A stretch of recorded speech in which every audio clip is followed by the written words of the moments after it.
Alyssa's POV. Hey babe, I'm really sorry, but I'm not going to make it today. Something's come up and I'm struggling for time. I let out a deep exhale, my fingers gripping the phone as I listened to my fiancé, Derek Charlton, spin some excuse to me. Okay, Derek, I said, my tone disappointed. But we've had this appointment booked a week now. Is our premarital checkup more important than what you've got going on there? Sorry, Alyssa, Derek said. We can surely reschedule it. He paused. Listen, I have to go. See you later. The call quickly ended, and as I pushed my phone back into my pocket, I approached the reception desk of the Dark Heart Hospital. Alyssa Richardson, I said to the older woman sitting at the computer. I had a premarital checkup booked, but my partner can't make it.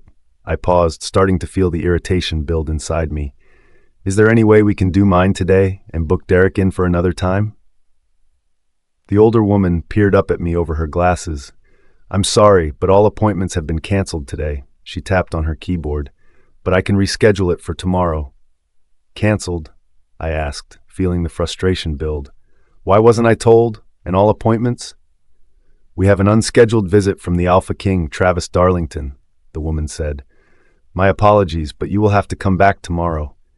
But why is Travis Darlington? I asked out loud. I was met with silence as the woman peered at me before pulling her window closed. Well, that was incredibly rude. My entire day has been messed up now. What a wasted journey. I pondered as I looked around. The waiting room had emptied after the news of the hospital being closed for the day now. Intrigue filled me. I had heard of Travis Darlington, the king of the werewolves. Derek had told me he was an arrogant and ruthless leader, but I had never seen him with my own eyes. I was interested in getting a look at him to see what the fuss was about. I left the hospital in a hurry, and as I exited the large doors, I already saw the press gathering and an entourage of well-built men. Wow, this guy is a big deal, I said out loud. I joined a crowd, all hoping to get a look as I did. I wormed between their bodies, pushing my way to the front. There was no way I was letting this moment pass me by. As a human, being introduced to the world of werewolves was both thrilling and frightening enough. I was getting used to their way of life, but getting a glimpse of the king now was definitely more of the thrilling side. There he is. A woman behind me cried, and I followed the small crowd's eyeline as a black car pulled up outside the Dark Heart Hospital, its windows tinted to hide the passenger inside. My heart began to race with anticipation as I watched the door open, and out came the figure of Travis Darlington. Oh my God, I said out loud again. Travis stood tall and muscular. The tight-fitted shape of his dark gray tee didn't leave much to the imagination. As Travis walked from the car, a gang of men followed, pushing cameras out of the king's face, and I watched Travis rake his hands through his dark hair. Passing the crowd I was in, Travis made eye contact with me, and a half-smirk curved his lips. His dark eyes studied me, and I felt myself melt. My heart pounded in my ears. I felt a connection between us, but I had to keep focused on the true events happening here. Shaking my head, I quickly left the crowd to return home. As I walked down the street, I pulled out my phone to call my best human friend, Jenna Fisher. Alyssa! Jenna beamed as she answered the call. I didn't expect to hear from you. How's it going? I wanted to say hello and catch up, I replied warmly. It's been a while. Yeah, Jenna laughed. Since you left me for that Derek guy. She paused. How's things going there? Well, I paused. Derek proposed to me and we're not hanging around to get married. The wedding is soon. Preparations are well underway and... Already? So soon? Jenna asked, and I knew her tone was filled with disappointment. You've only just started seeing him, and you're already planning your marriage? I sighed, knowing this would be most humans' reactions. Most of them didn't know of the werewolf traditions, and how they found their fated mates. Not as I did anyway. Jenna, I'm so happy with Derek. He's perfect for me, and he treats me like a queen. I know this is what I want. I paused. We've been together 6 months now, and I know we're fated to be together. Are you really sure about this, Allie? Jenna asked, her tone serious. I'm only thinking about you. This is a huge step, and you need to think about it before. I've thought about it, I replied, feeling frustrated that my best friend couldn't be happy for me. And it feels right. Derek wants me to move to the Dark Kingdom with him, to be part of his dark heart pack, and I know it's my destiny. Derek is my destiny. Jenna paused. Well, I can't say I know much about this werewolf stuff. I try not to get mixed up with them. But if you're happy and you sound it, then I am happy for you. She paused. I wish you all the best in your new life. Will I get an invite to the wedding? She asked cheekily. I laughed. Of course you will, Jenna. I can't imagine you not being by my side. I paused as I smiled to myself. Thanks for understanding and being happy, because I really am so in love with Derek Charlton. Plus, I would really love you to meet a good friend I made here in the Dark Kingdom. I beamed as I thought about my two best friends meeting one another. Her name is Haley, an amazing she-wolf. She had really taken me under her wing and helped me adapt to life here. You would absolutely love her. Oh, Haley sounds great. Jenna beamed. I'm so happy you're not alone there, and you're making friends. Arriving home at last, I hung up the call with Jenna and entered our home. Tossing my bag to the side, I pulled off my jacket and hung it up. It was then my attention was piqued by the sounds coming from upstairs. A strange creaking, steady in its pace, began to sound faster and faster. I climbed the stairs, ever so cautiously. Intruders in the house, trying to get into places they shouldn't be snooping? I knew the sound was coming from my and Derek's bedroom, and as I approached closer, the sound stopped. Listening at the door, I caught two familiar voices in conversation. Derek and the other voice I instantly recognized as Haley. I never thought this was a moment I would have to witness, my fiancé, the absolute love of my life, cheating on me with one of my best friends, Alyssa's POV. I struggled to contain my tears, trying not to make a sound as I sobbed.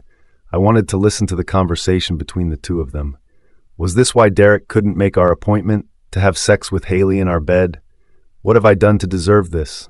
Derek and my best friend. Why haven't I seen this? Was I far too smitten to see the signs of what was going on around me? That was incredible, as always. Haley said with a seductive tone, No man has ever made me come as you do. Derek laughed.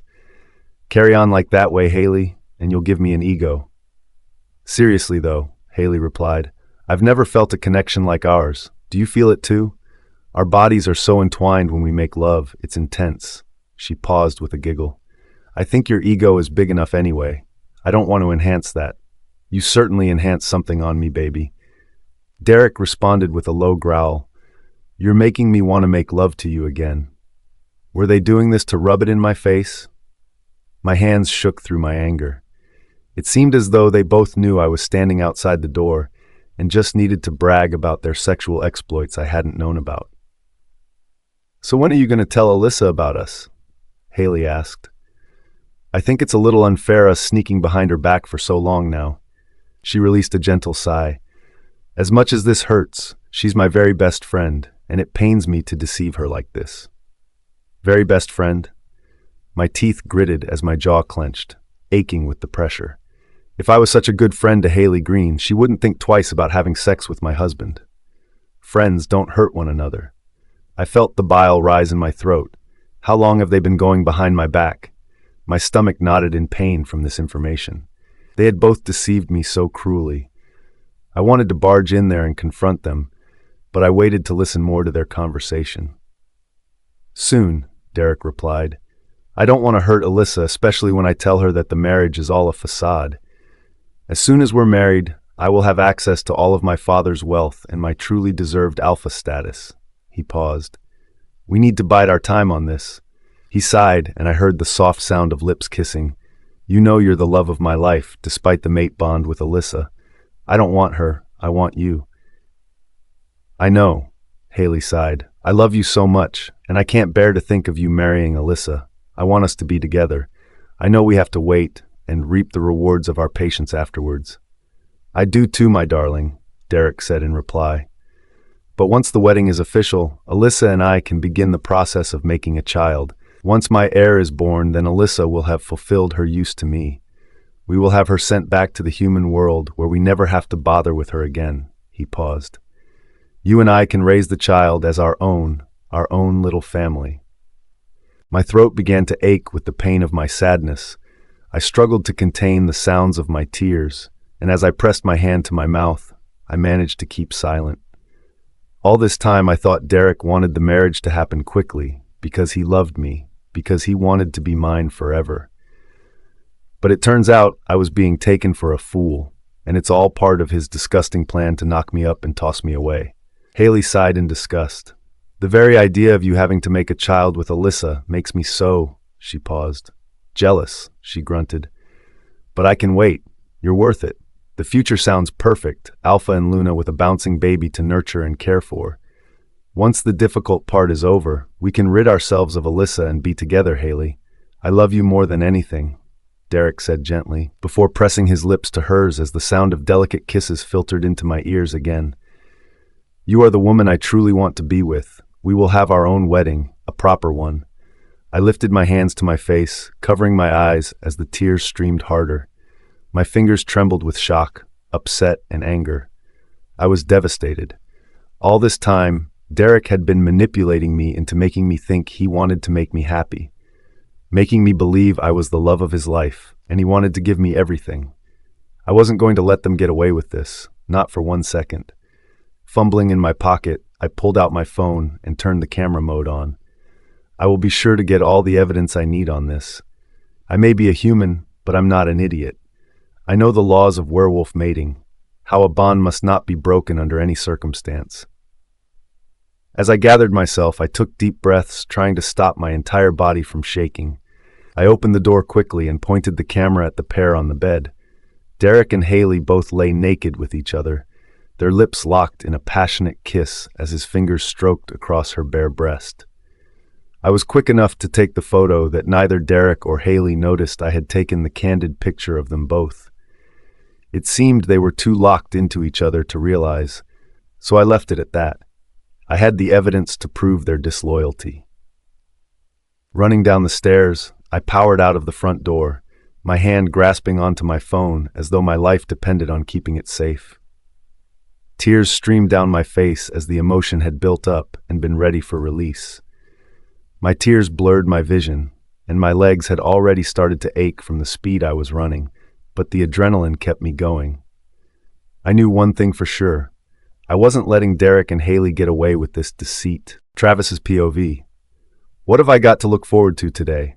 I appeared to ask myself out loud as I accessed my emails. Staring blankly at the laptop screen, I knew there would be something in there to bring down my day. As hard as I worked as the king, I could never please everyone, no matter how hard I tried. There it was, that dreaded email.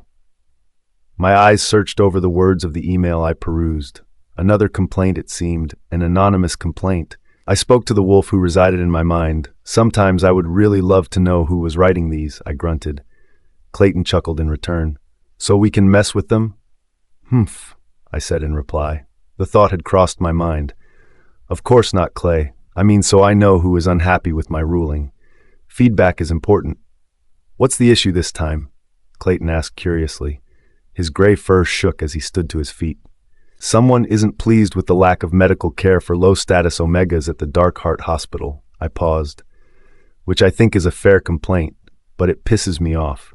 That hospital is falling to pieces. Want me to eat them? Clayton asked with a gentle growl simmering in his throat. No, Clayton, maybe don't think with your stomach all the time, I said with a sigh. I've noticed the lack of care at this hospital for a while now, and it's really not good enough. I felt the anger burn within me. Everyone deserves the same treatment, regardless of their status within a pack. But I grow tired of the Dark Heart Pack making such demands when it is them who are failing to contribute financially. They want more, but with no money to spend, I can't provide it. What will you do? Clayton asked. If not consume the ones who whine and moan. A small smirk curved on my lips. I'm going to pay the hospital a visit. I said, find out what's going on here. I've noticed a number of residences appear in the area, too luxurious for the Dark Heart Pack to fund with their lack of financial support. It seems as though they are pouring their money into the wrong areas. Yes, Clayton said in return.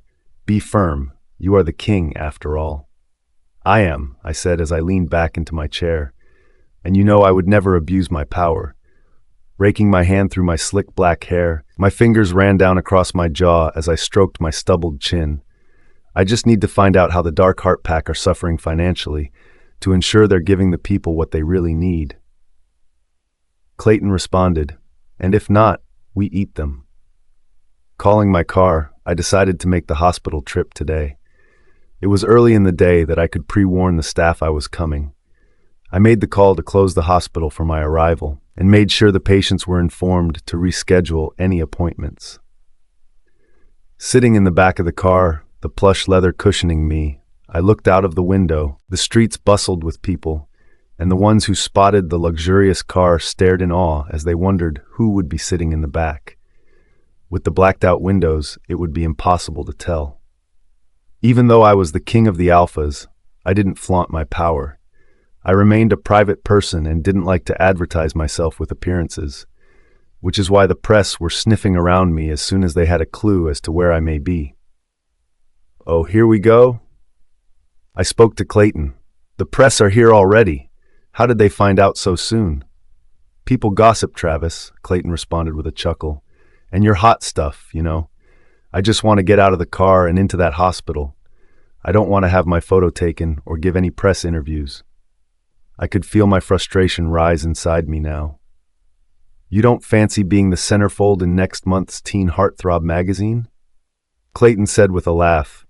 "I feel like you're more of a treat for the lonely housewives, though." Sometimes I hated that Clayton never took me seriously. I exited the car swiftly as a member of my entourage opened it. Sweeping my hand through my hair, I began to walk straight to the front door of the hospital. I ignored the call of my name from the press. The screaming of a group of women ahead made me cringe. I was just doing my job, and I couldn't escape all the attention. Passing the group of women, I couldn't help but feel drawn to part of the crowd.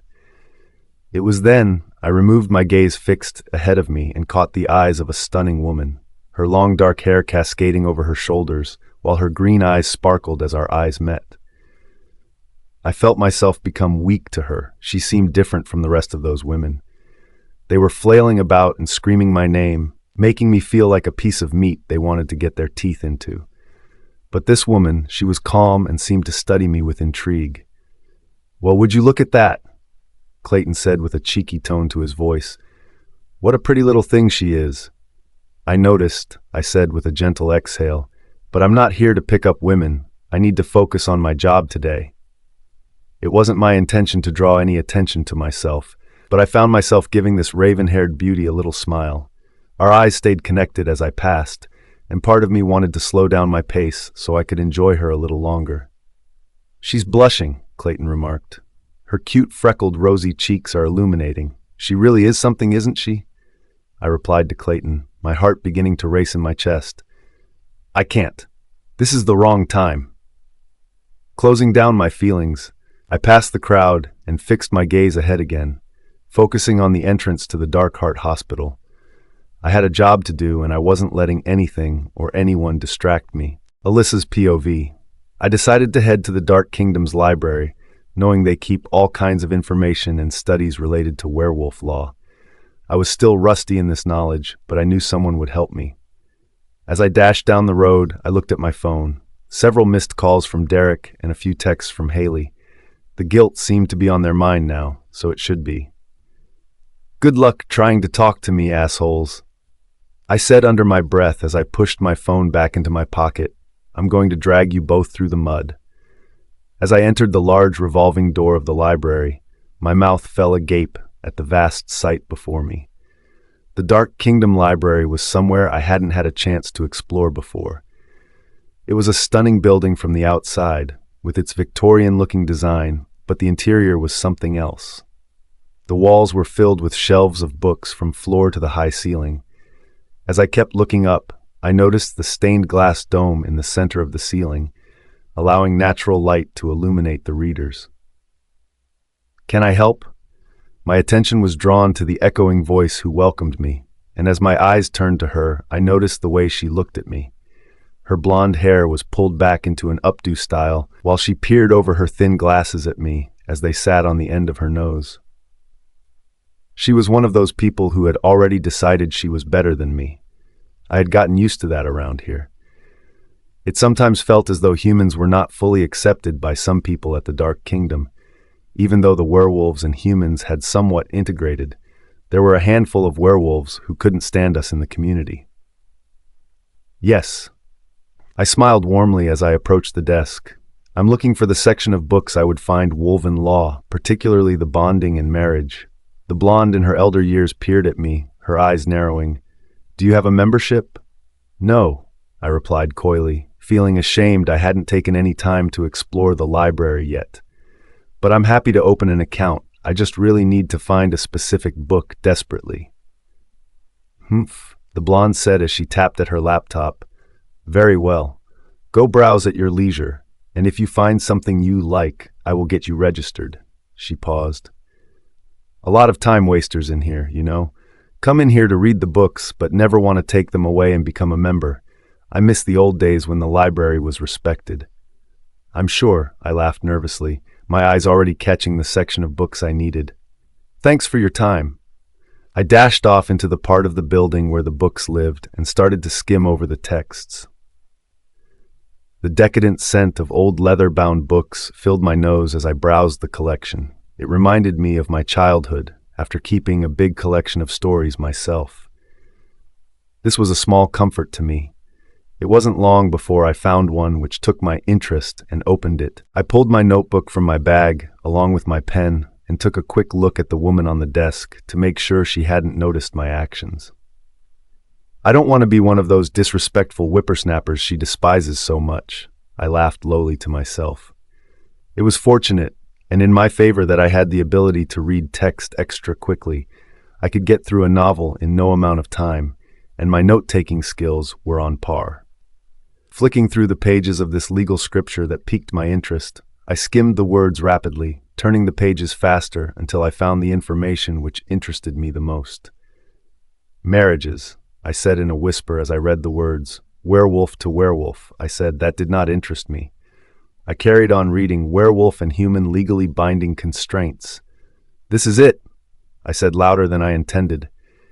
My words were met with a shh from another staff member who was rearranging a collection of books nearby. I hadn't even noticed them at first. Their brown-toned outfit blended in with the books. I nodded with an apologetic smile and continued. Well, it certainly seems I'm covered here. I paused, starting to hurriedly jot down some notes. A werewolf must not show any disloyalty to their human mate. They are expected to remain unconditional to their mate, no matter what. No advantage must be taken against the human mate in any circumstance. I felt the excitement rise inside me. It seemed I had the right to expose Derek and his disgusting behavior.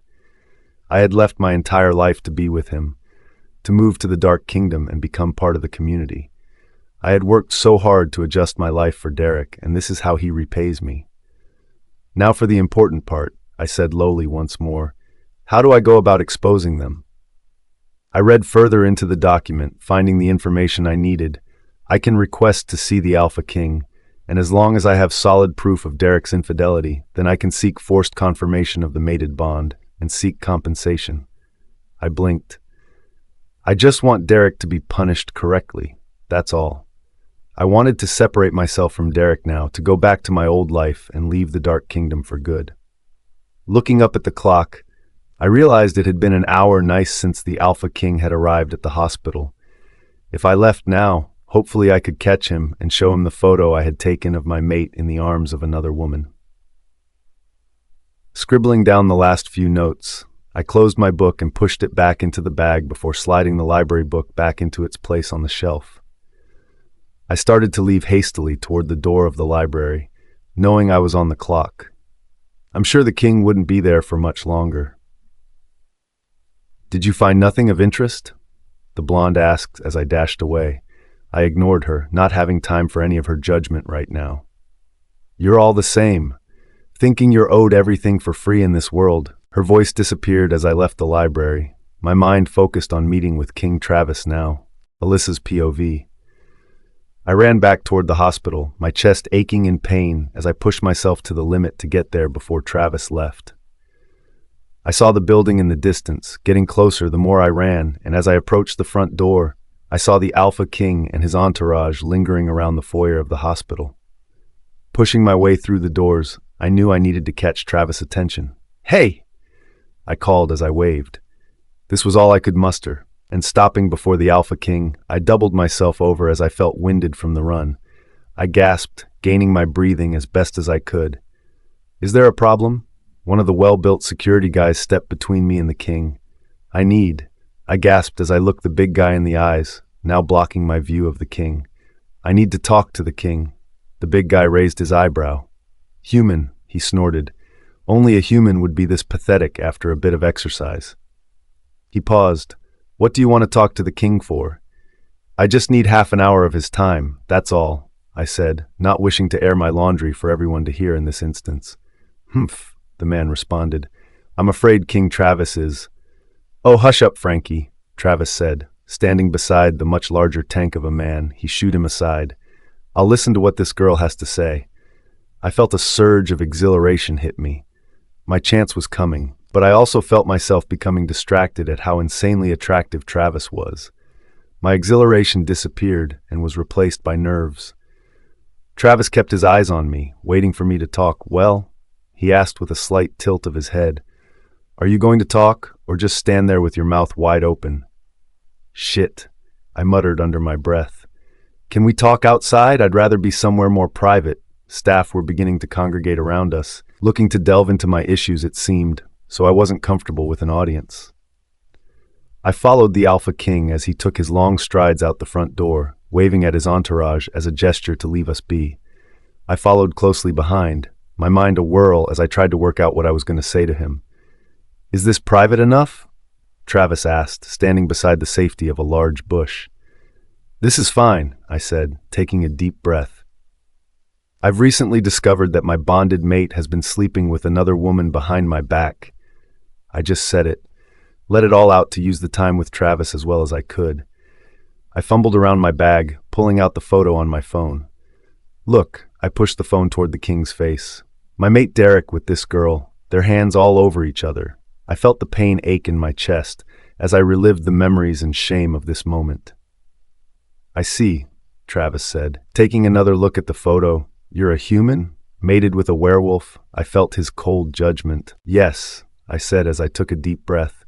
"And I know for a fact, by law, if a werewolf deceives a human mate, they are entitled to the bond being broken and compensation." "For a human, you're quite wise to our laws and constraints," Travis said, studying me closely. "Show me your mated mark." "I'm sorry?" I asked in shock. "Show you my what?" "Your mark," Travis said with a sigh.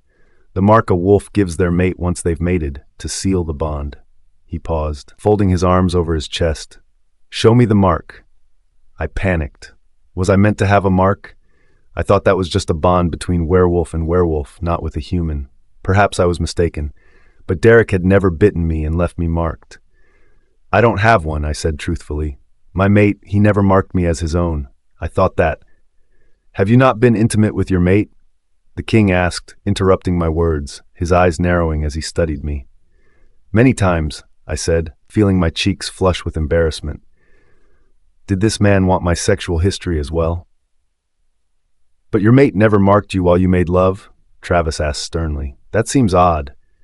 "No," I panicked again. "Derek never marked me. He never told me that we had to do that." Travis laughed lowly. "You know, I don't like to assume humans are so predictably trashy." He paused. "But I'm starting to think you may be all the same. Coming to the Dark Kingdom and abusing our trust. We opened our arms to you, and this is how you treat us?" "I'm sorry." I felt my throat tighten with shock. "I don't know what you're trying to say, but that's very narrow-minded of you." A growl simmered in Travis's throat, and I watched his eyes flash gold in anger. "You come here and lie to me." He became closer to me, his face near mine as I felt his breath on me. "Making up stories, trying to scam me? It takes some guts for you to do that." "I'm not scamming you," I said, panic in my voice. It was now I noticed a crowd of people had congregated nearby to watch the show. Shame fell over me. I hated being the center of attention, and now I wanted the ground to swallow me whole. "I'm telling the truth. Derek is my bonded mate, and he's been cheating on me, deceiving me." "You are a worthless human," Travis growled again, and I noticed his jaw clench with his fury. "You don't deserve to be accepted and walk among us wolves. Go back to your rotten life and away from your mate. He's better off without you." I felt my eyes fill with tears. I felt humiliated as people around us hovered and grew closer. Their whispers and titters drowned out my senses. "Please, my king," I said weakly. "I need you to—" "I am not your king," Travis snapped. "I don't mingle with the likes of you. You're a fraud." I watched as Travis gestured to his entourage before turning on his heel to leave.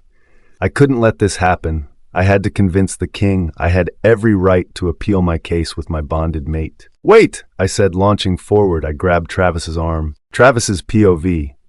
"You're really damn persistent, aren't you?" I asked the woman, my eyes on her hand, which gripped my arm to a halt.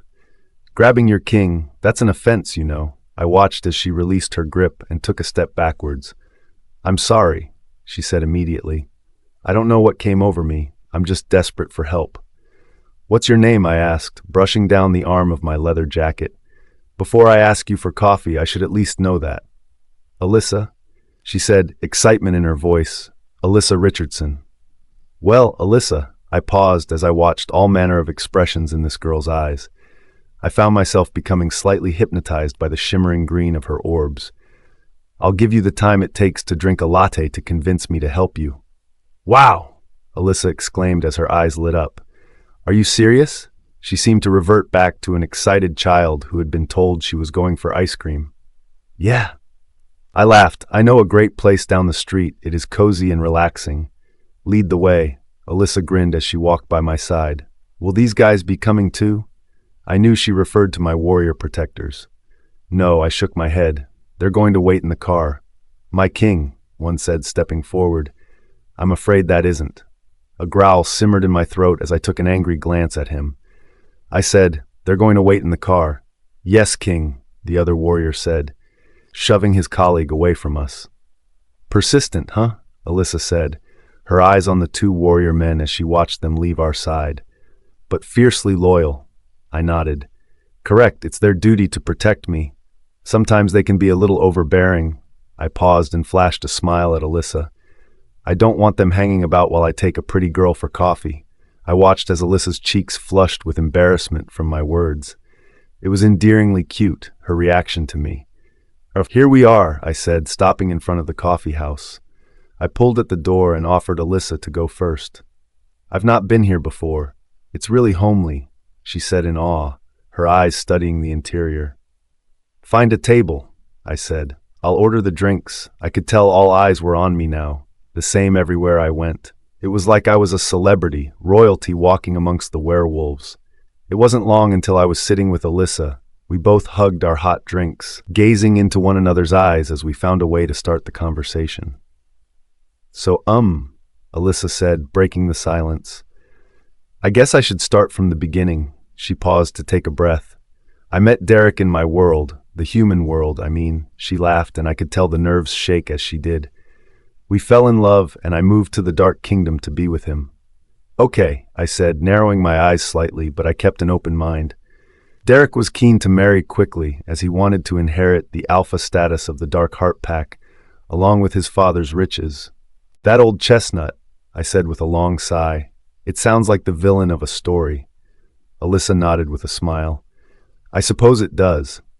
She beamed at me, and I was beginning to understand why Derek brought her into our world. She was stunning. "The rest is history, really," she said. "As I told you, Derek cheated on me with my best friend here, and I have the photos of them together." "How do you know so much about our customs, Alyssa?" I asked. Usually when humans integrate into the Dark Kingdom, they don't make too much effort to learn about our ways, especially the laws down to the finest details. "Well," Alyssa began, her cheeks flushing pink again, "I like to study, mostly online, but I went to the library and found a book or two on werewolf mates, marriage and adultery." I chuckled. "I'm actually impressed, Alyssa." "Why impressed?" Clayton asked in my mind. "Because you've never met a human you like?" He chuckled. "Not this much," I responded to my wolf. "Alyssa is switched on and interested in the werewolf culture and laws." I paused. "The Dark Heart have become a burden to the kingdom with their neglect. I think I can use Alyssa to my advantage and get some insider knowledge." "Eyes on the inside," Clayton said. "A fine idea." He paused. "Plus, she's incredibly cute." I closed Clayton's voice from my mind currently. "I have a proposition to make, Alyssa." I said, my eyes on her as I spoke. I watched Alyssa's eyes sparkle with intrigue from my words, and she seemed to hold on to my every word. Can you come to my house tomorrow night?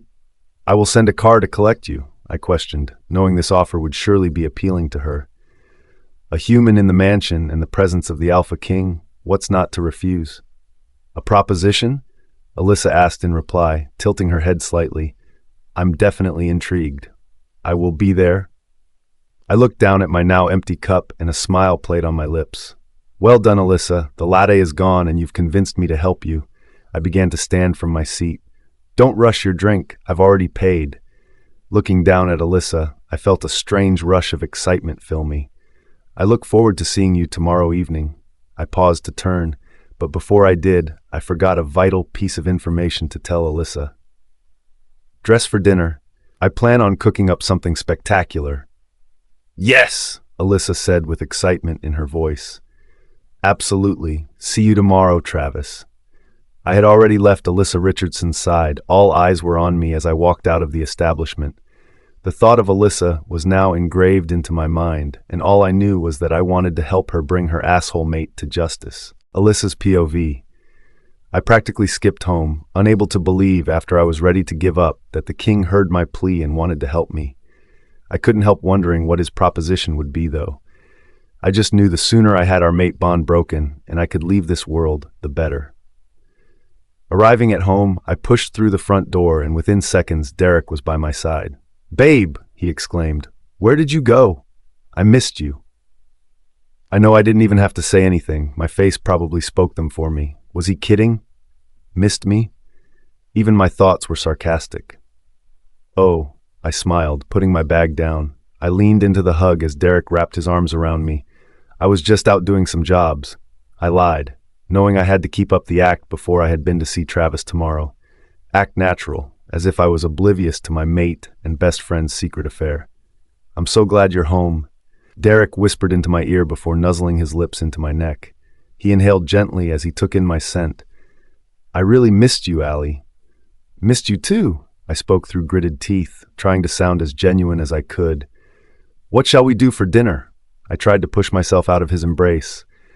I'm starting to get hungry. Not long after I spoke these words, my tummy grumbled in agreement. How about you cook? Derek asked, following me into the kitchen. That amazing stew with the red wine. I blinked. We're not even married yet, and you're treating me like your slave. I paused. We don't have the ingredients for that. Go and get ingredients then. Didn't you think about that when you were at the store? Derek asked, a stern expression on his face.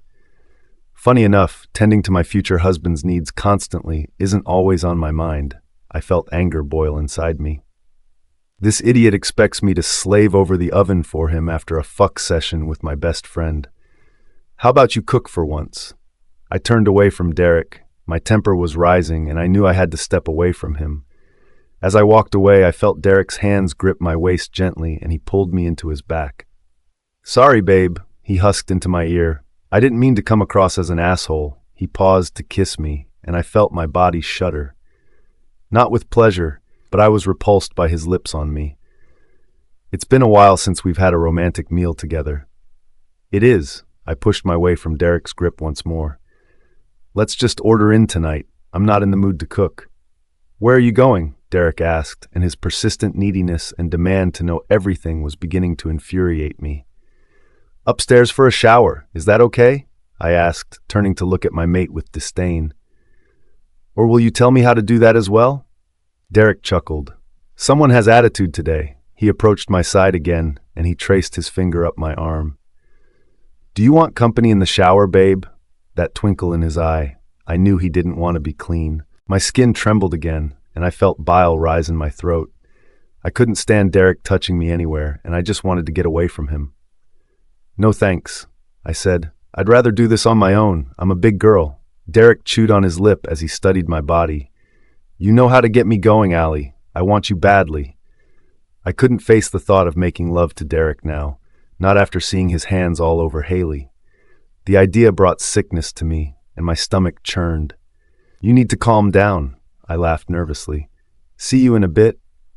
I disappeared up the stairs as quickly as I could, just to get away from Derek.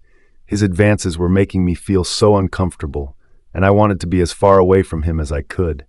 I hope until tomorrow night I can steer clear from him in this house. As I entered our bedroom, my eyes shifted to the bed. It had been made since Derek and Haley had been fucking on it. My skin crawled. There was no way I would be sleeping in there tonight. I couldn't face lying in the spot where they had deceived and humiliated me. I needed an excuse to sleep in one of the guest rooms tonight. "Oh, babe, I made the bed," Derek called up. What did he expect from that? A fucking medal? I found Derek increasingly irritating me, and I hadn't realized until now how much he needed me to baby him. Perhaps this was the reason he wanted to bring a human as his wife to the Dark Kingdom, to serve him as though he was my master. He's the dog in this relationship, in more ways than one. Pushing through the bathroom door, I began to run the shower, and as I waited for it to run hot, I heard a tap at the door. "What do you want, Derek?" I shouted through the closed door. I just needed some peace. That's all I asked for. A private moment to myself to relax and try to let go of some of my stress. "Open the door, please?" Derek asked. With a sigh, I opened the door and saw my cheating mate standing on the other side. A wide grin spread across his face. His messy blonde hair, paired with his baby blue eyes, gave him an angel-like appearance. But that was far from the truth. His tall, muscular figure leaned against the doorway. "I've had an idea," he said as his eyes twinkled. "We'll order in tonight, as we said, but tomorrow night I'll take you out for a meal. Somewhere real classy, maybe that place where we had our 1-month anniversary meal, the Italian." "Sure," I said, not entirely listening to what I was agreeing to. It just seemed like everything that Derek said and did now were all deceptions and lies. "Sounds great." I pushed the door closed and locked it behind me. "I love you," Derek called from behind the door, but I refused to reply.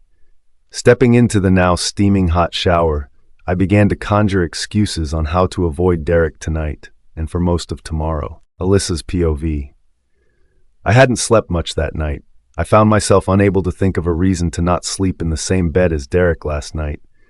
His hands on me made my skin crawl, and bile had burned my throat. I hadn't wanted my mate anywhere near me, but I had managed to convince him I had a headache bad enough to not make love. So that was something. Derek had made plans to go out with some of the Dark Heart Pack members tonight, seeing as we couldn't have our date, which was a relief for me. "I'm going now, babe," Derek said, leaning in to kiss me. His lips on me felt like lies as he planted a kiss. Even his gestures felt full of deceit. "Don't miss me too much," a smug grin spread across his mouth. "Oh, I'll try not to," I replied falsely, trying to return a smile, but I knew it was forced. "Behave yourself." "I always do, babe," Derek responded. "You're the only woman for me." As he wrapped his arms around my waist, pulling me in for an embrace, I felt my entire body freeze up. His lies were becoming too much. I wondered if he believed them himself. I found no words to respond, so gently pushed Derek away. "You're gonna be late." Derek had barely left the house when I spotted the time and dashed up the stairs. Travis's car would be here to collect me in just under an hour, and I had to make an effort to look my best. After all, this could be an occasion to celebrate. Of course, I was cautious when I stepped into the strange car which had pulled up outside the house. I felt like a celebrity stepping inside. With the blacked-out windows, no one would know where I was going or who I even was. Butterflies rattled around my stomach, but I had a good feeling about this, so the hesitation didn't last long. As I entered the back of the car, a face sat on the seat I recognized instantly. "You're here?" I asked Travis. His half-smile nearly melted me as his eyes fixed on me. "Of course I'm here," Travis replied. I couldn't take my eyes off the blue suit he wore, accentuating his features perfectly. "I wouldn't expect you to get into a strange car," he paused, handing me a glass of champagne. "You're smarter than that." I couldn't help but smile and feel sort of foolish. I was willing to get into that car without Travis present. I was so desperate to get myself rid of Derek any way I could. It was worth the risk. "I feel like royalty," I said, sipping on the champagne. I had become so lost in the moment with the Alpha King that I hadn't noticed the car had started moving. "When you're with royalty, Alyssa, you get treated as so," Travis said, clinking his glass against mine before taking a sip. "I can't wait until you see my home. You won't want to leave." I raised a brow. Is that a proposition, my king? I said with a chuckle. That's quite the offer. Travis smirked as his eyes wandered me up and down. Perhaps I'll keep you all to myself. My face began to flush. Was the Alpha King flirting with me? I felt the warmth fill my cheeks at these words. Is it warm in here? Travis chuckled. Relax, Alyssa. We'll be there soon, and then the serious talk starts. For now, let's just enjoy each other's company. After arriving at Travis's house, the initial shock of its grandeur had left me. I followed Travis as he gave me a tour. The house was beautiful, but I got the impression it was too big for him, as though he rattled around it on his lonesome. The decor was stunning, but there wasn't much furniture around. It was just as though Travis had what he needed to live. This is the dining room, Travis said, guiding me into the room. Please take a seat. I've had a meal prepared for us. Prepared for us? I asked, spying on the luxurious table settings. You've got a cook? I do, but I usually prefer to cook for myself, Travis said, easing the chair out for me to sit on like a true gentleman. Forgive me, but I forgot to mention how beautiful you look this evening. Red is very much your color. I felt my heart begin to race in my chest from Travis's words. It had been a while since Derek had paid me a compliment, so I had become less used to them. Thank you, I said as I sat down. You sharpen up well yourself. I found my eyes wandering the well-tailored fit of the blue suit Travis wore. Sitting opposite me, our eyes locked, and it seemed like an age before one of us spoke a word. Travis was the one to break the silence between us. Thank you for coming, Alyssa. He paused. I've been thinking about what you told me, and I've come up with a solution that will help both of us. Oh, I asked, tilting my head slightly. Now I'm intrigued. I want to help you. The Dark Heart Pack has been a concern for me for some time, Travis said, leaning back into his chair as he swilled the wine glass between his fingers. The pack needs assistance and a new alpha. They're being led into bankruptcy and will tread on dangerous territory. Okay, I said with confusion in my voice. But how does this aid me with my issue? It does, in the long run. Travis paused as he placed his glass down and sat up straight. He leaned forward and his eyes bore into mine. Here is my proposition, Alyssa, he said, his tone serious. I am unable to break the bond between you and Derek due to the lack of a mate mark. He paused. In order to be rid of Derek as your mate, you must mate with and marry someone else. Someone else? I asked, shock filling me. I can barely find luck with one mate, never mind another.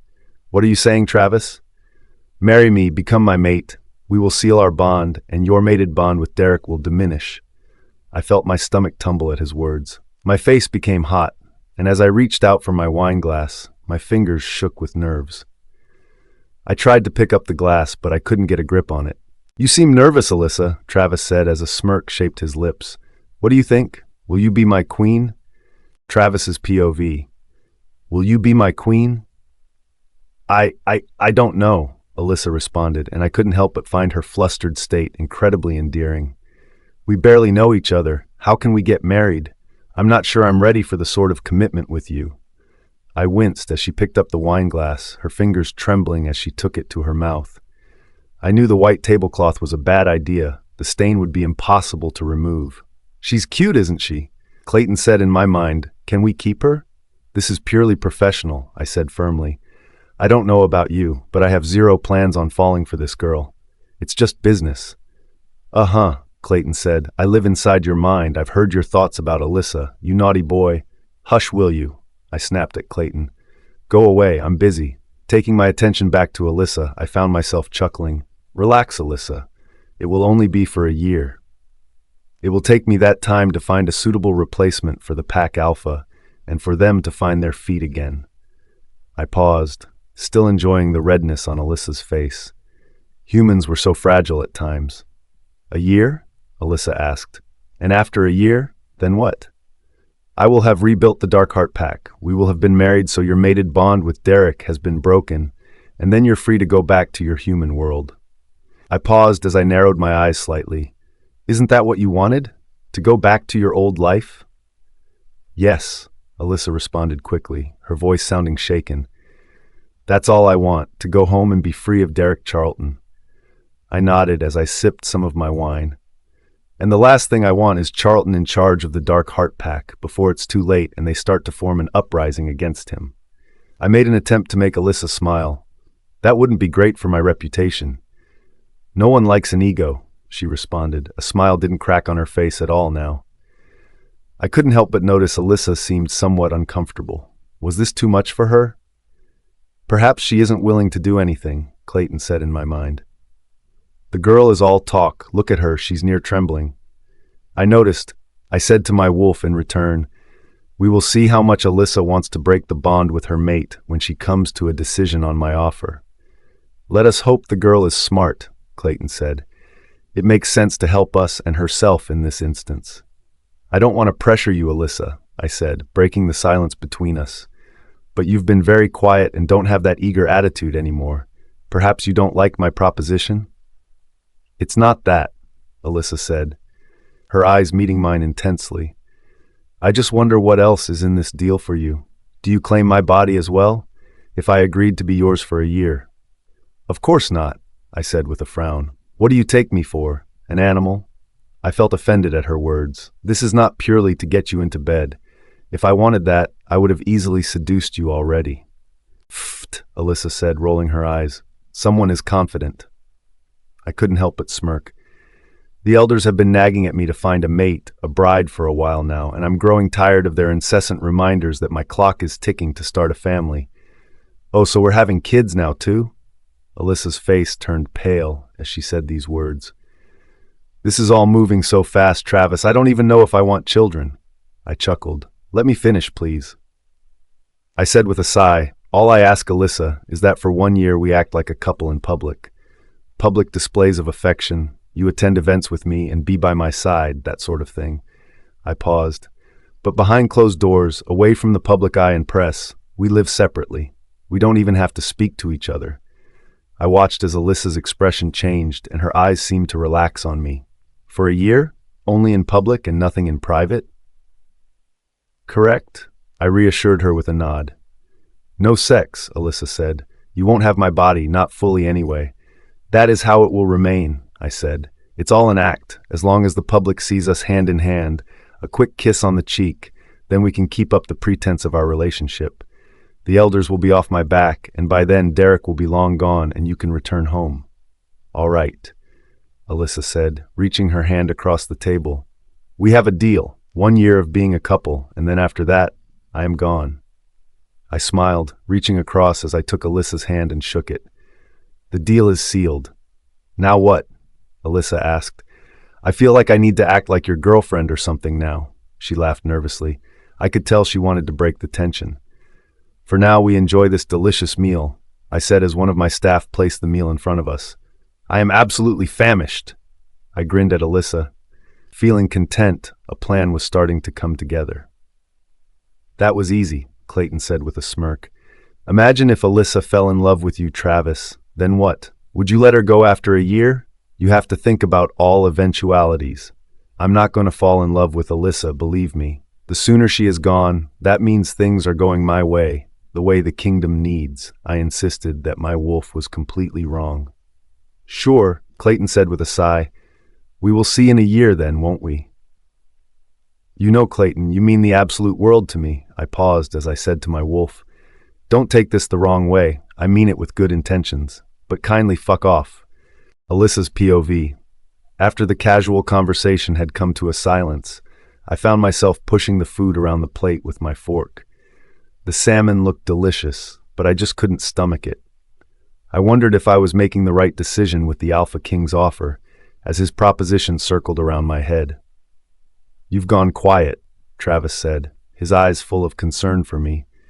Don't tell me you're having second thoughts. A playful tone sounded in his voice, and I knew he was only trying to relax me, but it was like he was reading my mind already. I don't know, I replied eventually. A year just seems a bit long for being your mate. I mean, put it this way, Alyssa, Travis said confidently. If I don't mark you, Derek will still be able to track you down. We need to mark you as soon as we can so he can't get to you. Isn't that what you wanted? Well, yes, I said, knowing full well my intentions were to rid Derek from my life altogether. The idea of him being able to track me down and potentially stalk me sent a shiver up my spine. I want Derek out of my life. As long as he is here and I have to look at him, I feel sick. Travis smiled. There's your answer, Alyssa, my dear. In the long run, it's only a year of your life. A life that you'll be happily living after we part ways, and you can go back to your human ways. You're right. The Alpha King's words rung true. 1 year is nothing after all. I found myself smiling at Travis. Thank you for making me see sense. You're a good man. I try to be, Travis said, raising his glass. Now try to stop overthinking this and enjoy your food. I raised my glass to match Travis and took a sip of the liquid inside. Its silken taste slid down my throat. As I returned back to my food, I found myself studying Travis. He really was incredibly handsome. No doubt the best-looking man I had ever seen in the Dark Kingdom. It was a shame it had come to such extremes for me to meet the king, but part of me was happy I had the opportunity. Not only was he drop-dead gorgeous, but his eyes were kind, and I felt like I could trust him, as though I had known Travis for a long time, like he was a trusted friend. I couldn't lose focus on the matter at hand right now. I wouldn't let myself fall for the Alpha King. I knew I had to look past his charm and appearance, so I could be set free from all of this. But at least it could be worse. I would spend a year in a false relationship with this man, a year of acting as though we were deeply in love. Travis was easy on the eye at the very least, and I knew he would treat me with respect. I should tell you, I began, after enjoying a mouthful of the salmon steak. Derek and I were due to be married by the next full moon. In 13 days' time? Travis asked, and it didn't surprise me he knew the moon cycle. Most wolves did. It was built into their very being like clockwork. I feel like that gives us enough time to form a plan. 13 days is enough? I asked. Panic set in my voice, and I set down my cutlery to focus on what Travis was getting at. Are you sure? Yes, the Alpha King replied. It's best that I mark you on the full moon. The bond will be greater, which will ensure your mated bond with Derek will be broken. I trust you know what you're doing, I said hesitantly.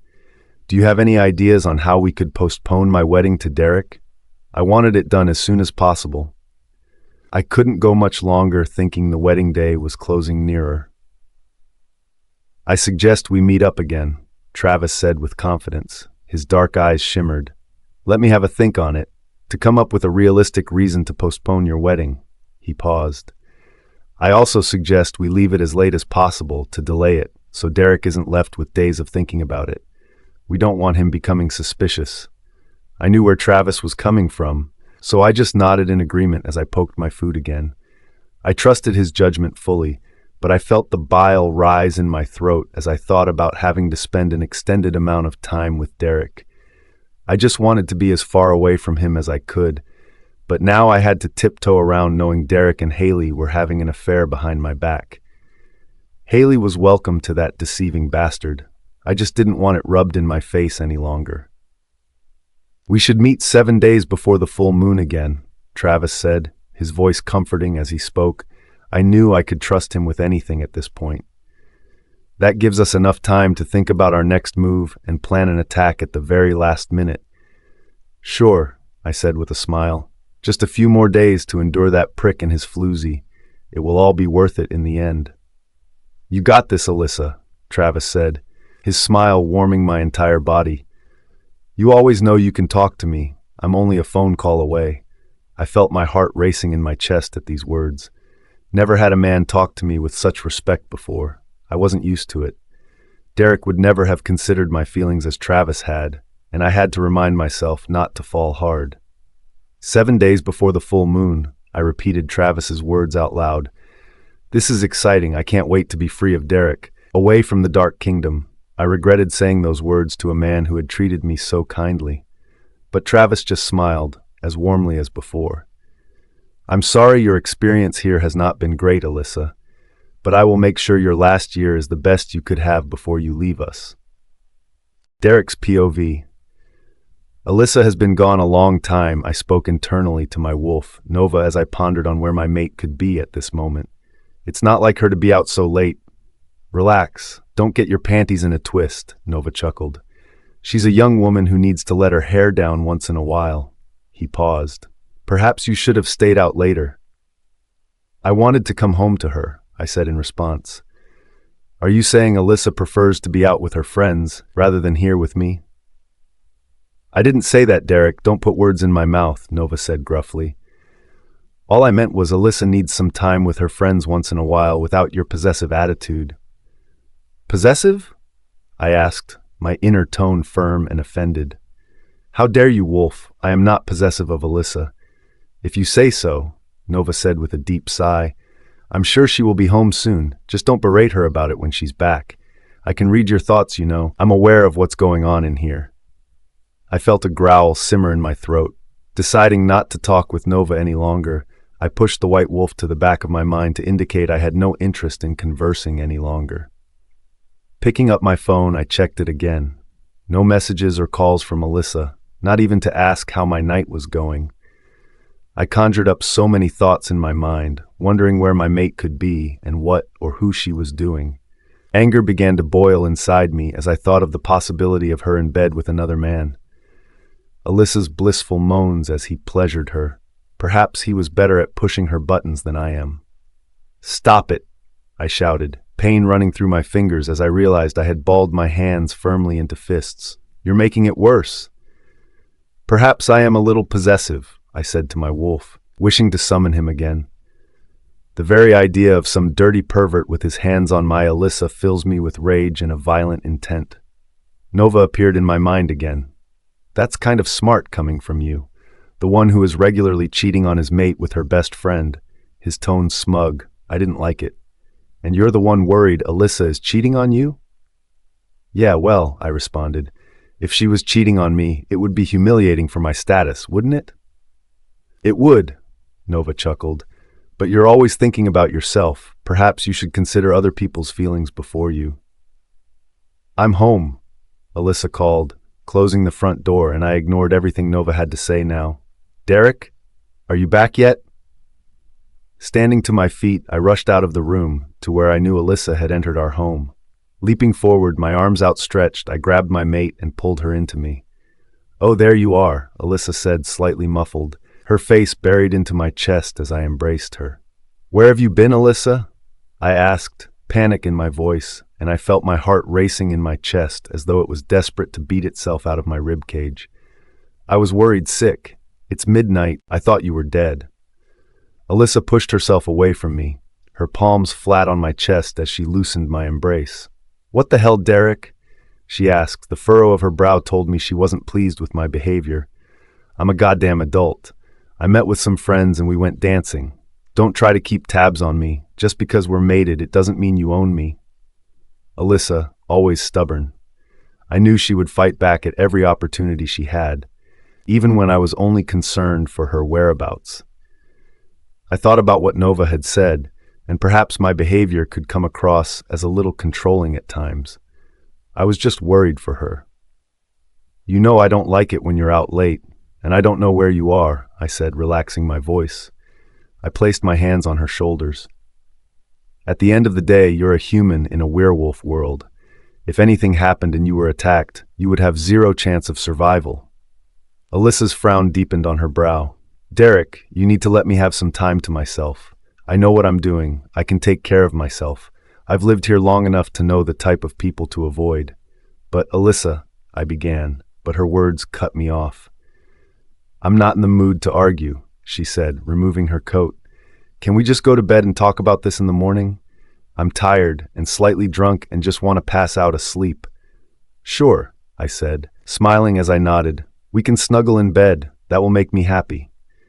As we laid in bed, Alyssa's back pushed against me as the curve of her body fitted into mine perfectly. My hands wandered the curves of her body, my hot breath on her neck as I placed gentle kisses on her skin. Perhaps I had jumped to conclusions too quickly, I said to Nova in my mind. I trust Alyssa, I really do. Nova laughed lowly. Of course you do. One day your paranoid mind will get you into trouble, though. You need to stop overthinking and accusing Alyssa of being unfaithful. As if you have the nerve to anyway. Nova was right. I knew he was. What I was doing to Alyssa behind her back was terrible, with her best friend as well. But what Alyssa didn't know wouldn't hurt her. And once we were married, I could have everything I needed in life. It would be bliss. 2 women. I said to my wolf, Haley thinks I will toss Alyssa aside when I'm done with her, allowing her to fulfill her purpose. But I'm greedy. I want them both. Imagine that. I will have both of their bodies to myself whenever I wish for them to pleasure me. You're foul, Nova said firmly, disappearing from my mind hastily. I buried my face into Alyssa's neck once more, enjoying her scent as I inhaled slowly. You're mine, Alyssa, I said quietly. Forever and ever mine. Alyssa's POV. A few days had passed since the eventful discussion about my staying out late. I had lied to Derek, making him believe I was dancing with friends, when in fact I was dining with Travis, the Alpha King. That night had played on my mind regularly since then. I had enjoyed Travis's company so much, not only from the view of being able to rid myself of Derek once and for all, but I genuinely enjoyed being around Travis for who he was as a person. Travis was warm and kind, his heart was golden, and I knew from the genuine sparkle in his eyes that he was someone I could trust. I knew a bond would form between us as we spent time together, and I would leave the Dark Kingdom with a great friend. I'm home, I said with lackluster as I entered the front door to my mate's home. I got all my chores done, if you're interested. I lied. I had no chores. I just wanted to get away from Derek. The more time we spent together, the more intimate he wanted to be. His touch caused me to shudder. What was once a shiver of bliss was now one of sickness and dread. Derek? I asked, shouting his name loudly. Honey, did you go out? I hoped he had, so I could enjoy some peace by myself, and perhaps go through some of my belongings, ready to leave this home full of bad memories. Walking through the house, I realized Derek wasn't in the kitchen, dining room, or living room, so I decided to take myself upstairs. As I wandered across the hallway, it was then I heard the muffled voices coming from our bedroom. Stopping in front of the door, it was slightly open, and as I had become closer, I started to hear every word being said. I recognized the voices, so familiar to me being of my mate and best friend. This time, knowing what they were doing in there didn't fill me with terror and upset. I was prepared for it. Travis had advised me to try and log any evidence I came across, to fight my case, so I did. Reaching into my pocket, I pulled out my phone and held it toward the gap in the slightly open door, pressing record on the audio function. Derek, Haley's raspy, pleasured voice moaned. That feels amazing? You feel amazing, Derek responded, the same amount of bliss in his tone. Haley moaned once more. I know we have to be cautious. Her voice trembled with plead as she asked, I need to feel you. We can't, Haley, darling, Derek said, but I can't risk you having my pups right now. I need Alyssa to bear my children first. I know, Derek, Haley said. I understand. I just need you to know how I'm feeling. Of course, darling, Derek replied, but I'll definitely give you some feeling. Haley gasped deeply as I heard the bed squeak, faster as Derek quickened his pace. Scream my name, my love. Satisfied with that evidence, I stopped the recording and instantly attached it to a message to send to the Alpha King. Hey Travis, I thought you might be interested in some light audio listening today. The message was uploading the video, my eyes eager on it as the file uploaded, and as it was sent, I felt a sense of relief wash over me. It wasn't long before Travis responded, Good God, you weren't wrong, Alyssa. That's disgusting. Are you at home? Yep, I responded, a smile curving my mouth as I typed. They're in our bedroom, on our bed. Derek knew I was heading out to do some chores today, so the first thing he did was apparently call his little slut over. I watched as the messenger bar indicated that Travis was typing a response. That's shameful. I can't believe it, he said. Alyssa, are you all right? Do you need to talk about this? I'm here if you need me. I suddenly felt my heart dance in my chest. It pounded with a fast rhythm. Travis was so concerned about me. It was endearing. The more I spoke to him, the more I wanted to speed up the process and become his mate for a year. I knew he would treat me well in my last year in the Dark Kingdom. I'm okay, thank you, Travis. I typed a reply. I'm looking forward to seeing you in a few days. I love your house. Travis replied with a laughing emoji face, and then said, Oh, just my house, huh? Nothing else in the house that interests you? Are you sure? I felt my cheeks become hot as my skin flustered. My heart began to race. Was the Alpha King flirting with me again? It had been so long since a man other than Derek had shown me attention that I wasn't sure if I was misreading the signs. Biting on my lip gently, I began to type a reply. There may be one or two things in the house that interest me, yes, but I have yet to make a final decision there. As I sent the message, I felt my heart pound even faster. It pulsed in my ears, and I swore I could feel a flutter in my tummy. These were feelings I decided to choose to ignore. I can't wait to see you, Travis responded quickly. Me too, I typed back. I'm eager to know what kind of plan you have for us. You're gonna love it, Alyssa, I promise. Have to go, duty calls. See you soon, X. A kiss? At the end of the message. That was new. What did that mean? Was I reading too much into this? Perhaps he was one of these people who left everyone kisses at the end of the message. Don't overthink it, Alyssa. Just focus on the task at hand. We're getting closer to being rid of these two lying, cheating assholes, once and for all. Travis's POV. Quit pacing around, Clayton growled in my mind. You're giving me a headache. I can't help it, I said, my feet unable to stop moving as I paced across the room. My eyes were shifting from the window to see if Alyssa had arrived yet, and to the small dining table to make sure everything was laid out perfectly. I'm just so nervous. Why? Clayton asked. You've done this before with no fuss, he chuckled. It's not because you like Alyssa, is it? Of course, I like her, I responded, stopping my pace momentarily as I thought I heard the faint sound of a car engine outside. Must have been my imagination. She seems like a really cool person, for a human, I mean. I tried to tone down my views on Alyssa, or else I would never hear the end of it from Clayton.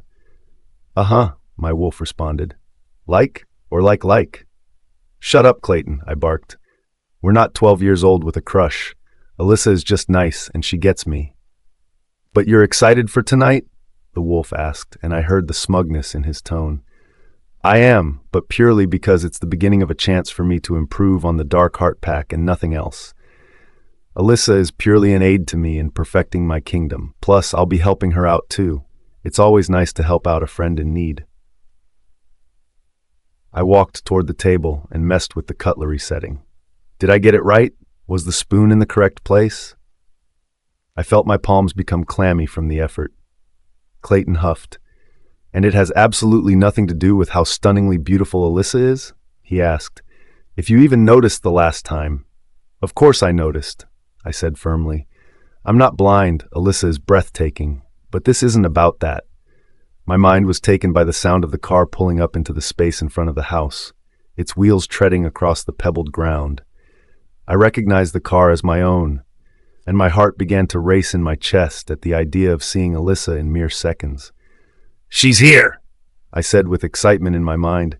You need to behave yourself and stay quiet for the next few hours, I warned Clayton. Yes, boss, Clayton chuckled, but let me know if you need your wingman. The nerves had begun to settle after Alyssa had come into my home again. This time she looked even more breathtaking than the last time she dined with me. The red sequin dress fitted her curved body perfectly, as her long black hair cascaded down in loose curls over her shoulders. This looks amazing, she smiled as our eyes connected. Did your chef make this too? A smirk formed on the curve of her red lips. Actually, I grinned. I gave Rodney the night off. I made this myself. Wow, Alyssa's eyes lit up. Really? It tastes so good. I watched as she took a bigger mouthful of the pasta, and blissful moans came from her as she enjoyed the taste. You're an incredible cook, I laughed. You know I have talents in many areas, not just the kitchen. Alyssa's cheeks reddened, and that was exactly the reaction I wanted. I enjoyed her in this flustered state when I flirted with her. She was incredibly adorable in these moments, even more so than usual. So, Alyssa said, composing herself after taking a sip of her wine, let's talk about why I'm really here. I nodded, finishing the last part of my pasta. I placed my knife and fork onto the center of the plate and slid it away from me. Good idea, before we get too carried away, I winked, before taking a sip of my own wine and indulging in the redness of Alyssa's cheeks once more. Alyssa finished her own food and mimicked my gesture of pushing her plate away. Her eyes left my gaze and she studied the table, and I knew she was trying to cool herself off and stop the redness of her beautiful face. We stage a werewolf attack, I said, leaning back into my chair. Attack? Alyssa asked with a slight frown. Me? For what purpose? To postpone your wedding, I said matter-of-factly. We need something severe for Derek to agree to postpone the wedding, and your health seems plausible. I paused. Obviously, you won't be harmed for real. It will all be staged. I know people who will help us run with this.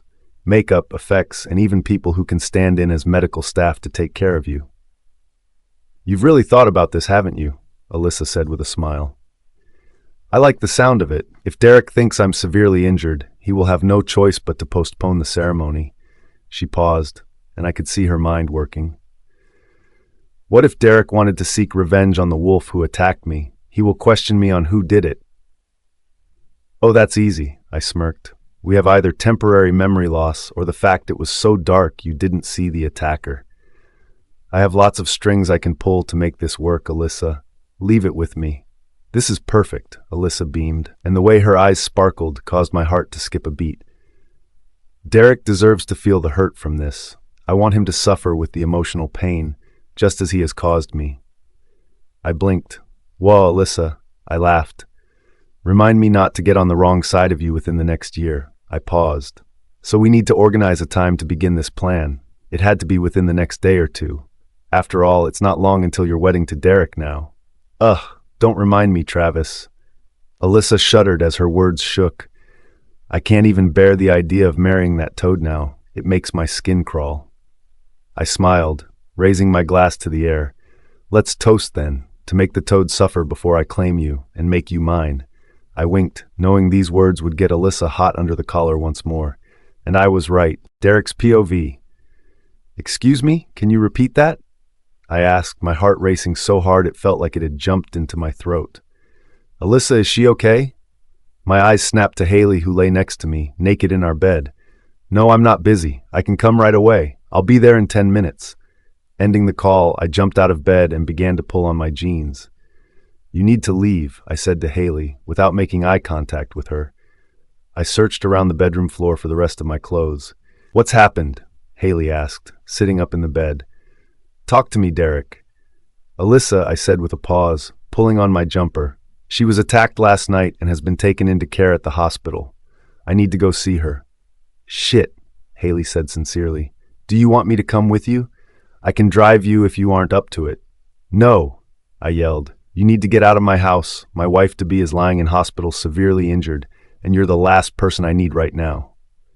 Derek, Haley whimpered, her eyes filled with tears. Don't take it out on me. I didn't hurt Alyssa. She began to sob as the tears streamed down her cheeks. I'm so sorry, Haley. My tone changed softly, and I pulled her in for a hug, her naked body pressed against me. I didn't mean to take it out on you. I lost my temper. It's not your fault. I paused to inhale the scent of her neck. Just give me today to find out what's going on. I'll call you later and you can stay the night if Alyssa isn't home. What if she is home tonight? Haley asked. Will you want to be with her? No, I said hastily. We'll find somewhere else to stay if she comes home tonight. I need to be with you. Kissing her lips gently, I released from the embrace and helped gather her clothing so she could get dressed. I'll call you later on, my love. I rushed straight to the hospital, half through the large front doors, and straight to the reception. How can I help, sir? The attractive blonde receptionist asked, my mind momentarily distracted by the size of her breasts squeezed into the white blouse she wore. I brought myself back to the matter in hand. I've received a call about Alyssa Richardson. She was attacked last night and brought here. Can I see her? The blonde's eyes narrowed as she typed information into her computer. And you are? She asked cautiously. Derek Charlton, her fiancé. We're due to be married in 2 days, I said, panic in my voice. The thought of having to cancel our wedding caused my stomach to turn nauseous. The pretty blonde twisted her face as though she knew something I didn't. Okay, Alyssa is in room 5 in the private suites. Down the hall, take the left, and there will be a set of stairs leading up to the suite. Thank you, I said with gratitude toward the receptionist. I hurriedly left the desk and toward the suites I had been directed to. Finding room 5 easily, I burst through the door and saw Alyssa laying in the hospital bed. Alyssa, my love, my voice croaked as I ran to her bedside. I sat on the side of the bed and gently picked up her hand. What happened to you? My eyes studied my fiancé, her face swollen and bruised. The cuts on her face glistened from the fresh blood. Her arms were marked with bruises, and a large gash seeped from her chest. I felt my throat tighten and tears formed in my eyes. "Alyssa, can you talk?" I watched as Alyssa opened her mouth, trying to form words, but she failed. She managed a croaked whisper, but it was nothing I could make sense of. "Are you Derek Charlton?" The doctor at the side approached, her eyes on the chart as she read the information. "I am Derek Charlton, her fiancé," I said, wanting everyone to know how important I was to Alyssa.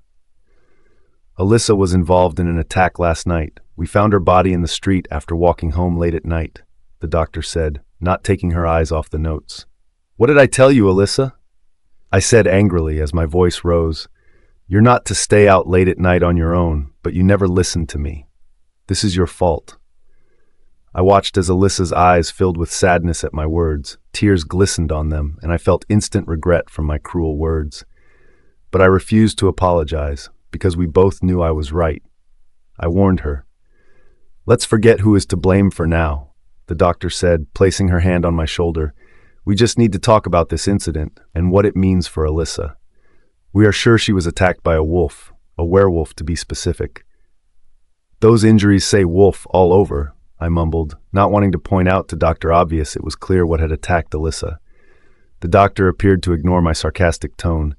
"Alyssa is severely injured, not just externally, but there's internal damage too. She will need a good length of recovery time. But she will heal," I said with concern in my voice as I squeezed her hand lightly. "I know she will." "Yes," the doctor said. "But remember, Alyssa is a human and does not have the recovery speed us werewolves do. It will take her a good few months until full recovery." "No," I shook my head. "We're getting married in 2 days. I need Alyssa healed by then. I'm afraid you will have to consider postponing your wedding." The doctor shook her head. "There is no physical way that Alyssa will recover in that short space of time." She paused. "For now, we need to leave Alyssa to rest. I will call you with any updates on progress, but for now I suggest you get your wedding canceled for the time being. Miss Richardson's recovery is far more important at this time." I felt my blood boiling inside me as my anger rose. "I will find out who did this to you, Alyssa, and personally rip their head off." Alyssa's POV. "Is he gone?" I asked the woman at my side, impressed she was still keeping the pretense of playing doctor by snooping at the fake notes on her clipboard. I was impressed by Patricia's ability to stay in character. I was feeling myself being fooled that she may actually be a real doctor. "I think so," Patricia smirked. "But it's best to be sure. He might have a sudden change of mind and run back in. Had that happened before, that's the joy of live performance. You never know what will happen next."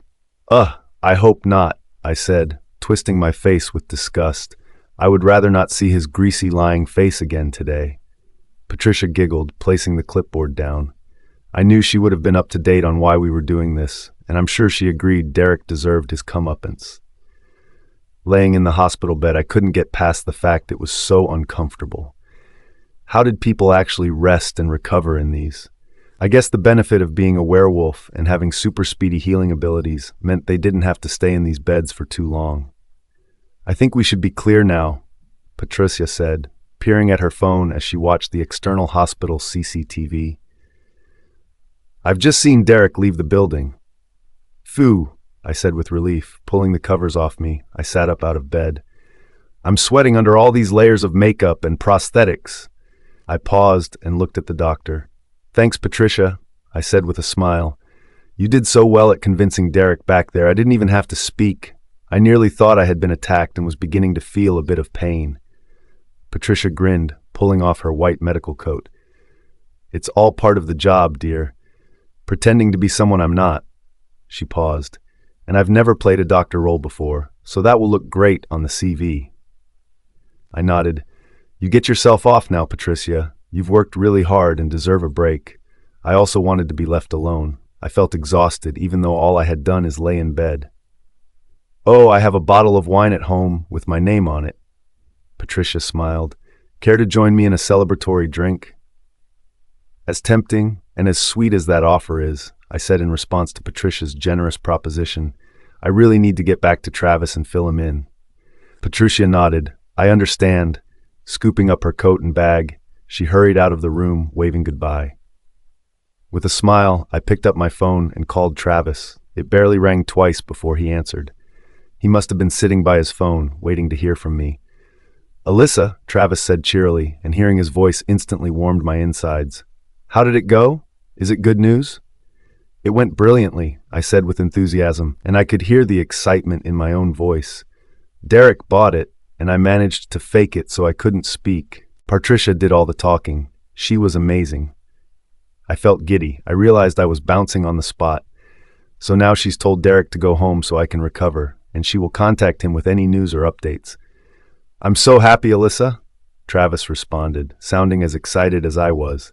You did so well. This is a great start to put our plan into action.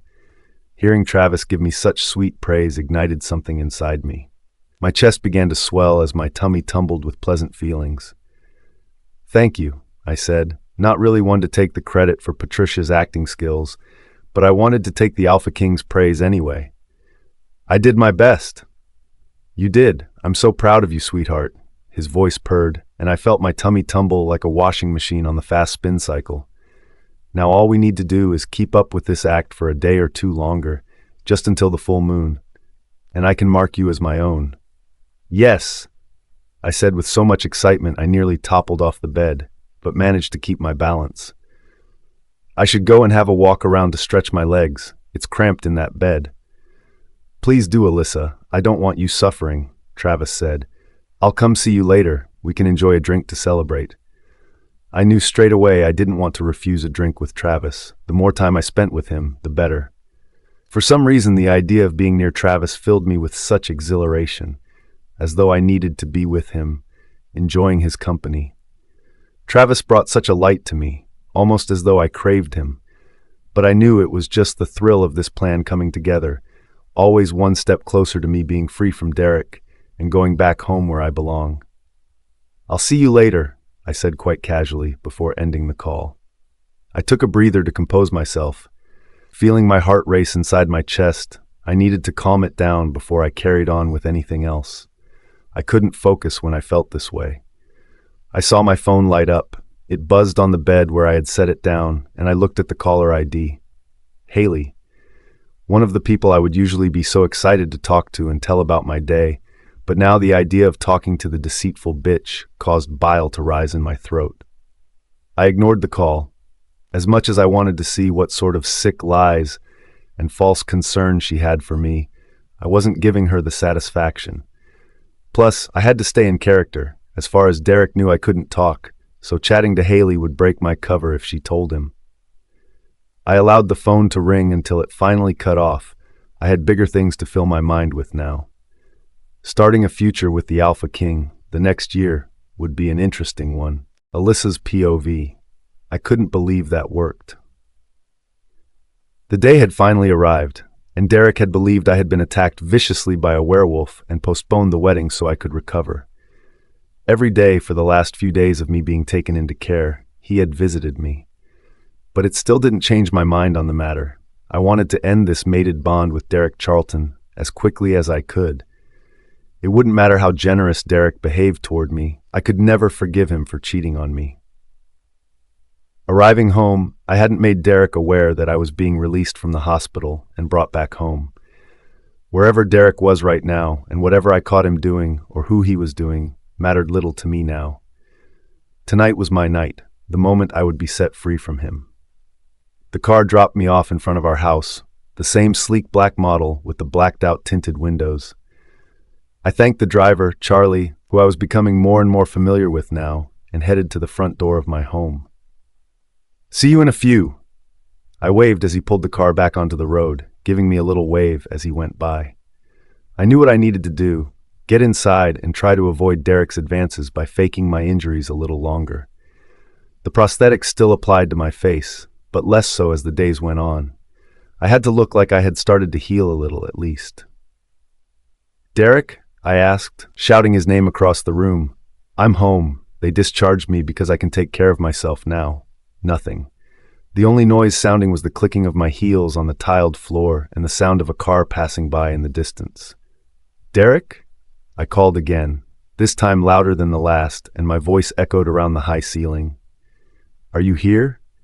My question was met with a still silence. "I guess he isn't home," I said in a hushed tone. Making my way to the staircase, I began to focus on what I needed to do now. My focus was Travis, meeting him tonight in the woods as we readied ourselves for the mating ceremony.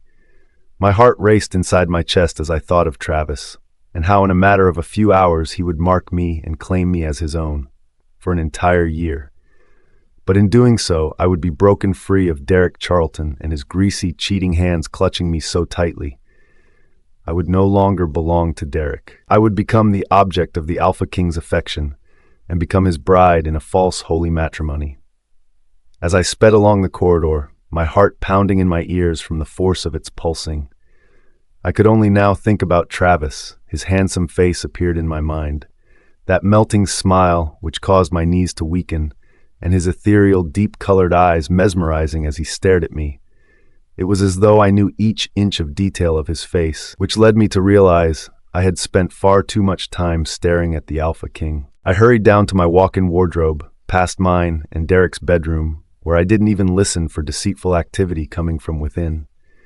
I was focused on one thing only. What do I wear for a mating ceremony to an Alpha King?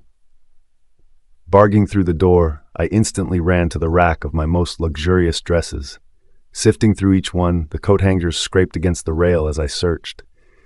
It was then I saw the dress, the one I had bought especially for my wedding night with Derek. Pulling it from the rail, I held the dress in front of me and studied its beauty. An ivory long fishtail-style dress, nothing too over the top with its decoration, but it had enough to make this number classy. The sweetheart neckline was something I knew would suit me, and I decided there and then this would be the dress I would meet Travis in tonight. I needed a different event to link this dress with. I would no longer remember it as the dress I nearly got married to my cheating fiancé. "This is it," I said in a whisper to myself, holding the dress up in front of me as I admired myself in the mirror. "This is the dress I will wear to break Derek's bond and become the mate of a king." Keeping an eye on the time, I panicked, knowing I had so much to do to make myself look more beautiful and pristine than I had ever looked in my life so far. I knew Charlie would be back in a couple of hours to pick me up. Taking a large swig of the wine I had brought up from the kitchen, I began to mentally prepare myself for what was in store for me this evening. I would begin the process of becoming the queen of the Dark Kingdom. After hopping into the shower, I took care to wash my hair and shave in all the places that were usually hairless on me, making sure to get into all the cracks. I left the shower, dried myself off, and began to hear the familiar tone of my phone ringing. Leaping for the phone on the side of the sink, I saw it was Travis and just had to answer it. "Has something happened? Was the ceremony postponed as well? Had Derek found out and uncovered our plans?" "Travis!" I said with a heavy rasp after the effort of grabbing my phone quickly. "Is everything okay? Did something happen? Are you all right?" So many questions left my lips, one after the other. I heard Travis chuckle softly. "I'm okay, Alyssa. Everything is going to plan." He paused and I could hear my heart thumping inside my chest rapidly. "I just wanted to hear your voice," he said with a sultry tone. "I was feeling nervous and I knew hearing you would settle those nerves." I couldn't find words to say. Hearing Travis say such lovely things to me wasn't what I was used to. Part of me wished he would stop being so charming, because it wasn't making not falling for the king any easier. But also, I enjoyed his gentle, attentive nature toward me. A low laugh left my lips. "We'll be fine," I said, returning his gentle tone. "I can't wait to see you." "Likewise, my queen," Travis said. His words shuddered slightly, and I knew he was as excited as I was feeling. Travis's POV. "I can't believe this is it," I said to Clayton, feeling my body tremble slightly. "All these days of planning, and we made it." "Indeed," Clayton replied huskily. "I can feel your nerves, Travis. You're shaking. Are you that scared?" "Kinda," I responded. "But more excited," I said with a laugh, feeling like a teenager with a crush. "I'm looking forward to have someone in my home to talk to." Clayton laughed loudly in my mind. causing me to flinch. That says a lot about your staff and friends, doesn't it? I couldn't help but return a chuckle. You know what I mean. I can feel Alyssa on another level, as though we already have a bond, I guess. Clayton said. And the fact is she's really hot, and you'll see her walking around in her underwear. Clay, I sighed, don't be a pervert just because that's what you want. Well, yeah. Clayton said, imagine if we caught Alyssa out of the shower too. Nothing but towel and...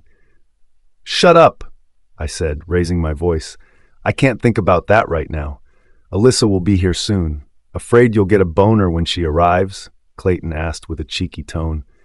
Imagine how embarrassing that would be, or perhaps Alyssa will enjoy you standing to attention. I felt myself trembling once more. Clayton wasn't helping to calm my nerves much. Alyssa will be here any second. Can you please talk about something else? What about the old lady across the road with the weird wart on her face, naked in a hot tub? Clayton responded. The laugh that escaped him was evil. I hate you, I said with a disappointed tone. Alyssa's here. I can hear the car. I took my attention to the spot where the headlights from Charlie's car began to shine, growing brighter as the car arrived closer. It pulled up by my side and I felt my heart begin to race in my chest at great speed. The door opened and out stepped Alyssa. My jaw dropped at her beauty, her curved figure dressed in a long, decorative ivory gown which shaped her perfectly. She was breathtaking. You made it, I smiled, trying to hide my nerves. I stretched out my hand, which she took instantly. You look beautiful, Alyssa. Absolutely stunning, Alyssa smiled. Thank you, Travis. You look quite the catch yourself in your tuxedo. She paused. You sound like you didn't expect me to show. Well, I laughed nervously. The thought was in the back of my mind, like first date nerves, I guess, wondering if your date will show or not. This is some first date. Alyssa laughed softly, and the sound of her soft chimes set my heart alight. Usually I would say we were moving too fast. I couldn't help but laugh. I adored Alyssa's sense of humor. I don't often ask women to commit to me on this level on the first date. I began to lead Alyssa further into the woods, where I had set out a small arrangement between the gap in the trees. Follow me. I watched Alyssa's expression as we grew closer to our spot where the ceremony would take place. A comfortable Sherpa blanket on the ground, accompanied with a bottle of champagne. Candles flickered delicately around to illuminate the spot, as if the soaking light of the full moon wasn't enough. Did you do this? Alyssa asked with amazement in her voice. It's beautiful. I did, I said, leading Alyssa to the blanket. But it doesn't match your beauty. Nothing does. I paused with a smile. Get comfortable, my dear, and we will begin the ceremony. I took a spot on the blanket next to Alyssa and poured us a glass of champagne each. To ease the nerves, I said with a smile. How are you feeling, Alyssa? You know you can still change your mind on this. Alyssa returned my smile, taking a delicate sip of the champagne. I definitely don't want to change my mind. This is what I want, she paused. But I am feeling quite nervous. I've never done this before. Will it hurt? Only for a few seconds. I said truthfully, the pain will come when I bite into you, but then you will feel nothing else after, I promise. I paused, brushing my fingers against Alyssa's bare arm. If at any moment you feel uncomfortable and want me to stop, just tell me, okay? Okay, she nodded, and I watched her finish off the glass of champagne. I'm ready. Let's do this and get it over with. A part of me felt disappointed. Alyssa wanted to get it over with. I wanted her to enjoy the moment, but I understood her feelings. As a human, I can't imagine it would be very pleasant for her to feel the pain of being bitten. Yes, the sooner it's done, the better. I placed my drink down and shifted myself closer to Alyssa. May I? I asked, hovering my fingers over the hair which cascaded over her shoulder, and seeing her respond with a nod. I took the hair and gently pulled it to her back, revealing her neck. I'll bite your neck, so you can hide it with your hair if needed. Why would I want to hide it, Travis? Alyssa asked, her big green eyes staring into me. I would be proud to be marked by you. It's not every day I get to belong to someone as wonderful as you. My heart began to race in my chest, thumping so wildly I could swear it would break out any moment. Are you sure? I asked, trying to steady my breathing to not show my nerves. After all, our contract is only temporary. Alyssa smiled again. She seemed to calm and collected now. Of course, I'm sure. Our mated bond will be a memory of what we went through to both get what we wanted. With a nod, I released a gentle exhale. Leaning further into Alyssa's neck, my lips began to brush against her soft skin. I took in a deep breath, inhaling her sweet scent which danced on my senses. Alyssa smelt like nothing I had experienced before. I wanted to devour her, but protect her at all costs. I always wanted Alyssa to be close to me, to become one with her. "Oh no," I said internally. "This can't happen." "What? What's wrong, Travis? Just bite her already," Clayton said with frustration in his voice. "I think I'm falling in love with Alyssa," I said. "I've never felt this way for anyone, Clay, and it scares me. This wasn't part of the plan. How can I let her go after a year if I want to be with Alyssa forever?" So many thoughts whirled around my mind, endless questions of how I was feeling in this moment. "I'm scared." "Love is never planned," Clayton responded. Alyssa's POV. I thought I knew what to expect after Travis talked me through the process. Pain at first, which wouldn't last too long. How had he known? Perhaps it was different for humans because we don't heal so fast. "Shut up, Alyssa." I told myself. I was overthinking it, as I did with everything. It won't last long, just tighten up your muscles and bear it until it's over.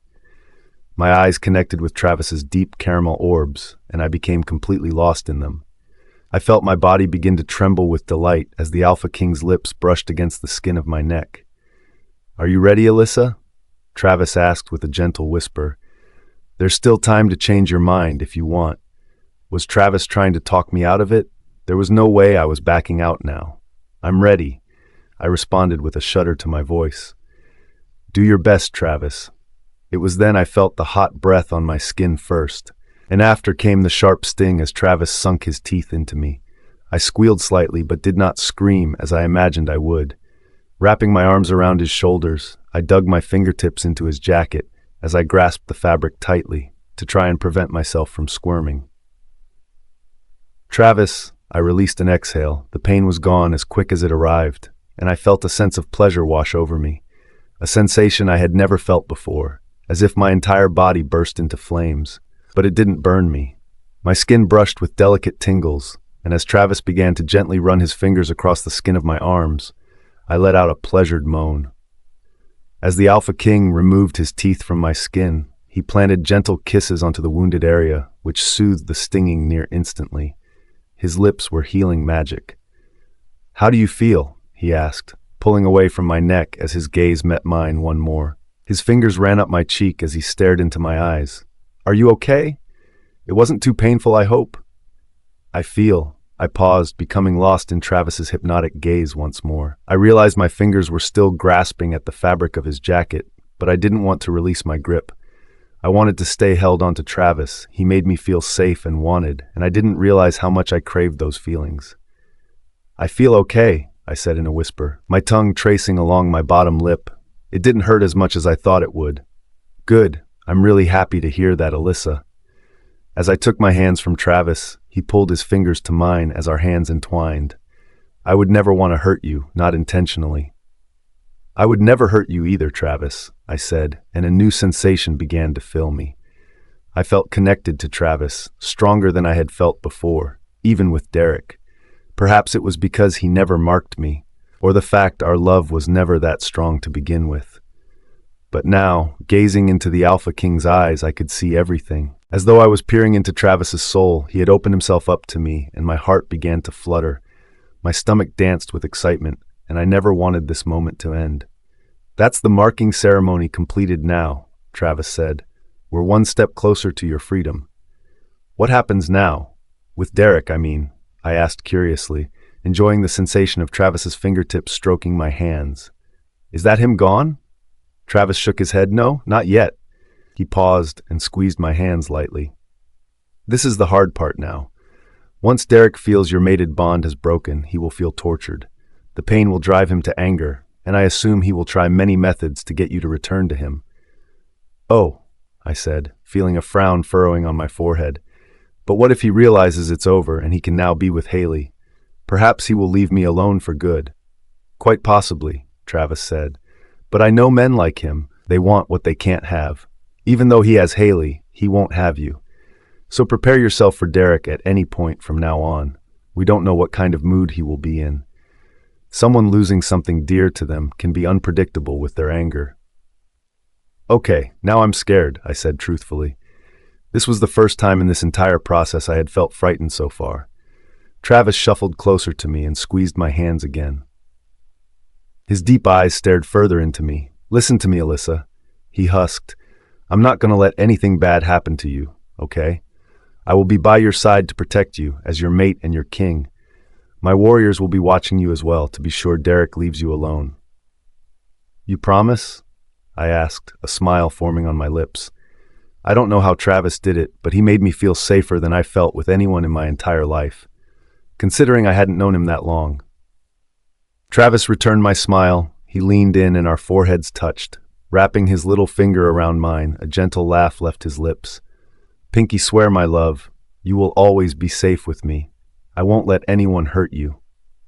My heart raced, pounding in my chest while my stomach tumbled and fluttered. No, I had to ignore this feeling. It was false, and probably no doubt the effect of the mark. I couldn't fall in love with Travis. He wasn't the one for me. This was all a pretense to get us both where we needed to be. It was time to ignore my heart and listen to my head. Don't fall in love. I think we need to get you back home, Travis said. Once you're home, you need to pack a case of clothes. I'll send Charlie with the car to swing by and pick you up once you're ready. Avoid Derek as best you can, he paused. Once you're home with me, everything will be safe under my watchful eye. I nodded. Yes, Travis, I smiled, kissing his nose gently. This is the beginning of our year together, and I can't wait. Neither can I, Alyssa, Travis responded with delight in his voice. You're mine now. Derek's POV. Making love to Haley was always the most pleasurable feeling. Every time my fingers brushed against her skin, it felt like the first time I had touched her. Derek, Haley gasped, that beautiful melodic tone. You're taking all of me now, Haley, my love, I said, my words shuddering in her ear. I love you so much. I love you too, Derek, Haley responded before a blissful moan escaped from her lips. My fingers ran up her body before entwining within the tendrils of her short blonde hair. My other arm wrapped around her. I was about to explode. I could feel it. I asked, growling in her ear, I'm going to fill you up and watch it spill out. You're mine. It was then, just before I managed, I felt the intense pleasure be replaced with a mind-numbingly sharp pain. Starting in my head, as though a knife had been thrust into my skull, and then the pain shot through my entire body. Alyssa! My wolf Nova screamed in my mind. Something is wrong with Alyssa. Opening my eyes, my vision blurred as I tried to focus on Haley. I felt suddenly repulsed by her, as though I couldn't bear to touch her, or even be anywhere near her. I thrust my hand into her torso, pushing her away from me with a great force. Alyssa! My wolf panted through the pain he was also experiencing. She is being marked by another. Another wolf has claimed her as his own. No, I responded quickly, trying to push through the pain. She can't, she is ours. We own Alyssa. No one else can have her. I focused on the pain, squinting my eyes as I tried to focus on something in the room that would become clear in my vision. But all I could see and feel was the sensation of Alyssa grasping onto an unknown man, a wolf who had sunk his teeth into her. I heard her whimpers, felt her pain as the teeth pierced into my love. She is mine! I yelled out loud, knocking over the nightstand in my fury.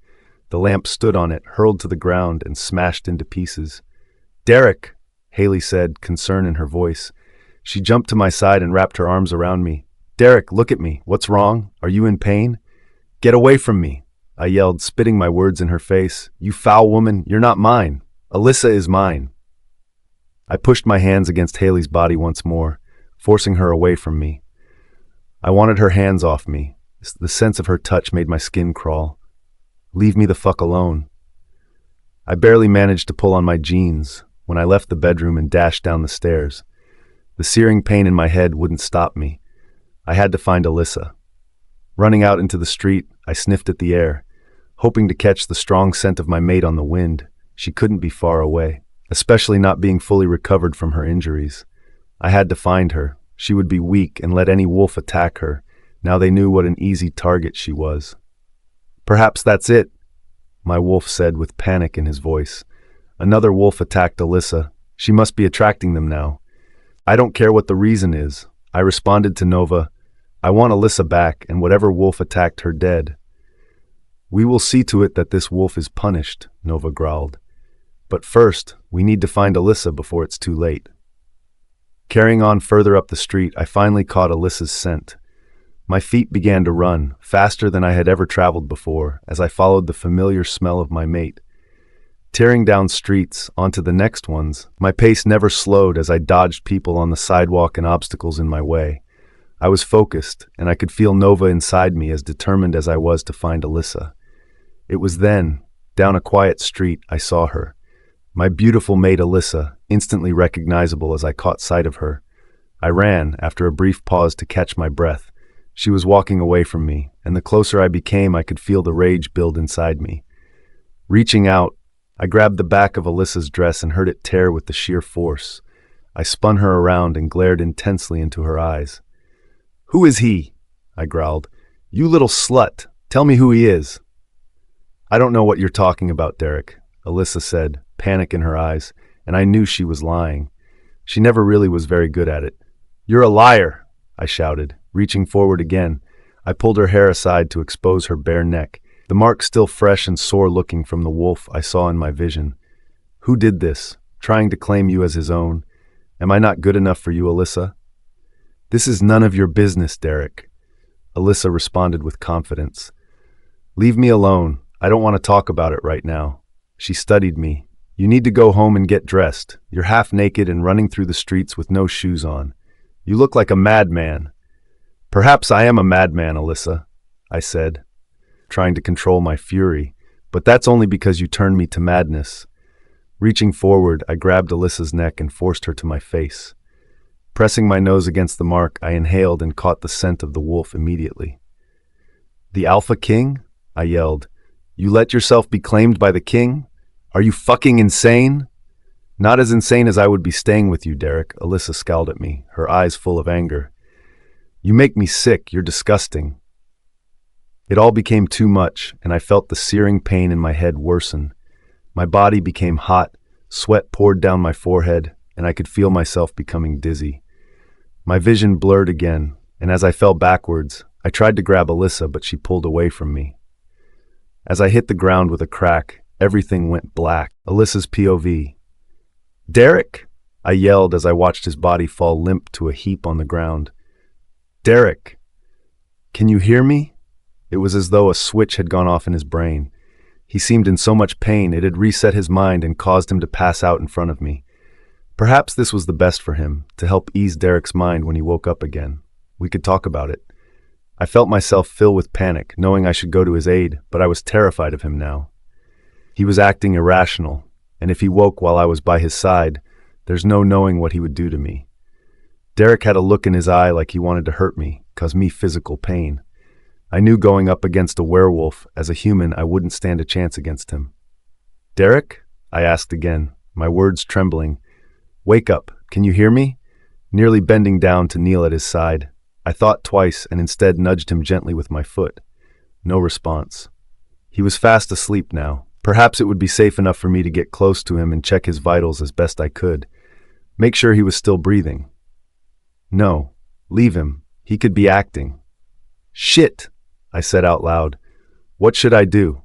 I couldn't leave him lying here out in the cold. As cruel as Derek had been to me, I wasn't one to show such a cruel side to leave him out on the street. Pulling out my phone, I dialed the Dark Heart Pack doctor, a medical professional who would make sure Derek was safe. "Doctor," I said with relief as he picked up the phone. "It's Alyssa Richardson. Derek has collapsed outside of the pack house and he needs medical care." I paused to listen to the doctor try to reassure me he would be there within a minute. "Thank you, doctor. Please hurry, he doesn't look in a good way." I ended the call. Taking one last look at Derek, I knew I had to use this opportunity to head back into the house as quickly as I could to pack my case so I could go to Travis's home. I knew I would be safe with him. I dashed toward the Dark Heart Pack house and straight up the staircase to my room. I focused on my moves as soon as I got inside the bedroom. I would pull the case from under the bed and push any clothes I could find inside. I didn't care what I wore.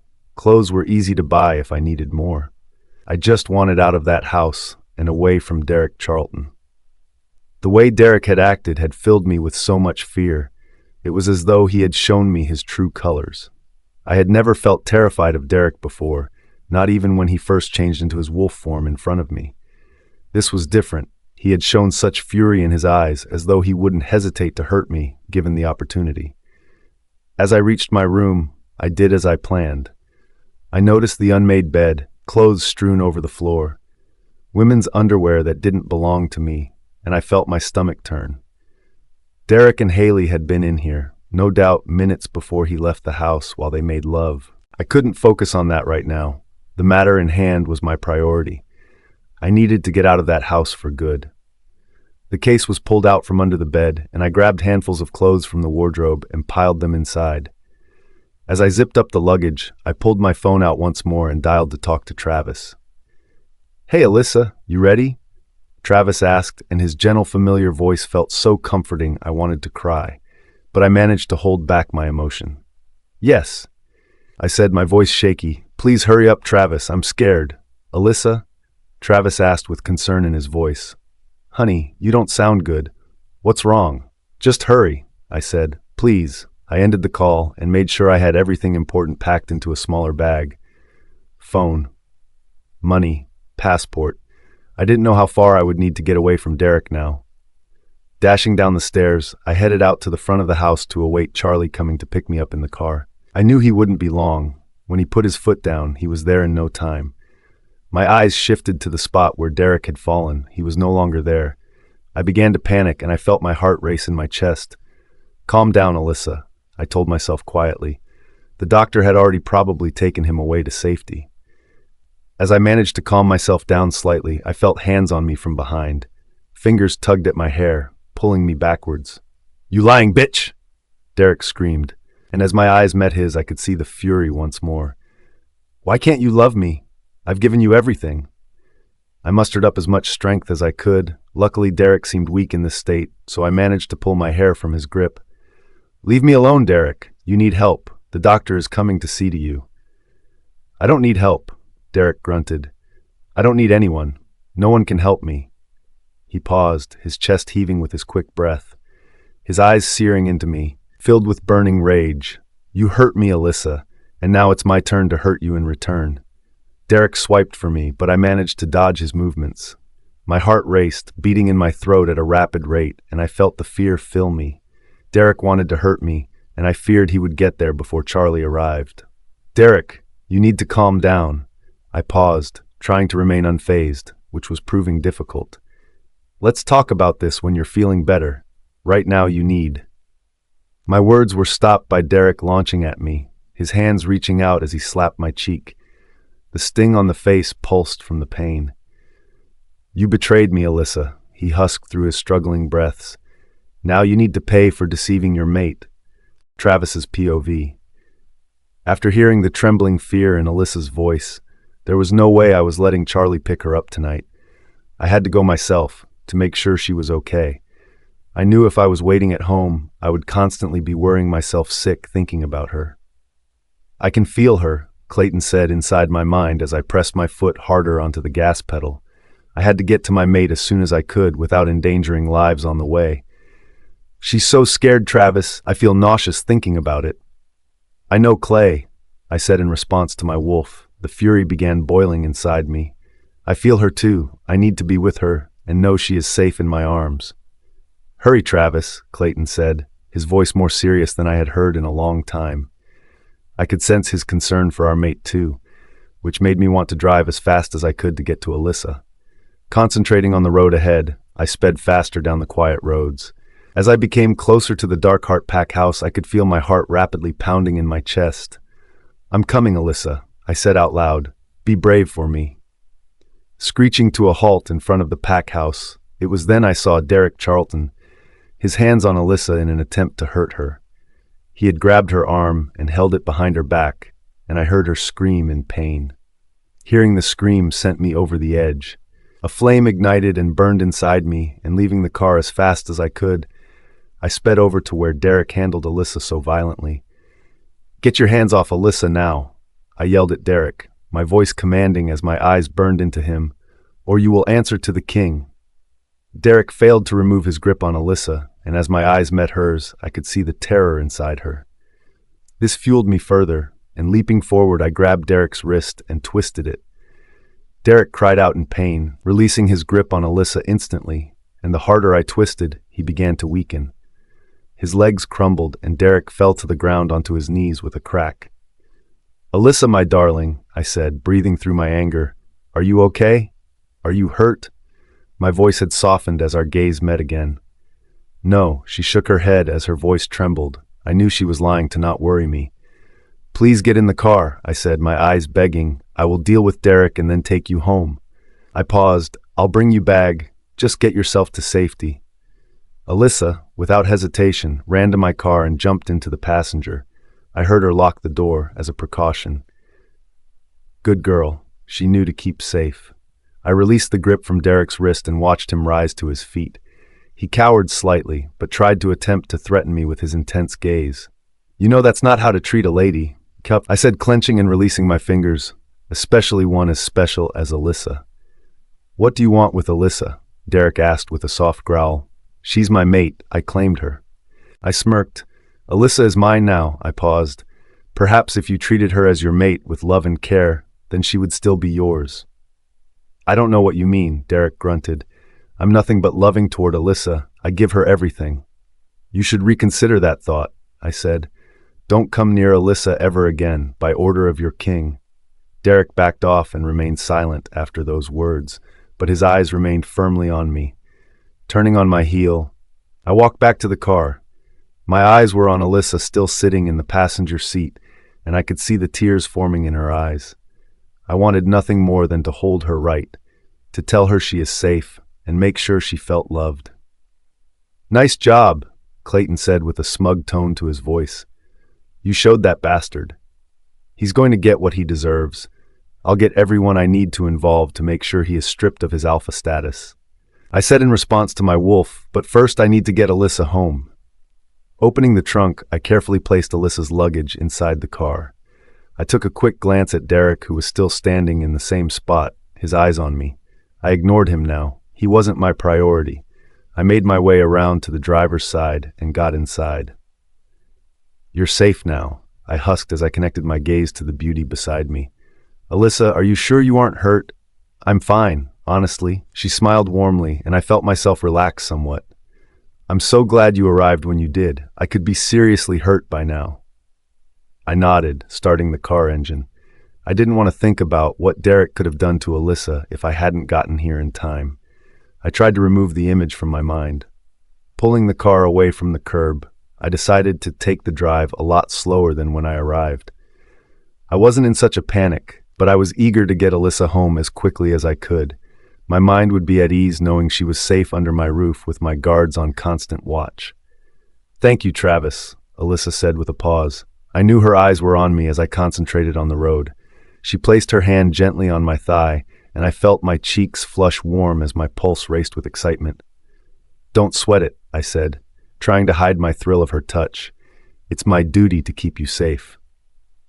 "Of course," Alyssa said as she squeezed my leg tightly. I just didn't imagine Derek would take to such extremes so quickly.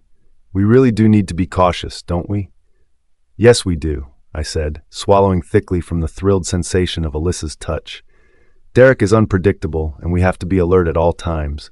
I plan on tripling my security at home while you're there. I will do everything to protect you." Shooting Alyssa a quick glance, I smiled toward her. Her smile in return caused my heart to alight with flames. This wasn't the plan. I couldn't have such strong feelings for Alyssa Richardson, but I couldn't help it. "She makes me feel incredible," I said to Clayton, "as though I'm dancing on air whenever she looks at me." "Is this love?" "I feel it too," Clayton said in return. "Alyssa really is special, isn't she? More so than we ever realized." "I want to do everything to keep her safe, Clay," I said, gripping my fingers onto the steering wheel tightly. "But I need to play this cooler, to back off a bit. I can't let Alyssa know how I feel." Alyssa's POV. There was a strange atmosphere in the car between us, and I could feel the anger seething from Travis. It was obvious why he was so mad. Of course, Derek had overstepped the mark, but I wanted the Alpha King to relax now. "Are you okay?" I asked, trying to break the silence after noticing Travis tighten his fingers around the steering wheel. His jaw clenched tightly as his burning eyes focused on the road ahead. "I'm fine, Now I'm with you, I'm safe at last." I wanted to reassure the king I wasn't going anywhere now I was under his watch. Travis never removed his eyes from the road, but he didn't ignore me. "I know," he said quietly. "I just want to get you home where I know you're safe for sure. Out here it's still unpredictable." "Sure," I said. A coldness washed over me, feeling a little like a prisoner now. It didn't help that the Alpha King had become so cold toward me, as though Travis had put up a wall between us all of a sudden. I had to admit it was difficult seeing Travis this way, angry and distressed. I couldn't deny there were some feelings forming there, and I just wanted to embrace him, to hold Travis tightly and reassure him that everything would be okay, but I couldn't let him know I held these feelings for him. Not now. "We're here," Travis said, pulling into the driveway of his familiar home. This place felt more comforting to me than the dark Heartpack home now, which alleviated any fears of me being a prisoner. This is where I wanted to be. I knew this home wasn't full of lies and deceit. At least the lies here with Travis were ones I was involved in. That's all our relationship was after, lies and deceit towards others, as long as we needed to prove we were a couple. As I entered the home, the lights had been dimmed and it felt cozy. The fireplace in the living room roared, and it was the first place I went to. I felt a shiver through my core, and feeling the heat from the fire was an instant comfort. "It's cold out there tonight," I said, making small talk to Travis. "Join me by the fire." "I want to show you to your room," Travis said, dismissing me, his eyes not meeting me like they usually did. What had come over him? He had become distant all of a sudden. Perhaps Derek's actions had affected him more than I had realized. I followed Travis up the white marble staircase and down the hallway. He didn't say anything to me, and the silence between us felt awkward. Whenever we were together, the conversation came so easily. I felt like we could talk about anything, no matter how silly it was. I realized I hadn't been upstairs in Travis' house before. I had only seen a few rooms downstairs on my visits. Travis stopped in his tracks and pushed open a nearby door. "This is your room," he paused. "I'll get Charlie to bring your luggage up." He said coldly still, "You're free to go where you please in the house, and don't feel like you have to talk to me." His eyes met mine quickly before breaking off again. The warmth in his gaze had disappeared, and I felt my chest ache with sadness. I loved the way the Alpha King had looked at me, with such excitement and intrigue toward me. But that had gone. His eyes were stone cold. "We just need to get through a year," he continued. "We just need to act like a couple in public, hand-holding and a kiss on the cheek every now and then." He paused to meet my gaze once more. "Don't worry, nothing more." "I understand," I said flatly, disappointment in my voice. "We just have to get through a year," I repeated his words. "It's not that long, really." Travis nodded. "Exactly, and then you're free to leave and go back to your old human life." I smiled weakly. I don't know what I expected. Travis was only acting out what we agreed to. I guess it was really hitting me now what our contract entailed. Was I expecting more? What did I want? For Travis to confess his feelings for me, the same as I was trying so hard to push aside.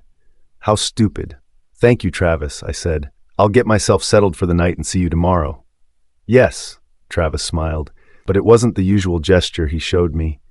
"We have an event to attend tomorrow evening. Be sure you're ready." "An event? So soon?" I asked, panic filling me. I had nothing to wear. "What kind of event, Travis?" "It's nothing huge," Travis responded nonchalantly. "A friend of mine is opening a bookstore and I promised I would attend the big day." He paused. "No doubt the press will be there when they realize I will be in attendance. It's my big chance to show you off." "I have nothing to wear. I don't even think I packed anything special," I said with panic once again. "Don't worry, Alyssa," Travis said with a slight smile. "I've got you covered." He shifted his eyes ahead, breaking our gaze once more. "Now I need an early night. Today has been a lot. You should get some rest too." Watching Travis leave my side, I felt my stomach turn with nerves. I entered the room and closed the door behind me. Switching the light on, I gasped at the beauty of this room. It was like something out of a fairy tale, a cream and black decor with a large crystal chandelier hanging from the ceiling which caused the room to sparkle. The bed was the biggest bed I had ever seen in my life, with a plush black bedding set and silk scatter cushions sitting on the top. "Wow," I said in a whisper. "Wow! I feel like a princess." I went over to the bed and plonked myself onto it. I released a blissful sigh as my body sunk into the soft mattress, and I laid back onto the bed.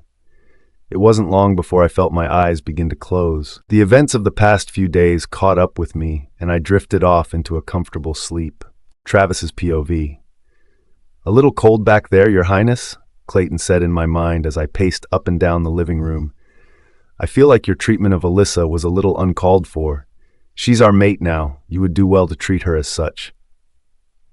It was dark outside, but the lights from the garden illuminated my favorite bed of flowers, which had become somewhat of a comfort to me. Especially the bluebells. Those were my mother's favorite flower. "Mother loved to plant those bluebells," I said, distracting myself from the pain I felt inside. "I miss her incredibly." "Indeed," Clayton added. "She was a great woman, but let's get back to the matter of why you treated Alyssa so unfavorably." "I know," I replied with a sigh, knowing Clayton would bring this up as soon as he did. "I regret being so standoffish with Alyssa, but I don't know what else to do." "How do you mean?" Clayton asked with an inquisitive tone. "I know your feelings for the girl, because I feel them too. We share these emotions, remember? You can't hide them from me." "Yeah," I laughed. Nothing got past my wolf.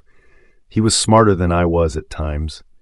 "You're always poking around in my mind." I paused as I took another gaze out of the window, stopping my steady pacing. "All I know is that I think I'm falling in love with Alyssa. This wasn't part of the plan." "You think you're falling for her?" Clayton asked. "I know you are. I know you have, silly boy. Why deny it? After all, she is our mate." "I can't get close," I said, thinking this reason was obvious. "I only get a year with Alyssa, and after that she's gone. It will break my heart to lose her."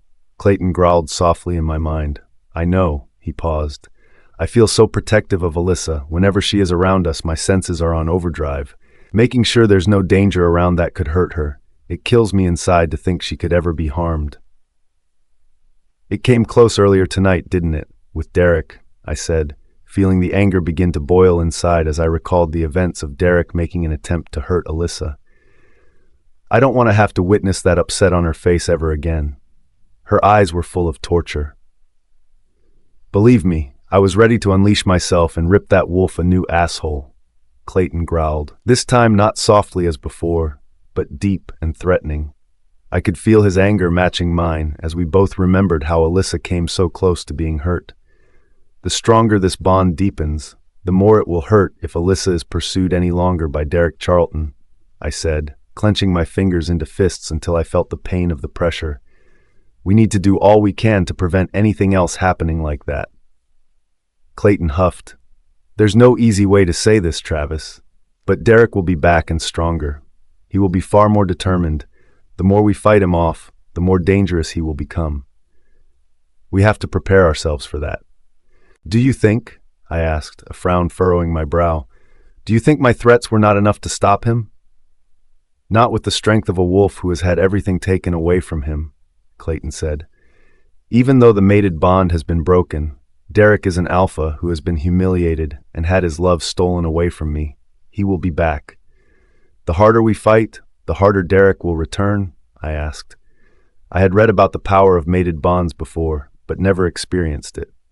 The very idea of my Alyssa being in harm's way, her life threatened, caused my blood to boil.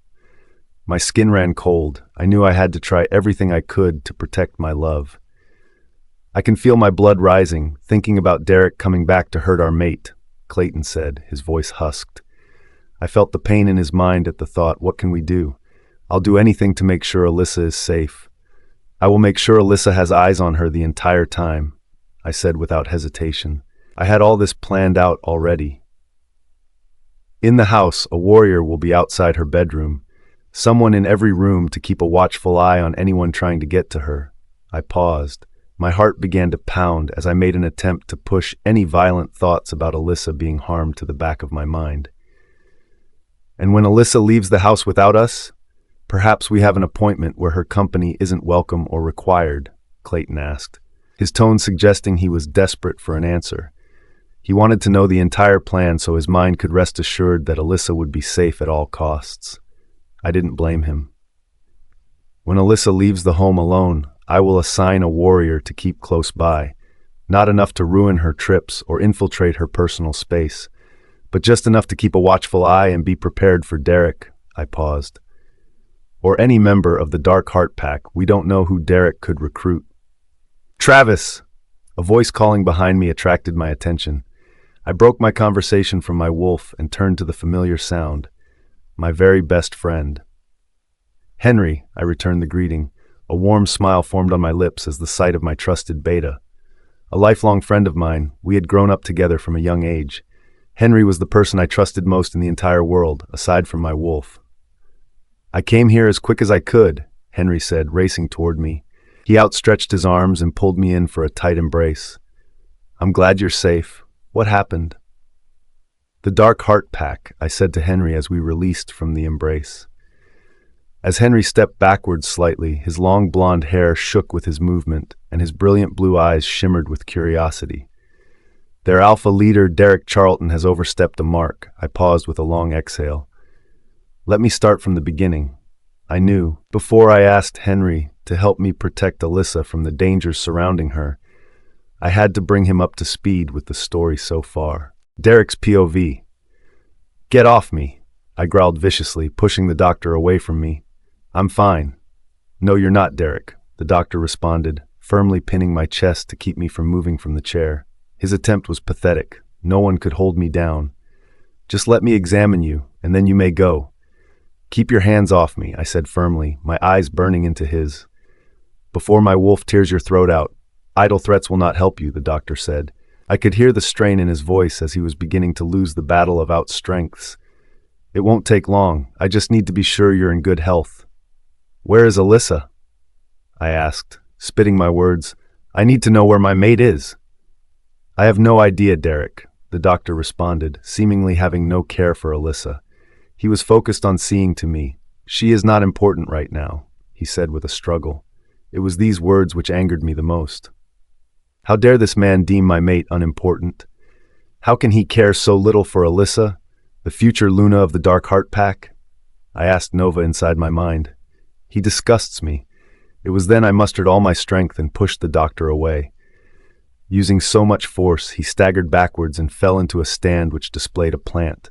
The pot tippled and smashed onto the ground. The soil smeared against the clean white floor of the medical examination room. I warned you. I growled, my eyes still burning into the doctor. Now leave me alone. I am fine. The panicked look on the doctor's face was enough to tell me he had gotten the hint now. Scrambling to his feet, he dashed out of the office without taking a look back at me. The message was clear to him now that his alpha was not to be toyed with. Derek? A faint, familiar voice sounded through the door. You're here! Haley rushed through the door, paying no attention to the mess of soil and broken plants on the ground. She leaped to my side as I stood on my feet, wrapping her arms around my bare torso. I was so worried about you. I left as soon as I could before Alyssa saw me at your home. I felt the anger boil inside me. So many emotions were infecting my brain right now. I didn't know whether to fuck or hit Haley, possibly both. That little bitch betrayed me, I said under a staggered breath. She's abandoned me, broken our mated bond, and now she belongs to another. The alpha king of all people. What does he want in a little shrew like her? Haley blinked, looking up at me with her big, beautiful eyes. She took a step back as she released her embrace from around me. Surely that's a good thing, Derek, she paused, studying my form. It's an easy release, and it means we can be together at last. Live the life we dreamed about. You don't know what you're talking about. I said cruelly, all you think about is yourself. No, Haley exclaimed. I'm thinking about you and me, and how with Alyssa out of the picture, we can carry on our lives together without any worries. Haley fell to her knees and gripped onto the leg of my jeans. Don't you see? This is perfect for us. A smirk formed on my lips, but I wasn't happy. I was just amused by how desperate Haley appeared right now. "You're pathetic," I said coldly. "Look at you, like a beggar on the street, as puny and pointless as a worm." "Derek," Haley exhaled my name with a shudder. Tears formed in her eyes. "How can you be so cruel toward me? Don't you love me anymore?" "If you carry on like this, acting as pathetic as you are," I said with a pause, my eyes looking down on her in her weakness, "I won't love you any longer. You're not fit to be my Luna in this state." The tears began to fall from Haley's eyes, but I remained cold toward her. I knew what I was doing. I had to push her as far as I could go and see how loyal this woman was. "You know I need to marry Alyssa to get what I want. The riches, the status, the power, they all need to be mine." I paused, watching Haley sob harder at my feet. Now she is straying further away from me. I have to reel Alyssa back in and make her realize I am the one she wants and needs. "But surely the power of love, our love is far more important than riches and status." Haley paused, her eyes shimmering with tears as she looked up at me. "We can be together without any consequences." "You're a fucking idiot," I said, laughing cruelly. A cackle escaped me. "Love means nothing to me unless I have wealth and power. What's the point in love when you can't have a life to enjoy it?" "What are you saying, Derek?" Haley asked, her fingers gripping tighter onto the fabric of my jeans. "That you would rather have the money and power over loving me?" Something like that. I felt my words hurting her, and I began to soften. Perhaps I had gone too far. This wasn't how the plan was meant to form. I had to keep Haley on my side to get the thing I wanted ultimately. "Be nice, Derek," Nova whispered in my mind. "We need both Alyssa and Haley on our side in this. We want both women. Don't push this one away too." "You're right," I said with a husk in return to my wolf. "I'm being too hard on Haley. I need to relax a little." Leaning down, I helped Haley to her feet before sitting back down on the chair. "I'm so sorry, my love," I whispered as I pulled Haley onto my lap, wrapping my arms around her. "I don't know what came over me. Please forgive me." "Do you love me?" Haley asked, leaning into my fingers as I stroked her face. "Please tell me you love me, Derek." Her gentle voice trembled. "Of course I love you," I replied. More than anything, I pulled Haley toward me. Our lips met, and I kissed her as gently as I could. I had to keep Haley on my side, just until I had Alyssa back where I needed her. Alyssa's POV. I was seething. Reading the message on my phone, it was the last thing I had expected or needed right now. The message was from Haley, who was once my best friend. "Hey love, it's been a while, but I wondered if you would like to meet for a coffee and a catch-up today? Our usual place at 1 p.m. Miss you loads XX." The words felt so false as I read them inside my head. How could Haley have the conscience to act so friendly toward me after what her and Derek had done behind my back? I wanted to meet with her, as angry as it would make it. As much as I never wanted to see Haley's deceitful face again, I wanted to confront her and see how far she would go in acting like a friend to me. I returned the message with a quick, "Sure, see you soon," purposely not as friendly as our message exchanges used to be. I didn't have it in me to act kind and warm toward her. She was no longer my best friend. "Where are you going?" Travis asked as I was about to leave through the front door. "I would appreciate it if you told me you were leaving at any point." "You're making me feel a bit like a prisoner now, Travis," I said with a frown furrowing my brow. "But if you must know, I'm going to meet a friend for coffee in town." "Okay," Travis said with a huff. "Which friend?" "That's none of your business," I said sharply. "I agreed to be your mate through a contract, and this contract said nothing about you knowing all of my business." "I'm sorry, Alyssa," Travis said, softening his tone. "I'm just worried about you running into Derek again. I'm concerned about you." I felt myself soften as well. The wall I was building between us was becoming too high at times, and I knew I had to relax a little. "I'm sorry too," I said with apology in my voice. "I just don't want to be controlled, like Derek demanding to know my every move." Travis nodded. Leaning forward, he took my hand softly. Gazing into his eyes, I became lost in them, as I felt his thumb run gently over the back of my hand. "My intentions are only for your safety, I promise." He paused. "You don't have to tell me who you are meeting, but whenever you leave the house, I will always have one of my warriors keeping an eye on you." just in case you run into anyone untoward. I don't want a repeat of the encounter with Derek Charlton. So now I'm being spied on? I asked. The anger boiled inside me again. Someone watching my every move. I didn't agree with Travis. I wanted to leave for good and not return. I felt as though my privacy was longer my own, that I would have someone's eyes on me at all times. I feel like you're going a bit overboard with the protection, and it feels a bit creepy. Alyssa, Travis exhaled, grabbing my hand tighter. I promise you won't notice anyone there. My warriors will be so far away they won't hinder or ruin your plans. Very well, I said with a relaxed tone. I could understand Travis's point of view. He was only looking out for me and wanting me to stay safe. I shall see how today goes, and if I feel any discomfort, I will be reporting back to you. Of course. Travis nodded with a warm smile, and his eyes glistened as he gazed into mine. I want you to tell me at any point if you're not comfortable. Your well-being is my priority. I nodded. Thank you, Travis. I shall be careful. Leaning in, I placed a gentle kiss on his cheek. I felt my chest flutter with excitement as my lips touched his skin. Inhaling his scent gently, the smell of his cologne hit my senses, and my stomach tumbled with delight. Have a good time with your friend, he paused. Do I know them? A smile formed on the corner of my mouth.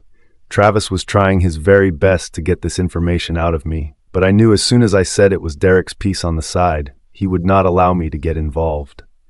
So I gave little information. Just one of my best friends from the Dark Kingdom. I paused. I doubt you know them. It's been a while since we caught up. I wasn't lying. Everything I said there was the truth. I just left Haley's identity unknown. A thought crossed my mind, though. I knew full well, now that Travis had marked me, he could read my thoughts, get inside my head and see who I was with. I just knew this would be the test on how much he respects my privacy. Had he already been inside my head and seen who I was meeting? Not being a wolf myself, I couldn't sense the connection, like I would if we were both werewolves. I had to trust Travis now. At least let me call Charlie to drive you into town, Travis said with sincerity in his voice. It would ease my mind somewhat, knowing you would be taken care of on your journey. I laughed. It was incredibly sweet how much the Alpha King cared about my safety. And I loved Charlie. He was a good guy, so I agreed. Okay, sure. I said, I'll get a ride from Charlie, no problem. I paused with a smile. I might even buy him a coffee to go. Travis laughed. I'm sure Charlie would love that. He really likes you, you know. I really like him too, I said, squeezing Travis's hands. But I'll be okay, I promise. I didn't have to wait long for Charlie to bring the car around to me. Hopping in the back, I told him where I wanted to go. It wasn't long before we reached the street I was so familiar with. This coffee spot was somewhere Haley and I had visited many times during our friendship. I thanked Charlie and left the car. He made sure that I would message when I was ready to come home. He would park around the corner and wait for me.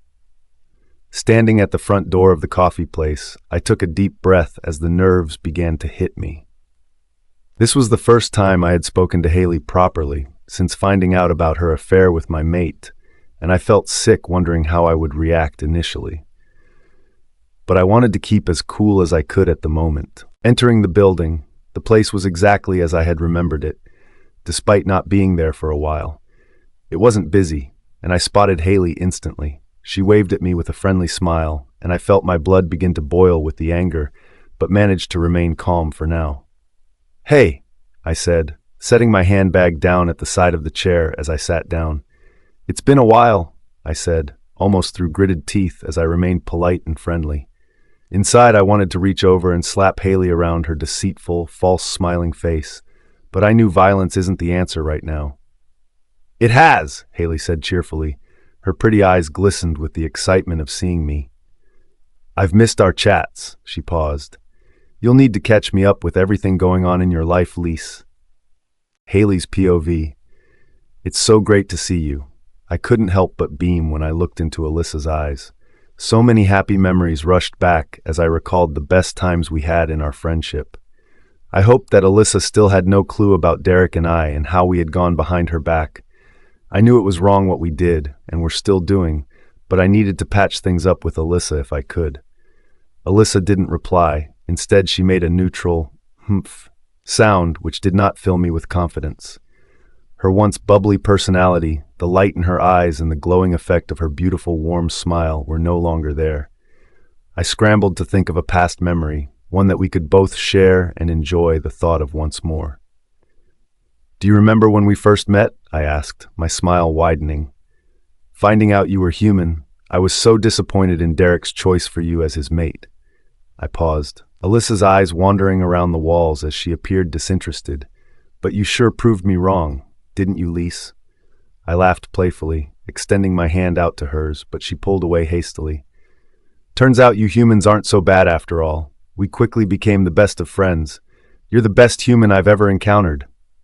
"Sure," Alyssa responded, her eyes cold on me. "Best friends never lie to one another, do they, Haley?" "Of course not, Lise," I responded, my voice shaking with nerves. What an odd thing to say, unless— "Can we get an order, please?" Alyssa asked the waitress who passed by, a stern tone to her voice. I could tell she was becoming impatient. "The place isn't even busy. Why is the service so slow today?" "This isn't like Lise at all," I said to my wolf, Silk. "What's with her? She never gets impatient like this. It's as though this isn't even Alyssa, as though she has been replaced with someone else." Silk chuckled.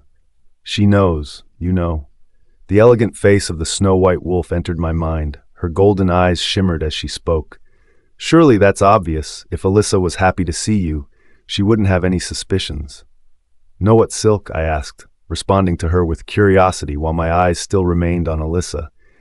"Do you mean about me and Derek? She can't know, that's impossible. She's going to marry him." "Yes, you idiot. About you and Derek?" Silk said with a matter of fact. "What else would make Alyssa this angry?" "You think she's angry?" I asked with worry. That wasn't my intention at all. I don't want Lise to be mad at me. Surely she will understand that we were destined. But I feel terrible now. Perhaps I should break it off with Derek after all. "No," Silk cried in my mind, causing me to jump slightly. "We are meant to be with Derek. He is our fated mate. It's clear to see. Don't you dare mess this up between you two." The gentle growl which simmered after her words frightened me a little. "How do you know?" I asked. "We haven't had the blessings from the moon goddess after all." "Haley," Alyssa said my name, breaking my attention from the conversation in my mind. I blinked, noticing the waitress standing at our table, her pen hovering above her notepad as her eyes gazed into me. "What are you ordering?" "What are you having?" I asked Alyssa with a smile. We used to always order the same thing wherever we went. I watched as Alyssa rolled her eyes. "For God's sake, can't you make your own mind up?" Taken aback, I felt a frown furrow on my brow. I felt that comment a little unnecessary. "Vanilla latte for me, please," I directed at the waitress. "Thanks, sweetie." The waitress smiled with a wink. "I'll be right over with your drinks." "I think she likes me," I laughed, my words shaking as I hoped to lighten the mood. Alyssa fell silent. I watched as she pulled out her phone and began to tap on the screen as though she was messaging. It was kind of rude for her to be so antisocial toward me. Surely I should have her full attention at the moment. "This isn't like Alyssa at all," I said to Silk. Usually she would have found that so funny, someone checking me out. I paused. Who is more important on the other end of her phone to take her away from her best friend? "She knows," Silk responded. "I can guarantee it. Look at her behavior. She isn't interested in us now. Alyssa could be here on her own for all she cared." "But Alyssa is my best friend," I said firmly to my wolf. "I don't want to lose her. I need to find a way to make this better. But how to bring it up?" Silk exhaled deeply. "Should have thought about that before you started opening your legs to Derek, No matter what, regardless of Derek being your fated mate, there would always be consequences with Alyssa. You just have to decide who is more important, Alyssa or Derek." With a pout, I ignored that last comment from my wolf and turned my attention back to Alyssa. "So what's going on in your life?" I asked. "I heard your wedding to Derek Charlton was postponed due to your accident." I paused. "I tried to call, but—" "I don't want to talk about it," Alyssa said. "It's done with now. Derek and I are putting the wedding on a break at the moment. The accident was too stressful." "Lise, do you need to talk about anything?" I asked with concern in my tone. "You know I'm always here for you, don't you, no matter what you need." The waitress came over and placed the drinks in front of us. "Enjoy, sweeties." "Can I get this to go?" Alyssa asked, attracting the waitress's attention again. "A polystyrene cup or something will be fine." "Of course," she responded, taking the cup away again. "I'll be right back." "You're leaving? Already?" I asked, feeling disappointed that Alyssa barely spent any time with me. It had been such a long time since we had talked. I just wanted to be there for her. Did I do something wrong? Alyssa pushed her chair from the table as she stood up and reached for her bag. "I have to go, that's all." She paused, her eyes on the waitress as though she was growing impatient again. "See you around, I guess." Taking the cup from the waitress, she didn't even glance my way before she left. I watched as my best friend walked out of the door of the coffee shop without even a care toward me, not even a goodbye. "I've fucked everything up, Silk," I said, cupping my hot cup of latte with my hands. "I've lost my very best friend, and it's all my fault." Alyssa's POV. "I can't believe the audacity of that girl," I said with complaint as I hurled myself into the back of the familiar black car, straight up lying to my face. Luckily, it hadn't taken Charlie long to respond to my message of coming round to pick me up from the coffee shop. I was done with Haley. I was only beginning to grow more frustrated with the filthy lies coming from her lips. I had lost all respect for Haley now, even pretending to think Derek and I had postponed the wedding. It made the bile rise in my throat. "Why are people so shit, Charlie?" I asked, my eyes set on the view from the black-tinted windows as he pulled the car from the curb to the road. "I don't deserve friends like that." "It's just the way of the world, miss," Charlie replied, his voice shaky as he spoke. "But the bad is always balanced with the good. I'm a believer in the universe being balanced, you know?" I smiled faintly. Charlie was old and set in his ways, but he was always a welcome face when I was feeling down. For some reason, Charlie made me feel so comfortable, like a granddad or older uncle I was close to. That feeling of family. I suddenly missed my family. It had been such a long time since I had seen them. After a year, I would be with them again. "Did the meeting with your friend not go too well, Miss Alyssa?" Charlie asked, his warm eyes glancing at me in the rear-view mirror. "You did have a feeling it wouldn't. I pray you weren't right in thinking that." "Unfortunately not, Charlie," I said with a huff, my eyes gazing back out of the window once more, watching as the buildings went by hypnotically. "Have you ever had a friend hurt you so much? No amount of begging and sucking up would fix the problem?" "Yes, miss, I have." He paused. "When you get to my age, you'll find there's a lot of people you used to call friends will turn on you and stab you in the back." I said in response. "I wish these people would show their true colors earlier than they do. It would make life so much easier to get through." I couldn't deny that seeing Haley again upset me. I felt my heart breaking all over again. The person who I called a best friend in the Dark Kingdom, who had been there for me when I felt lost and needed some guidance. She was a stranger to me now, and I couldn't trust her. I have lost my trust in everyone here now. "It's always a lesson I made sure Travis learnt, miss," Charlie said, breaking my thoughts of Haley. "To never trust someone fully, you never know when they will turn on you." I had come to realize I knew very little about the Alpha King's background or his life story, so I was intrigued to what Charlie had to say. "Has Travis had similar people mess him around?" I asked with curiosity in my voice. I imagined being the king, he would have to choose his friends carefully. "Indeed, miss," Charlie said, his eyes meeting mine briefly again. "Travis has had quite the responsibility from a young age after." He paused, shifting on his seat slightly. "Well, I don't know if you're ever aware of this, miss." "Aware of what, Charlie?" I asked, eager to hear his words. "It's not really my place to say," Charlie said, "it being Travis' story and all, but I'm sure you'll find out eventually." "You can tell me," I said. "I won't say anything, I swear." I felt even more interested to hear about Travis now. Charlie couldn't leave me hanging like this. Charlie sighed. "Very well." He paused to clear his throat once more. "The young king's parents were unfortunately taken in an accident. Travis was quite young at the time, and as you can imagine, was left distraught." "That's awful," I said, my heart breaking for Travis. I couldn't imagine how it would feel to lose my parents. Back when I lived with the humans, I was incredibly close to them, and I still spoke to them every week. Poor Travis. Indeed, miss, Charlie nodded and continued his story.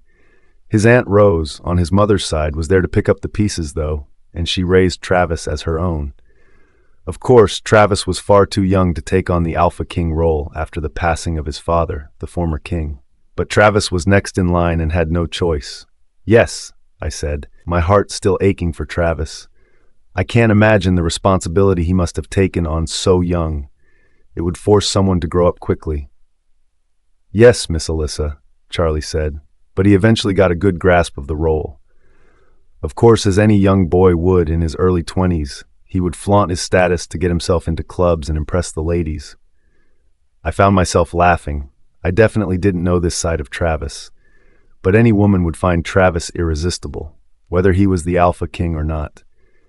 As I thought about Travis, my heart began to race and my face flushed with warmth. I felt the need to be with him now, to hold Travis, body against me, and kiss his lips ever so gently. I was falling for him, and knowing about his loss and the struggle he had to endure at such an early age, it made me proud of Travis. I needed him to know how proud I was. Is Aunt Rose alive? I asked Charlie. I haven't ever heard Travis mention her. She is very much alive, Charlie said, but she moved out of the stately home to her own cottage in the next village. He paused. The busy lifestyle was too much for her, and she wanted to settle somewhere quiet in her older years. That makes sense, I said with a nod. I imagine Rose had a lot to contend with, taking on a boy with such responsibilities. Indeed, miss, Charlie said again, but Rose always put her family first, especially Travis. She very much loves that boy. I think I do too. I said to myself in my mind, gazing out of the window again. I watched the trees rush by, and I knew we were nearly home now. The countryside was rolling by and we had left the city. I definitely love him. Travis's POV. I can't stop worrying about her, I said to Clayton inside my mind, pacing up and down the usual stretch of carpet in front of the patio doors. My favorite thinking spot. What if she's gotten herself into trouble? What if Derek has? Clayton chuckled. You really are having some strong feelings for Alyssa, aren't you? I've never seen you worry this much about anyone. I didn't reply to Clayton, my mind too distracted on the whereabouts of my mate. The worst thoughts circled my mind as I began to overthink each possible scenario of Alyssa having another violent encounter with Derek Charlton. Perhaps we could connect with Alyssa's mind? Now we have a mated bond. Her mark will allow us to read her thoughts and feelings. It may give us some indication of where she is, Clayton suggested, and I immediately felt strong anger toward his words. I am not invading Alyssa's privacy like that, I said firmly to my wolf. After all, Alyssa is not truly mine, remember? I would feel terrible to enter her mind if she didn't want it. With her being human, she wouldn't even know I was in there. I paused as I focused on the flowers outside. It's not fair on her. Humph, Clayton said with reply. Very well, be like that, but you won't get anywhere other than being sick with worry. Travis? The little familiar voice broke my conversation with Clayton, and my eyes shot to the doorway it came from. There stood Alyssa, standing elegant and stunning, and I felt my heart begin to race in my chest with excitement upon seeing her. Alyssa! I beamed, feeling the warmth and joy she brought me fill my entire body. You're home. So soon? Did you have a good time? Yes, thank you. She returned a smile, and I watched her place her handbag down. Are you all right, Travis? You seem a bit tense. I had no doubt my skin was pale, and the color left my face from worry. But now my body felt the warmth of knowing Alyssa was safe. I knew the color would return soon. I was worrying about you, I said honestly to Alyssa. I was overthinking slightly, and I got myself a little worked up thinking you could be in danger. Alyssa walked toward me, a smile shaped on her lips wider than before. Of course I'm safe, Travis. She paused as she ran her fingers up my arm, and I felt my skin tremble from her touch. You could have just read my mind. Now we have a mated bond. I know how this works despite being a lowly human. I frowned, not pleased by Alyssa's words. Please don't ever call yourself that again, I said, my voice cracking slightly. Just because you're human, it doesn't make you any less than anyone else. I paused. And besides, I know I can connect with your mind now, listen to your thoughts, and feel your emotions, but I didn't want to. Why? Alyssa asked. Scared of what you'll find in there? She laughed. Don't worry, I don't have anything to hide. It's not that I'm scared, I said, trying not to react too much from her touch, despite Alyssa making me feel like I was in heaven with the way she caressed me. I don't feel it's right to invade your privacy like that, especially when you're unable to return it. It's not fair for me to pry like that. That's very admirable of you, Travis, Alyssa paused. I appreciate the thought and concern you hold for me. Of course, I returned in a near whisper. My body moved closer to Alyssa. I ran my finger over her soft cheek gently. I would do anything for you, and I also respect you. Don't ever forget that. I paused to take a breath, fearing Alyssa was taking it away. Did you notice my warrior today? I hope they didn't disturb you. No, not at all, Alyssa said, shaking her head. I noticed no one at all. Your warriors do a good job at concealing themselves. You were right. She paused, leaning her cheek into my touch. But I felt safe knowing I was being watched. It felt like you were there keeping an eye on me. I want to keep you safe, always. I responded gently as my breath staggered with exhale. You're so important to me, Alyssa. Somehow, the way Alyssa looked at me changed all of a sudden. Her eyes seemed to gaze deeper into me, as though she was staring into my soul. Her cheeks became pinker in their shade, and her skin became warm under my touch. Travis. She husked my name so gently. You're the sweetest person I've ever met. Please don't ever change for no one. You're so different to most of the wolves I have met in the Dark Kingdom. I felt my heart race in my chest, pulsing beneath my ribs as though it was hammering to escape. I was so in love with Alyssa Richardson, and I wanted to kiss her, to feel her lips against mine. I ached to feel the warmth of her body against mine, to hold her in my arms as the kiss sunk deeper. But I knew I had to resist. This wasn't what our contract agreed on. It was all for show. Our relationship was not real. I just had to tell my mind to calm down and not get carried away with the feelings that had been developed. Travis? Alyssa spoke my name once more, this time a quiet whisper. Her eyes stared into mine, and I realized her hand had found its way to my hip and was grasping onto the fabric of my shirt tightly. Please forgive me. It was then Alyssa leaned in and kissed me. Her soft, full lips had pressed against mine as her second hand pressed against my other hip as she pulled me in.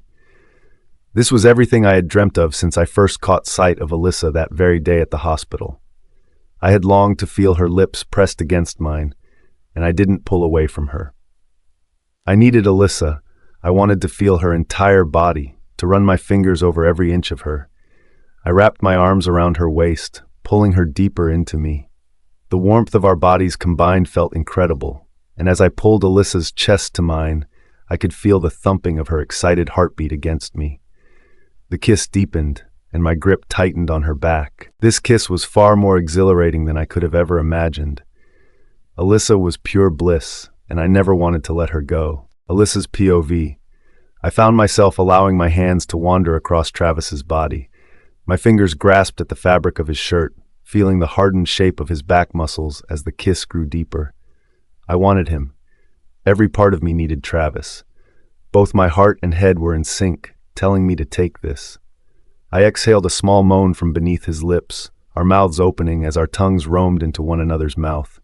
My knees grew weak, and I felt the trembling sensation between my legs as the arousal pulsated within me. Travis pulled me closer, and one hand ran up his back, across his neck, and my fingers grasped into his dark hair. This kiss was unbelievable, better than I could ever have imagined. I had fantasized about this moment for a while, and it was better than my fantasies.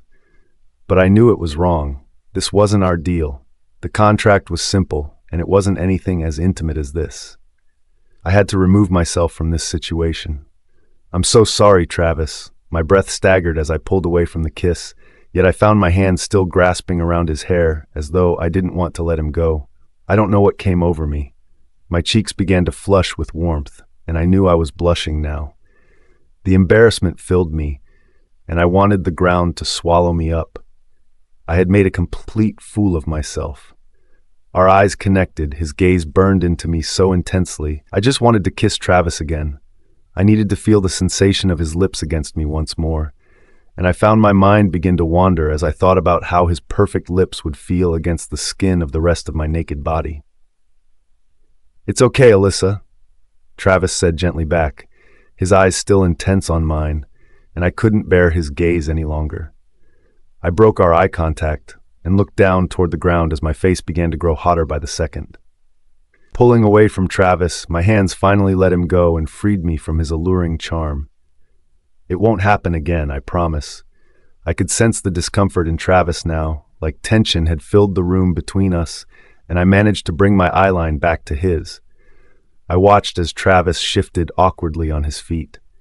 "It won't happen again," he said, clearing his throat as his tone began more firm from the softness.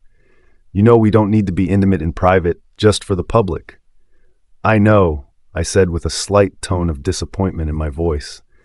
"Call that a practice run."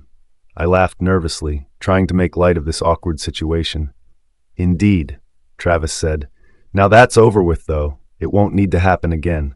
He smiled weakly at me, and I knew he was trying to make me feel more comfortable right now, which I appreciated a lot.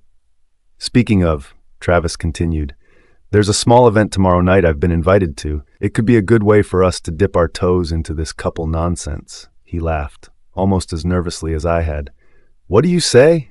Shall we make it our first date?" "What kind of event?" I asked, and I wondered if it was the one he mentioned previously.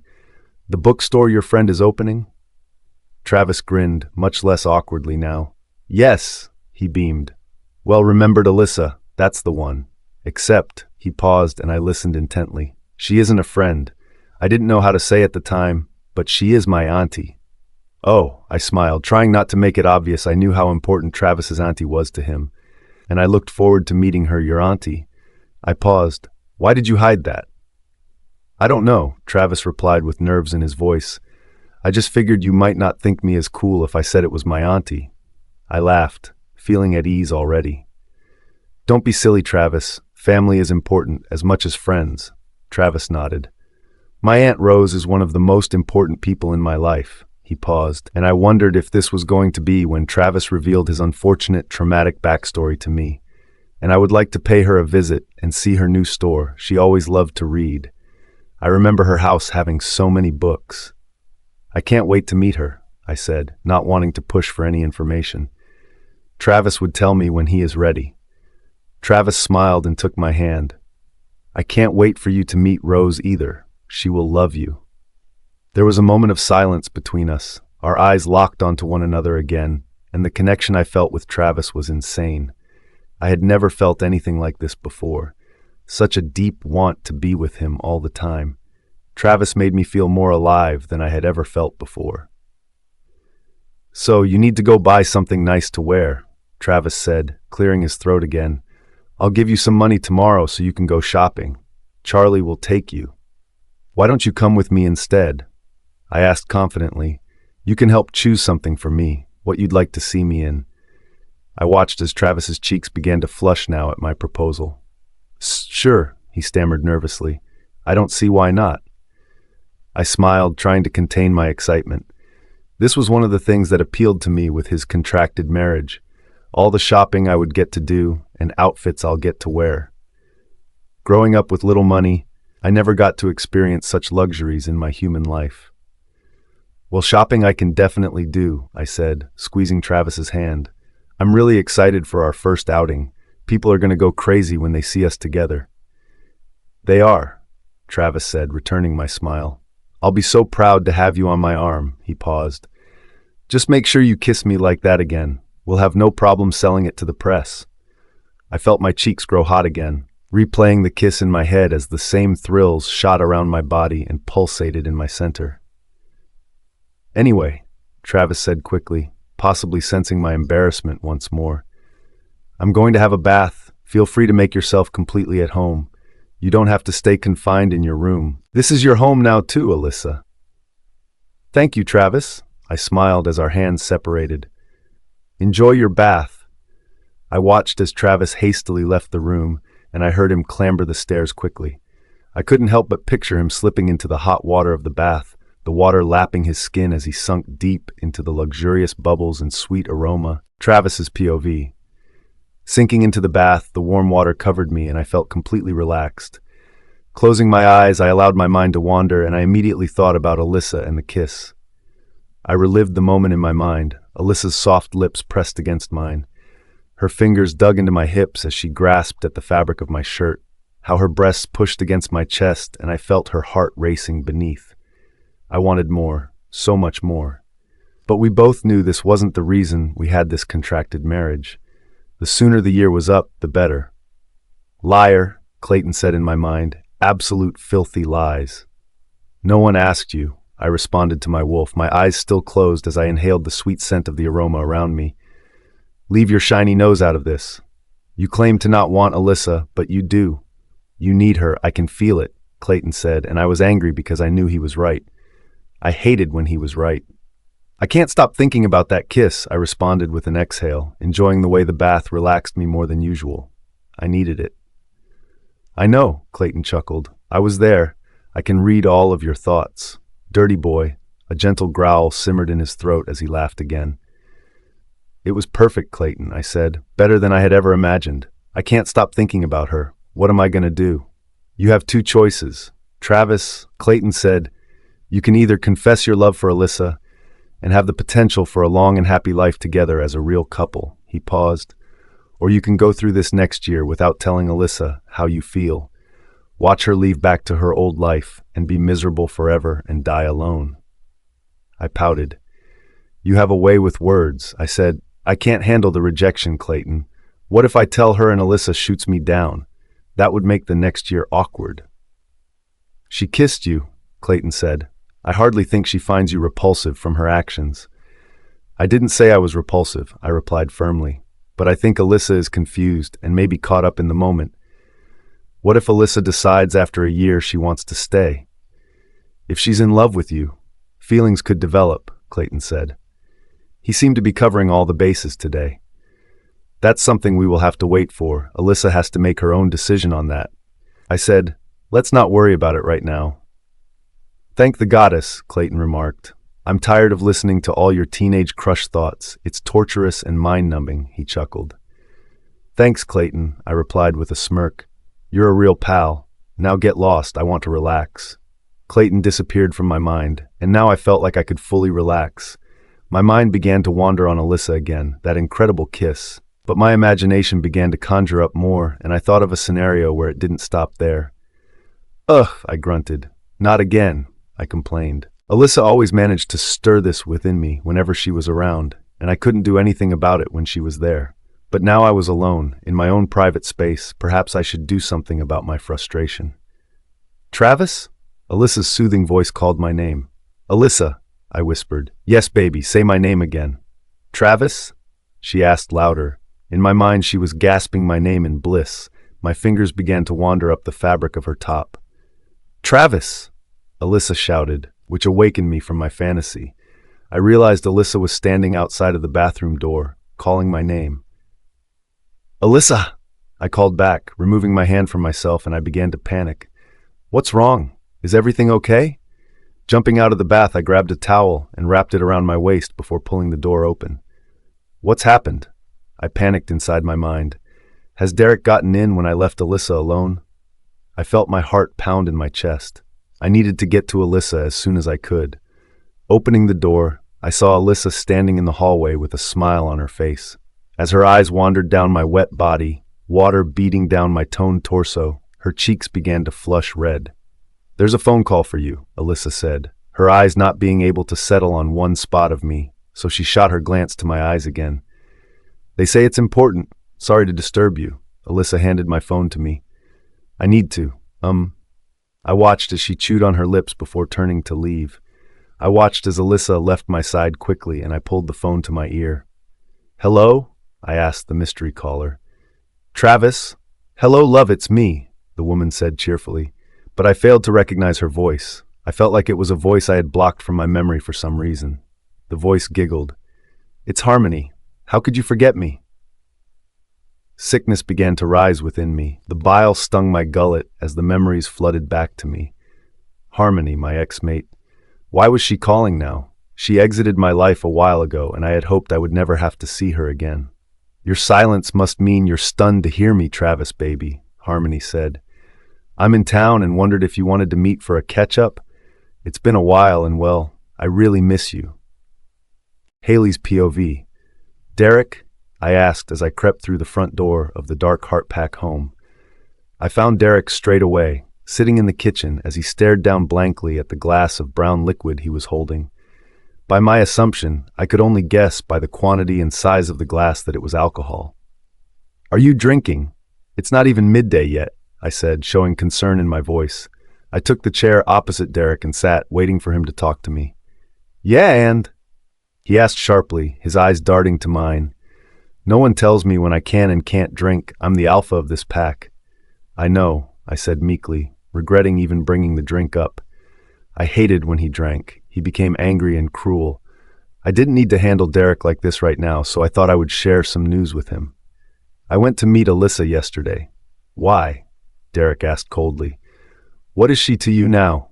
My friend, I paused. My best friend, she has been for a while. Heh, Derek laughed. A sneer fell on his lips as his cold eyes looked at me again.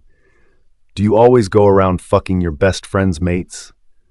Don't place this blame on me now, I said, a frown furrowing my brow. I felt the anger boil inside me. We are both to blame here. It takes two to do what we did to Alyssa. Humph, Derek responded without care or even any acknowledgement in his actions. What did Alyssa say when you met her? Not a lot, I said, shrugging my shoulders slightly.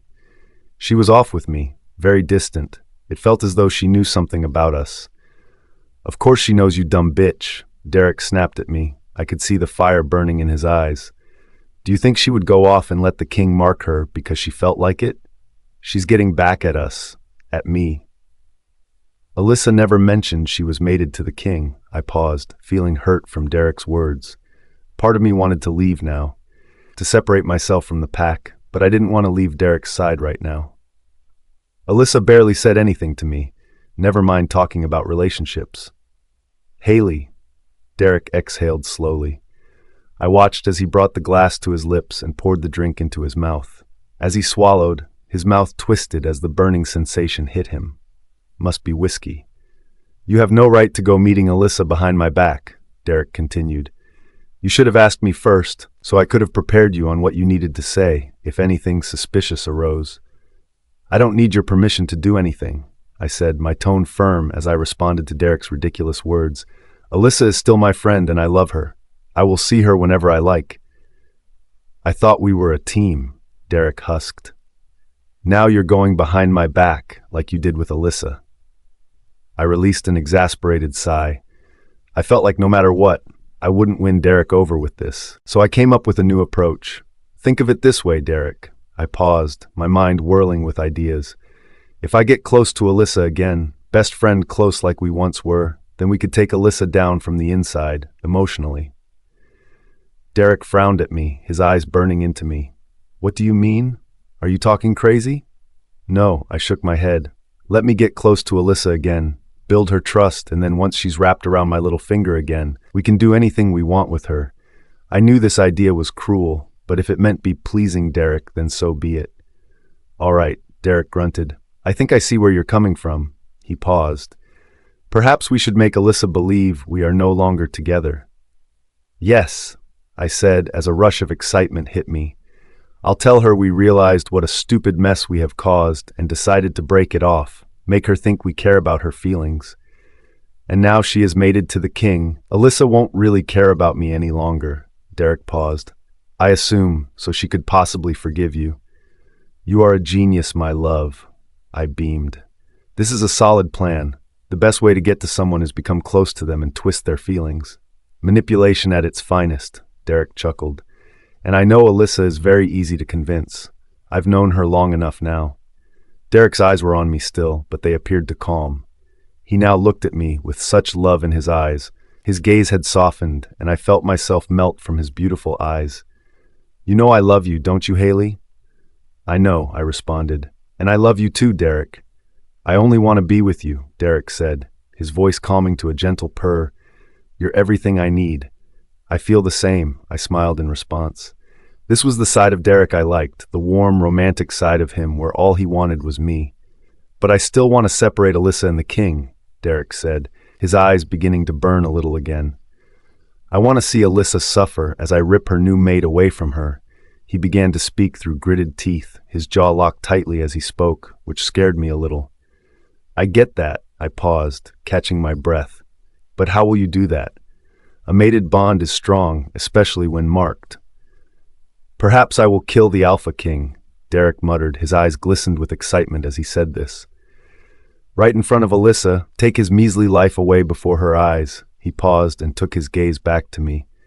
And then she will have no one, not me, not you and not the king, no one to protect her. I felt myself shudder with fear.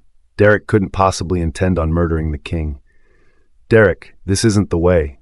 Murder is not the answer. Taking someone's life is not the way to solve this, especially someone of the Alpha King's status. You will be put to death for punishment. I don't want to solve it, Haley. Derek laughed cruelly, seemingly ignoring the importance of plotting to kill someone of such high society and stature. I just want to cause pain and heartache, like Alyssa did to me. I want her soul to be ripped out, crushed and thrown away. I will see to it that Alyssa suffers by my hands. Derek's POV. Can you imagine? I asked my wolf inside my mind. How much Alyssa will suffer if I take the life from her new lover? I paused, feeling the rush around my body at the very idea. Take away the most important thing in her life. I adored how my mind worked, to get everything I wanted out of those around me. No wonder I was fit for an alpha role. Usually I would agree with your ideas, if sometimes a little insane, Nova responded. But I'm with Haley on this one. Murdering the Alpha King will lead to your own death sentence. Heh, I replied to Nova. Don't take sides with her now. Haley doesn't know what she's talking about. You're both just afraid. Of what? Nova asked inquisitively. Afraid of our demise? If you die, so do I. I hadn't thought of it that way, but surely Nova would be willing to go with me if my life was taken. We were bonded until the very end. Stupid wolf. He should be more loyal than this.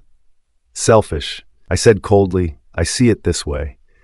If I can take on the Alpha King, show him for what he really is, a mate-stealing brute, then I would take over his role after he died. I paused, thinking my idea grew more genius by the second.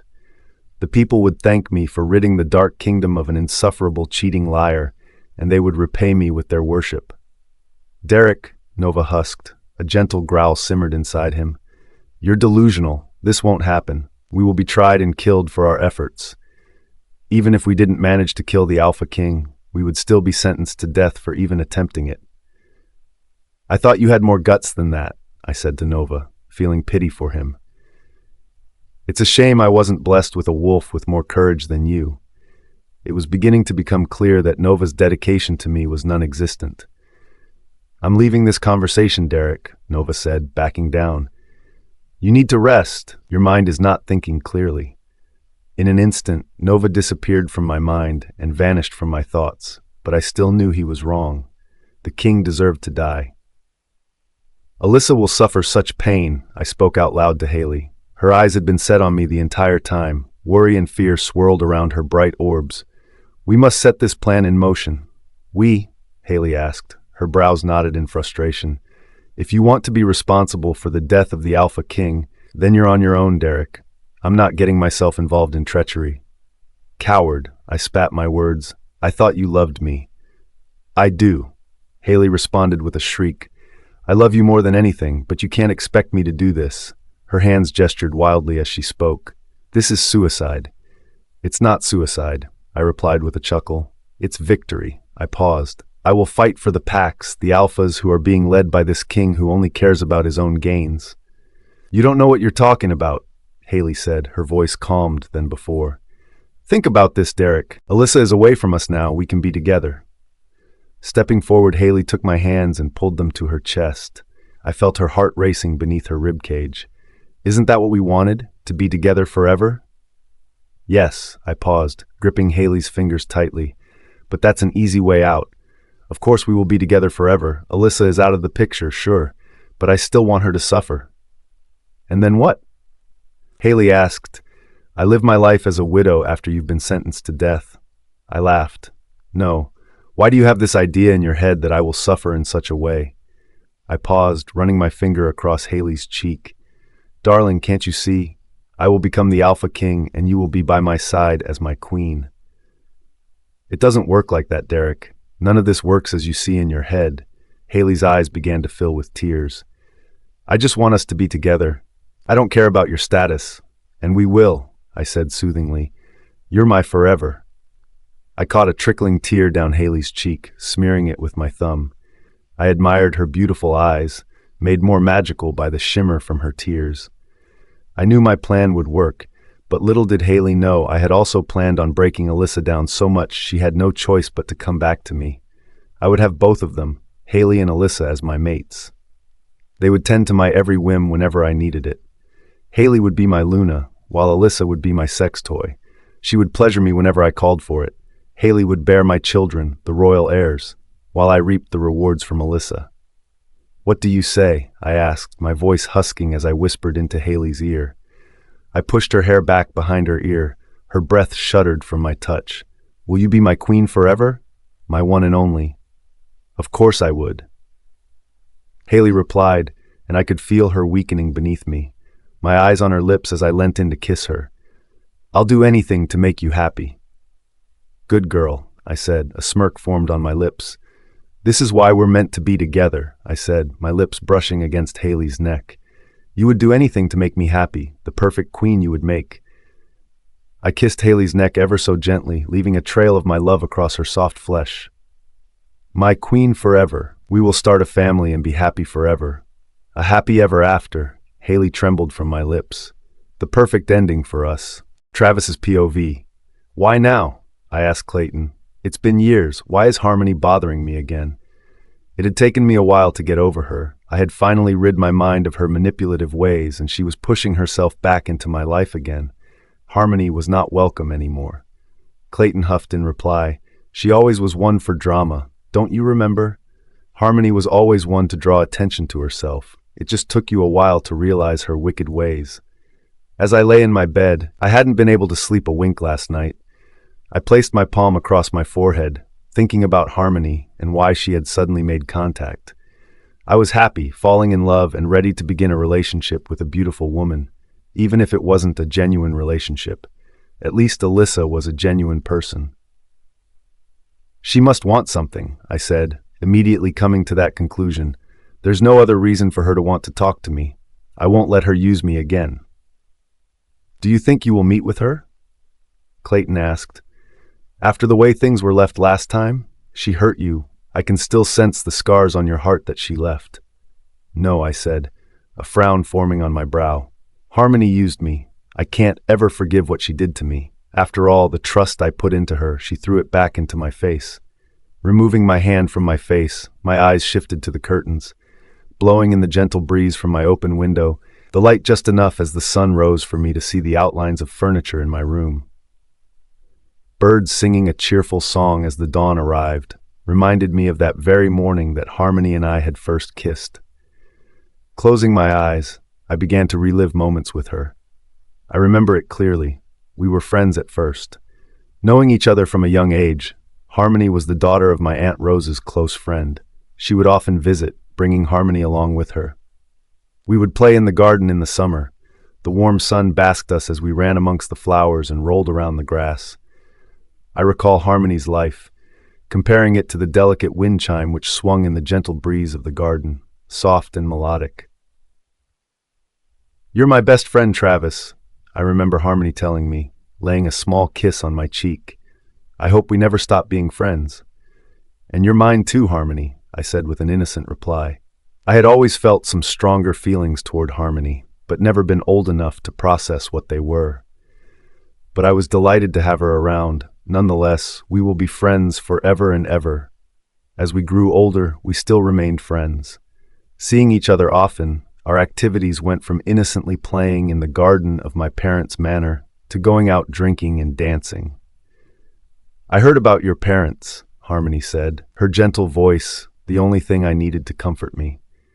It was the day I had gotten news of my parents' death, the tragic road accident which had killed them both instantly. I remember sobbing into Harmony's chest as she held me tightly, her arms wrapped around me as she comforted me. They loved you very much. I love you very much, Harmony confessed. I always have. I wasn't sure if it was because I needed the comfort or that I actually had emotional and romantic feelings toward Harmony, but I still remember our first kiss. I love you too, Harm, I said. The words slipped off my tongue so easily, and I felt a weight lift off my shoulders as I did. Those were words I had wanted to say for years now. My best friend had blossomed into a beautiful woman I wanted to spend the rest of my life with. Let's get married, Harmony said, out of the blue and a spur-of-the-moment decision. Merely days after my parents had passed, I want to be with you for the rest of my life, she said, her blue, gorgeous, shimmering eyes staring into mine. I want that too, I said with a smile, running my fingers through her long red hair. But I have so much to think about at the moment, what with becoming heir to the throne and all. It's what your parents would want, Harmony said.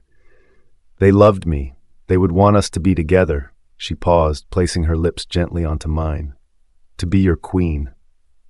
I should have realized then and there that Harmony was using me. It didn't strike me as unusual that Harmony had been pushing for us to marry, just before I would inherit the Alpha King status. It felt like I had no room to breathe, so much worry on my mind. A fast wedding was the last thing I needed to consider right now. My feelings were far too messed up and all over the place for me to think logically. How did I know that she was using me? How was I to know that she had another, her bonded mate, who was in on the plot for her to marry me for my status? To steal my wealth and take everything from me when we parted. I was young and naive. I thought Harmony was my eternity, my life, but she made me out to be a fool. It wasn't your fault, Clayton said, reading my thoughts as I relived those moments. Harmony was a harpy who had plotted all along to get what she wanted from you. You had your moments of weakness. I know, I said with a heavy sigh, but it scares me, I paused. What if Alyssa plans on doing the same, taking me for a fool? She isn't, Clayton said, a low growl simmering in his throat, and I could feel how protective he was to defend Alyssa. We know what Alyssa wants, and it's not your wealth. I groaned, massaging my temples with my fingertips. Why now? I asked once more. Why did Harmony have to call me? What am I going to say to Alyssa? Clayton laughed gently. Tell Alyssa the truth. He paused. She has been nothing but truthful with you. It's what she deserves. You're right, I said in defeat. I need to tell Alyssa about Harmony, and tell that harpy witch to stay out of my life. She hurt me once. She won't do it again. Alyssa's POV. Today was the day, and the nerves were kicking in big time. I hadn't imagined I would feel this nervous for my first outing with Travis as his bonded mate. But now it was happening. I could feel myself twitchy and panicked. No matter how much Travis had prepared me for this, warned me about what would be thrown at me by being his partner, it still did not mentally prepare me for what was about to come. It's going to be okay, Travis husked gently, his hand on my arm with reassurance as his warm eyes gazed into mine. You look absolutely breathtaking, he said sweetly. Travis slipped his fingers down my arm and entwined his fingers with mine as he gave my hand a little squeeze. I'm the luckiest man on the planet to have you by my side. I really mean that. You're incredible, Alyssa. I felt my cheeks flush warm from his lovely compliments. I had to admit, I felt amazing. I had chosen a simple red-style dress, short in length but still a classy fit. My blonde hair was pinned up, and my makeup was carefully applied. Every so often I would catch a scent of my perfume in my senses as it wafted by. I felt like $1 million. Thank you, Travis. I rasped my reply as a weak smile spread across my red lips. I just feel so nervous. I'm not used to being in front of loads of people. I'm usually the one hiding away at parties so no one talks to me. Travis smiled sweetly, squeezing my hand once more. Alyssa, try not to worry. This bookstore isn't a big deal, and there won't be many people there at all. I wouldn't intentionally throw you into the deep end. I want to ease you into this public stuff. He paused. But at any moment, if you feel uncomfortable, I want you to tell me. Okay? Okay, I said, taking a deep breath. I felt more relaxed already. Travis has a real good way of making me feel at ease, and I appreciated that. I could feel he cared so much for me. I trust you to keep me safe. My eyes studied the suit which Travis had decided to go with today.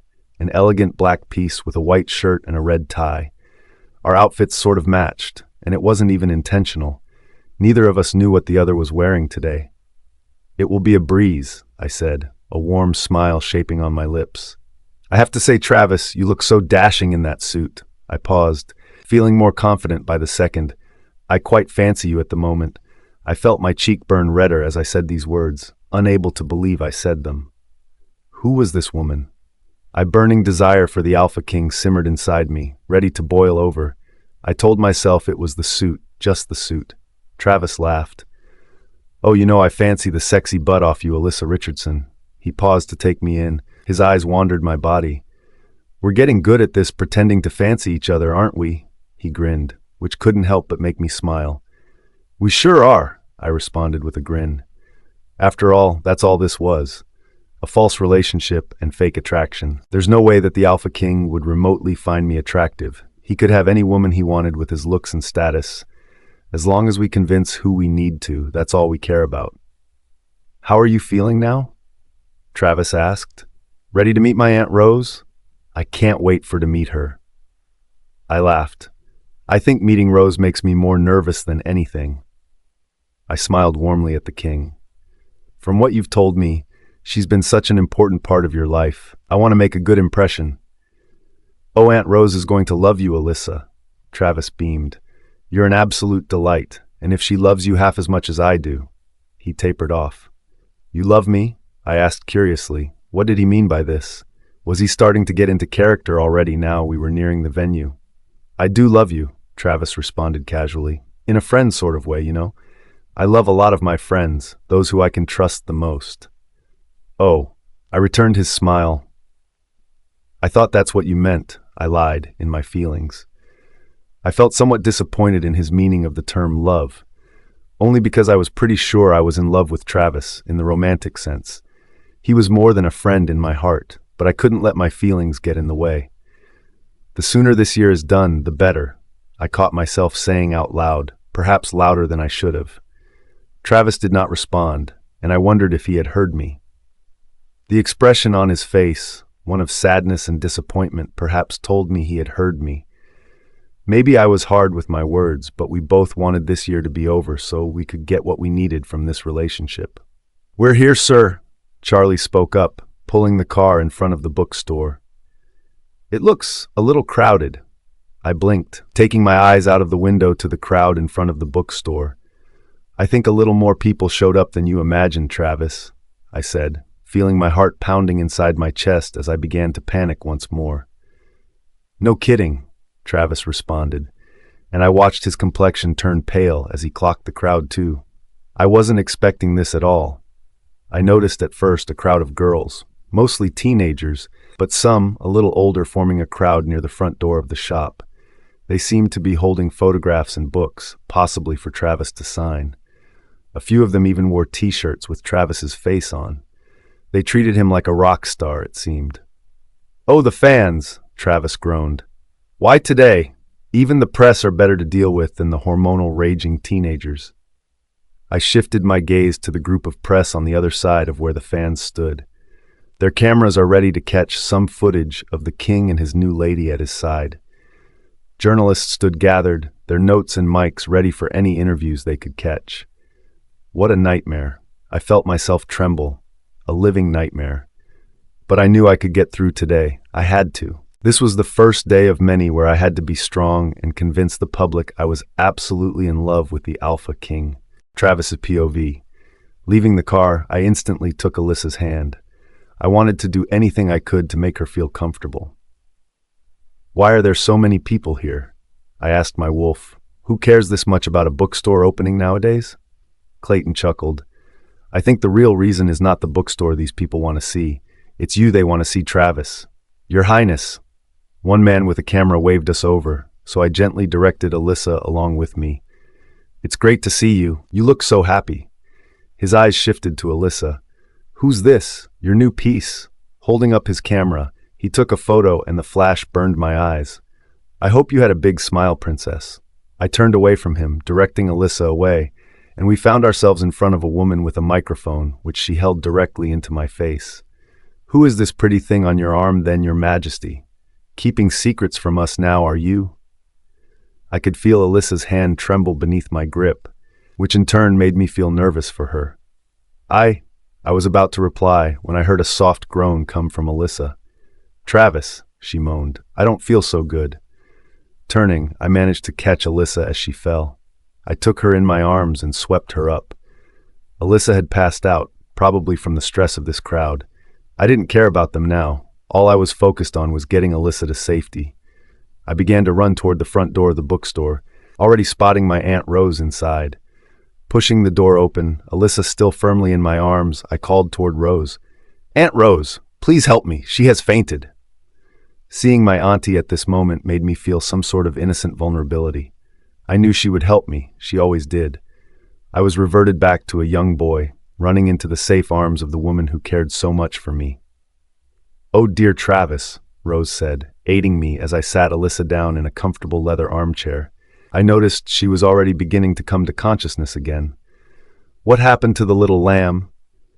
I think the stress of the crowds and attention was too much for her, I said, my voice panicked as I could feel my heart racing in my chest. Do you have any water? Of course, dear, Rose said, and I watched her shift away toward the back room. I'll be right back. Alyssa, I said her name gently. Can you hear me? Running my hand across the side of her face, I ached to hear her voice respond to me. I can hear you, Travis, Alyssa smiled. What happened? You fainted outside, but I managed to catch you before you hit the deck. I leant in and kissed Alyssa's forehead. I'm so glad you're all right. Here you go, dear, Rose said, leaning down to hand her some water. Alyssa took the glass and began to sip the liquid softly. Take all the time you need to recover. You're a little early, you know. I know, I said with apologies. Sorry, Aunt Rose. I wanted to be here in time for you. I was just so excited to see you. It's been a while, hasn't it, dear boy? It seems a lot has happened since we last met. She shifted her eyes onto Alyssa and gave a sly wink. You could say that, I laughed, knowing Rose would want to know all about Alyssa. I guess you can say the love of my life walked into my life recently. I paused. We haven't been together long, but I know she's my soulmate. I ran my fingers across Alyssa's face once more. Thanks for taking care of her. She means a lot to me. Oh, don't be silly, Rose laughed. You don't have to thank me. Anyone so important to my Travis is important to me too. She paused as shifted her eyes to Alyssa again. What do we call this lovely girl? Alyssa, she said her name croakily.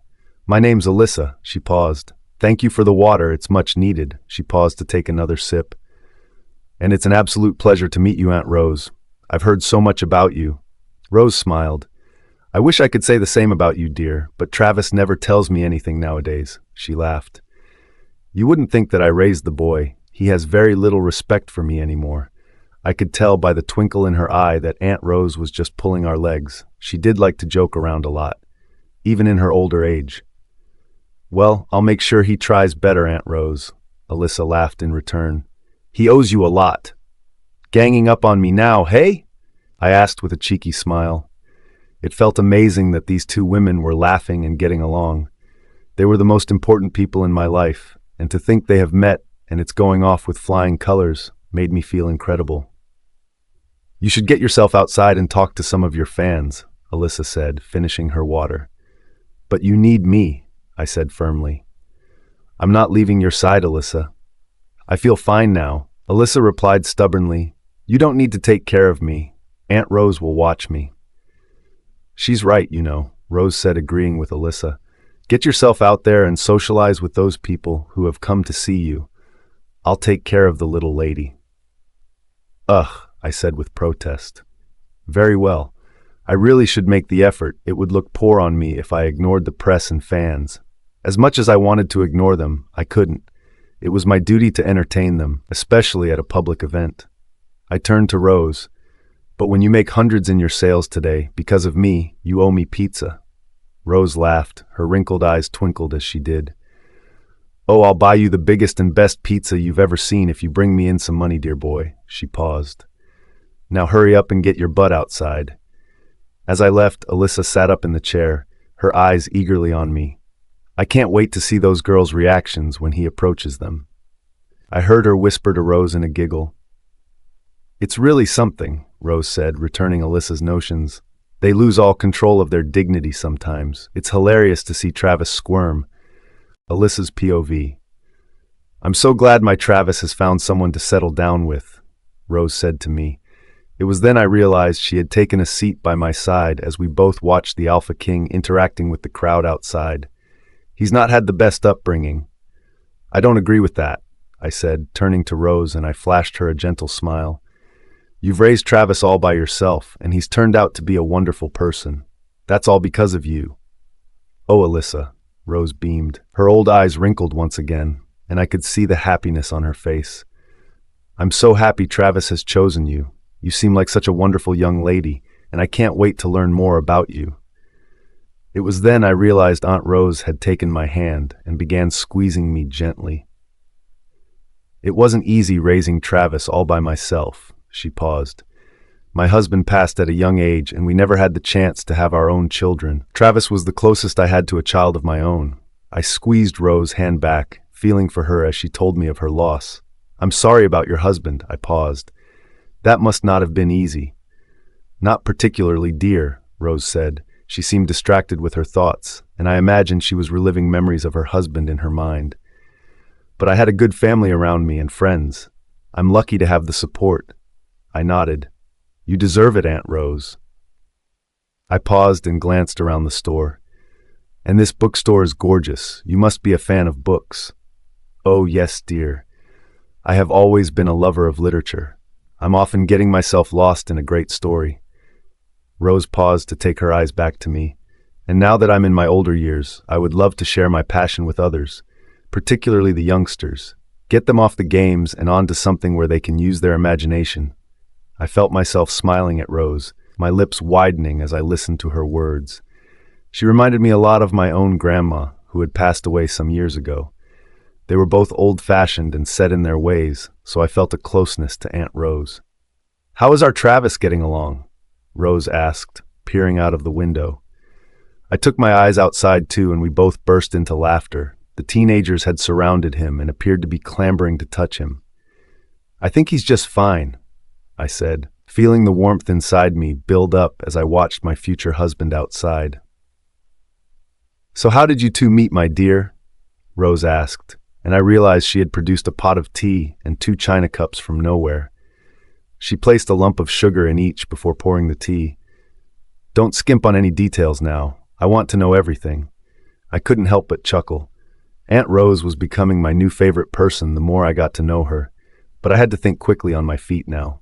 Travis and I hadn't talked about our first meeting yet, so I had to make something up and fast. I was Travis's. I paused to glance about the room for inspiration. It was then I spotted a duster on the counter where the cash register stood. Cleaner, I said, regretting my decision instantly. But I had to roll with this now. His maid, I guess. Oh, Rose beamed. A maid, did you wear the little frilly outfit as well?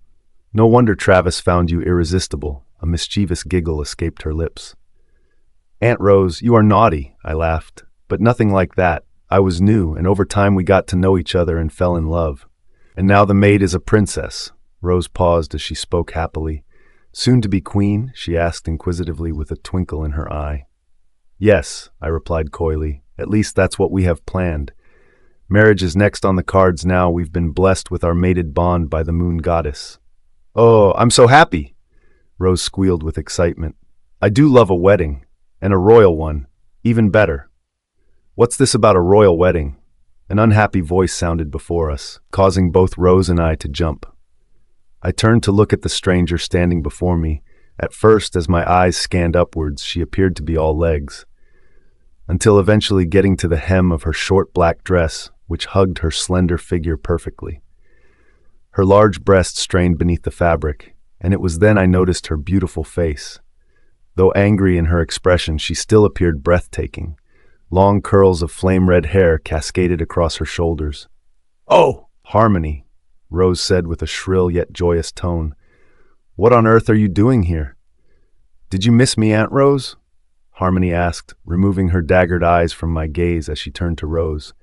It's been a while, hasn't it? Her eyes scanned the bookstore. What's all this about? Still interested in these fusty old boring books I see. Total yawn fest. It has been a while, Harmony. I could see Rose was refraining from saying anything cruel back to this person. I didn't think I would ever see you again. Me too, Harmony said, rolling her eyes. Yet here I am, back in this scummy old town. Her eyes snapped to me once more. And you are? Did I overhear you're a servant? I was, I said, my jaw clenched as I also refrained from saying something to this vile woman. Whoever she was, I didn't like her, but now my life has taken a turn after meeting the Alpha King. Harmony, Travis said as he entered the bookstore, leaving a group of screaming teenagers outside. They began to knock on the window to gain his attention, but he was focused elsewhere now.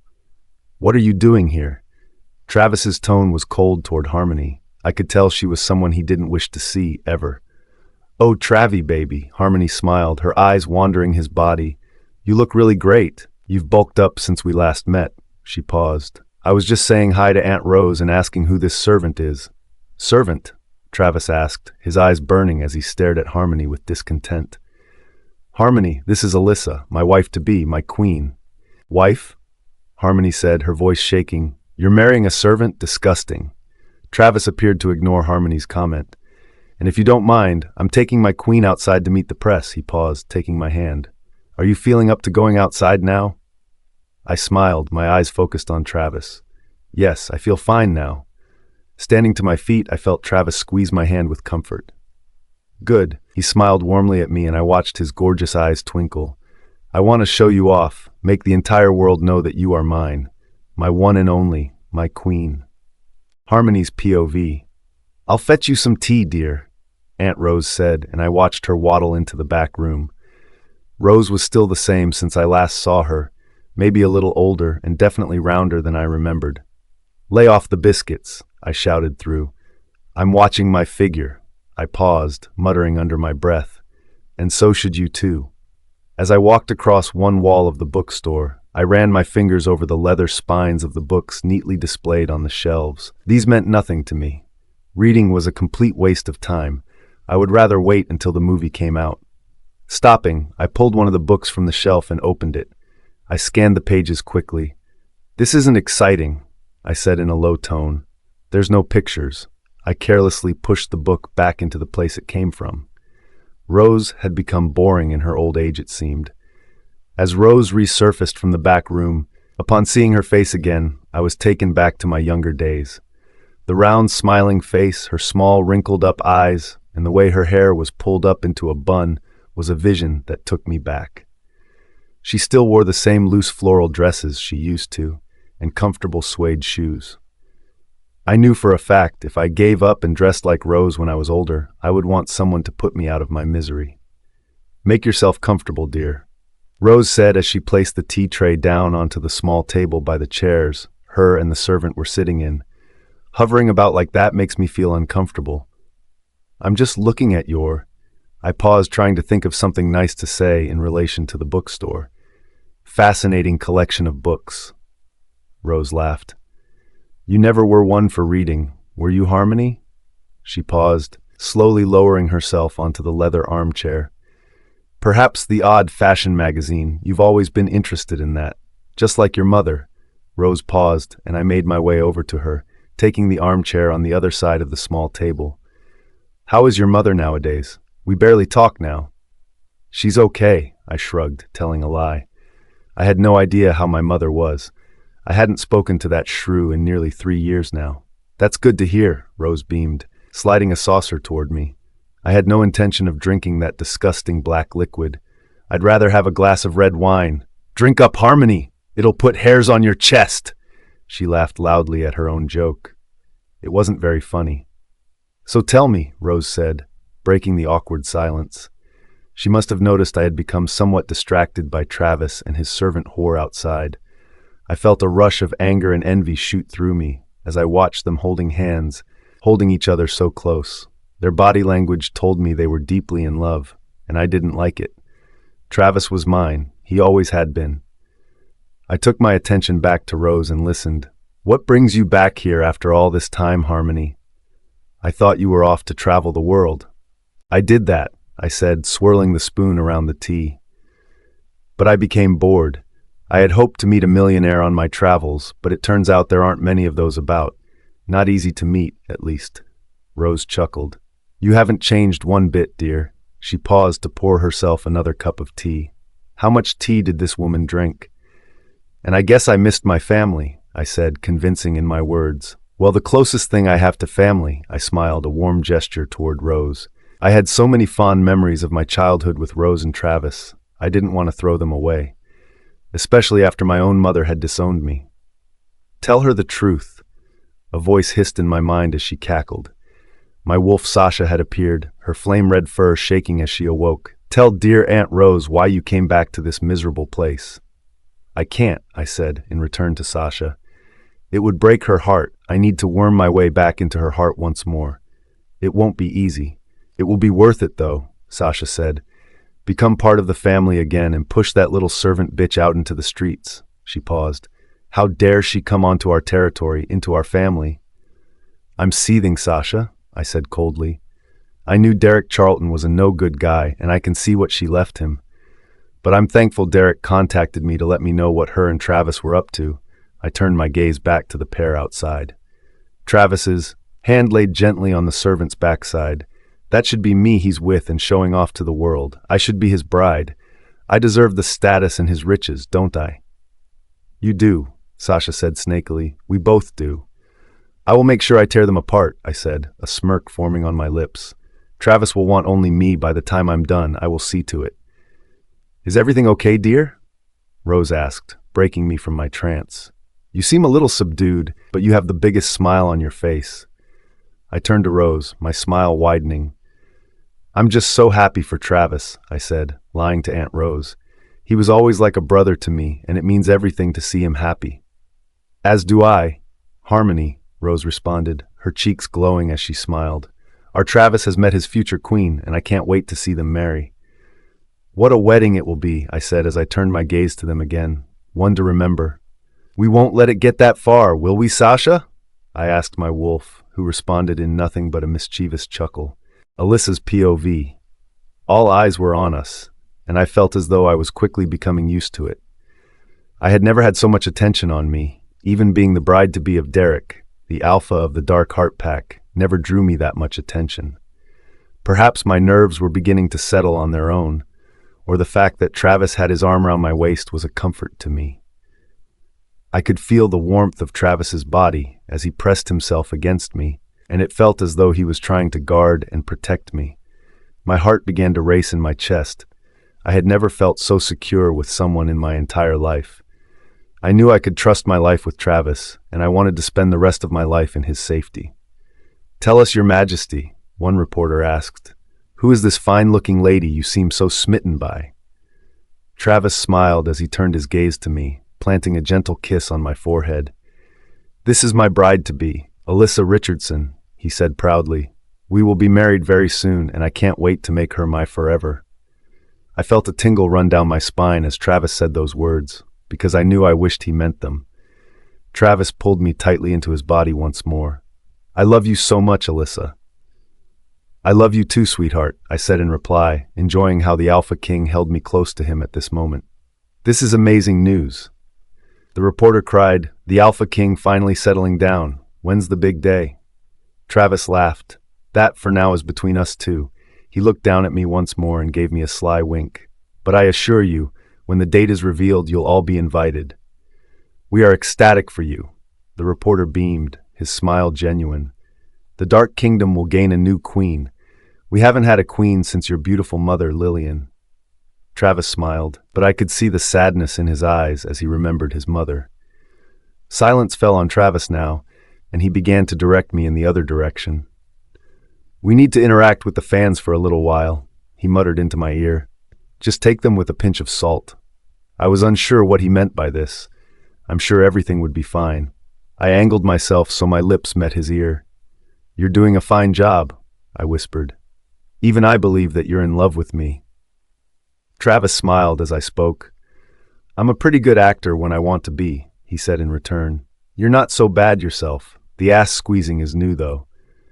I felt my face flush with embarrassment, not even realizing my hand had wandered down to Travis' backside.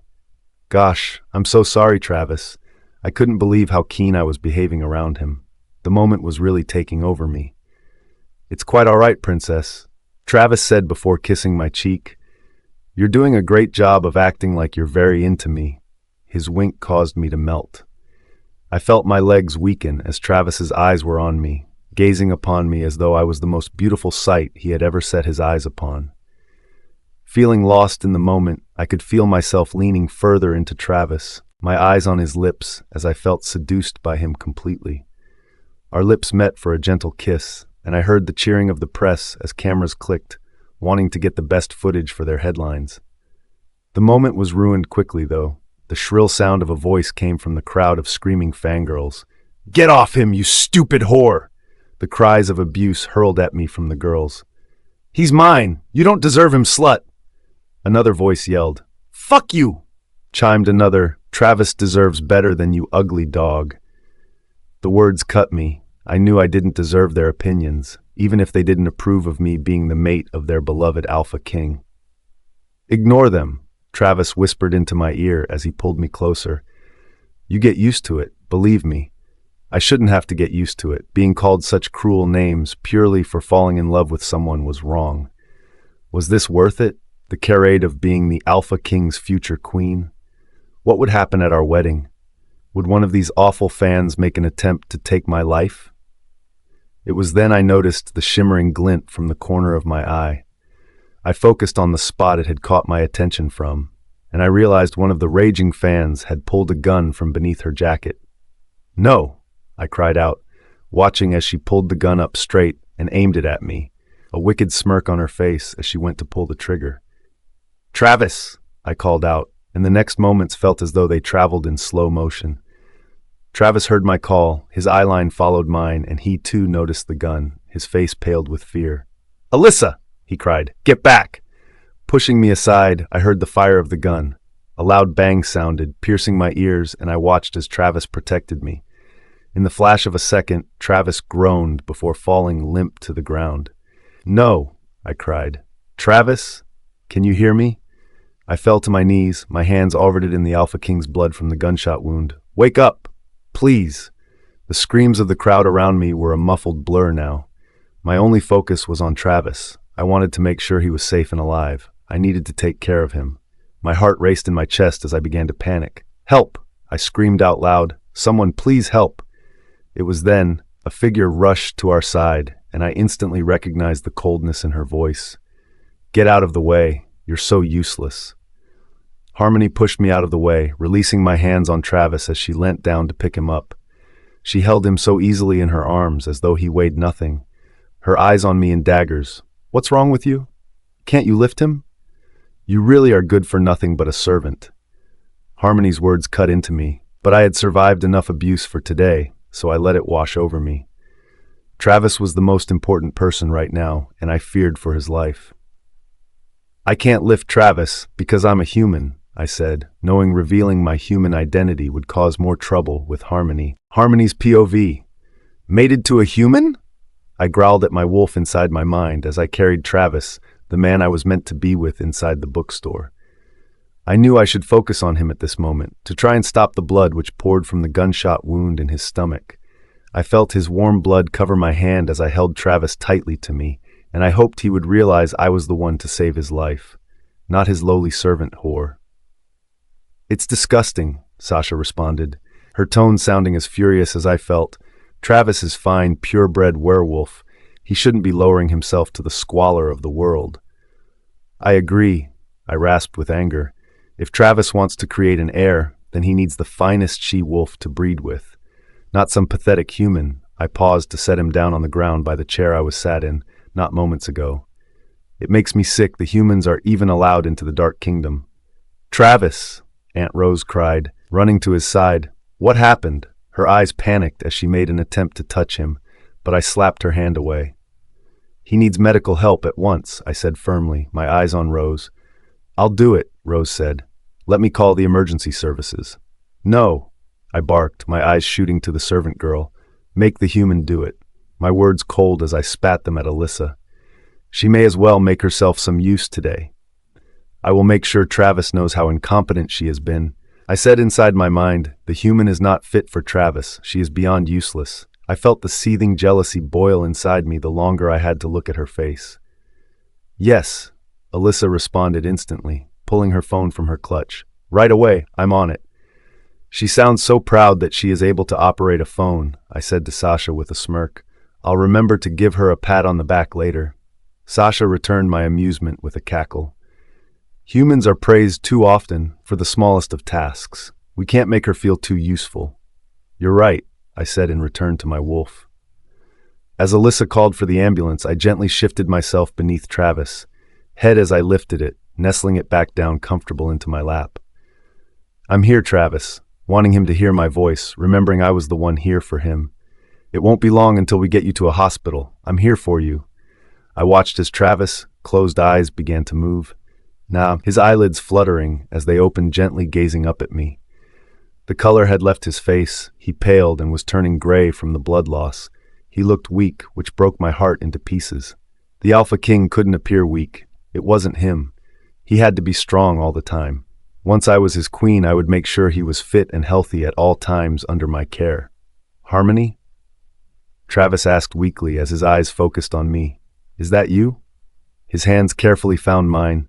As our fingers entwined, did you save me? Yes, I said with a warm smile, squeezing Travis' hands. I'm here. You're going to be fine. Hold on a little longer.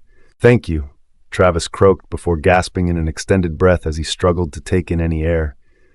Where's Alyssa? I watched as his eyes began to scan the room for his pitiful human.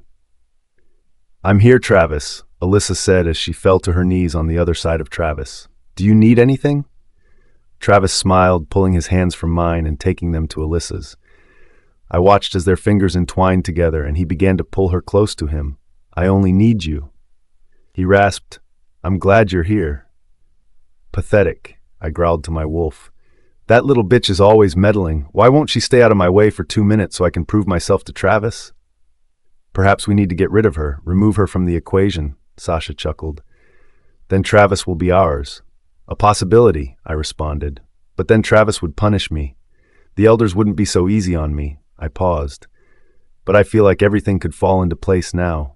My own mate abandoned me, and now I'm back in Travis, life once again. We can pick up where we left off. It's logical, Sasha said. You were here first. That little slave should know her place. We should put her in her place.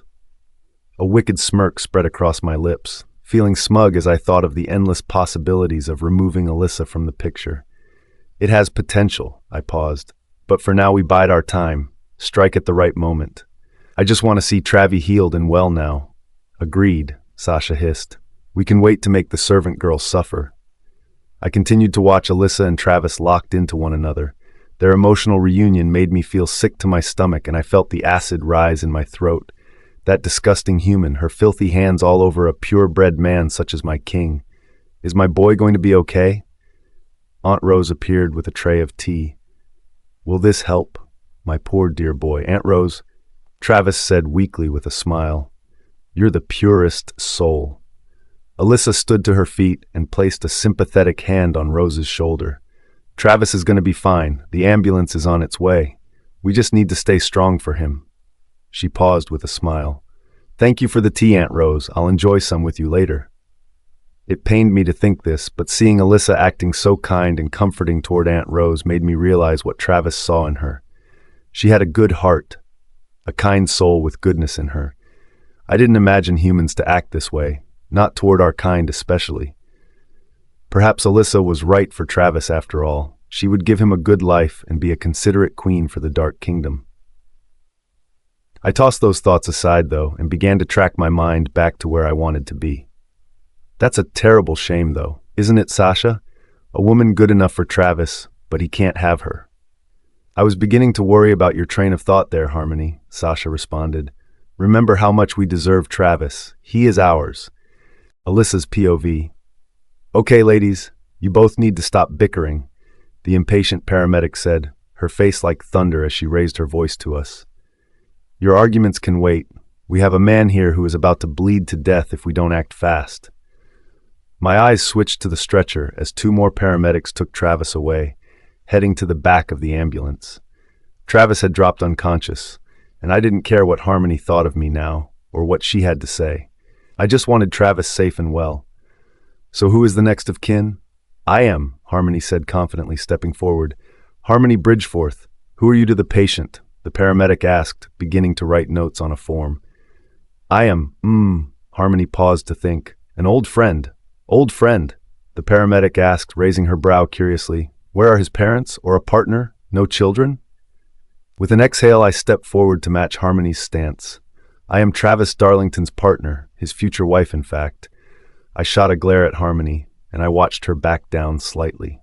All right, the paramedic said, and I realized her name tag pinned to the front of her uniform read Debbie. Wifey in the back of the ambulance with me, she paused. I'll get your deets on the way. Debbie turned to Harmony. You, go home. The party's over. No! Harmony squealed, pulling on Debbie's arm. I want to travel with Travis, too. If he dies, then I... Please take your hand off me, ma'am, before I call the police. Her eyes slung to Harmony like daggers piercing into her.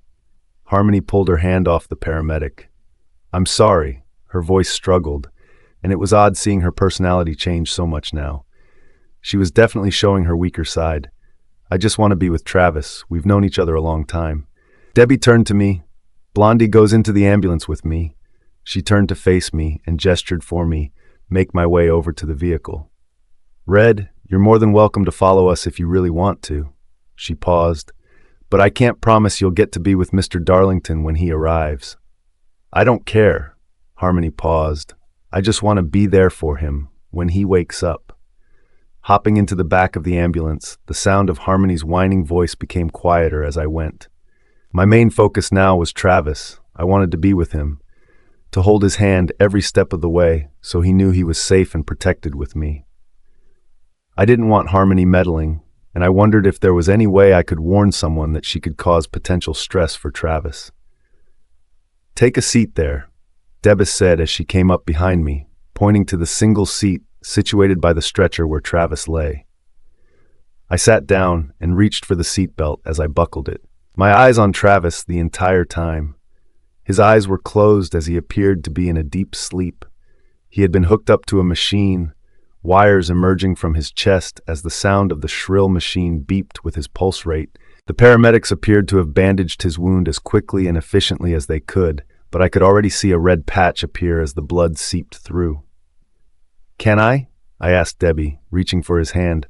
I just want to hold him. Debbie nodded. Sure, the extra comfort may help him. I gently took Travis's hand and held it gently, stroking my thumb across his hand as my eyes remained fixed on his face, watching for any movement. I'm here, baby. I said gently, You're okay. Everything will be fine. Turning my eyes to Debbie as I watched her fill out more of her form, the ambulance had already pulled away onto the road, and I could feel it gaining speed as the sound of the sirens blared from outside. Is he going to be okay? I asked Debbie, waiting for a reassuring answer. It's hard to say, Debbie said as she looked up at her form to me. Gunshot wounds, especially this close to the heart, are hit and miss. She paused. I just need some details from you, if you don't mind. I nodded, feeling a warm tear stream down my cheek as I squeezed Travis's hand tighter. I answered all of Debbie's questions, still focusing on Travis making a full recovery. I would be by his side every step of the way. Arriving at the hospital, I felt my heart race as I watched the paramedics pull the stretcher out of the back of the ambulance as quickly as they could. He's losing blood fast, one said. We need to get him to emergency now, the other ordered. Debbie turned to B, placing a sympathetic hand on my shoulder. He's going to be okay, she said, her eyes genuine as they gazed at me. Travis will have the best care. He's under some great medical professionals. She paused. I'll take you to the waiting room, and from there you'll be informed every step of the way. I gave Debbie a weak smile as I placed my hand on hers, which still touched my arm. Thank you, Debbie. You've been incredible. Debbie smiled back. And don't let that other woman ruin it for you. I can tell she's trouble. You got this. She winked at me before jumping out of the ambulance. Debbie took me to the waiting room in a private part of the hospital. Of course, the Alpha King would receive the best care and the best rooms for his recovery. Taking a plush seat, I sat back and made myself comfortable. I knew I was no doubt going to be there for a while. As I was about to relax and lose myself in my thoughts, my attention was piqued when I heard the screeching in protest, which I instantly recognized as Harmony. She had followed us after all, and was here to ruin everything once again. I knew this was a woman I would have to fight to keep away from me, but I was ready to go down in battle. "What do you mean I can't see him?" Harmony screamed. "I'm his best friend. I have a right to be by his side." Best friend? If Harmony was so close to Travis, then why had he never mentioned her? "I want to talk to your manager," Harmony yelled. It was then she turned to me and locked her eyes onto mine. "What the hell are you doing here?" She turned back to the receptionist. "Why does this servant get to wait for Travis and I don't? I want to talk to my lawyer." I could tell this was going to be a long night. Alyssa's POV. Alyssa Richardson?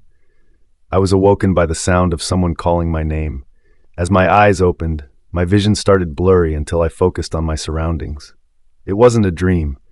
I had fallen asleep in the leather seat in the waiting room of the hospital. Thankfully, now I couldn't hear the screaming complaints from Harmony, only the soft murmurs of the few people sat around me. "Yeah," I said, clearing my throat as I sat up. My eyes focused on the person standing before me. He looked official, wearing a white doctor's coat with a badge pinned to the front. A stethoscope hung around his neck. "I'm Alyssa." "Hello." He took the seat next to me. "What is your relation to Travis Darlington?" "I'm his wife," I said with confidence.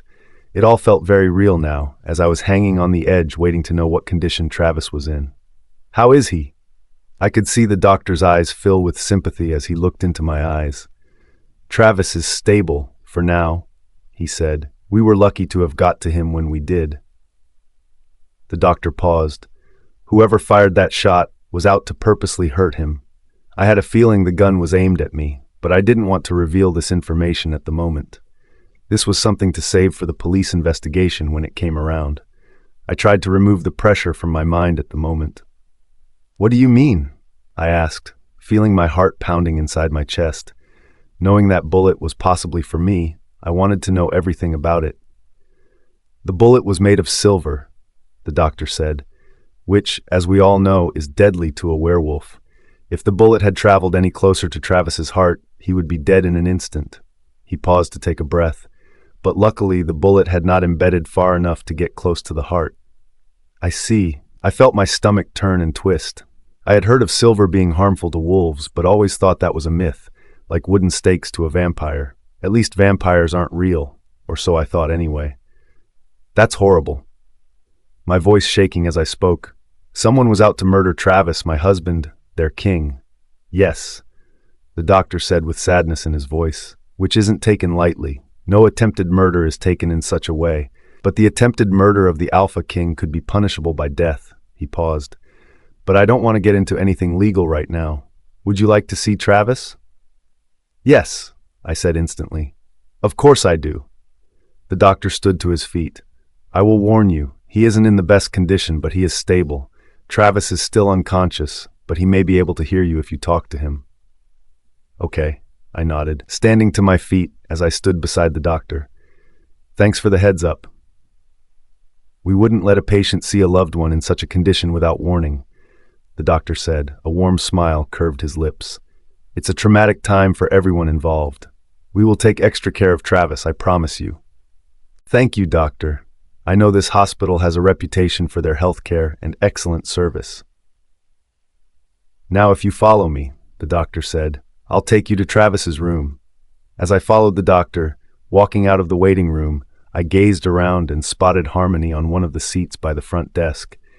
It seemed as though she had also fallen asleep, so I quickly slipped by before she could wake up and see me leaving. "He's in here," the doctor said as we made our way down a long stretched hallway. Stopping outside a door, he opened it for me. "I will leave you alone with Travis, but if you need anything, please push the emergency call button by his bed. A nurse will be with you." "I appreciate your help, doctor," I said. A weak smile formed on my mouth. "Seriously, thank you." As the doctor left my side, I slipped inside the room and closed the door behind me. Studying the room, the first thing I noticed was the bed in the center. Travis laid on it, his eyes closed as he was still hooked up to the machinery. The heart monitor beeped, a regular sound which seemed well-paced, making me feel relieved his heart was fine. I took a seat by the side of the bed. My fingers trailed across the bedding and found his hand. Gently caressing my fingertips over his, I entwined my fingers with his gently. "Hey, Travis," I said, unsure what to say to an unconscious person. I had never encountered this before.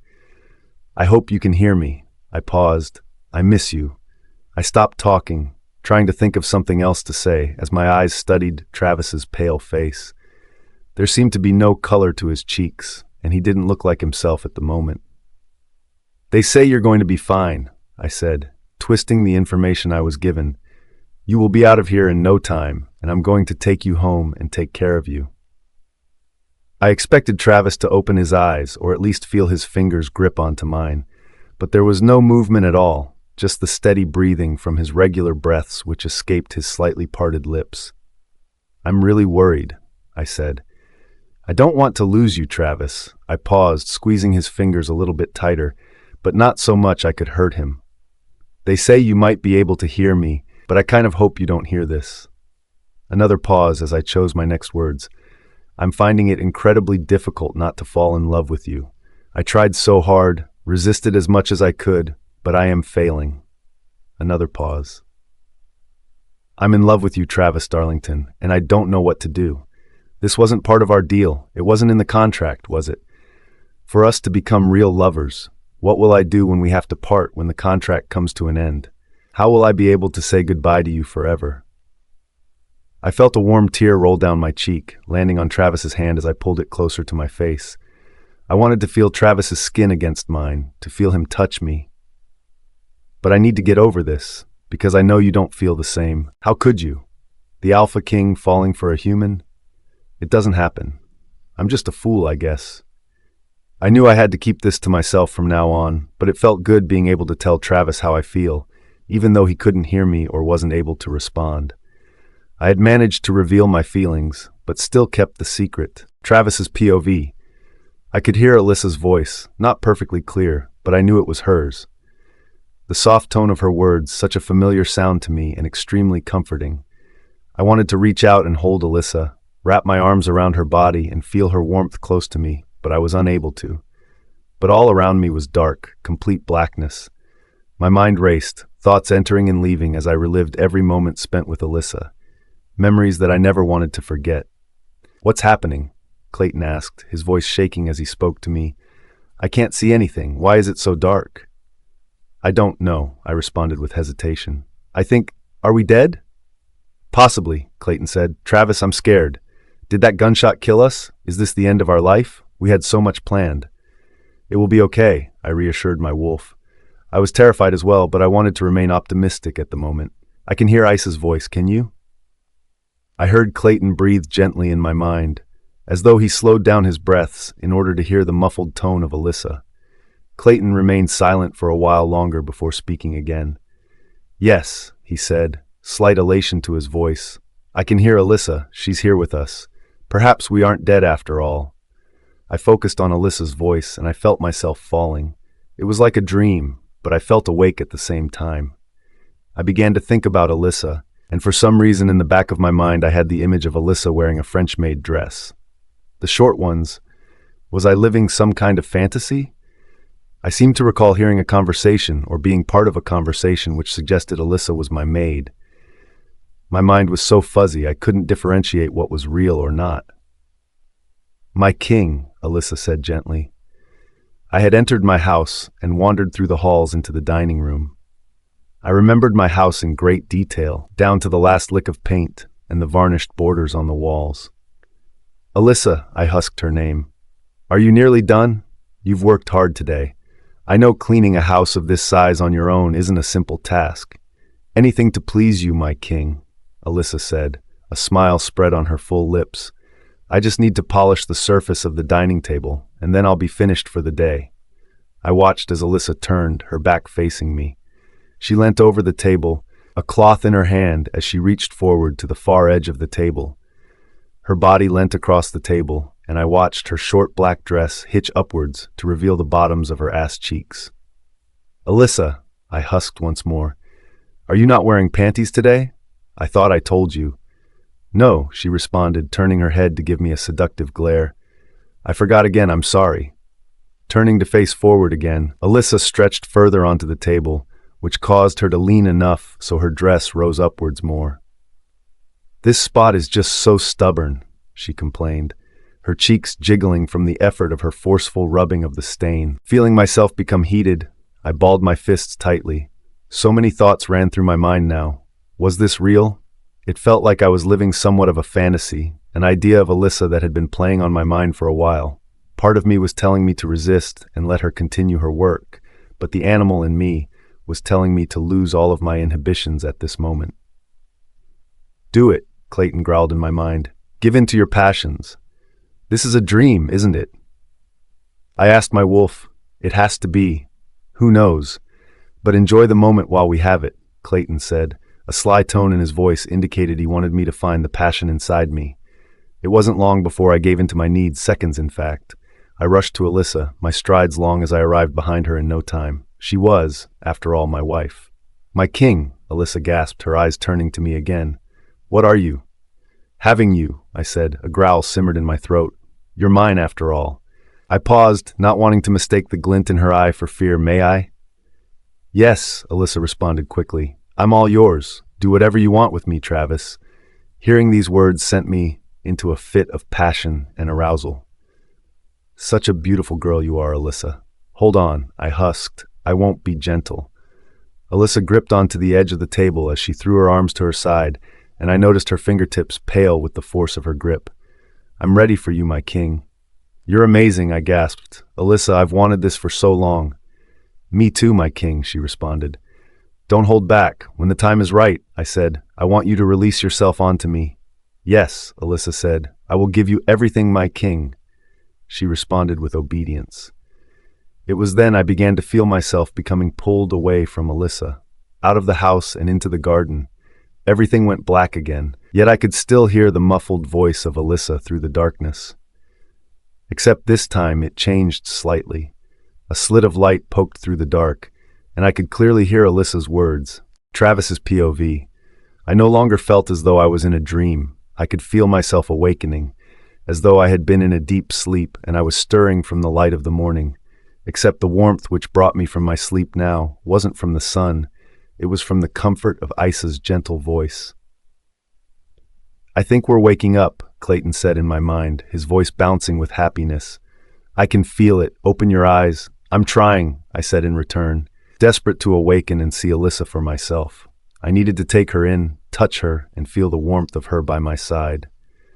It's hard, but we can do it, I said, determined to wake up. All of a sudden, I felt the stabbing pain in my chest, which automatically made my memory trip back to the moment I was shot. Taking the bullet into me, the pain was coming back as my body stirred with me. Burning all over my body, I felt as though my flames seared my body, starting from my chest and extending down my limbs and to my fingertips. Help, I cried out inside my mind. I wanted to say the words out loud, but I couldn't. It hurts. Please make it stop. I don't know how, Travis, Clayton responded. I can't think straight. It hurts too much. His voice struggled as much as mine did. We were both teetering on the edge of life and death, unable to help one another. We need to focus on Alyssa, I said. What is she saying? I want to hear her. Focusing on the sound of Alyssa's comforting voice, I tried to wiggle my fingers. If I could just try and move the smallest parts of my body, I could shift the focus from the burning sensation to getting myself conscious once more.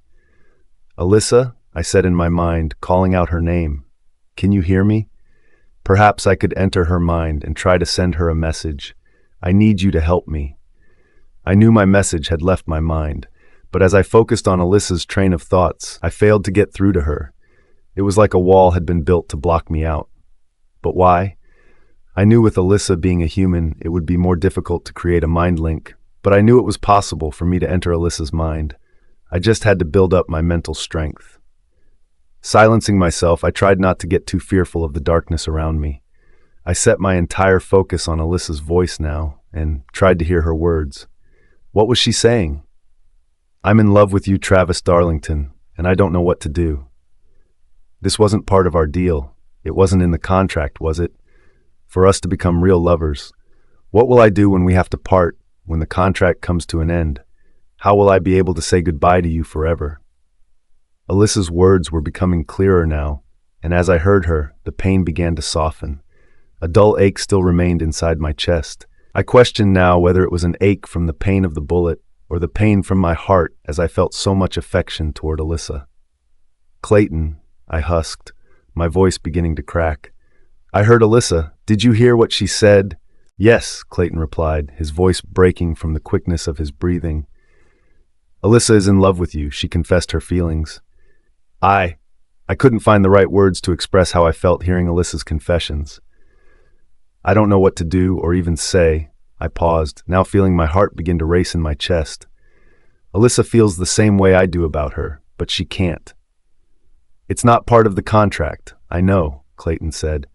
"But at the end of the day, your happiness is far more important than any contract." "I can't do that to Alyssa," I said, trying to think logically. I promised her an escape from the kingdom, back to her old human life. Saying these words cut me into shreds. I had wanted nothing more than for Alyssa to return the feelings I had for her, but I also loved her enough to not keep her prisoner in a world she didn't feel comfortable in. "Give it a chance," Clayton said. "Alyssa may change her mind for you. If she loves you enough, then—" "No," I said, my tone firm with my wolf. "I need to pretend I didn't hear the confession. I think I'm stirring, as though I'm being pulled away from this darkness." It was then I experienced my body being pulled, as though I had been forced into the air and fell back to the earth with a bump. Struggling to open my eyes, I managed to narrowly open them. My vision blurred as I tried to focus on the shape sitting at my side. I knew it was Alyssa from her voice, and I wanted to see her. I ached to see the woman I was so deeply in love with. "Travis?" Alyssa asked. "Are you awake?" Feeling the warmth of her hands encased around mine, my senses woke up and I could feel my heart ignite. I opened my eyes more and managed to wrap my fingers around Alyssa's hand, giving her a gentle squeeze to let her know I was stirring. "Travis!" Alyssa said with excitement in her voice. "You're back with me." Even though I couldn't quite make out the fine details on her face, I knew the joy she was feeling from the tone of her words. "Alyssa," I said, struggling to say her name, but I managed to form the word. Saying her name now was like breathing air. I knew I couldn't live without her. Even saying her name gave me life. "Okay," Alyssa said with panic in her voice. "I'm calling a nurse now." I heard the faint beeping from the alarm as I caught her silhouette leaning over to push the button on the controls. Removing one hand from mine, her other hand remained clinging onto me. It was a comfort, knowing she was there for me. Alyssa had taken her time to make sure I was safe, but knowing I had to ignore the fact she confessed her love to me killed me on the inside. Alyssa's POV. I had been with Travis every day since he had been taken to hospital from his accident, and as much as I enjoyed being by his side, I wanted him home now. Back where I could care for him every second of the day, in the comfort of his own home. I rushed back from this visit, hopefully the final visit. I was told by the doctor that Travis should be discharged tomorrow, and as I pushed myself through the front door, I felt my heart race with excitement. I knew I had to prepare the house for Travis's return, though, make the place extra comfortable for him, and I planned on spending the rest of the day doing just that. My only focus now was Travis and getting him comfortable on his return.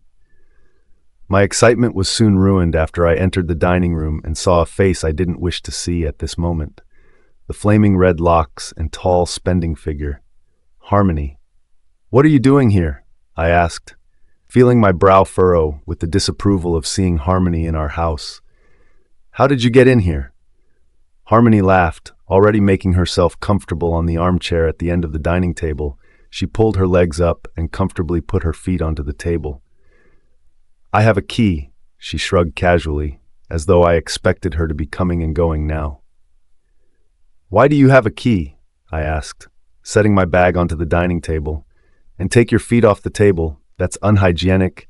Your shoes are filthy." "Typical human," Harmony muttered, rolling her eyes extravagantly as she removed her feet from the table.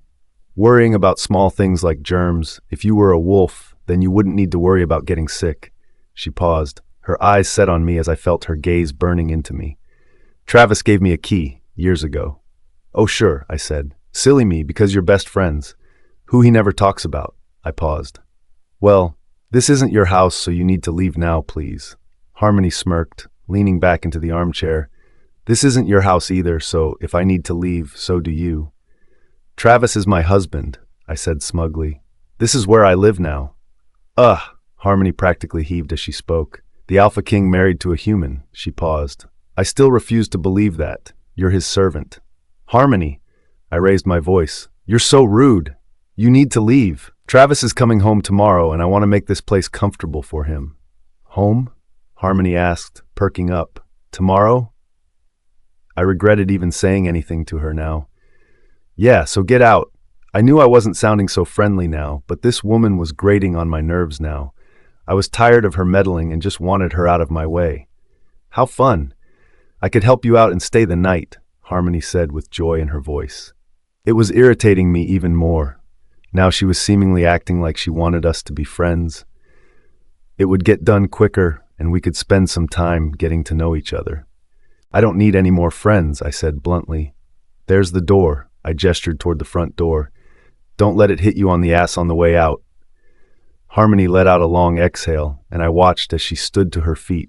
She took long strides toward me, and I noticed how long her legs looked in her skin-tight leather leggings. I was trying to be nice to you, Harmony said, standing next to me. I watched her eyes study my body, clearly judging my choice of attire today. But it's you who needs to leave. I have come back for Travis. It's us who are meant to be together. Get lost, Harmony, I said firmly. Travis had clearly forgotten about you. He never mentions you, ever. That's clearly a lie, Harmony said, crossing her arms tightly over her chest. Travis and I have known each other since we were children. I was always there for him. Her eyes seared into me with judgment. But now I'm back for good. You're not welcome anymore. I can take it from here. I'll take good care of Travis now. Harmony. I paused, feeling my jaw clench as I gritted my teeth with frustration. I'm not going to tell you again. Harmony laughed coldly. She released her arms and pointed at me, mocking me. It's cute of you to assume you have any chance with Travis, especially against me. Have you seen yourself? You can't even dress decently. She paused to take a breath. The Alpha King wouldn't be seen dead with you on his arm, not when he has me. I could feel the anger rise and bubble inside me now. I wasn't a violent person, but right now I wanted nothing more than to go with my urge and punch this rude bitch right in her face. But I resisted. I had to be the bigger person. Why didn't Travis ever mention Harmony? If she was such a huge part of his life, why did he leave her out? I knew about most of his friends, but Harmony was a blank to me in his life. I didn't understand it. Was Travis ashamed of Harmony? Or did he hold romantic feelings for her in return he didn't want to talk about? So many questions whirled around my head now, and I started to think about all the possibilities as to why I didn't know anything about Harmony. Your silence suggests to me you're backing down. Harmony said, You've realized I'm right and that Travis and I are meant to be together after all. No, I shook my head. I'm silent because I can't believe the bullshit coming out of your mouth. Do you even listen to what you're saying? You little bitch. Harmony spat her words at me, and as she lunged toward me, I managed to dodge out of the way. Come here so I can strangle you. I want you to die. My heart began to race in my chest. It pounded in my ears now. I felt terrified of this woman. If she wanted, she could snap my neck in one swift move. I didn't have the strength and instinct she had. I was just a human against a she-wolf. Harmony. I paused, hearing my voice shake as I spoke through my fear. Let's talk about this like adults. I don't want to talk, Harmony said. I want to hurt you. It was then we were distracted by the sound of the front door opening. Both of our eyes were on it when we realized Travis had walked through the door, Travis's POV. Standing in the doorway to my home, I couldn't believe my eyes. On the journey home, I could feel a disturbing sensation connected with Alyssa, but never imagined this. My wife was being cornered and attacked by someone from my past, and it had to be stopped. Harmony was screaming at my Alyssa, madness in her eyes, and I watched as she launched for her. I felt the overwhelming need to protect Alyssa with every fiber of my being. and I felt pride when I noticed Alyssa had managed to dodge Harmony's fierce attack. "This isn't the welcome home I was looking for, ladies," I said sternly. A growl simmered in my throat. "What is going on?" "Travis," Harmony said, her smile beaming as she saw me. "Welcome home, baby. We were just about to make the house nice for your return." Ignoring Harmony's comment, I walked into my home and made my way over to Alyssa. Grabbing her around the waist, I pulled her into me and kissed Alyssa on the lips. The warmth of her kiss against me felt incredible, and my heart began to race in my chest. Squeezing her tightly, I pulled Alyssa into me further, aching to feel every curve of her body beneath my fingertips. "Travis," Alyssa breathed heavily as our lips separated. "You're home early. Why didn't you tell me you had been discharged? I would have come to meet you from the hospital." "I wanted to surprise you, darling," he said, smiling at Alyssa as her eyes shimmered in wonder. "I missed you. I couldn't wait to come home and be with you." I gently stroked the side of Alyssa's cheek. Feeling her silken skin and the warmth from her body was all I asked for. Now we're together again, and we can catch up for lost time. "Ew, gross," Harmony said before making a retching sound. "I can't stand this. Get off her. This is wrong." "Is it wrong that I'm showing my wife some affection?" I asked, raising an inquisitive brow toward Harmony. "In my own house, too." I paused. "Speaking of, why are you here?" Alyssa remained silent, but I could tell by the way she tightened her grip around my waist, she didn't feel comfortable with Harmony in our presence. If this was the way Harmony had been treating Alyssa, I understood her feelings. I didn't want her around either. "I wanted to explain myself to you about why I left," Harmony said. She sounded genuine in her words, but I had known her long enough to know when she was being false. "And why I came back. I know I didn't want to entertain this woman. I wanted her out of the way so I could spend time with Alyssa, but I also wanted to hear Harmony's pathetic excuses, if briefly." "All right," I said, releasing a loud, drawn-out breath to indicate my disinterest. "Make it quick. I don't have all day." Harmony frowned, folding her arms tightly across her chest. "Fine, I'll be as quick as I can." She paused and shot her gaze to Alyssa. "But without her, I want us to talk in private. Our past has nothing to do with her." I shook my head. "Sorry, Harmony. Whatever you have to say to me, you say to Alyssa too." I paused as I kissed Alyssa lightly on the cheek. "We share everything." "Ick," Harmony said as she stamped her foot like an insolent child. "Whatever," she paused. "I guess I left for selfish reasons." Harmony paused, her voice becoming weak. "Selfish and greedy reasons." "You're not making me want to keep you around," I said, yawning slightly, but I managed to stifle most of it. "But carry on." "And I came back because—" Harmony said, her eyes shimmering with her tears. I couldn't tell now if they were genuine tears or if her emotion was real. "I realized I'm in love with you more than ever," she said. "We have so much history together. I wanted to pursue this and see what would develop. Then I find out you're married to a human." "What difference does it make that I've fallen in love and married to a human?" I asked, awaiting Harmony's response. "There's no room in this kingdom for hatred towards anyone different than you and I." "But a human?" Harmony asked, her eyes flickering between me and Alyssa. Her expression turned, and she looked at Alyssa as though she was something revolting. "You're the Alpha King. How could you possibly think that breeding with this human can bring strength to your future heirs? You need someone with strong wolf blood like me." I felt Alyssa tremble beneath my fingertips, and I could sense her emotion. She was scared, fearing Harmony and what she could do to her if she was refused her way. How she believed Harmony, which made me sick to my stomach. I refused to let anyone make Alyssa feel any less than what she is worth. "I've heard enough," I said, my eyes sparking with rage as my voice lowered and husked through my anger. "How dare you come into my house and speak such cruel words toward my wife, your future queen?" I paused. "You had your chance, Harmony, and you deceived me. You shit on everything and left a trail of mess behind you. I can't ever trust you again, and I don't want to."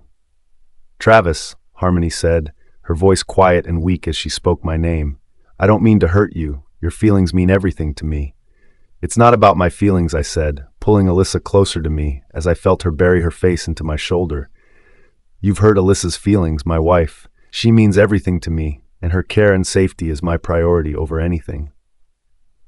You've become weak, Harmony said.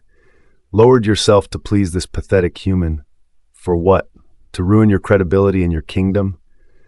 You know I come from good stock, and I am the better partner for you. I don't care what you think, I said. Alyssa is my wife, and no one can replace her. Your words are fickle and pointless, Harmony. I could feel the anger boil inside me now. The love I felt for Alyssa powered me. I wanted to protect her from this awful she-wolf. I don't care what history we had, you're a cruel woman. Taking in a breath, my eyes bore into Harmony as I finished what I had to say to her. Now get out of my house. I never want to see you again. Fine, Harmony replied with pride in her voice. You treat me like shit, then karma will get you. I promise. Alyssa's POV. I watched Harmony leave the house, still confident in her stride as her long legs stormed across the marble flooring. She tossed her long silken red hair, and as she reached the front door, she turned to face Travis and I. Harmony's eyes set on me, her gaze burning viciously on me before she inhaled a breath. I highly advise you to stay away from me. Human, she said coldly. I will make your life a living hell if you cross me again. Harmony turned to leave, slamming the door on her way out. I watched as the wooden door shook with the force, and I felt a cold shiver run up my spine. Ignore her, Travis said, comforting me. He pulled his arm around my waist and eased me into him. She's all talk. Harmony could hurt me, I said, blinking as I came to the realization that I had now made an enemy in a she-wolf, a strong wolf from what I could gather. Not just physically, but in social status. What if she hurts me, Travis? She won't hurt you, Alyssa, Travis said gently, his fingers running across my back softly. I won't let her. I will make sure you're protected at all times. I just feel like I'm collecting people who want my head on a stick, I said. I feel unsafe, even in my own home. I heard a low growl emerge from Travis's throat. His eyes switched to the front door where Harmony had left from, and I witnessed his gaze burning with anger. I could sense his fury, even without the ability to read his mind. But it will be okay, I said, trying to reassure myself and Travis now. I know you won't let anyone harm me. I won't, ever, Travis said. A second growl followed his words as his jaw clenched tightly. Alyssa, I will protect you no matter what, he paused. I'm just so pissed off that Harmony came back now to ruin our happiness. I wanted to change the subject and make Travis feel more at ease, and I suddenly became concerned for his health. Amongst all this, I had nearly forgotten that Travis had just been discharged from the hospital after a serious injury. I need to get you comfortable, I said, wrapping my hands around Travis's waist. You must be exhausted. I'm fine, Alyssa, Travis said gently, his eyes back to their usual warm shimmer as he looked at me. I feel fully recovered, but it's incredibly sweet that you're so concerned for me. Of course I'm concerned, I said, my eyes staring into Travis's. I care about you. You've been through something traumatic and you could have died. Nah, Travis said smugly. I'm a tough guy. He grinned, revealing his teeth, and I couldn't help but laugh at how cheesy he appeared right now. And you're happy. He paused, running his finger down my cheek. That's all I want, to see you happy. But still, I said, feeling my cheeks redden from the way Travis looked at me, with such lust in his eyes. You must be hungry at least. I am pretty starving, Travis responded with a smile. The speedy recovery ability is great and all, but it makes me feel famished afterwards. Well, I'll cook something for you, I said cheerily. It's the least I can do. Travis smiled, his eyes sunk into mine, and I became lost in his intense gaze. Alyssa, you've done more than enough for me, he paused. You've been there for my everyday since the accident, and you didn't have to do that. I know I didn't have to. I said gently, but I wanted to. I had to know you were recovering and safe. I paused, wanting to ask a question which burned into me every second. When you were out cold, I spoke to you, I said, taking a slight intake of breath. Did you hear me? I did, Travis said, and I felt a shiver run up my spine once more. What if Travis heard my confession? I would possibly be devastated at his reaction. But I didn't really make out what you were saying. Travis continued, I heard your voice, the tone and rhythm of your words, but I couldn't understand you. Oh, I said, unsure if I was disappointed now that Travis didn't hear my confession. I was just talking nonsense, really. It wasn't anything super important. Travis smiled. Leaning in, he placed a gentle kiss against my cheek. No matter what you said, it would have been important to me. He paused. Thank you for being there for me, Alyssa. You're the kindest person I know.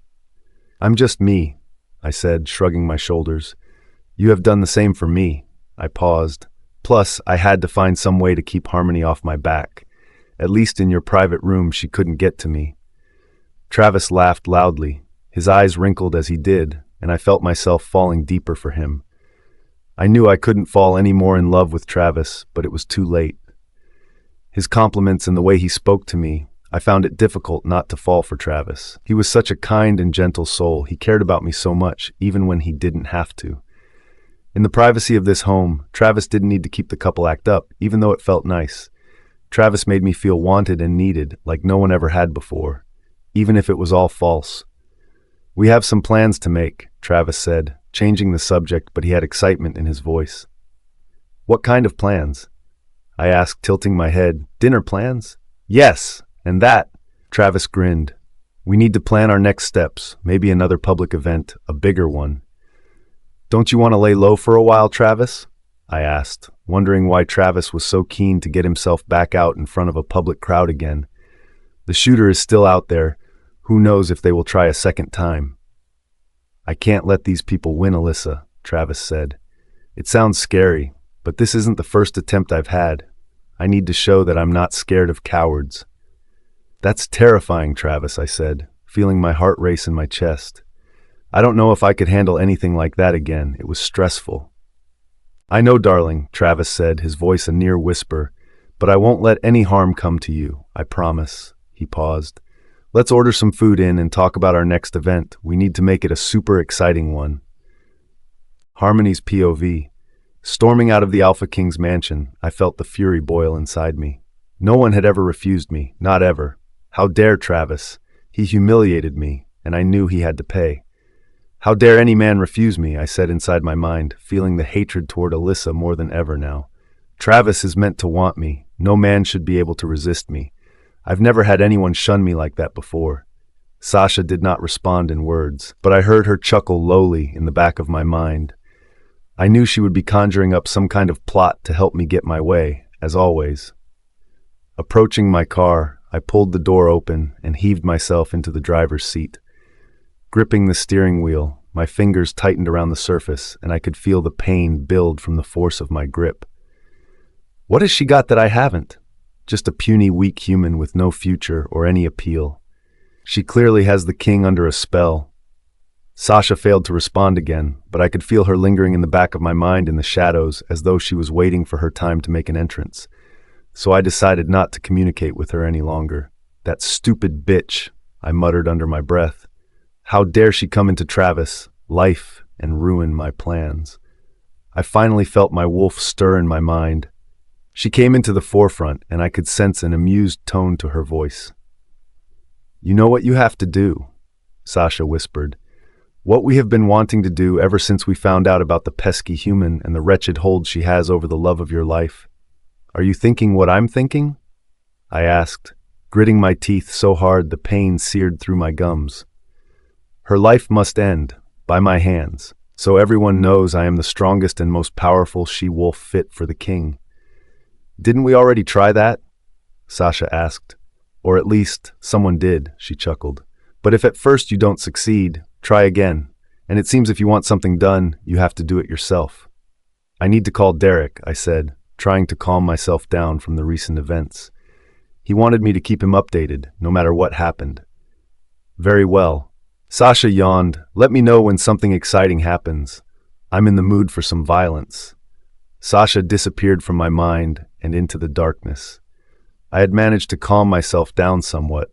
My breathing had steadied, and I loosened my grip around the steering wheel. I had managed to calm down enough to feel capable of delivering the bad news to Derek Charlton. Removing my phone from my purse, I dialed Derek's number, my mind reeling with what excuse I could give him to soften the blow. But I knew anything I would say is going to disgruntle him. This better be good, Derek said with an already disappointed tone. I haven't heard from you in a while, so I know it's not good news. I'm afraid it's bad news, Derek, I said, with a twinge of fear in my voice. The hit didn't work. Travis took the bullet and he was severely injured. I paused, reliving the moments. I tried to get close to him in the hospital, but that little wretch was already there. Derek sighed. Why am I not surprised you failed me? I didn't fail, I said, feeling annoyed at his accusation. But Travis won't respond to my advances. He is so smitten with the human. It's disgusting. I find your comment offensive, Harmony, Derek said. I was to marry that human. Your opinions on her are not necessary. Just get me what I want, and you can have what you want too. Yes, I said, feeling like I should comply with Derek at the moment. I'm sorry for my harsh opinion towards the human. She clearly has something special about her. I paused. It's clear to see Travis is so in love with Alyssa, it will be difficult to budge his feelings. I recognize it from long ago when he had the same feelings for me. Derek chuckled. He may be a tough nut to crack, but we will achieve it. He paused. Come by my place and we can discuss our next steps. We will do this, Harmony, I promise you. Yes, right away, I said, feeling my heart race in my chest as the very idea of getting what I wanted.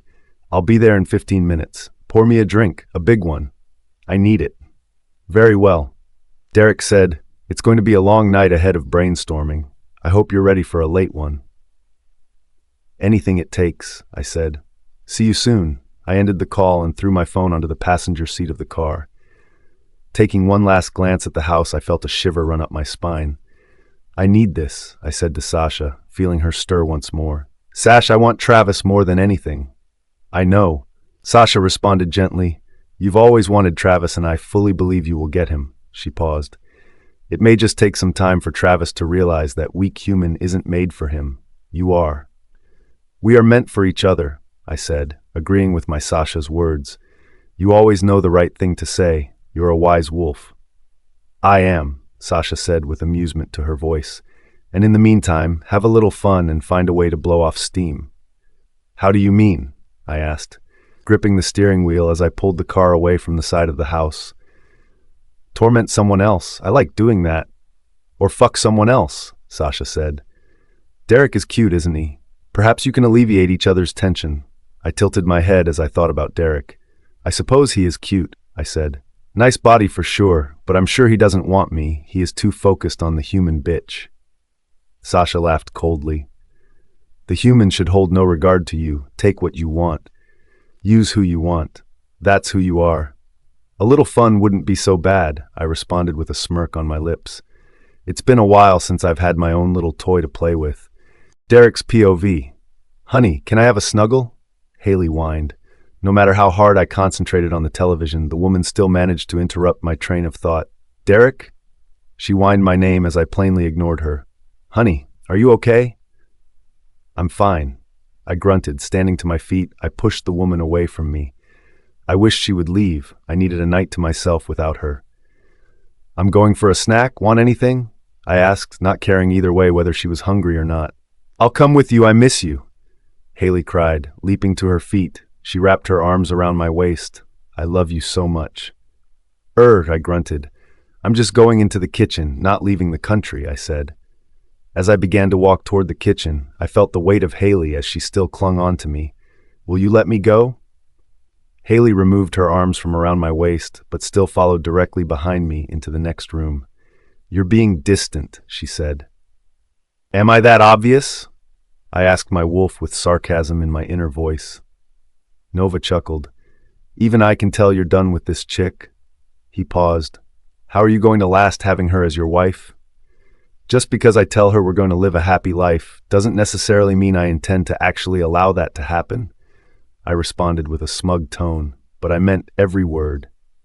I pulled open the fridge and scanned the food inside. There wasn't anything I felt like eating right now. All the food seemed pretty bland from where I was standing. I thought I told you to get some shopping. Why can't you follow simple instructions? I'm sorry, Derek, Haley said meekly from behind me. I thought we could do it together. You always see couples shopping, and it's really cute. I slammed the fridge door closed, feeling the rage begin to boil inside me. We don't have to do everything together, Haley. I yelled, in fact, I need a night off from you right now. You don't mean that, Haley said, her eyes welling with tears, and she began to sniffle. I get it, you're stressed, but don't say such harsh things you don't mean. I felt my chest become heavy as I breathed, the fury simmering inside me, and I saw Nova come to the forefront of my mind to act out some of my anger if needed. Haley? I paused, hearing a knock on the door. Let's talk about this later. I knew it could only be Harmony. She was the only guest I was expecting tonight, and if it meant taking me away from the pressure of Haley for a little while, then I welcomed her, even if it was bad news she brought. Come in, I yelled, stepping back into the living room I had been trying to relax in. Switching the television off, I indicated for Haley to take a seat in the armchair at the far end of the room. Stay out my way, this is important, I said firmly, hoping Haley would actually listen to me this time. Derek, Harmony chimed, and I watched her enter my home. She was more beautiful than I remembered. We had only been discussing by phone calls and messages recently, but to see her in the flesh, I felt myself become weak. Her long legs leading up to her slender figure, while her large breasts squeezed into the tight shirt she wore. Harmony's long red hair cascaded down her shoulders in loose curls, and I felt my heart race in my chest. It's been a while. Indeed it has, Harmony. I paused, my eyes studying her entire body once more before setting firmly on her chest. You've grown somewhat. Harmony grinned. I'm a big girl now, Derek Charlton. I know you haven't seen me in a few years. I could feel the hatred burning in the back of my head where Haley sat. I sensed the tension from her. You didn't have to have special abilities to know what she was thinking. Haley was jealous. This stunning woman had walked into my house, and I was probably making it crystal clear I was attracted to her. Sit down, Harmony, I said in a gentle tone. Can I get you a drink? I brought my own, Harmony said with a grin, sitting down as she pulled a bottle of wine from her bag. I thought we could share while we brainstormed tonight. Her eyes shifted to the spot where Haley said, Who is this? I watched the expression on her face change from delight to disgust. I'm Haley, she said, before allowing me to introduce the women to one another. I'm Derek's partner.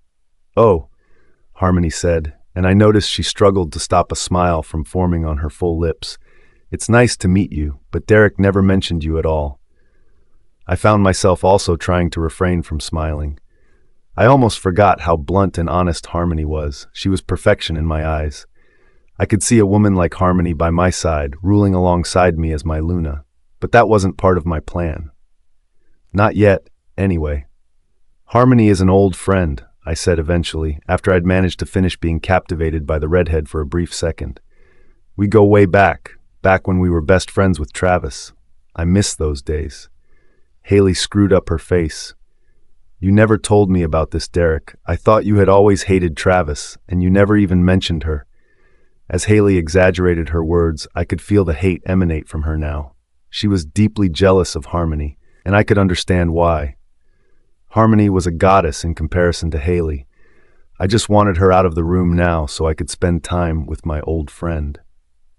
We were close, weren't we? Harmony asked. And I always did have the biggest crush on you, Derek. She shifted herself to the side of the sofa, patting the spot next to her as she invited me to sit with her. I accepted Harmony's offer and took the spot by her side. Harmony slid her hand onto my thigh and gripped me gently. You're still as handsome as ever, Derek, she said, an impish smile on her gorgeous lips. As I watched Harmony's eyes shimmer, I could tell what she was thinking, because it would be the exact same thoughts as I was having. The explicit kind. This is bullshit, Haley yelled, standing to her feet. I'm not staying here and watching some slut try and steal my boyfriend. Then don't stay, Harmony said, shrugging her shoulders. Derek and I have some catching up to do, and you won't be missed. I couldn't help it now. I released a laugh, which turned into a choke as I made an attempt to disguise my amusement. The very idea of these two women fighting for my affection kind of aroused me. I would let them fight, physical if need be, to see who was the victor and fit enough to become my Luna. I hope it will be Harmony. Derek? Haley yelled once more. Are you going to stand for this? I am your girlfriend. We are planning to be married. Why are you just sitting there doing nothing? Harmony's POV. I was enjoying watching this drama unfold. Seeing Haley so jealous and frustrated at how Derek reacted to me was incredibly amusing. I was a woman who always worked hard to get what I wanted, and now I saw stealing Derek away from this pathetic she-wolf, a challenge I couldn't refuse. Derek shrugged his shoulders carelessly.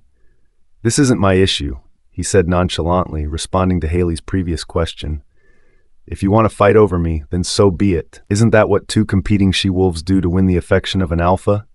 A smug look spread across his face, and deep down I could tell he was enjoying being sought after. This made me want Derek even more now. "Not when you're committed to me," Haley barked, and I watched her jaw clench with her fury as her fingers balled into fists as she became more angry. "But I will happily fight this bitch to get you. That's how much I love you." Haley's cheeks began to redden with her frustration, but she was no threat to me. She appeared like a child about to have a tantrum over being told she couldn't have a dolly. "Fine," I sighed, giving in to accept this challenge now. "If it's a fight you want, then you can try. But I am an incredibly powerful wolf. I would hand your ass to you with no problem." I rose to my feet and I could feel Derek's eyes on me. I could sense the lust he carried for me emanating from him.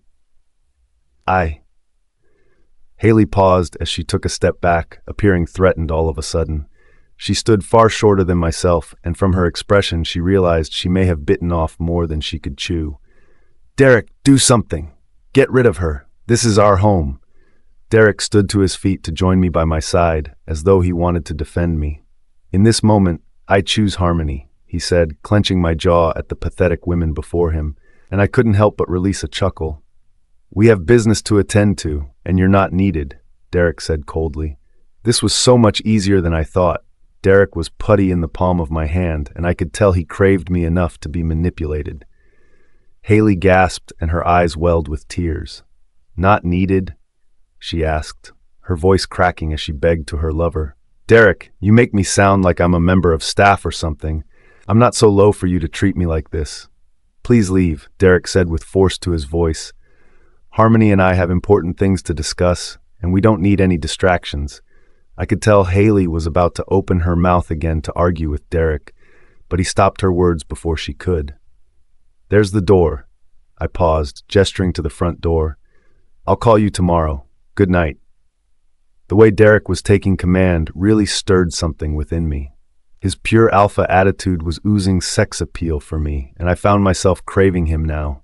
I loved a powerful man, and Derek knew what he wanted and was taking it.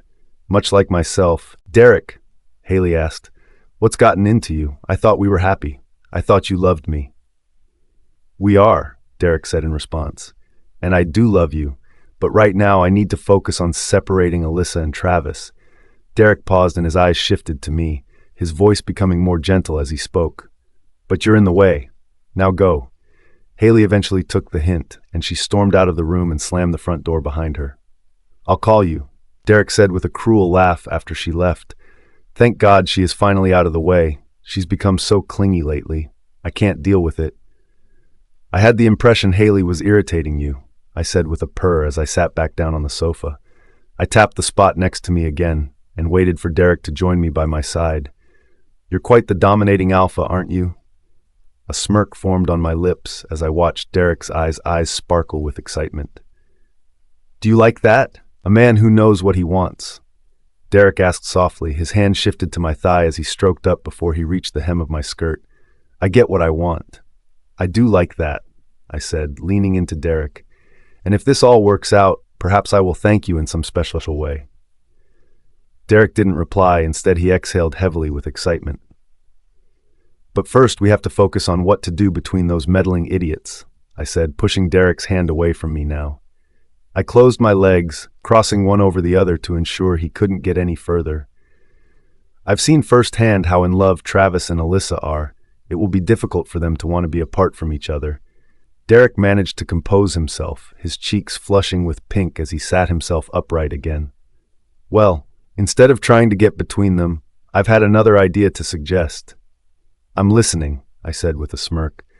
"I'm all for spitballing ideas."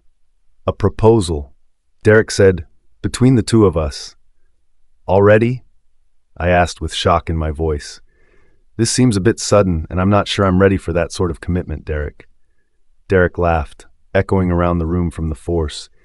You are funny, Harmony. I forgot how much you make me laugh. He squeezed my leg once more. It will be a false proposal, at a public event where Travis and Alyssa are bound to be. It will no doubt make the pair of them jealous if they know we are both moving on with each other. Derek paused with a wicked smirk on his lips, and then we watched them both crawl back to us with their tails between their legs. I said, breathing a sigh of relief. I understand now. I felt more at ease with this idea. And it would be believable too, with you being the future alpha of the Dark Heart Pack, and me the daughter of the Alpha and Luna of the Dark Moon Pack. It would ensure we could solidify a relationship between packs. Derek nodded. Indeed. He paused with a smug expression on his face. I've thought about everything. Travis's POV. Over here, King Travis! One reporter shouted, and I took my eyes to the camera by his side. There was so much going on around me, I found it hard to process it all. King Travis! Another reporter shouted to catch my attention. You look so handsome. Who are you wearing? Your Highness! Another yelled to get my attention. How are you and your lovely bride getting on? I began to feel a little overwhelmed with all the questions being fired at me in every direction. I should be used to this by now, but for some reason, I felt a little uneasy. Are you all right, Travis? Alyssa asked calmly in my ear. She linked her arm with mine, and feeling her body against mine was a comfort to me. You seem a little tense. I'm all right, Alyssa, I said soothingly in return. I guess I'm just feeling a little off with what happened last time we were in the public eye. Oh, honey, we can leave if you'd like to, Alyssa said, running her hand up my arm gently. I don't want you feeling uncomfortable. I'm okay, I said, swallowing thickly. Thank you for caring, Alyssa. I paused. I have guards all around us. They'll keep an eye on us. As we passed the press and fans who lingered in the entrance to the venue, I pulled Alyssa closer to me. I wanted her by my side all evening. She was the most important person in my life. I wasn't letting her go. Oh, goddess, Alyssa sighed as she leant into my ear. Don't look now, but straight ahead. We might need to change direction. I gazed at Alyssa's eyeline to see what she had spotted, and it was then I felt my stomach turn with sickness as I recognized Harmony and Derek Charlton together. They seemed close, arm in arm as they walked toward us. Crap, I muttered to Alyssa. They've clocked us. Do you think we can get away with making a quick escape?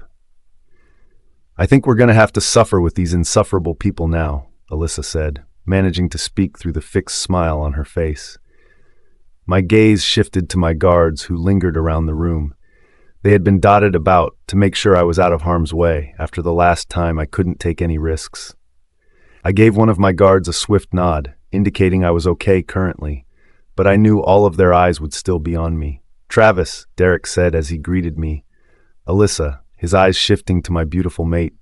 It's been some time. How have you been? Great, Alyssa responded quickly. The look on her face suggested she was as confused as I felt.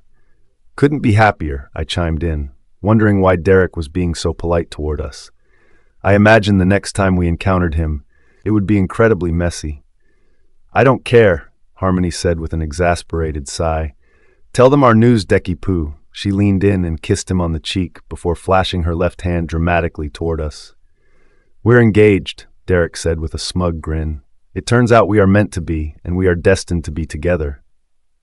Oh, that's amazing news, Alyssa said, her face beaming with happiness. I'm so happy you found each other. Me too, I said, feeling my mouth stretch into a smile. Seriously, this is the best news I've heard in a long while. Massive congratulations. Is that it? Derek asked, a frown sitting on his brow. You're happy for us? Yeah, Harmony said, her face furious as she crossed her arms over her chest. You're not jealous? Why would we be jealous? I asked, figuring out their game now. Was this all a front to try and split up my relationship with Alyssa? We're happier than we've ever been. I took Alyssa by her waist and pulled her into me, landing a kiss on her cheek. Why would I want anyone else? Oh, honey, Alyssa said, her cheeks flushing pink as our eyes met. I feel exactly the same about you. Ugh, gross, Harmony sighed. Come on, Decky Poo, let's go get some drinks. Both Derek and Harmony turned to leave our sides, and we watched as they disappeared into the crowd of people dancing. That's so weird, Alyssa laughed. It's hilarious to see how far those two will go to break us. She paused. I have to use the ladies' room. How about you get us a glass of wine each, and I'll meet you at the bar? That sounds perfect, my darling, I said in response, kissing my mate on the cheek before she left my side. I watched as she wandered into the crowd. Her seductive wiggle in the red dress that hugged her figure drove me crazy with desire. It's been a while since Alyssa left, I said to my wolf, and I felt Clayton stir within my mind. His black fur shook as he awoke. Something feels off, don't you think? I asked curiously. I could feel a cold sensation running through my blood, and Alyssa entered my mind. A feeling of terror invaded my mind. I know what you mean, Travis, Clayton responded. I can hear someone crying. It's soft but familiar, he paused. I think it's... I listened, hearing the sobs too. They grew louder as I focused, and I instantly knew my mate was in danger somewhere. Alyssa, I said internally with panic. We need to save her. I rushed over to the spot my instincts told me Alyssa was. Her scent grew stronger the further I ran, dodging in and out of people dancing together on the ballroom floor. Alyssa's sobs grew louder the nearer I found myself to her, and it wasn't long before I found my mate. Alyssa was in a corner, slumped behind a long, draping, thick curtain. She was crumpled onto the ground, and it seemed her face was bruised and battered from some sort of impact. Alyssa, I said with panic in my voice, dropping down onto my knees. I gently took my wife in my arms, cradling her close to me. Baby, can you hear me? Alyssa continued sobbing, and it was then I realized her beautiful dress had been torn. The fabric of the bust area had been ripped, revealing an area of her breast, while the skirt portion of her outfit had been torn up the side, as though a split had been made traveling up to her thigh. Who did this? I asked, my voice growling with anger as I begged to know the answer. My blood began to boil inside me. Fury filled me as I began to rage. I had to get answers, and straight away. I needed Alyssa to talk to me, but she seemed to be in too much shock to be able to form words. Alyssa, I called her name, pulling my mate close to me. Who did this to you? I need to know so I can fucking end their life. Alyssa's eyes widened as she stared into me. I watched her lips quiver as she tried to form words. Take your time, Alyssa. Don't push yourself, I said gently, not wanting to push her into trying to talk if she couldn't handle it. Just please give me a name. Alyssa began to choke, which turned into a struggling cough. Once her throat had cleared, she opened her mouth, and I listened to the sound coming from her mouth. Her eyes watered with emotion. Direct. Travis POV. How are you feeling? I asked gently, stroking the soft texture of Alyssa's dark hair as she lay on the bed. Rough, was all Alyssa said. She seemed subdued, her eyes not particularly focusing on a specific point. She just stared into space. Alyssa definitely wasn't herself at this moment. What are you going to do? Clayton asked as he appeared into my mind. If you're as seething as I am. I cut off his words immediately as I took Alyssa by the hand and squeezed her fingers lightly. Oh, I am absolutely angrier than I have ever felt in my entire life, I said, my jaw clenched as I spoke to my wolf internally. Derek is going to pay. I will make sure of it. Perhaps we should make haste and go, Clayton suggested. Before the night is over and the party ends. Soon, impatient wolf. I said with a growl burrowing my throat. I have to make sure Alyssa is safe and comfortable first. She is my priority. Of course, Travis, Clayton said with a huff. Just be sure not to leave things too long before you confront Derek. I assure you, Clayton, my fist will confront Derek's face in no time, I said, feeling the anger bubble inside me. Travis? Alyssa asked weakly, bringing me back to the world. What do you need, my love? I asked, squeezing Alyssa's hand tighter. Anything, I'm here for you. I'm scared, she said, and I noticed the panic in her eyes. Why did Derek? She paused as her words were broken. A doctor entered the room and approached the bedside. Hello, Alyssa, he said with a warm smile. I'm just going to examine you first, to make sure no major damage has been caused before we do anything else. I stood to my feet and pulled the doctor to one side. She seems very subdued, which is a concern. I paused, feeling my throat tighten with fear. Please make her as comfortable as you can. Alyssa is very precious to me. The doctor smiled warmly, the kindness in his eyes shone. I will do everything I can to make Alyssa comfortable, my king, he said respectfully. I know how important your wife is to you. She is in the best care. Yes, I nodded. I know I trust you completely. I paused as the memories came back. I was here not so long ago. A nervous laugh escaped me. My wife will receive the best care. I know this. You're welcome to stay in the waiting room while we examine Alyssa, the doctor said. We won't take too long. He paused. No doubt the police will be here at some point to question her. I'm hoping it's later than sooner. The last thing this poor girl needs is an interrogation in her fragile state. Sure, I said, not considering the police would be involved this soon. I had guessed the hospital had reported the attack when I had called them in. I'll ask Alyssa what she wants. I took myself back to Alyssa and held her hand gently. Honey, this lovely doctor is going to examine you now. I'm going to wait in the room down the hall, okay? Alyssa's eyes filled with tears as she gazed up at me. Please go home, she said through her struggling words. I want you to rest up. I'll make sure you're called when I'm ready to see you again. Only if you're sure, my love, I said. I'll be right back, as soon as you call. I pulled Alyssa's hand to my lips and kissed the back of her hand lightly. I love you.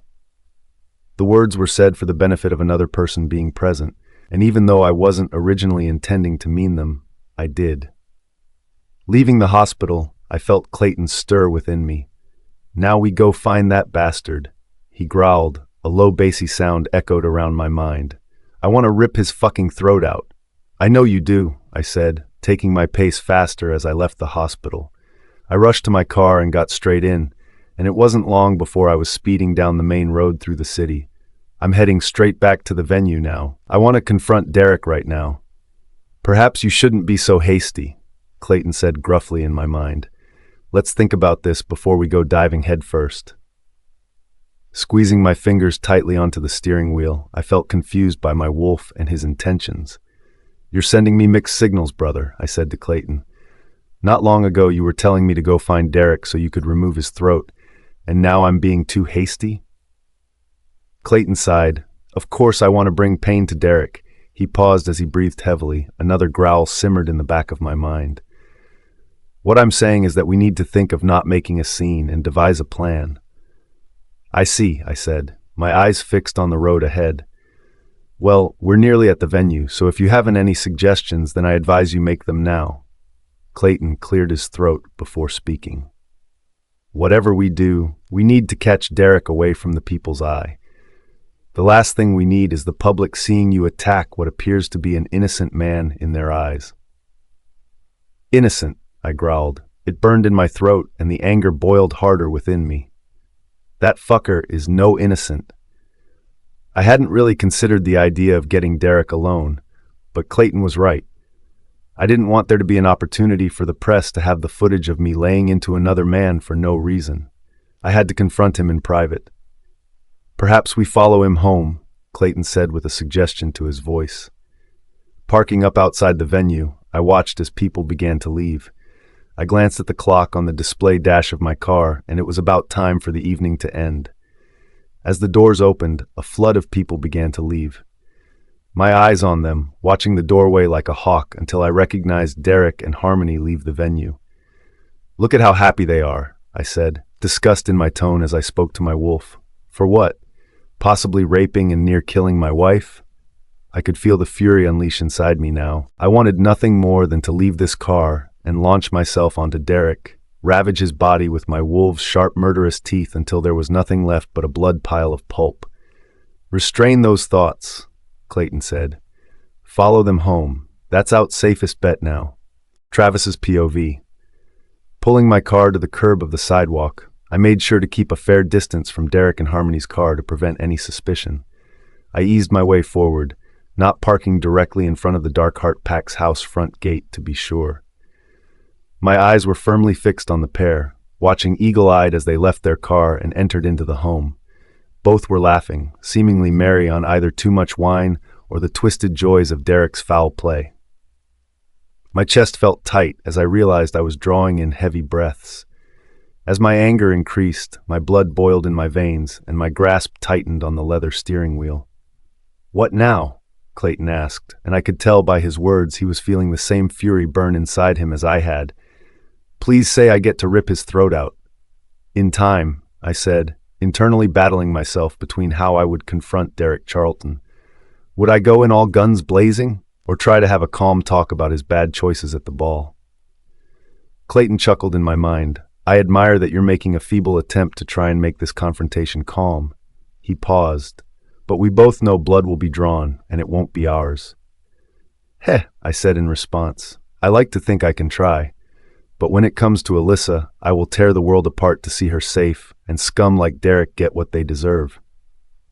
I was satisfied that enough time had passed now. Derek and Harmony would be settled in their home, and relaxed enough for me to shake up their evening. Tell us what we need to do. The voice of one of my bodyguards called from the back of the car, and I almost forgot they were both there. I was so wrapped up in seeking revenge, I had become self-absorbed in all of it. Hang fire, I said in response. Keep an eye on the door. You'll know if I need you. There will be signs of a struggle. Only if you're sure, my other bodyguard said, his voice near growling with his own fury. I don't like the idea of you in a pack house alone. I turned back and smiled at my men. I appreciated how much they cared for my safety. I'll be careful. Just be vigilant. That's all I ask. I left the car, closing the door quietly, just in case the noise alerted anyone around. Sneaking up to the house, I managed to creep into the front door. To my surprise, there were no guards. Does Derek think he isn't in need of protection? Slipping down the hallway, I followed the sounds of laughter and chatter from Derek and Harmony. The enjoyment they felt shuddered through me. I couldn't bear them enjoying themselves after what Derek did to my Alyssa. How much pain he put her through. Approaching the doorway, I peered around the open door and saw Derek and Harmony sitting on the sofa. Each of them held a glass of wine in their hands. It seemed like they had opened a bottle of red and were toasting their achievements. The bile rose in my throat at the disgust I felt at this moment. Tell me again, Harmony said. What was it like when you attacked Alyssa? Derek chuckled. It was hilarious. My fist slammed into her face, and it felt incredible. Her sobs were like music to my ears. My jaw ached with the power I clenched it. My teeth ground together as my fists burned as I balled them tightly with my anger. How dare they? Derek was boasting about attacking Alyssa, and it hurt my heart. I wanted nothing more than to cause this man years of tortured pain. And then I ripped her dress, Derek continued as he laughed. It was like she wanted me so badly. Oh, what a slut, Harmony laughed. It echoed around the room. It sounds like she was begging for it. I couldn't stand it any longer. Derek had pushed me far over the edge now, and I wanted to cause him extreme pain. Charlton, I growled his name. You're dead. Derek's attention turned to me. His eyes widened as he watched me run at him. As I leapt to the air, I felt Clayton come to the forefront of my mind. We connected, became one as I began to transform from my human form and into the wolf. Landing on my 4 feet, I felt the thirst for blood in my throat so badly, it was as though I had been starved of it for so long. My eyes on Derek, baring my teeth as I growled. Derek! Harmony squealed, standing to her feet as she ran across the other side of the room, not even caring about the safety of her so-called mate. She seemed to only care for herself. Figures. It's been a while since we had a tussle, Derek said. A smirk formed on his lips as he relaxed somewhat. Bring it on, old friend. I watched as Derek shifted into his wolf, landing on 4 paws in front of me, his sharp fangs bared toward me in threat. Let's go, coward, I said, throwing my words at the wolf. It wasn't long before I found myself launching toward Derek's wolf. My teeth still revealed as I aimed for his neck. I wanted to rip his throat out, get him where it hurts the most. I know I should enjoy the sport, torment him slowly so he felt each nerve in his body set aflame with the pain, but I also wanted him to die at my hands, for the crimes he had committed toward Alyssa. Derek's wolf retaliated, dodged my move as I ended up nearly slamming my face onto the ground as he jumped out of the way. Nice try, Your Majesty, he said with a low chuckle to his words. You want to try that again? A growl simmered in my throat. You can humiliate me all you like, I said in his mind, but I will make you pay. I will torture you until you beg me to end your life. You're all talk, he said. The eyes of the wolf shimmered with mischief. You were never one for violence. Believe me, I've known you long enough. I've changed, I said in retort, feeling the anger rise inside me. You mess with me. I can't promise to be kind. Stop! Harmony cried at the top of her voice. She cowered behind the armchair in the corner of the room. This is ridiculous. Both of us ignored her words. We were not stopping for anything, not until one of us was maimed or dead. Stop! She cried once more. But after she realized neither of us were listening to her words, Harmony escaped out of the room and away from the danger. Derek's POV. The wolf overpowered my entire body. He was far stronger than me, and I could feel myself weakening him. How did it come to this? My own wolf was so strong. I was a superior alpha, and I was becoming wrestled to the ground by one mere wolf. It wasn't long before the adrenaline kicked in, though. The last sting of his teeth sinking into my throat seemed to wake me. I felt power surge through my veins, and I managed to fight back. My jaws snapped, and I caught the flesh of the wolf who made an attempt to destroy me.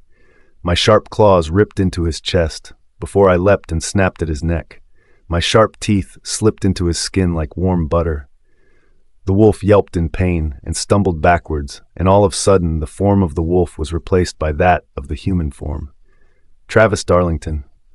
I shifted back into my human form and stood at Travis's feet as he slumped against the wall. Well, I said, sneering down at him. What do we have here?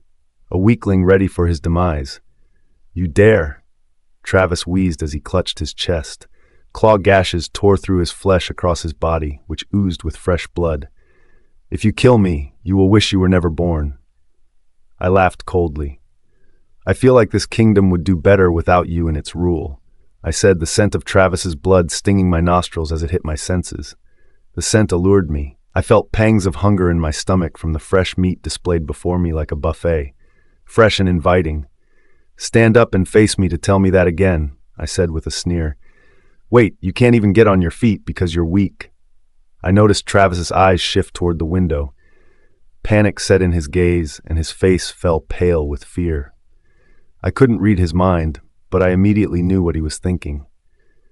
I know what you're thinking, I said, taking a few steps toward him. My foot slowly pressed down onto his hand, which lay flat on the floor. The crunching of his bones beneath my weight and the sounds of his tortured screams sent a blissful shudder through me. I hadn't felt this satisfied in a long while. You're wondering where your backup is, I paused, taking my eyes to the window Travis gazed out of. Your bodyguards are either extremely stupid or don't give a fuck if you die or not. I assume it's the latter. Even your own staff have no faith in their king. Watch your back, Travis said in a struggle. His face grimaced in pain as he spoke. They will be here, and you will pay for your crimes. I took the weight of my foot off Travis's now crushed hand and knelt down to reach his lower level. I'll tell you what's a crime. I paused, poison in my voice. I beat her to a pulp. My heart began to race with arousal as I thought back to the evening's events. She begged me to stop, sobbed as I worked on her. I paused, watching the pain in Travis's eyes. Alyssa even cried out your name. Shut up! Travis growled. His eyes burned with flaming anger as he set his gaze on me. You sick fuck, you're gonna die. I will make sure your life is ended. You in what army? I asked, raising my brow as I started to push my fingers into a seeping wound in his arm. I knew Travis would begin his accelerated healing in no time, so I wanted to torture him while I was able to. You won't leave here alive, and no one will know why you never returned to rule. I paused, enjoying the words I spoke, wondering why you never returned home to sweet Alyssa. Stop saying her name. Travis choked his words. You have no right to let her name leave your mouth. Oh, I have every right, I said, standing to my feet. My eyes still burned into him. Once you are dead, I will take Alyssa for myself. I'm going to impregnate her with so many pups, one after the other, so she will prove me with enough heirs. The Dark Heart Pack will have my family for generations. Your fantasies are sick, Travis said. I watched as he tried to move, but grunted through the pain as he did. Alyssa will never touch you. I will make sure your hands are removed first. Travis began to breathe through his anger as he struggled. Next, I'll have your eyes removed so you can't even look at her. You don't deserve her in your sight. Travis coughed, his chest wheezing as he did. And then, he paused. And then, I asked, interested in what Travis had to say next. Enlighten me. I heard a growl simmer in Travis's throat. I will remove your personally, so you cannot give Alyssa what you want. That's bold, I said, nodding my head quite impressively with his threats. You have quite the imagination, but I'm not letting you anywhere near I laughed coldly. By the time you make an attempt to fight back, I will already have Alyssa in my grasp. I paused, a smirk formed on my lips. She was easy for me before. As I spoke, I noticed the pain in Travis's eyes, which made me want to torture him further with my words. Alyssa may have expressed fear in her eyes and screams from her lips, but I could tell she wanted it. Her body begged for it, the way her sweet little pussy. Shut up, Travis yelled. His nostrils flared at his eyes seared into me. It was then Travis seemed to come to life. He jumped to his feet energetically, and I noticed his wounds had healed. Now say that to my face again. I dare you. I felt myself slink backwards. Travis had seemed to be holding something back from me earlier, and I felt a terror run through me now just from his gaze alone. Travis was strong, he was a threat, and now I could feel his power. I will kill you, I said, trying to stabilize my voice as I felt myself tremble. Let's go for round 2. Travis's POV. Are you going to stand for that? Clayton asked internally. I could feel the anger in his voice. He had tasted a sample of Derek and wanted more. Letting Derek talk about Alyssa that way? Treating her like a piece of rancid meat? The growl which boiled within Clayton echoed around my mind. Even I found myself terrified of my own wolf at this moment. No, I said in response, feeling the anger rise just as Clayton's had. I will make this bastard pay. Use your anger, Clayton said. Let me tear at his throat. I want to taste his blood on my tongue. I took my focus from Clayton and shifted back to Derek. His words still taunted me, and I could see by the glint in his eye he was enjoying torturing me. If I hadn't seen Alyssa in the state I had, I could believe that Derek was lying about what he did to her, but I knew everything he told me was the truth, and it disgusted me. What's wrong, mighty Alpha King? Derek asked, a wicked smirk on his face. Are you scared I'm going to win? I was going easy on you before. I'm going to tear you apart, limb from limb, I said, my eyes on him as my anger seared though my gaze. I've had enough of your poisonous words. I could feel my strength building up by the second. My chest, which once felt tight as I struggled for breath, began to relax. I inhaled a deep breath, preparing myself for another round with Derek, the final round before I ended his rotten life.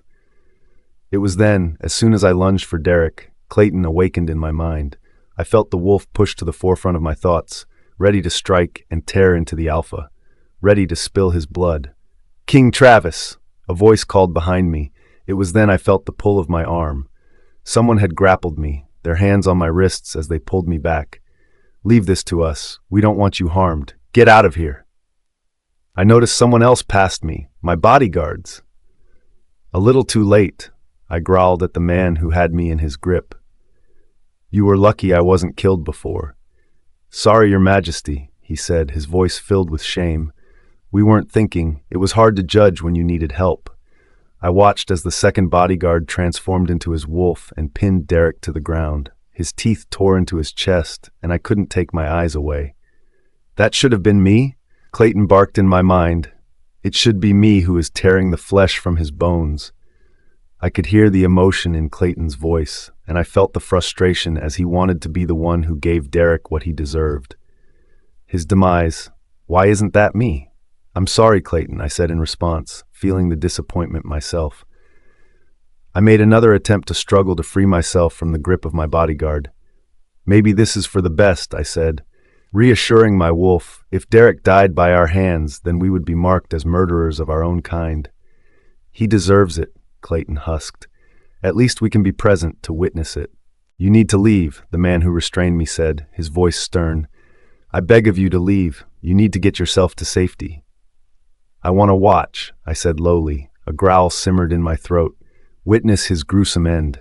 Alyssa, Clayton said. What about Alyssa? We need to get back to her. Clayton was right. I had to leave my bodyguards to finish Derek while I went to be with my love. Yes, I said. You're exactly right. We need to get back to the hospital. Okay, I said, my voice speaking with defeat as I addressed the man who held me. I'll go back to Alyssa. She needs me. I felt the man's hands ease from my wrist as he released me. Thank you, my king. He paused. Take the car. We'll make our own way back once we're done with Derek. Be safe, I said, looking the man in the eye. I don't want either of you coming to harm. Yes, sir, the bodyguard said in response. Now leave before this gets too gruesome. I watched as he leaped over the sofa and toward the two fighting wolves. He shifted into his wolf form and attacked Derek's wolf on the other side, pinning him down in the process. As I turned to leave, I heard Derek's wolf form whine with pain. The sounds of the snarls and tearing of flesh, which followed, were enough to turn my stomach. As far as I was concerned now, Derek had been punished for his crimes against my beautiful mate. As I left the house, I felt my heart pounding with excitement at the idea of seeing Alyssa again, to tell her the news that Derek had been taken down and that I was safe. I needed to hold Alyssa in my arms, stroke her silken hair, and gaze into her beautiful eyes. She brought comfort to me whenever I gazed into those gorgeous orbs, and I knew I wanted to be with Alyssa for the rest of my life. Getting into my car, I started the engine and sped down the road as quick as the speed limit would allow.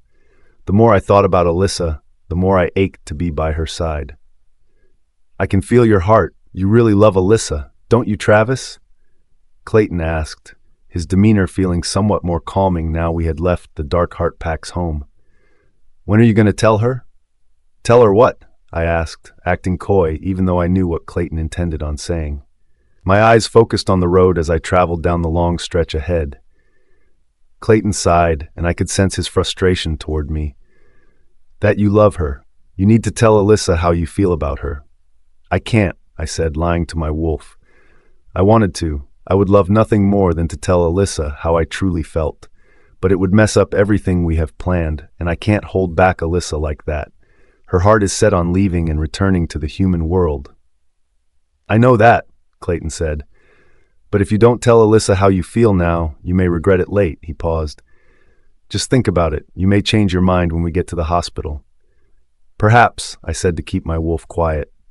I'll follow my heart, I promise. Alyssa's POV. As I began to open my eyes, the first feeling that struck me was the intense pain that stabbed my brain. My vision blurred as I made an attempt to focus on the room around me. I knew I wasn't in the familiar scene of Travis's home, and I felt myself begin to panic. My heart pounded deep in my chest, and my throat tightened as I tried to cry out for help. Pain filled my body now, and I couldn't focus on just one thing. My mind reeled with what was happening to me. Mrs. Darlington, a voice called to me through the panic. I didn't recognize his voice, and I tried to process who it could be. Travis? I asked in hope, wishing that my husband responded to me. I needed Travis more than anything right now. No, I'm afraid not, he paused, and I caught a silhouette of someone hovering in front of me. My name is Dr. Harper, and you're at the hospital. Hospital? I asked in panic as my voice croaked. Where's Travis? I want Travis. Please try to stay calm, Alyssa, Dr. Harper said in a gentle tone. You'll only make yourself worse if you panic. Do you recall what happened? Another voice entered the mix, this one deeper with more of a firmer tone. As my eyes began to focus clearer on my surroundings, I first saw the kind-sounding doctor. He was older in his years, but his face was kind. He looked at me with concern, and I could tell he was making it his priority to help me. As my eyes turned to the other man, he was also older in his years. His face was hardened as his mouth turned downward, a scowl sat on his brow. Answer my question, please, Miss Darlington, he said, his tone cold and forceful. It was then I noticed from the uniform he wore that he was a police officer. The officer crossed his arms over his chest as he waited for my response. I tried to focus on the events that lead me here. Pieces flashed before my eyes, and I tried to pick out anything that could give me an idea what happened, but the memories were just fractures. Attacked, I said. It hurt so badly. Why did he do this? Dr. Harper sighed. Do we have to do this right now? He shifted closer to me and began to examine me with care. Alyssa's care is more important than questioning her right now. The poor girl has just woken up from passing out. I passed out. I began to remember more now as my memories flooded back. Travis had come to my rescue. He found me injured after the attack. I can't remember exactly, I said as my voice shook. I'm sorry. I felt the tears well in my eyes. My head hurts. I just want my husband. I ached for Travis more than anything now. My heart yearned for him, and I knew if I saw his smiling face, I would feel instant relief. "Try and remember," the office said with force. "Any information you can give us is important to help solve this crime." I allowed my emotion to unleash itself now, and I began to sob. The tears trailed down my cheeks in floods, and my chest heaved as I sobbed. "I don't remember," I said as I choked on my tears. "Derek Charlton," I said, "dark heart pack." I continued, "He attacked me. That's all I know." "Please," Dr. Harper said once more. "Leave us be. Let me get on with my job, and then you can talk to Alyssa once I have her pain under control." He turned to look at the officer. "Alyssa is human. She isn't a wolf. She doesn't have the accelerated healing process we do. Please be a little bit more considerate." The police officer grunted. "Typical." He scowled at me once more. "Fine, I'll come back when the girl is a little more focused." He paused. "Make sure you fix her up good. I need her to give me as much information as she can." Dr. Harper nodded, then turned his attention back to me once more. "I'm sorry, Alyssa," he said in a near whisper. "These cops can be a little relentless at times." "I heard that," the officer grunted. I watched as he turned to leave, and it was then I noticed the door to the room open. I watched as a woman entered the room, and it was then I recognized the nightmare vision. Her long legs and elegant stature as her long red hair flowed down over her shoulders with grace. "Harmony," I gasped, my throat tightening with fear, and I felt my chest burn as my heart began to race with terror. I wasn't safe any longer. She was here to kill me. Finish the job that Derek started. The officer left as Harmony entered, his gaze on the redhead as he took her in before leaving the room, his eyes leering at her, as most men did when she passed them by. "Do you know this woman?" Dr. Harper asked, his eyes scanning Harmony, but I knew his thoughts were on my safety rather than thinking lustful fantasies about the redhead. "Who are you?" I assumed Dr. Harper could read the expression on my face. I felt cold. My heart drummed in my chest and rattled around my entire body. "Alyssa, can you hear me?" As my eyes switched to connect with his, I read the concern in his gaze. He could tell something was wrong, and I hoped he would help me in escaping this mad woman. "I'm just a friend," Harmony said with a beaming smile on her full lips. "I'm Alyssa's best friend, in fact." She took a perch on the end of my bed, and I felt my body paralyze with the fear that had struck me. "I wanted to make sure you're okay, honey." She paused and rested her hand on my leg beneath the blanket. "You look like you've seen a ghost, poor thing." I wanted to scream, to tell everyone this woman was a threat. I wanted to call the officer back to arrest Harmony before she harmed me in any way. Nothing emerged from my mouth. The shock had silenced me, and all that escaped was a rattled, croaking noise. I looked back at Dr. Harper, hoping he would be able to read my expression more. He seemed to understand me, but it was then I saw his face had relaxed and he smiled at Harmony. "Well then, that's very nice of your friend to come pay you a visit," he smiled. "Everything seems okay here. I'm going to arrange some pain relief for you, Alyssa, and I'll come back soon." He nodded toward Harmony. "Nice to meet you. You take care of her okay?" I watched as the doctor left the room. He closed the door as he went, and I felt my entire body run cold. Making an attempt to move my limbs, I couldn't. They were stuck firm from the paralytic fear that had struck me down. My eyes on Harmony, filling with tears as she smirked at me in such a wicked way, I knew my time was up. "I didn't think I would see you again," Harmony said. A laugh escaped her. "It seems you weren't so easy to get rid of." She leaned forward, her eyes burning into me. "But I'll make sure I finish the job this time." Travis's POV. As I pulled the car into the hospital car park, my heart raced in my chest with the excitement of seeing Alyssa once again. It hadn't been long since we were separated, yet I yearned fiercely for her. "I'm guessing by your reaction you're going to tell Alyssa how you feel?" Clayton asked as he wandered back into the forefront of my mind. "Your heart is about to explode if you carry on getting more excited," he chuckled with laughter after he spoke. "I think I will tell her," I said, my chest tightening with the thrill of telling Alyssa how I feel. She needs to know. Even if I am rejected, I won't regret showing my feelings to her. "It's about time you spoke some sense," Clayton said. "Now get out there and go to her." His words enthusiastic as he echoed in my mind. "I'll leave you to it. I don't wish to intrude. A wicked chuckle followed once more. As I turned the engine off, I was about to leave my car when I felt a strange, uncomfortable sensation stir inside my body.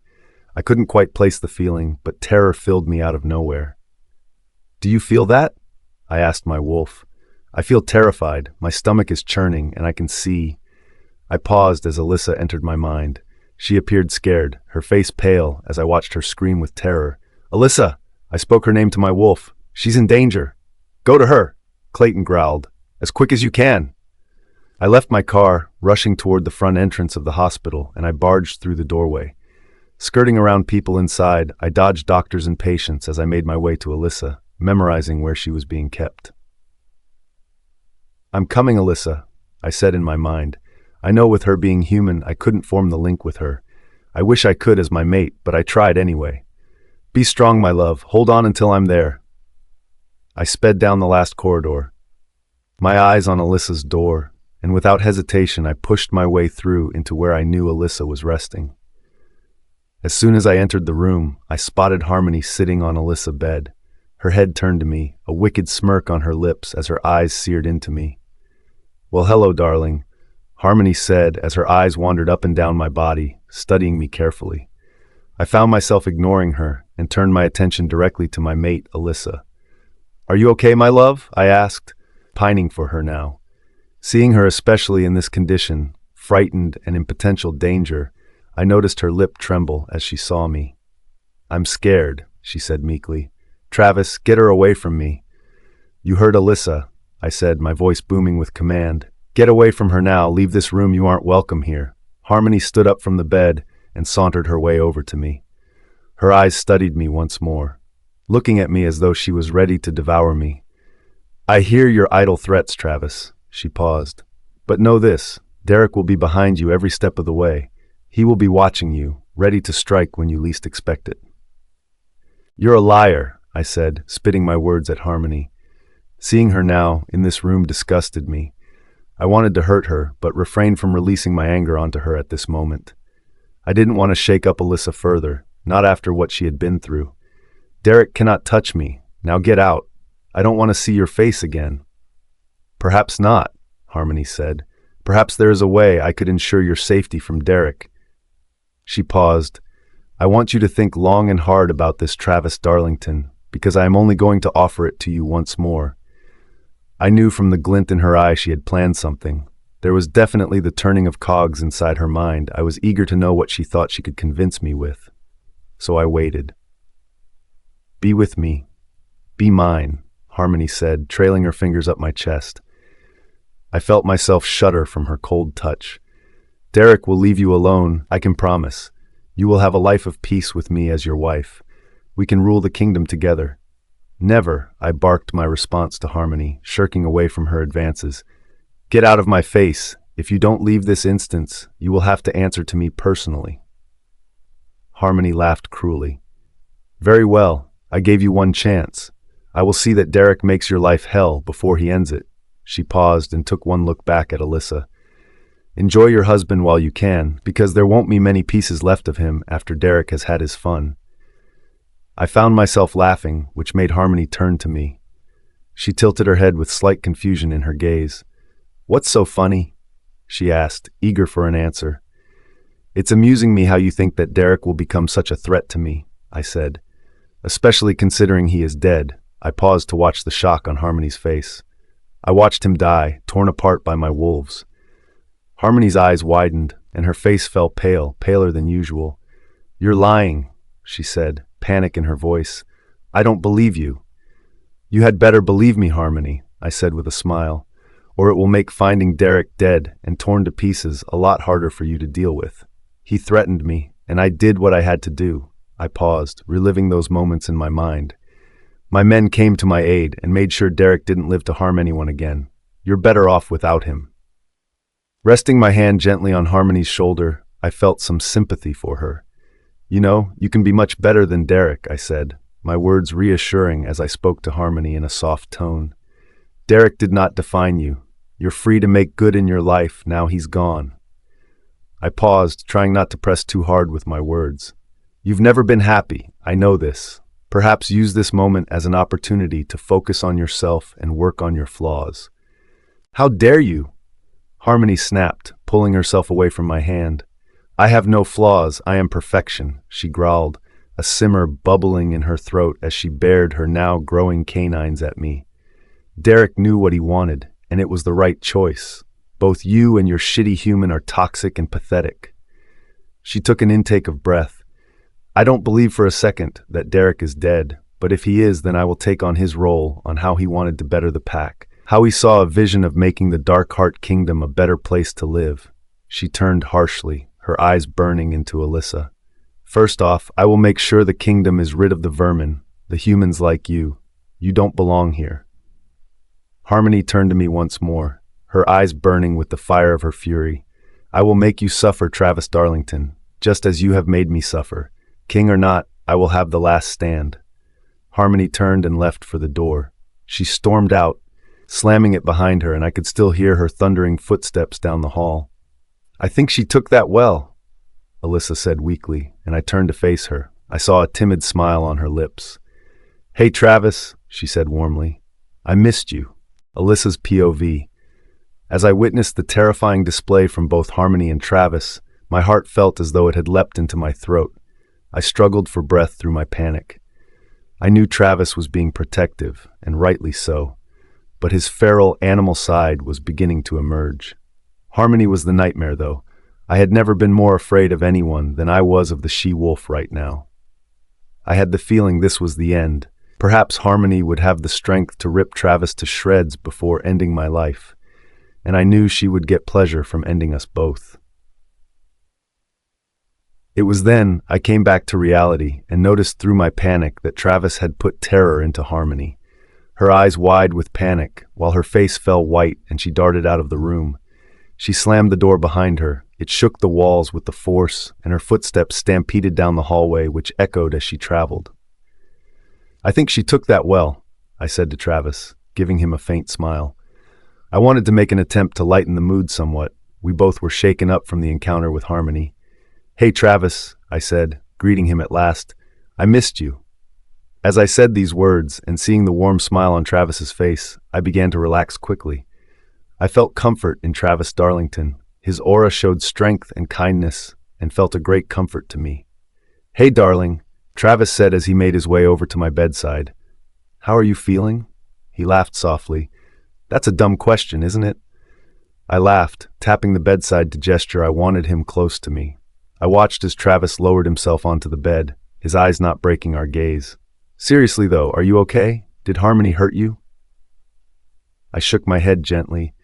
No, it seems you got here in time, because if she had been here any longer, then I could be dead. I paused. Is Derek really gone? Travis nodded his head slowly. Yes, he said with a shuddered exhale. Leaning over, he took my hand gently, stroking his thumb over my knuckles. I had no choice. Derek and I were involved in a fight, and he weakened me. He paused. He would have killed me, which is a terrifying thought. But my guards came in at the last minute and took him down. They tore him to shreds. I felt my chest tighten as I tried to remove the images of what that scene could possibly look like from my mind.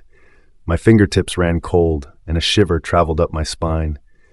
Travis must have noticed the fear in my eyes, because he moved himself close to me and wrapped his arm around me safely. I'm sorry, I should have spared you the details. He stopped, trailing his finger down the side of my hair. I know you had history. You once loved him. It's okay, I said, burying my face into Travis. Inhaling gently, I enjoyed the scent of his musk on my senses. Derek deserved it, I said. More fragments of the memories came back to my mind. He abused and beat me. He wasn't a nice guy, I said. My voice struggled as I spoke, but saying these words out loud helped me somewhat. Death was the easiest way out for Derek Charlton. You showed him mercy. I was hoping that those terrifying memories didn't come back to you, Travis said with sadness in his voice.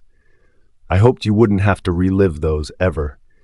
I felt Travis's lips touch my forehead as he kissed me delicately. But Derek is gone now, and we have the rest of the year to get through this without him interfering. We won't have to keep one eye open anymore, I said. A feeling of relief washed over me as though a weight had been lifted from me. You have saved my life. I only want you to be safe, Alyssa, Travis said, and I heard his voice struggle as he fought back tears. My priority is you and your protection. What will happen with the pack? I asked, so many questions reeling through my mind knowing that Derek was gone. The Darkheart pack would have been Derek's legacy, and now... That's nothing you need to worry about, my love, Travis said. These are issues I will handle. He paused, pulling me closer into him. I felt Travis's heartbeat in his chest, and to me it sounded like the most loving and pure thing I had ever heard. Technically, Derek's father is still the alpha of the Darkheart pack. Derek was the next heir. He paused. I will go and talk to Mr. Charlton, and we can discuss the future of the pack. Are you sure that's wise? I asked. Surely Mr. Charlton will be sensitive right now, after his son being torn to pieces and all, especially by your wolves. You sure know how to paint a delightful picture, Travis laughed, kissing my forehead once more. I will figure it all out. It's my duty. Just relax and try not to worry about all of this. I need you to rest up and heal. That's all I ask of you. Okay, I said, admitting defeat. I knew I wasn't helping Travis right now, even though I wanted to offer anything I could to aid him in sorting this mess out. But staying out of the way seemed like the best idea at the moment. I really did miss you, though. Please don't go away again, okay? I promise, Travis said, his eyes staring into mine, and I watched them glisten as he took me in. I'm never leaving your side again, my love. The door opened, taking both of our attention, and I knew we both feared the worst. I expected Harmony to enter the room once more, full of hate and violence for us, but instead we were met with the friendly, smiling face of Dr. Harper. Has your friend gone? Dr. Harper asked. I didn't want to intrude. I see you have another visitor. He paused, smiling at us as he noticed we were holding hands still. How are you feeling, Alyssa? I watched as Dr. Harper pulled out a syringe with a cannula attached to it. I'm going to administer some painkillers. I just need your arm. I feel okay, I said, wincing through the pain. By the look Dr. Harper gave me, he knew I was putting on a brave face in front of Travis. A little sore, but good, Dr. Harper said, and as Travis released my hand, he placed the cannula into my arm, and I watched as he hung a bag of clear liquid from the stand at my side, attaching a tube from the bag to the cannula in my arm. I want to keep you in overnight to monitor you, he said, adjusting the settings on the bag. I'm happy with your results so far, but I want to see how you respond to the painkillers. Dr. Harper turned to Travis. If everything is okay by tomorrow, then you may take Alyssa home and care for her. He paused and smiled at me. But you'll need to keep your eye on her and make sure she's comfortable and well fed. Travis nodded. Believe me, doctor, after this, I won't be leaving Alyssa's side at all. Travis's POV. I felt as though I was probably being overprotective as Dr. Harper checked Alyssa over once more. After giving her the pain medication she needed, he was extremely intricate in the last of his checks. Everything seems fine so far, Dr. Harper said. He turned to me, a smile on his kind-looking face. You may stay the night if you wish. The sofa folds out into a bed. He gestured over to the bland cream sofa in the corner of the room. I know it can be traumatic leaving a loved one in the hospital, he paused. And seeing as you are, well, quite a man of stature, he laughed. It's the least I can do. Thanks, I said with a nod, taking Alyssa's hand once more. But it doesn't matter who I am or my social status. As long as I can be with Alyssa, that's all I need. You kids are too cute, Dr. Harper said, his eyes clocking our encased hands on the bed. I'll leave you tonight, but I will be around in the morning for some more checks. His eyes switched to Alyssa. Just press the orange button if you need any assistance, and a nurse will be with you as soon as they can. Thank you, doctor, Alyssa said weakly. As I took my eyes to her, I could see how weary she was becoming. Her eyes droopy as though she was about to nod off. I really appreciate everything you have done for me. Likewise, I said. The staff at this hospital have always been nothing but incredible with their care and precision. I paused. I will be sure to remember this generosity. It's just my duty, the doctor said. But thank you for your kind words, regardless. After Dr. Harper left the room, I took my attention back to Alyssa. I had so many things I wanted to say to her, words I wanted to confess. But right now she looked as though rest was the most important thing for her. Let me make you comfortable, I said gently, fluffing up Alyssa's pillows before she lay her head to rest on them. How's that? Perfect, she said, a smile formed on the corner of her lips. Like you. I felt my heart race in my chest, dancing with Alyssa's words which caught me off guard so suddenly. I am far from perfect, I said, wondering what she could possibly mean by this compliment. I wouldn't want to be here with anyone else, Alyssa said. You are my everything. My stomach fluttered, butterflies dancing inside me at Alyssa's words. Perhaps it was the medication, giving her a false sense of how she felt toward me. But I remembered back to when I was in a coma, and I heard Alyssa's words as she confessed her love for me. Now was the time for me to act and reciprocate those feelings. Tell her, Clayton husked in my head, do it now, or you will regret it forever. I listened to the words of my wolf. Clayton was right, I had to tell Alyssa now. It was now or never. I had left her hanging onto her own feelings toward me for too long now. It was unfair for me to keep this secret. Alyssa, I spoke her name so carefully, enjoying the sound of it leaving my mouth, slipping between my lips. I have something to tell you. Oh? Alyssa asked. She seemed to perk up somewhat. Her eyes widened and glistened as she hung on my every word, waiting for what I had to say. What is it? My breath shuddered as I exhaled, wanting more than anything to say the very words she needed to hear, what she deserved to be told. But they became stuck in my throat as I spoke. Tell her, you coward! Clayton growled his words, barking his orders at me. You're the alpha king for crying out loud. Grow some balls and tell Alyssa the truth. Clayton's words stung me, but he was right. I was turning into a coward, and I had to tell Alyssa now, right now. I love you, Alyssa, I said, the confessing words pouring from my lips now. I leant over and grasped both of her hands gently. I love you more than I have loved anyone in my whole life. I need you. You are my heir. I can't live without you. Travis, Alyssa whispered my name, and I watched her eyes fill with tears. I love you too, she said with a sweet response, and I felt my heart begin to drum in my chest so rapidly. Even though I knew how Alyssa felt about me, hearing her say the words to me in my conscious state was even more magical than I could ever imagine. I love you so much it hurts. My chest aches for you every single day. I know, I said, excitement pulsing inside of me. I heard you, when you told me back when I was in hospital.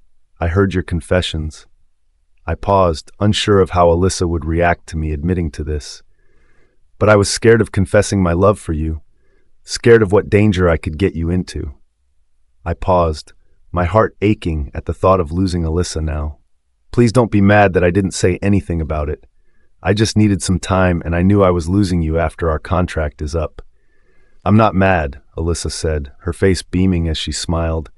I understand why you refrained from telling me, but it feels so good that you're in love with me too. This feels like a dream, she paused, squeezing my hand tighter. And you won't lose me. This contract can be forever if you want it to. We can be partners for the rest of our lives and even longer. That's unfair to you, I said regretfully. I made you a promise. You would get to go back to your family, back to your human life, and live out the rest of your years with normality. I don't want a normal life anymore, Alyssa husked as she leant closer into me. I want you and only you, for the rest of my life. It was then I felt Alyssa's hot breath on my face, her eyes intense on mine as she pressed her lips against mine. The brush of her lips felt perfect, as though this was the first time I had ever kissed someone. She felt and tasted as heavenly as I imagined, and I never wanted this kiss to end. Alyssa's POV. I'm pretty sure we're doing this wrong, I said, trying not to laugh so much it hurt my ribs even more than they already did. You mean, over the threshold? Travis asked with a chuckle. I think we're always going to be one of those couples who go against the social norm. Travis held me in his strong arms. He carried me as though I weighed nothing, and as we entered through the front door, I felt a familiar sense of safety. I would like to think if we did this again, you would make love to me as soon as you placed me down, I said, with such a suggestion I couldn't believe the words came from my mouth. I blamed the medication. The morphine seemed to make me lower my inhibitions at the moment. I watched as Travis's cheeks flushed pink from my words, and all of a sudden his eyes avoided my gaze. He remained silent as he took me inside, Carrying me over to the sofa, he set me down comfortably. "I'm sorry," I said, apology in my voice. "I didn't mean to make that awkward. Please forget I said it." "It's all right," Travis said, lowering himself by my side as he knelt next to me. He held my hand, squeezing me gently. I enjoyed it, he paused, and I watched his eyes wander my body with lust in his gaze. "As nice as it would be to make love to you, it would cause you even more pain." He paused. "You're so delicate, my strength would be too much for you right now." "I understand," I said with a smile, trying not to wince through the pain as I shifted myself into a more comfortable position. I was in more pain than I had let on to Travis. I didn't wish to worry him too much. He had enough on his plate with everything going on around him. "You just being here is enough," I paused. "Perhaps we could sleep together tonight," I suggested bravely. "Just so I know you're there by my side. I'm terrified Harmony will come back to finish me off." "I was going to suggest that too," Travis said with a warm smile. "I want to be by your side as much as I can. I don't want to let anyone else hurt you, Alyssa." "Thank you," I said, feeling safer already. "I'm so lucky to have you." "I hope my confession back there didn't ruin anything between us," Travis said, guilt in his eyes. "The last thing I want is to make you feel uncomfortable around me." "I feel more comfortable around you," I said, feeling love and warmth emanate from Travis. "I love the idea that we can have a life together, for real." Travis leaned in closer to me. I felt the heat of his breath against my flesh before his lips met mine.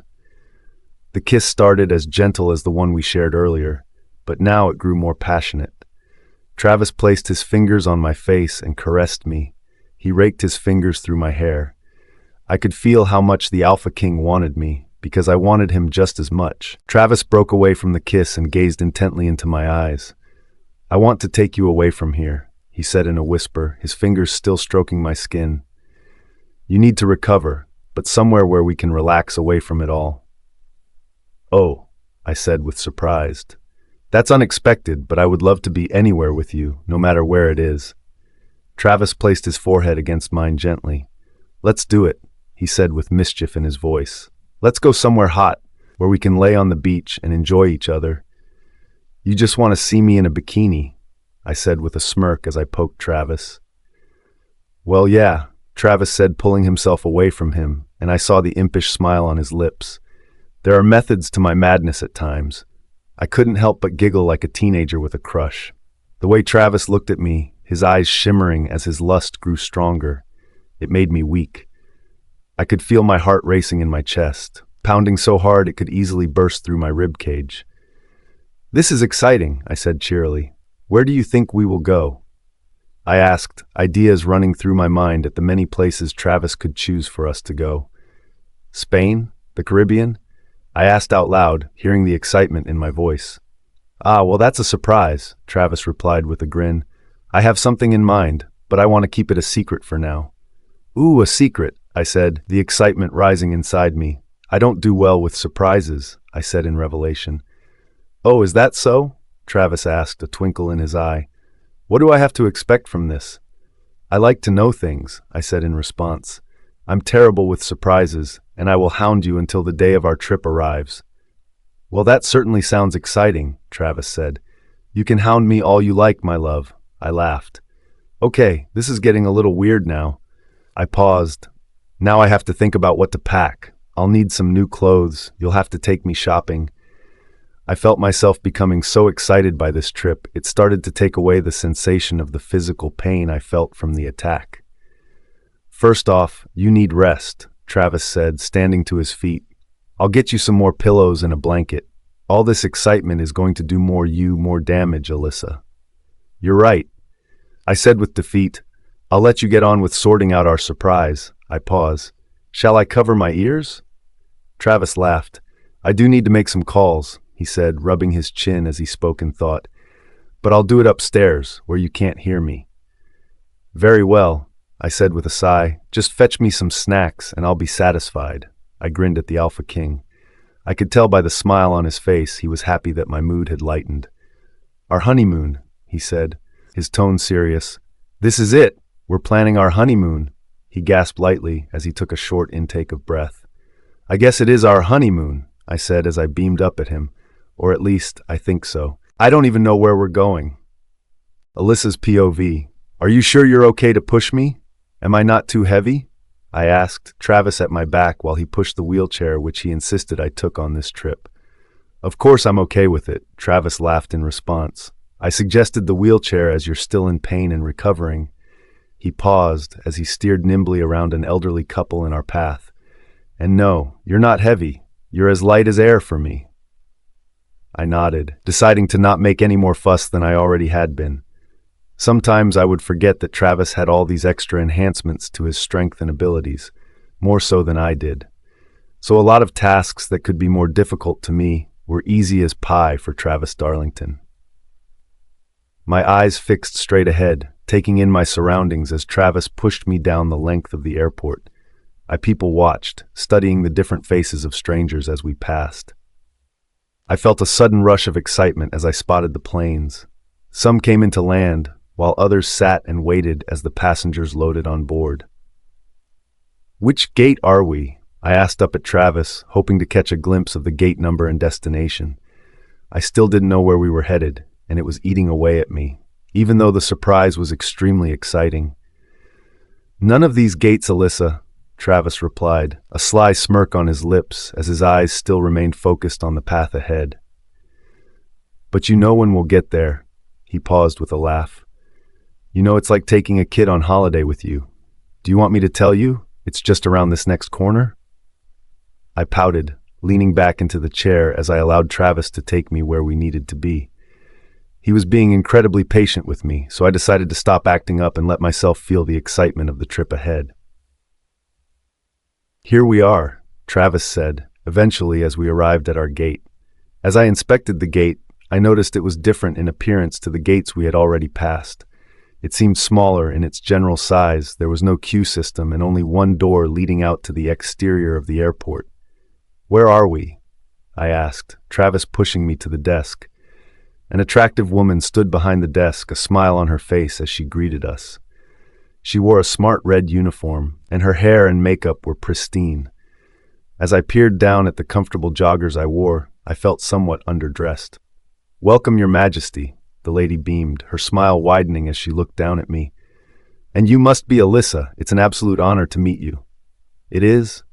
I asked, blinking with confusion. Sometimes I forgot I was married to a king. To me, Travis was just Travis. A man I was so in love with, his social status did not affect me. Travis could be anybody with a social status or none at all, and I would love him just as much. It's a pleasure to meet you too, I said in response, feeling like that was a pretty idiotic thing to say afterwards. Your flight is ready, the lady said. If you would like to hand me your passports to check. She paused as Travis handed over our 2 documents. I watched as she quickly checked them over and handed them back to Travis. All perfect, she beamed. You're free to board. Why is there no one else here? I asked Travis as he began to push me through the glass door. I was expecting a line of passengers. Are we late? Will we make it on time? Travis laughed. You need to stop panicking, my love, he said with a gentle tone to his voice. Welcome to my private jet. My jaw collapsed to the ground as I spotted the small jet at our side. You have a jet of your very own? I could feel the air leaving my lungs with the shock of finding out that Travis owned this luxury for himself. Yep, all mine. He grinned, and as he carefully helped me into the plane, I felt my jaw wanting to drop once more. I'm not one to brag about what I own, Alyssa. You'll realize this about me. Wow, I laughed. If I had my own private jet, I would be telling everyone. Travis smiled, guiding me to the most comfortable-looking sofa I had ever seen in my entire life. I just don't like to rub my riches into people's faces, he said, a serious look in his eyes. There are people out there who are struggling in life, which is why I go to a lot of charity balls. Travis sat down next to me and pulled a bottle of champagne from a bucket at his side. I want to give back to the less fortunate. You're perfect, I swooned, feeling like I was about to melt at Travis's side and land in his lap into a puddle. I'm not perfect, Alyssa, Travis paused. No one is, but I try my best. Your Majesty, a voice called, and the same lady from the front desk appeared in front of us.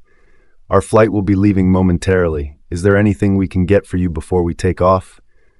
We're fine, Travis said with a smile. He was about to pull the top of the champagne bottle when the lady took it from him. Please, allow me. She swiftly removed the top and poured 2 glasses for us. You both relax now and let us take care of you. Thank you, Alicia. Travis said with a nod. Some snacks wouldn't go amiss. He paused deep in thought. I quite fancy a hot dog. He turned to me. How about you? My brows nodded as I thought of something to eat. A cheeseburger? Actually, a cheeseburger sounds great. Travis grinned. 2 cheeseburgers, please, Alicia, with lots of cheese. Alicia laughed. Of course, Your Majesty, she nodded. Make yourselves comfortable. Our flight will be approximately 4 hours. Travis leant back into the sofa and placed his arm around me. Are you comfortable, Alyssa? I watched as he picked up a remote and pointed it toward the wall. A panel opened to reveal a large flat-screen TV, which protruded from the opening. It turned on and Travis began to search through a collection of movies. I'm super comfortable, I said, grinning as I watched Travis carefully choose a movie for us to watch during the flight. I could get used to this, flying in style. There will be a lot to get used to, my love, Travis said as he kissed the side of my forehead. You wait until we get to our destination. Alyssa's POV. That flight seemed to go quickly, I said with excitement, my eyes on the view outside the window as we were about to land. You could say it flew by? Travis asked, nudging me with a wide grin on his lips. Get it?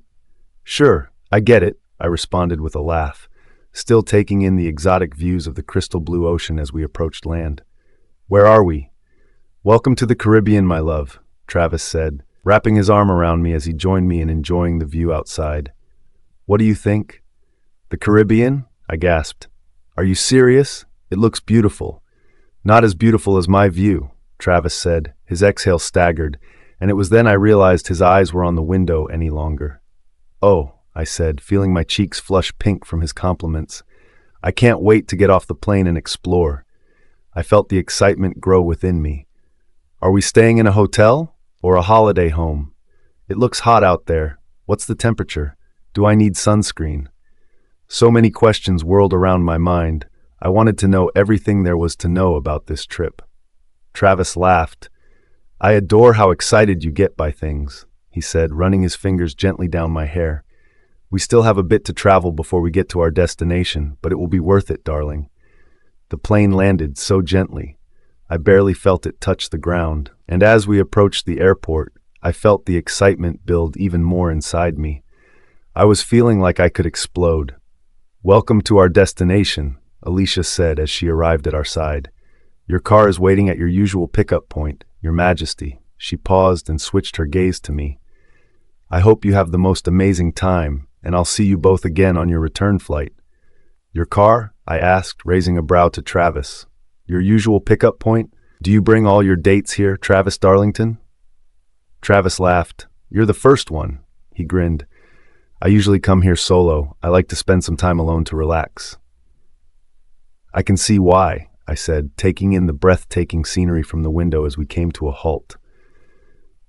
We're not even out of the plane yet, and this is the best holiday I've ever had. Travis laughed. We'll hopefully have a smooth journey to our destination, and then we can fully enjoy ourselves. Travis managed to maneuver his way through this airport with ease. It was smaller than the airport we left from, so we got to the car in no time. The drive seemed short. As we left the airport, it was a short stretch to another port. This one was by the water, and to my surprise, we took a small boat across to our destination. We've taken every single form of transport today, it seems, I said, feeling the wind in my hair as we sped across the water. The ocean was calm, and we glided along with ease. This really was paradise. All I needed now was a sweet cocktail to make this scenario perfect. It looks that way, Travis said. Can you see it yet? He seemed to look over on the horizon. We're getting close. I followed Travis's eye line and spotted another piece of land ahead. This seemed smaller in size, much smaller, and as we closed in on it, I realized it was an island. This island? I asked. Is this where we're staying? Travis nodded. Haven't you noticed that we're the only passengers on this boat? As Travis said these words, I looked around and studied my surroundings. I was so enamored by what was in front of us. I didn't take in what was around us, and that was no one. We were the only people on this boat. Not a popular place, huh? I asked, twisting my face slightly. At least it will be quiet. Travis laughed. You're cute. He paused, and as we reached the land and began to dock, I felt Travis's arm wrap around my waist and he pulled me in. This is my very own private island, so it will just be the two of us, he paused. And my staff, of course. Private island? I asked, my voice cracking as I spoke the words with disbelief. This is your own island? My jaw felt as though it would fall onto the ground with the realization of our holiday destination. It sure is, Travis said with a grin. Well, technically it's my parents' island, but I visit it the most, he paused. It's great to just come here and relax for a few days, to escape reality. I watched ahead of us as the bat docked. It looks like paradise, Travis, I said with a gasp. This is ours, just us two for a week. All ours, Travis said, pulling me in tightly. Just you and me together with no disruptions, he paused. I can't wait for you to see the house. You'll love it. I'm still trying to recover from the fact you have this place of our own, I said, getting myself seated back into the wheelchair as Travis began to push me down the ramp and onto the dock. Next, you'll tell me you have a toilet outside looking onto the ocean. Well, Travis laughed. Are you sure you haven't been here before? Oh my God, I grinned. Is there a hot tub too? Please tell me there's a hot tub. Hot tub, swimming pool, a bar. Travis paused. It's paradise, perfect for my beautiful wife who deserves the best luxuries. This isn't real, I said, my eyes ahead as I took in the view. This has to be a dream. You're wide awake, my love, Travis said, and it was then I noticed two people approaching us. Travis stopped us in his tracks to greet them. Henry, Rachel, Travis paused. This is Alyssa, my gorgeous wife. Henry and Rachel began to fuss over me. I wasn't used to this much personal attention. They seemed nice, though, and I assumed they were part of Travis's staff. Welcome, Alyssa, how beautiful you are, Henry said with a grin.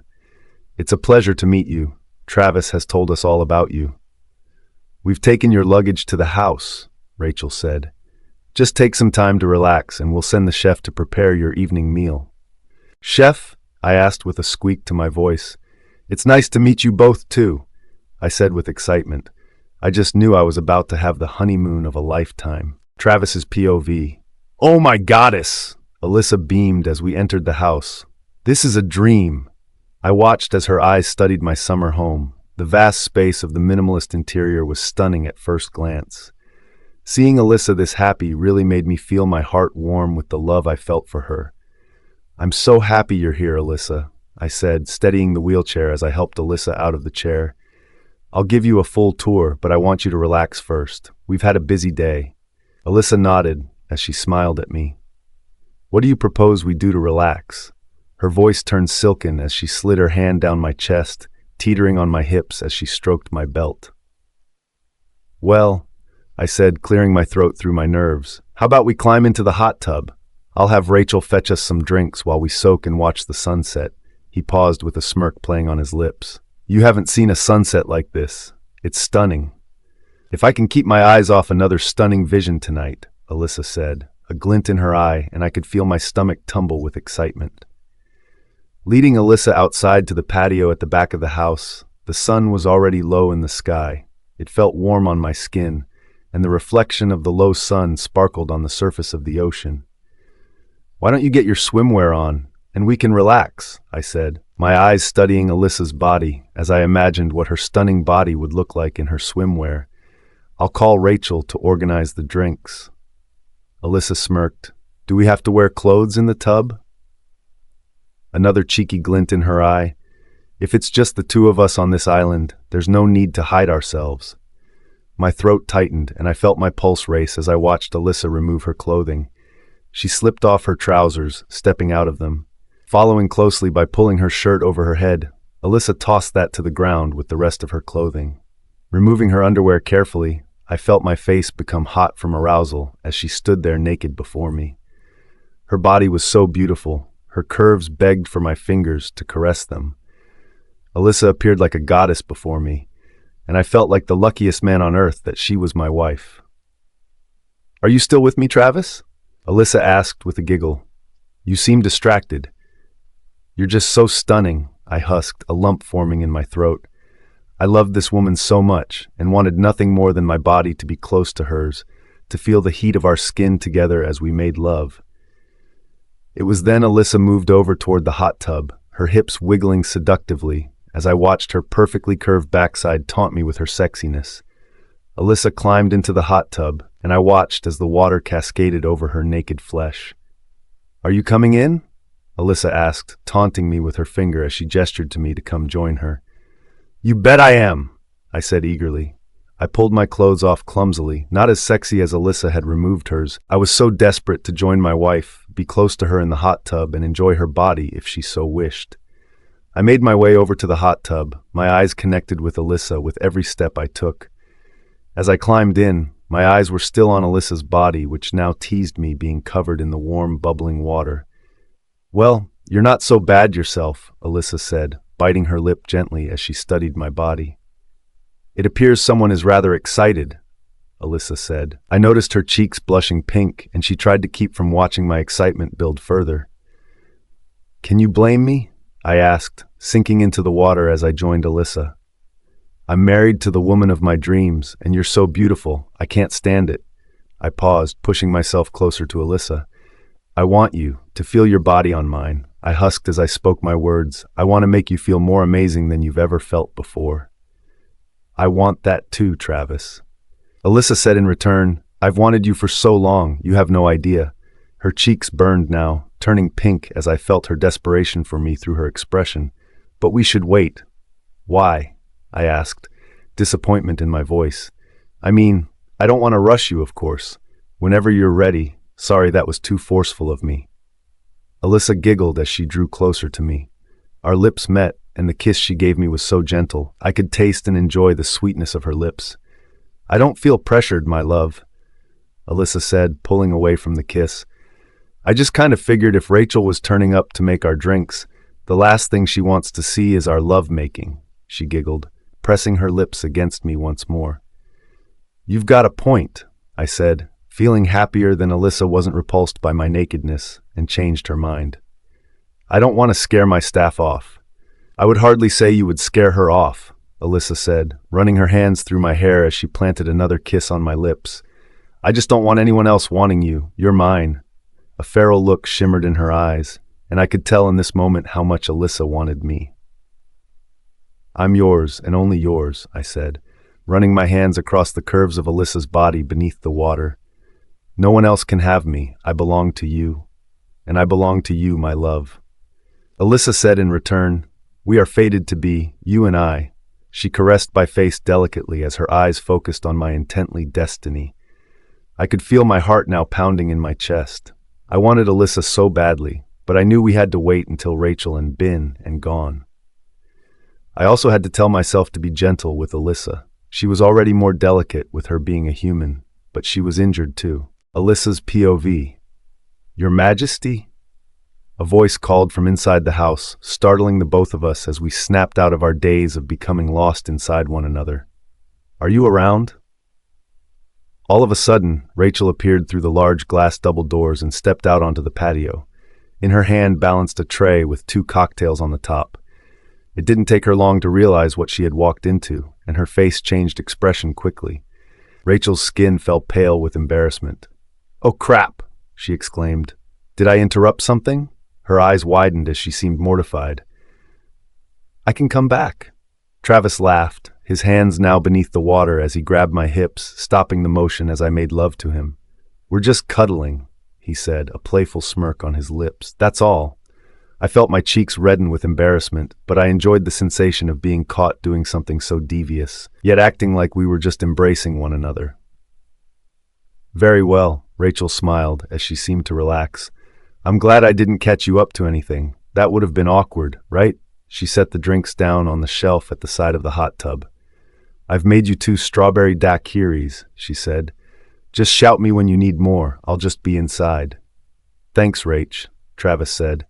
They looked delicious, turning his lips to my ear. He husked his words carefully to me. "Not as delicious as you, though," he purred, and I felt my entire body shudder with pleasure once more. His words were too much. The look in Travis's eyes in this moment were pure feral and passionate. I could tell how much my husband needed to feel me, his begging gaze aching for me to pleasure myself onto him.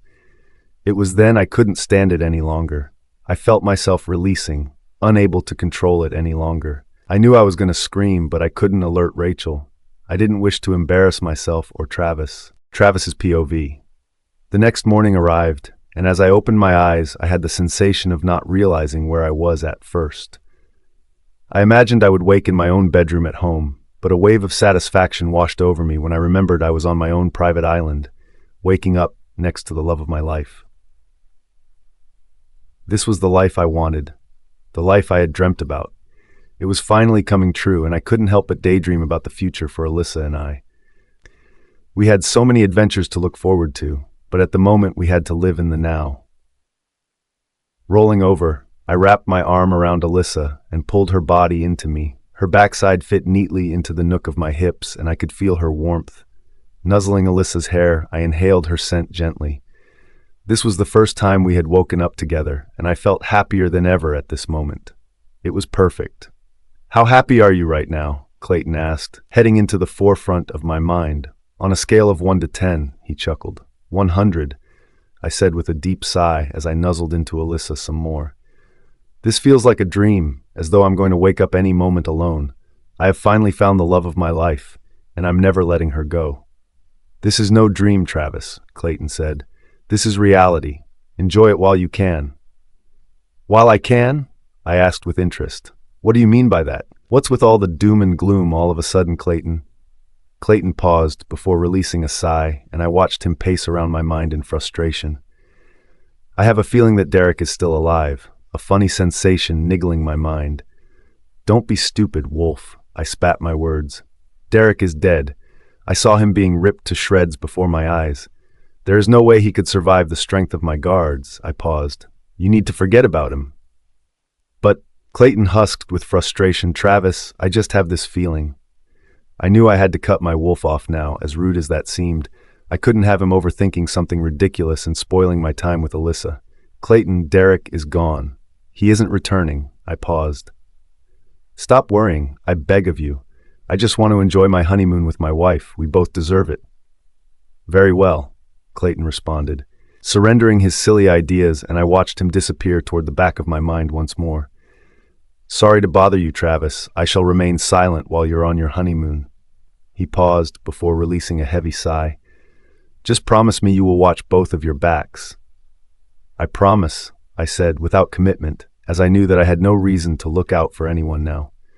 Derek was gone, torn to shreds by my guards, and there was no need for any worry. "Morning, gorgeous." Alyssa purred in my ear. What a nice feeling to wake up to. "Good morning, beautiful," I said, planting gentle kisses on her neck as I pulled Alyssa's hair to the side to reveal her silken flesh. "Did you sleep well?" "I did," she responded, her voice gentle as she spoke. "I had a dream about you. It was quite sexy." "Oh?" I asked, watching as Alyssa turned around in my arms. Now facing me, I watched her eyes glisten with mischief as she remembered her dream. "Tell me more. Was I a bad boy?" "You were a very naughty boy," she responded with a purr in her tone. "But how about instead of telling you about my dream, I show you?" "I love that idea," I said, feeling my heart race quicker as I awaited Alyssa's next actions, as she wanted to act out her dream. I couldn't wait. This woman was everything I needed, and the fact she felt the same about me was incredible in itself. Alyssa's POV. "I feel stronger today," I said to Travis as we linked arms, taking ourselves down the path which lead to the beach. "And I think it's because of you." "That's sweet," Travis smiled, pulling me into him. "I'm glad you're feeling a bit better. It's great to see you're able to walk further." He paused. "But I hardly think I'm the reason for you feeling stronger." "Don't be so hard on yourself, my love," I said, squeezing Travis's arm slightly as I leaned into him. "Your positivity keeps me going. You have no idea the impact you have on me, Travis. You're incredible." "As are you, Alyssa," Travis responded gently. "There's no one I would rather be on this island with than you." The conversation fell silent as we approached the beach. The blue ocean went on forever, as far as I could see, and as I kicked my shoes off, I felt the soft golden sand sink between my toes. "This is gorgeous." I grinned as my eyes shifted to Travis. Can we relax here for a little while? Of course, Alyssa, Travis responded. That was my plan anyway. It's so relaxing here. As we walked across the sand, I could feel the warmth on my bare feet after the sun had heated up the soft ground. There's something we need to discuss, Travis said. He released his arm from mine and took my hand, our fingers entwining together as we walked. We need to talk about us. What about us? I asked, tilting my head slightly as I felt confused as to what Travis was getting at. As far as I was concerned, we were happy and already settled into each other's lives. Is everything okay, Travis? You're worrying me. Travis stopped in his tracks, and it was then I realized we had approached a spot with 2 tall palm trees. A hammock was tied between the trees, and Travis gestured for us to nestle into it. I sunk into the hammock, Travis's arm wrapped around me as he pulled me closer into him. We began to gently rock, our eyes focused on the horizon where the ocean met the sky and the sunlight shimmered on the surface of the blue. I want to be with you more than anything in the world, and I want you to be my queen, Travis said, a deep sigh resonating on his breath. But I also don't want to hinder you with your plans. Hinder me? I asked, a frown forming on my brow as I spoke. How do you mean? All my plans from now on involve you. When we first met, you told me that you wanted to leave the kingdom and return to the humans, back to your old life and your family, Travis said, reiterating what I said truthfully. I did, I said honestly. That's what I wanted, to be away from this place and Derek. I paused, thinking back to that time where I was miserable. I had no idea things would change, though. Falling for the Alpha King wasn't in my schedule at all. But that was before we met, before I fell so deeply in love with you. My eyes wandered Travis's face to judge any hint in his expression on how he really felt in this moment. I don't want to be holding you back. I want you to go back to your human life, spend time with your family and start over, he said weakly. I can compromise, I said willingly. I love you so much, Travis. I don't want to be away from you long term. I paused, aching to get through to Travis on how much I wanted to be with him. I can stay with you in the kingdom, but still spend some weekends with my family. I can't let you do that, Travis said with regret in his voice as he spoke. I can't make you change your future. That would be wrong of me. You had your heart set on returning to your old life, and I can't let you change your mind because of me. What are you saying, Travis? I asked, feeling the frustration rise inside me. It kind of feels like you're leaving me. Is that it now? You had your fun, we had some great sex, and now you're done with me? Tears began to well in my eyes, worried that Travis had just used me. It's not like that, Travis sighed, his gaze shifting as he met my gaze. I could see the emotion in his eyes, glazing over with his own tears. I love you, and I want us to be together forever. He paused. But what, Travis? I asked, frustration shaking my voice as I wiped away a tear which trickled down my cheek. You're not making any sense now. You either want to be with me, build a life together with me, or not at all. I don't know, Travis sighed. I'm trying to make sense of it all myself. He paused. I just don't want to ruin your plans. I'm not worth staying in the kingdom for if that's not what you want. I just want you to be happy. I began to allow my tears to fall freely now, and I felt my throat tighten from my emotion as it stung with pain. I am happy, so very happy with you, I said, my words shaking from the fear of losing Travis. I love you so much. All I see in my future now is you. You're all I want, more than anything in this entire universe. Are you sure? Travis asked. I don't want to take you away from being with your family. I don't want to be a burden on you. I could sense the insecurities coming from Travis now, and I knew what he was thinking. Travis was scared of losing me, so much that he wanted me to make a decision on my future without any thought for himself. This made me love Travis even more. He was so selfless and always concerned about my future that he was willing to remain unhappy without me if I wanted to continue my plan to return to the human world in a year. You are so silly, I said gently, nuzzling myself into Travis's chest. I felt his warmth against my cheek and enjoyed his scent, which danced on my senses, igniting a flame inside me which made me love him even more than I already did. I love you so much, Travis Darlington. I am never leaving your side. Are you sure? Travis asked before placing a gentle kiss on my forehead. You know, if you stay with me in the kingdom, I will give you a happy life. I will make sure you are cared for, kept safe for the rest of eternity with me. He paused, and I could hear the emotion in his voice now. I love you too, Alyssa, and I want nothing more than to be with you forever. I nuzzled my face deeper into Travis's chest. I am absolutely sure you are the one I want to be with, I said, pulling away slightly. I looked up into Travis' eyes. We will work something out, and my family will understand. I paused. You're going to have to meet my family and friends at some point, I said with an impish grin. We can go visit, and they can come visit at the kingdom. They will be so jealous when they see our house. That feels nice, Travis said. Our house. It's our life now, Travis, I said in response, feeling myself become all gooey from the romance of this moment. We can share everything, I paused. As long as I am with you, I don't care what else happens. You will be there, you're my support and my comfort. I don't need anything else. I'm so thankful we met each other, Alyssa, Travis said, pulling me in closer once more as he tightened his embrace. I didn't think I would ever meet my soulmate. Alyssa's POV. Is that? No, you're kidding! I blinked, the car growing ever closer to our home. As we pulled into the driveway, I found myself squinting to try and identify the person sat at our front door. Who is it? Travis asked, his brow furrowing as he led the car into the driveway. Whoever it is, it looks like they've been here a long time. It seems to be the case, I said, noticing the person sitting on the steps to our front door, their legs pulled up to their body as they hugged their knees. Lifting her head up, I immediately recognized the person I had suspected her to be. Haley Green. It's Haley, I said gently, Travis switching the engine of the car off as we reached the end of the driveway. As in, Haley, my ex-best friend who was sleeping with Derek. Oh, Travis said, a grunt emerged from him as I noticed his eyes fixed onto Haley, anger beginning to burn within them. Do you want me to get rid of her? She's the last person you want to see. As much as I wanted to let Travis deal with this situation, I knew I had to handle Haley myself. I wanted her to see with everything I had been through, I was strong and able to handle myself. I'll take this, I said, resting my hand on Travis's arm lovingly. I could tell the warm smile I was giving my husband was an instant relaxer for him, and he seemed to ease slightly. I got myself into this mess. I'll get myself out of it.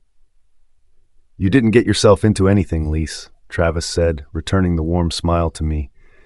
You're not at fault with any of this, but if you insist on dealing with Haley, I'm not going to stop you. Thank you, Travis, I said, feeling the nerves jump into my throat as the realization hit me that I had to confront this woman. Stay in the car, and if I need you, I'll call. Travis nodded. I was going to suggest the very same thing, he grunted. I'll keep a close eye on you, my love. I flashed Travis a warm smile once more before I left the car. My heart pounded in my chest, pulsating in my ears as I approached Haley, still perched on the doorstep. What do you want, Haley? I asked, surprised at how much confidence I seemed to exude approaching the deceiving she-wolf.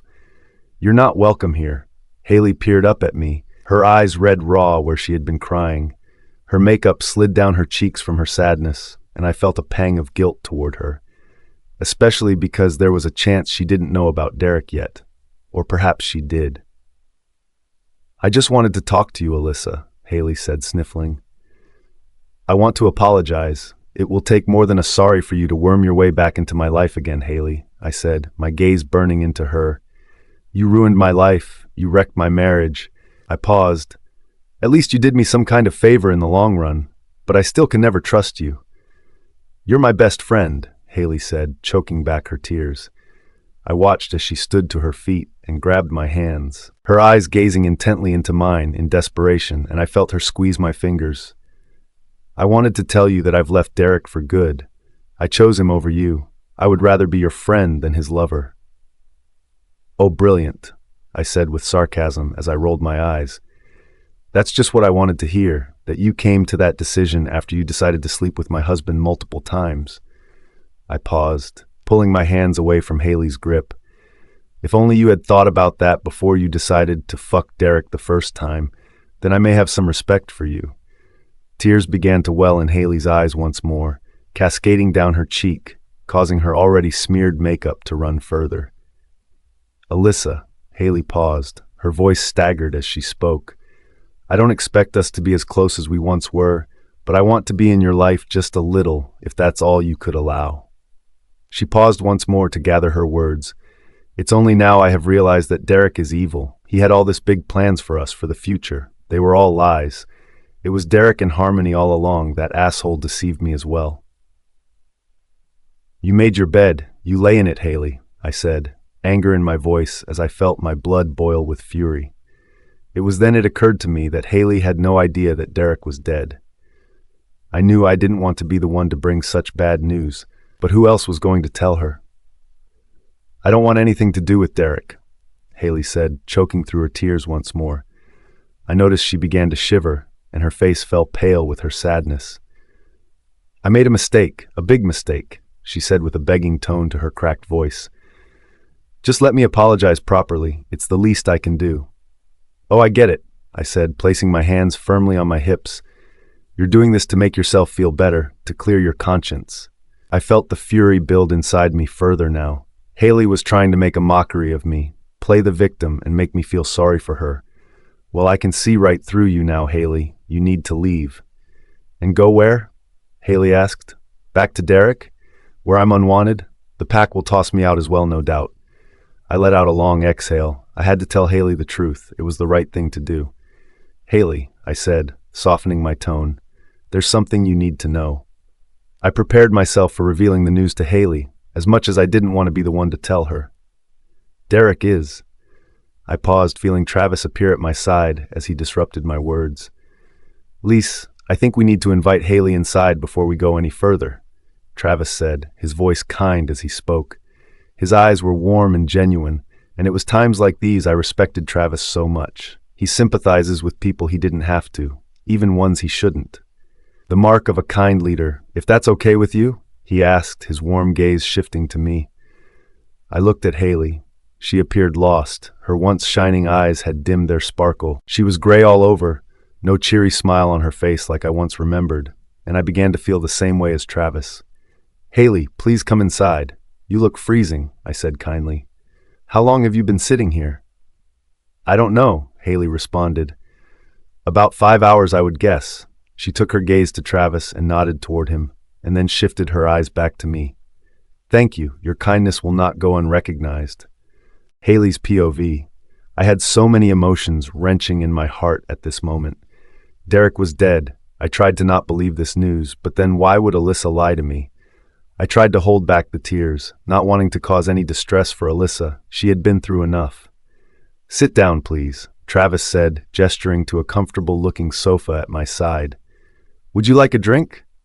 Just water, I said, knowing my stomach wouldn't be able to handle anything else. I couldn't already feel the bile rise up my throat, stinging me as it went. I watched the Alpha King, expecting him to send someone to fetch water for him, but I was surprised to find he went to the kitchen himself to get me the drink. Is there anything you want to know? Alyssa asked. About Derek? I felt a shudder run up my spine, unsure if Alyssa was in the right headspace to talk about this. Do you want to talk about it? And as I asked, I studied Alyssa's face and noticed bruising on the side of her head, running down to her cheekbone. It was then I noticed her arm was covered in bruises. The shawl she wore had slipped off her bare arm, revealing her injuries. Alyssa noticed me staring, and she sheepishly pulled the shawl back over her skin to hide the bruises away from me. I'm fine with talking about it, Alyssa paused. Derek was a monster. He deserved his comeuppance. I shuddered once more. What had Derek done so wrong that had meant he met his demise? Or perhaps he wasn't murdered. Maybe he was killed in an accident. But I remained silent to await Alyssa's words. Derek attacked me, Alyssa said, her voice cracking as she spoke. I could see in her eyes that the sparkle had dimmed as she talked about her experience. He raped me and left me battered and bruised, she paused. I was hospitalized. Alyssa stopped as Travis set a hot drink by her side, before passing me a cold glass of water. Honey, are you sure you want to get into this? It's still so raw, Travis asked gently, and I felt my heart melt. I could already tell how much Travis adored Alyssa, and I had been so skeptical of their relationship. I had been proved wrong in my opinion already. "I'm fine, my love," Alyssa said, and Travis took a seat on the other sofa by her side. He wrapped his arm around her, pulling her into his loving embrace. Alyssa's eyes were still fixed onto me. "Travis found me, ravaged, beaten, and bleeding." She paused. "I lost my memory of that night at first, but they came back to me as time went on." "I wish they had not returned," Travis grunted. "I wish you didn't have to relive those memories at all." Alyssa turned her eyes to Travis and smiled warmly at him, before turning back to me. Naturally, Travis went to confront Derek, and his guards ended his life. He deserved it, and I have no remorse of sadness. I sniffled as the tears began to trickle down my cheeks again. "Alyssa, I'm so sorry," I choked through my emotion. "I had no idea Derek could be so dangerous. What we did to you was bad enough, but this—" I paused, choosing my words carefully. "Alyssa, you never deserved any of this." "I know I didn't," Alyssa said in return, and I was taken aback by how calm she was remaining at this moment. "Derek never deserved me. I'm glad what happened between us happened, or else I would still be trapped in a miserable relationship with a man who didn't really love me." "He was using you, Alyssa," I said outright, wanting her to know the truth about everything now. "He wanted to marry you so he had a wife, meaning his father would hand him the riches he wanted after he had chosen a wife." I paused, finding myself revealing everything. He was promised the power of becoming the alpha of his pack once he found his Luna, but it was all lies. "I'm not surprised," Alyssa said gently. "Derek barely wanted to be around me, never mind having me ruling the pack by his side. Nothing you can say will shock me now, Haley." She paused. "It's just a shame that you chose to deceive me and ruin the incredible friendship we had." "We can get back to normal," I said with a weak smile. "You and I against the world once more. I've changed. I'm a different person now, you can trust me." "No, I can't," Alyssa said, shaking her head. As she moved, I could see the pain as she winced. A human being attacked by a werewolf must wreak havoc on her body, and I felt so much pity for her. My tears were shedding for Alyssa now. "I understand," I paused, "but please, let me take you out." I smiled with a hint of joy. "Let's go out tonight, just the two of us. Girls on the town, like we used to." Before Alyssa had a chance to answer, Travis interrupted. A strong frown furrowed on his brow while his eyes burned with fury. "That's not a good idea," he grunted. "Can you not see that Alyssa is injured? She doesn't have the healing ability we do. I'm not letting you take my wife away. She needs to rest and be under my watchful eye until she is fully recovered." "Okay." I clenched my jaw with my own frustration. "Overprotective much?" "I may be overprotective, but it's because I need to be," Travis said, his voice lowering with his angry, "Alyssa has been through enough. I'm not letting anyone else hurt her." "Travis is right," Alyssa said. "I need the rest, and I don't trust you enough to be in your safe hands at the moment. You've turned on me once. You may do it again." I felt my heart wrench at Alyssa's words. I felt like she could never trust me again, but I couldn't blame her. I needed to prove that I was a good friend and earn her trust once more. "I understand," I said, softening my voice, "but I want to be here for you. I want to help you take care of Alyssa and protect her." I paused as Harmony entered my mind. "If that crazy bitch Harmony gets into the house, she will be after both of your blood." "Harmony is no longer a threat to us," Travis grunted, and I could feel his frustration toward me building. "But I appreciate you want to help us. I'm sure we can think of something for you to do." I caught Alyssa smiling, not the false friendly smile she usually gave me, but a warm expression. "Thanks, Haley. That means a lot." Travis POV. "It's good to see you, Henry," I said, feeling warmth fill me as I shook my best friend's hand before pulling him into a hug. "It's been a while. Sorry, I haven't been around as much as I should have." "You've had enough to deal with, Travis," Henry said with a grunt. "As long as you're all right, that's all that matters." I smiled, relaxing as I was filled with the presence of Henry. The comfort of having both my beta and my best friend there was something I never realized I needed at this moment, and I felt glad I invited him over tonight. "I feel like I need to catch you up on what's been going on," I said, leading Henry into the kitchen. I gestured for him to sit on one of the bar stools. I pulled open the fridge door and grabbed 2 cold cans of beer. Joining Henry at the bar, I slid onto the stool by Henry's side and passed him a beer. "How much do you know?" "Probably a lot," Henry said, and I watched him gulp on his beer. He always was fond of the brown stuff. "But word travels fast, you know, especially when you're concerned." I nodded. "Of course, I'm always the talk of the town." I laughed, flipping open the can before gulping a good portion down.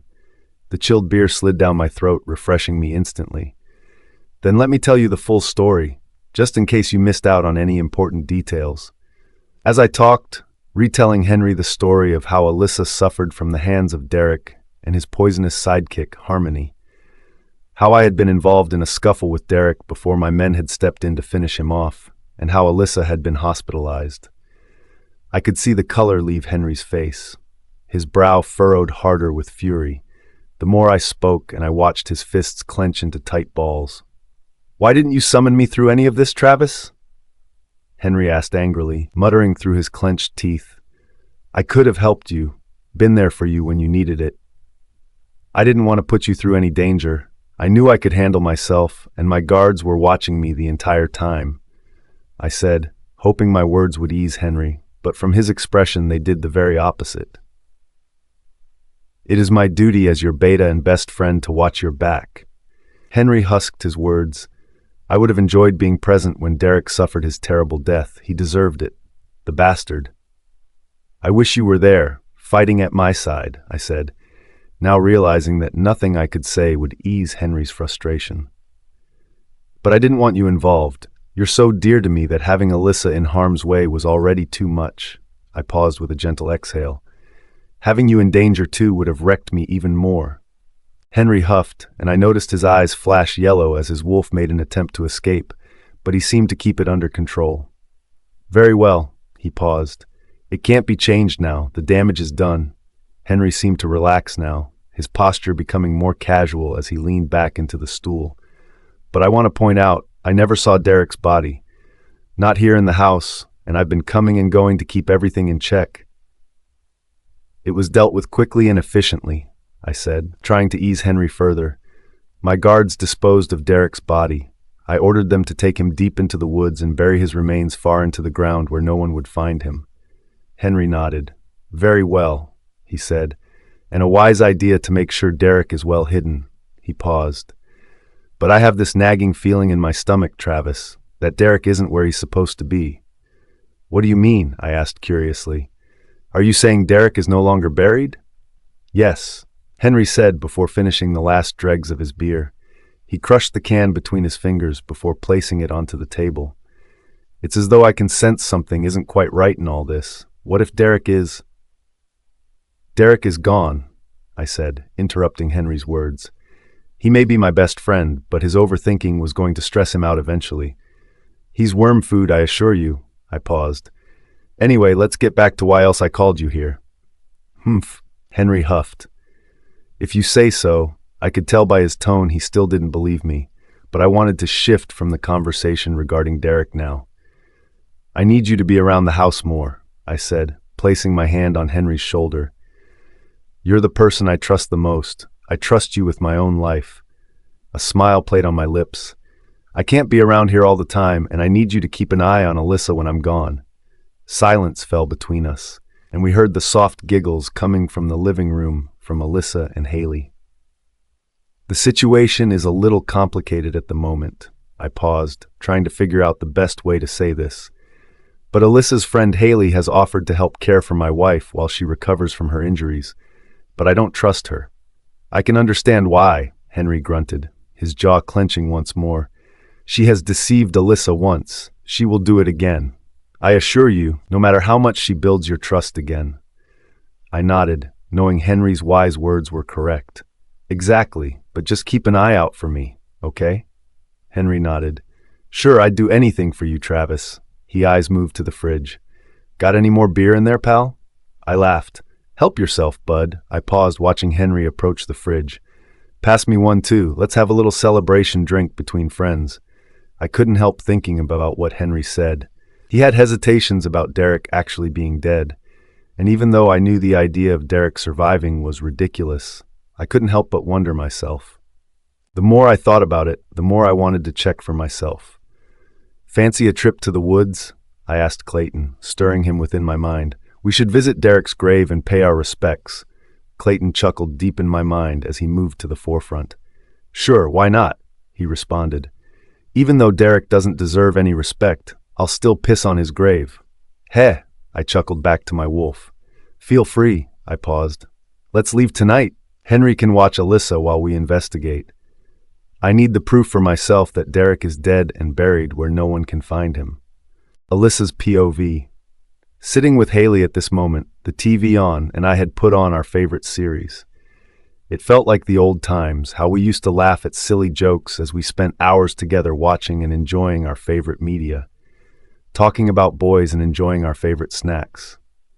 Knowing Derek was gone, I felt as though I could become close to forgiving Haley. I doubt I could trust her as much as I once did, and I wondered if we could ever get back to a best friendship like we used to have. Could that damage be repaired, or would I always be watching my back when Haley was around in case she turned on me again? This is my favorite bit, Haley laughed, pointing at the TV screen. It's something that never gets old, right? She looked at me, her eyes glistening with joy as Haley spoke to me. I nodded in agreement, returning a warm smile to her. The nostalgia was really hitting me now, and having Haley here like this reminded me why we were such good friends in the first place. Her presence made me feel comfortable, as though we belonged together in a strong friendship. But I had to hold Haley at arm's length for the time being, and not get too involved in trying to rebuild what was damaged. Do you have any snacks? Haley asked. If not, I can run to the store and pick up some for us. There should be some in the kitchen. Ask Travis where they are. I think he's in there with Henry, I said, watching Haley jump to her feet as she scampered out of the room and into the kitchen. I had this strong feeling of wanting Haley close to me, so I leant over and rearranged the cushions and a blanket so she could fit in the space by my side on the sofa. Something had changed inside me, and I began to pine for Haley. I missed her friendship, and it was strange to me that my feelings had turned a complete 180 on this. Haley scampered back into the room, her arm full of snacks, and she dropped them onto the coffee table. How cute is Henry? Haley asked, her cheeks flushing pink. Does he visit often? I couldn't help but laugh. Haley was always one to go for a pretty boy, and Henry was just that. I'll put a good word in for you, Hales. I could see Haley's eyes light up with glee, and I wasn't sure if it was because I mentioned Henry or the fact I used her nickname. I haven't called her that in a long while. Come sit next to me if you want, I said, gesturing toward the space next to me on the sofa before Haley got the chance to sit down where she was. Are you sure? Haley asked with caution. I don't want to intrude on your personal space. I shook my head. You're not intruding in any way, I said with a smile, pulling a blanket over me. Anyway, I'm cold and I could use your wolfy heat right now. Ooh, I'm good at that, Haley said with a grin. She landed firmly onto the space at my side and snuggled into me. Pulling the blanket across her as well, she pushed her body into mine gently. How's that? I enjoyed the heat emanating from Haley, and I felt a nostalgic feeling of comfort. It reminded me of the times we enjoyed when we were the best of friends, snuggled up on the sofa as we watched TV with a mountain of snacks. That feels great, I said, nestling myself into Haley. I sort of missed this, you know. I did too, Haley said with content in her voice. I missed us. I'm so sorry I messed things up between us. She paused. Are you really going to leave? How do you mean? I asked curiously, taking a handful of chips as I began to snack on them. You know, Haley said, I know you wanted to return back to the human world, back to your old life. She paused, grazing on a few chips from the bag. I would be so sad if you left the kingdom. Oh, I said chirpily, now recognizing what Haley was trying to get across to me. I'm staying, I said, giving my friend a warm smile. I don't want to leave Travis, but I'll pop home for the odd weekend, and my family and friends are welcome to visit here. I paused, admiring the joy which now showed on Haley's face. But I'm here to stay, to rule by Travis' side, if he wants me to. Of course I want you to, Travis's voice alerted me as I entered the room. That's all I want now, for you to be by my side as my queen. I felt the heat collect in my face as my cheeks flushed pink at Travis's comment. I didn't realize you were listening, I said, feeling slightly embarrassed, but that's nice you want me to. Travis nodded. I just wanted to let you girls know that Henry is going to be around here more often. My eyes shifted to Haley, who I could see had a giddy expression on her face. Her eyes shimmered with a glint of mischief, and I knew that look well. She was imagining so many scenarios involving Henry right now, and I sort of felt sorry for him. Haley would eat Henry alive. Oh, well, that sounds fine, I said, smiling at my husband. Doesn't it, Haley? As I spoke those words, Henry entered the room and stood by Travis's side. I noticed Haley's cheek flush red as she made eye contact with him, and her eyes immediately dropped to the ground. Yeah, that's great. I had never seen Haley show such shyness around a guy she found attractive before. She always exuded such confidence when it came to talking to boys. Travis wrapped his arm around Henry's shoulder and gave him a firm slap on the back. My strong boy is going to take care of things the times I can't be here.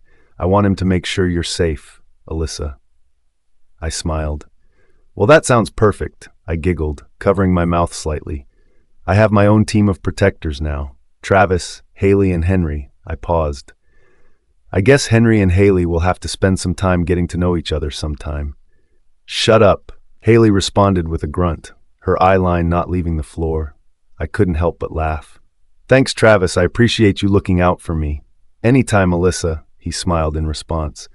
I want to know you're safe at all times. Travis and Henry left the room, and I heard their chatter as they took themselves back into the kitchen. Once they had left, Haley's eyes returned to me once again. Thanks for that, Ally, she playfully pouted before bursting into laughter. I'm so happy you're not leaving. She paused. Today turned out to be a really great day, didn't it? Surprisingly, it had. After being terrified upon seeing Haley at the door when we returned home, I never imagined the rest of the day would go this well. And for once, in a long time, I felt more relaxed than I could remember. Travis's POV. Honey, I've just got some business to attend to, I said to Alyssa, leaning down to kiss her on the forehead. I won't be long. At this time of night, Alyssa asked, with worry in her eyes. It tore me apart that my wife was so worried about me, but I didn't want to tell her the truth and scare her any more than she was. Yeah, I said, but Henry and Haley will look after you, won't you guys? My eyes shifted to the pair of them. Sure, Henry said with a grunt, always plain and simple with him. You betcha, Haley responded with a smile. There isn't anyone getting their dirty mitts on my girl. She snuggled herself closer to Alyssa, warming herself under the blanket they shared. I won't be long, I promise, I said, reassuring Alyssa of my safety. All right, Alyssa said with a satisfied tone. She nodded toward me. I'll miss you. Come home soon. With that, I swiftly left the house. I didn't want to prolong saying goodbye to Alyssa, and I sure didn't want to cause her any more worry than I had. Will she be okay? Clayton asked, entering my mind. I could sense his panic instantly. Do you trust leaving her alone with Haley? After all the trouble she has caused, I knew that Clayton feared for Alyssa's safety as he felt what I did in my heart, so I had to reassure my wolf as well as I could. Alyssa is fine. She's with Henry, and I know he is strong enough to keep her safe. That's comforting. Clayton said as I hear him exhale slowly in my mind. Henry will fight anyone for you. He is a good man. Indeed he is. I trust him with my life, I said. Along with Clayton, Henry was my best friend in the whole world. Don't fancy driving tonight? Clayton asked. I had already passed my car and was making myself onto the road. My eyes set on the horizon with the stretch of trees which lead into the mouth of the woods. I don't need a car, I said as I focused, because you're going to help me tonight. You mean I finally get to run? Clayton asked with excitement rising in his voice. It's been a while since I've had some exercise. I might not be used to it anymore. I heard him chuckle from his own sarcasm. Watch it, Wolf, I said with a grunt, but a smile played on my lips. You know I've been too busy to take you for a walk. They call that bad pet ownership, you know? Clayton chuckled. Where are we headed? I heard the focus in his own voice now. Into the woods? Yes, I said in reply, readying myself to prepare to shift into the wolf form which will take over my body. Deep in the center, you'll catch the scent of my men once you're inside. We need to find where they buried Derek. I paused as I felt my chest tighten with both nerves and adrenaline. I need to see for myself that he is dead and buried beneath the soil. Very well. Travis, Clayton said. I'm ready. Let me take control now. I did as Clayton asked. I allowed the wolf to take over me, and I felt him come to the forefront of my mind. I began to run, quickening my pace as I watched the horizon moving ever so slowly closer toward me. It was then Clayton began to take over my mind and body completely, and as I leapt, my body began to change shape. The human was gone, and the wolf had taken over. Landing in 4 paws, I felt the cold night air race past my fur as I quickened my speed toward the woods. I had missed this more than I realized, the feel of the ground beneath my feet, and the sounds of creatures all around me as I raced past them. I looked up into the sky, and the moon was hanging full and bright in the night sky. It was a clear night, and I could see every star twinkling delicately above me.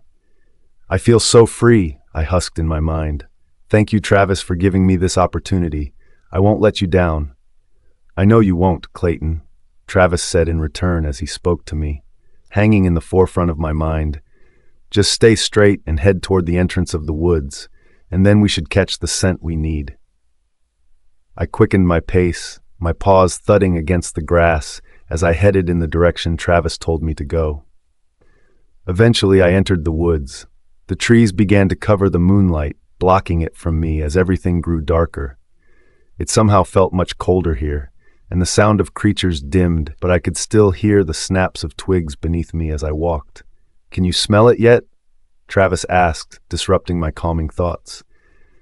I sniffed the air delicately and caught the scent of Travis's bodyguards. I knew their smell because they were always hanging around, so their stench was familiar to me. Yes, I have it, I said with excitement. I sped up my pace once more and raced through the woods, following the scent I was now tracking. Reaching the spot of the woods, the scents ended so suddenly, and I felt a softer piece of ground beneath my feet.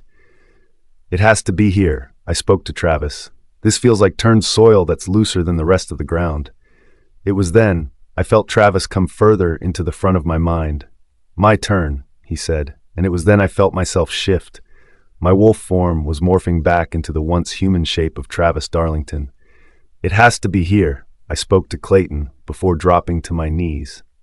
But it was then I noticed something wasn't right. The spot of soil where I had assumed was where Derek was buried was not what I expected. I began to dig, pulling away the soil, and it was then I noticed a large hole in the spot by its side, as though a grave had been dug, but there was no one here. It seemed from the scraping on the side, there had been a struggle as though someone had clawed their way out of the hole. I sniffed the air and caught Derek's scent, which lingered down inside the hole as well. Shit, I said in terror to my wolf. Henry was correct, something isn't right at all. Derek was buried her, but now he's gone. What are you saying? Clayton asked. Derek was never dead after all, I said, feeling myself shake with both the anger and fear of this situation. He waited until he was buried, and my men to leave when he escaped. I paused. Or?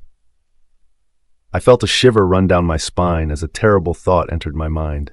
Standing to my feet, I narrowed my eyes as I studied the area around where I was standing. And there my fears were realized. Henry had been right to feel like something wasn't right. I struggled to get my words out. Clayton, my faithful bodyguards. My eyes began to well with emotion as I felt myself crying. He killed them both. Derek murdered them in cold blood. It was then I noticed the 2 bodies laying on the ground, and by their bodies laid both of their heads. Derek had decapitated them. Alyssa's POV. After Travis had left to tend to whatever duty he had, Henry had entered the living room and settled down on the armchair by the sofa Haley and I had made a nest on. My eyes shifted from the television set over to Henry and then to Haley. I felt some strange tension in the air between them. Not negative, but quite distracting nonetheless. Henry mostly focused on the TV, but I could tell from his expression he wasn't really interested in what was on. A chick flick probably wasn't his thing. His eyes flickered to Haley quickly once again, and I could definitely feel like there could potentially be something between them. I tried to contain my excitement, but I could feel myself jumping for joy on the inside. Haley could use a good man. She deserved it after all. A man to treat her right. Haley, Henry spoke her name, breaking the silence between the three of us. Can we step out for a second? I'd like a word. Can't you say it here? Haley asked, and I could feel her become awkward as his body seemed to tense up by my side. I'm too comfy to get up. Please, it's really important, Henry said in a wooden fashion. As this conversation played in my head, I couldn't help but feel like they were arranging a secret rendezvous so they could make out without me knowing. Except it had all been executed very awkwardly on both parts. They couldn't fool me. I subtly nudged Haley with my elbow, encouraging her to get up. Haley turned her attention to me and gave me a slight eye roll before getting up. A large sigh escaped her as she moved. All right, she said without enthusiasm. Lead the way. I watched as Henry stood up, walking out of the living room with Haley in tow. What was he up to? Was he about to admit his undying love to Haley? And as wrong as I knew this was, I had to find out what was so urgent. Perhaps I would be present for the beginnings of their relationship, witnessing the seed being planted before it flowered into something beautiful. I waited until Haley and Henry left the room, and I heard scuffles as they made their way down the hallway slightly and into the kitchen. Waiting for the perfect opportunity, I slid off the sofa and began to sneak out of the room and down the hallway to follow them. As I approached the kitchen, I kept myself hidden by the wall, but still crept near the doorway. I stopped to listen to the conversation my protectors were having. What do you mean Derek isn't dead? Haley asked, and I could hear the frustration in her voice. Are you having a laugh? If so, it's not funny. I promise you, Haley, Henry said, his voice desperate as he spoke. I had a mind-link message from Travis while we were watching TV just now. He went to find Derek's grave to check he was definitely dead and buried. Henry paused with a groan. But the grave was empty, and... I felt my stomach turn. The bile began to rise in my throat as I tried my hardest not to throw up. Was this true what I was hearing? Derek isn't dead. Travis put himself in danger to go find his grave. What if Derek had attacked Travis and he's laid dead in the woods somewhere? I began to hear Haley and Henry scuffle one more, their footsteps heading further toward me. I nimbly managed to maneuver down the hallway and back into the living room before they caught sight of me.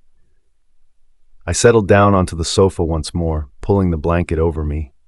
My heart raced with fear. So many scenarios played through my head, most of which Travis was in danger, and I just wanted to know my husband was safe. Allie, Haley said as she entered the room first. Are you okay? You don't look well? I couldn't let on that I had heard their conversation. I didn't want to let either of them worry about me on top of everything else that was going on. I'm fine, I said, making an attempt to gesture my false happiness with a smile. I think those chips disagreed with me or something. Henry hovered in front of me, and then he began to pace up and down. His motions were unsettling me, and I just wanted to tell him to sit down and chill. But I knew I couldn't. I knew Henry would be worrying about Travis as much as I was. We'll have to avoid those from now on, Haley laughed, but I could hear the nerves in her tone. Other than that, are you doing okay? You're not hurting or anything. I'm not hurting, I'm fine, I said, outright lying to Haley. I was hurting. My heart was aching. I felt like it was cracking in two at the idea of Derek returning and possibly causing harm to Travis. If I lost Travis now, I don't know what I would do without him. It was then we all heard the same sound, the familiar noise of the front door opening and closing as someone entered and shut the door behind them. Travis! I beamed, my heart fluttering with love and excitement at hearing the return of my husband. We're in here, my love, I shouted, wanting to see Travis' handsome face as soon as I could.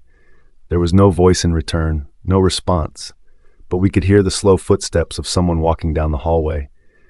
Henry turned to face the doorway, and I watched his lip curl up as a strong growl simmered in his throat. That's not Travis, he said, turning his eyes to Haley. I can smell him. Haley shifted her gaze from Henry and toward the doorway. I felt a growl simmer inside her. She pressed her body closer to me as she grabbed my arm. Stay here, she ordered in a firm tone. I watched as Haley rose to her feet and stood at Henry's side. We need to watch Alyssa at all times, she husked, and I watched her chest heaving from her heavy breaths. It's him. You're right. I know that stench anywhere. I felt my heart drum in my ears as my pulse quickened. My throat tightened with fear as it hit me that it wasn't Travis that had entered the home. It was then the shadowy figure stood into the doorway, his intense eyes locked immediately onto me. "Hello, Alyssa," Derek Charlton grunted, a creepy smile spread on his lips. "So this is where you're hiding. I've found you at last." Alyssa's POV. "Alyssa! Get back!" Henry yelled. A growl simmered in his throat as he warned me, "Don't move another inch, you're too weak." "This isn't a joke," Haley joined in. "Alyssa, sit down." I had risen to my feet off the sofa and stared Derek straight in his own eager eyes. I wanted to confront him, and I knew I was in a weakened state. I had to face my fears. It was clear to me Derek was never going to leave me alone. To the point of coming back from the dead, I had to do something about him. "Let him have his say," I said, feeling the anger rise inside me. I knew I should allow Henry and Haley to tear Derek a new one, but I also wanted to hear his pathetic excuse for why he refused to leave me alone. Derek shifted his gaze to my bodyguards and back to me. "Wise choice," he chuckled. "Set your dogs away from me, and then we'll talk." "They're staying," I said, my voice talking with force. "Just tell me why you're here, Derek, and don't beat around the bush. Travis will be home any second, so I suggest you talk fast." Derek laughed, as though he mocked me, but he was to the point. "It's quite simple, my dear Alyssa." He paused, taking a few steps closer to me, and I saw Henry and Haley become defensive as they crept closer toward me. "We have a wedding to finish. It's been a while, and we have to make our marriage official." I felt sick to my stomach, remembering Haley telling me why Derek wanted to make me his wife in the first place. Just to use me. "The wedding is off. I thought you would have gotten the hint when I left you and married another man." "I just want us to live a happy life, my sweet Alyssa," Derek said with a condescending tone. "I can give you everything, riches, safety. You'll never have to worry for the rest of your life." "You're pathetic." I husked. "I know your plan when you insisted on making me your wife, and it wasn't for love, was it?" I felt my body tense up from my fury, thinking about how Derek deceived me. "You wanted to marry me so that Daddy would give you access to his fortune. Make me your Luna so I would give you an heir or two. You never loved me." "I see some little birdie has been tweeting," Derek said gently, his attention turning to Haley. "It seems the little bitch can't keep her beak closed." "You need to get out now, Derek. You're not welcome here," Haley said, and I noticed her fists clenched with her anger. Her eyes began to flash yellow as her wolf made an attempt to unleash herself to get to Derek. "Why are you here, Haley?" Derek asked, tilting his head with curiosity. "Are you welcomed back into Alyssa's heart, after all the pain you put her through?" I could feel my breath becoming heavy. My chest ached with the pain as I remembered how much my once best friend hurt me. Mixed emotions swirled around me like a roller coaster, and now I didn't know what I wanted. "This is your last chance," I said, gritting my teeth so hard that my jaw began to ache. "Get out, you aren't welcome." I spoke my words slowly so Derek could understand the point I was getting across. "Heh," Derek said, his tone becoming less impressed. He released a long exhale as he tapped his foot. "I thought I trusted you." He turned to Haley once more. "We were in this together, you and I, remember? I promised you so much, and this is how you treat me?" Derek began to move closer to me, and I felt Haley flinch at my side once more. "I should have known if you were so easy to deceive your best friend, you wouldn't think twice to disrespect me. But to disclose my whole plan to Alyssa, that's low." "Shut up," Haley screamed, and I watched as she leapt toward Derek. Haley pushed her entire weight into Derek, making an attempt to knock him back. "Run, Alyssa! Get out of here!" I began to panic. I could already tell that Haley had made a mistake. She seemed to forget how strong Derek is, and within seconds Derek had overpowered Haley. "You stupid mutt," Derek growled. "Do you think you can take me? You weak, pathetic slut." It was then I noticed Derek's eyes were burning with rage. He used his strength to grab Haley and push her back. But Derek was far stronger in this fight, and he shoved her across the room, past Henry, and crashing into the far wall. "Don't mess with me, little bird."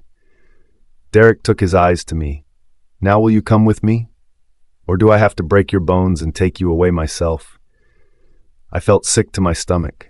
Derek had no morals. He didn't care about anyone, and I knew he was speaking the truth. His threats were not empty, and I knew full well he would break my bones so I couldn't move in order to take me away. Please, I held my hands up, let's just talk about this. My words were stopped as I watched Henry rush by me. He made an attempt to attack Derek, and I had hoped that he would be more successful than Haley, but the same thing happened. Henry rushed into Derek, his fist slamming into his chest. But before long, Derek had grabbed his wrist and twisted it. I heard Henry's bones crack in Derek's tight grip, and he let out a terrifying cry of pain. "Stay down, dog," Derek said as he crushed Henry's bones in his grip. Henry slumped to the ground, crying in pain and begging for mercy as Derek overpowered him. "Please stop," I cried out, begging for my own mercy now. It was clear to me that Travis wasn't coming, and I feared the worst of what could have happened to him. But right now I had to protect the lives of Henry and Haley.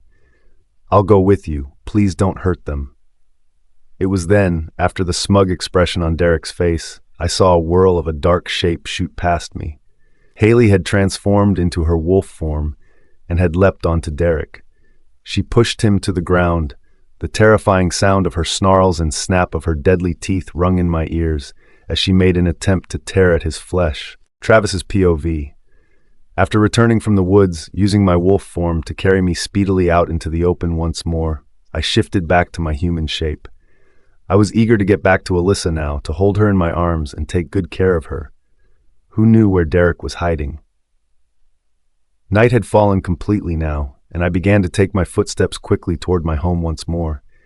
I sensed the trail I had made on my journey here, so I followed that, enabling me to get back as efficiently as possible. I thought about Alyssa, hoping she was feeling comfortable and safe with Henry, and as I thought about her, my mind flashed with images of her. Alyssa screamed in pain. The terror in her voice sent a shiver up my spine. Alyssa was in danger. I could sense it. The image of the horror on Alyssa's expression burned into my mind, tormenting me, and it was then my footsteps sped quicker. "Clayton, I need you." I alerted my wolf. "Alyssa is in danger. Can you feel it?" I felt my chest tighten with the effort of my breathing as I began to speed across the ground. "Yes," Clayton responded. "Alyssa is in grave danger. Allow me to take us home." Clayton didn't have to tell me twice. I allowed the wolf to take over my body once more, and I felt my form shift into the wolf to make sure we got home with haste. "We're coming, Alyssa," I said internally, feeling the panic rise as I felt the desperation to save my wife rise. "Hold on, baby. Be strong for me." Arriving at my home, I shifted back into my human form and raced through the front door. The first thing I noticed was that the door was open, as though someone had been so quick to leave that they forgot to close it. Who could have been so desperate to enter or leave this house with such haste? Surely it couldn't be Alyssa. She could barely move in her weak condition. I sniffed the air delicately. The stench of fear and blood danced on my senses. My stomach turned with the sickness as bile tore at my throat.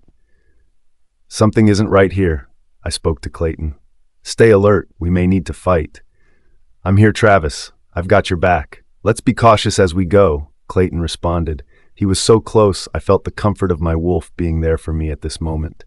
I raced down the hallway, my eyes darting into various rooms as I passed, but I noticed them empty. I hoped I would find Alyssa and Henry safe and well in one of the rooms and realize I was just being paranoid with my thoughts. But the more I traveled down the hall, the further into my mind my dark thoughts became lost. "Alyssa?" I called out her name. "Are you there?" No response, and I felt my chest tighten with fear as I was met with silence. "Henry! Henry!" I cried out my beta's name, but I was again met with deadly silence. I raced into the living room, knowing that was the last place they had been, and the first thing I noticed was the mess on the floor. Objects had been knocked over, smashed on the floor carelessly. There was blood splattered on the ground, and I knew something awful had happened here. The next thing I noticed was that Alyssa was missing, and at this notion I felt my stomach twist even harder with the sickness. My eyes darted around, trying to figure out what happened here. I sniffed the air, trying to catch a scent I recognized from the mixture of scents around me. It was then that Clayton stirred within me once more. Recognizing one particular scent amongst the cocktailed Derek, he grunted. A growl simmered in his throat. I smelled Derek Charlton, that piece of shit. He was here. As I concentrated, I focused on Derek's scent, and it suddenly hit me. I smell him too. He's all over this room like a plague. As my eyes studied each detail of the room now, and it was then I noticed the crumpled-up body of Henry by the far wall. "Henry!" I gasped, rushing over to where my friend lay, and began to shake his body. "Wake up! Henry, I need you to wake up!" Henry groaned, his eyes stirred slowly as he opened them. He looked up at me, his gaze glassy before he focused. "Travis, is that you?" "Yes, friend, it's me," I paused, desperate to know what Henry had witnessed. "What happened here, Henry? Where's Alyssa?" "Alyssa," Henry croaked as he struggled to form words. He began to sit up, and I helped support him as he propped himself up the surface of the wall. "Derek came here. He tried to take Alyssa, but we attacked." He paused, coughing to clear his chest. I watched Henry grab his chest as he did, which made me think he had cracked a rib or two. Derek was too strong. He overpowered me, and everything went dark. "Derek," I growled. The fury began to boil inside me. "That asshole was here, and he's taken Alyssa." "Said he wanted to finish the wedding." Henry said, "Wanted Alyssa to marry him." He paused to inhale his breath as he struggled. "Haley, she's gone too?" "Yes," I said, feeling the blood boil inside me now. I knew I couldn't trust that bitch. I bet she lured Derek here.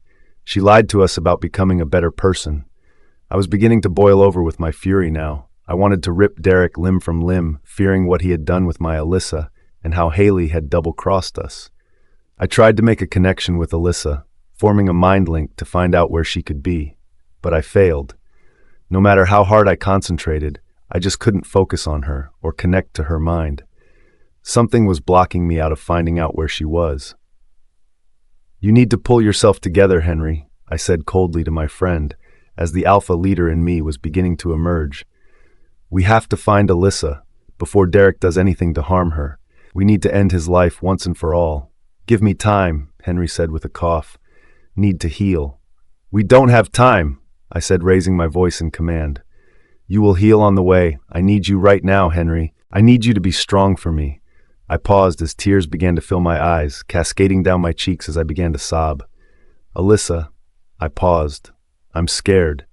Henry placed his hands on my arms, gently digging his fingertips into my skin. "I can't see you like this," he said, as though a surge of strength powered him through my sorrow. "I'll help you rescue Alyssa and end this fucker's life once and for all." Haley's POV. As I ran, my chest burned with the effort.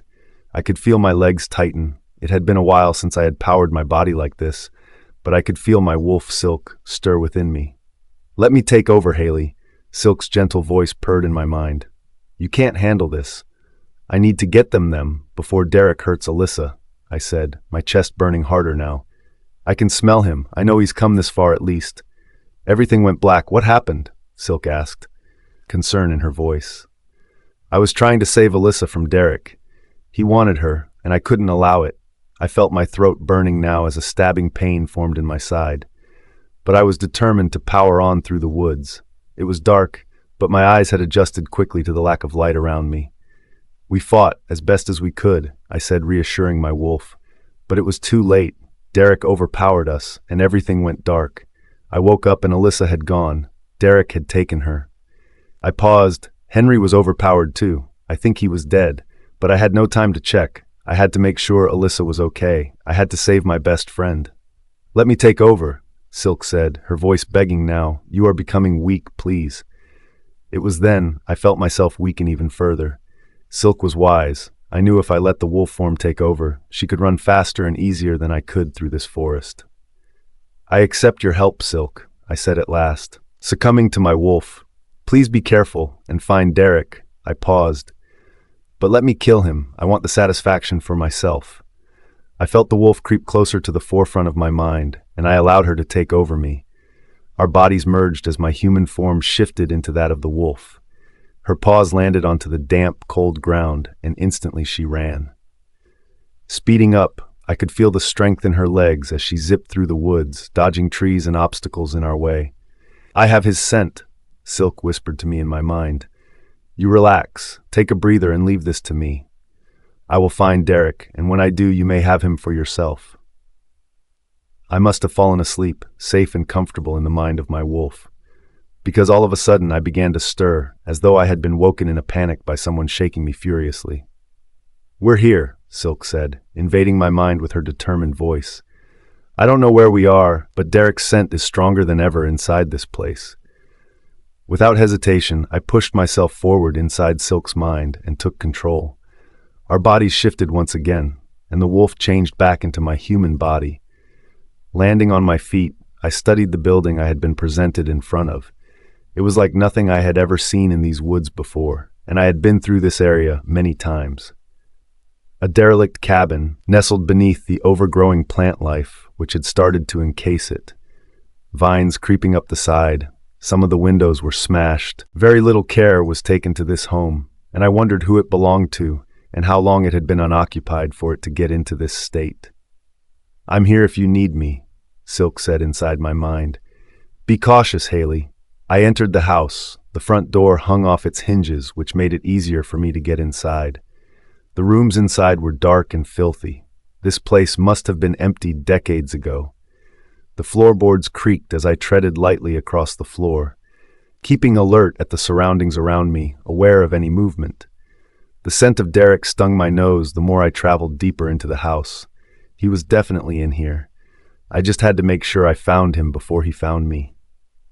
As I shifted down the hallway, making sure I kept my steps light, I peered into each room as I passed.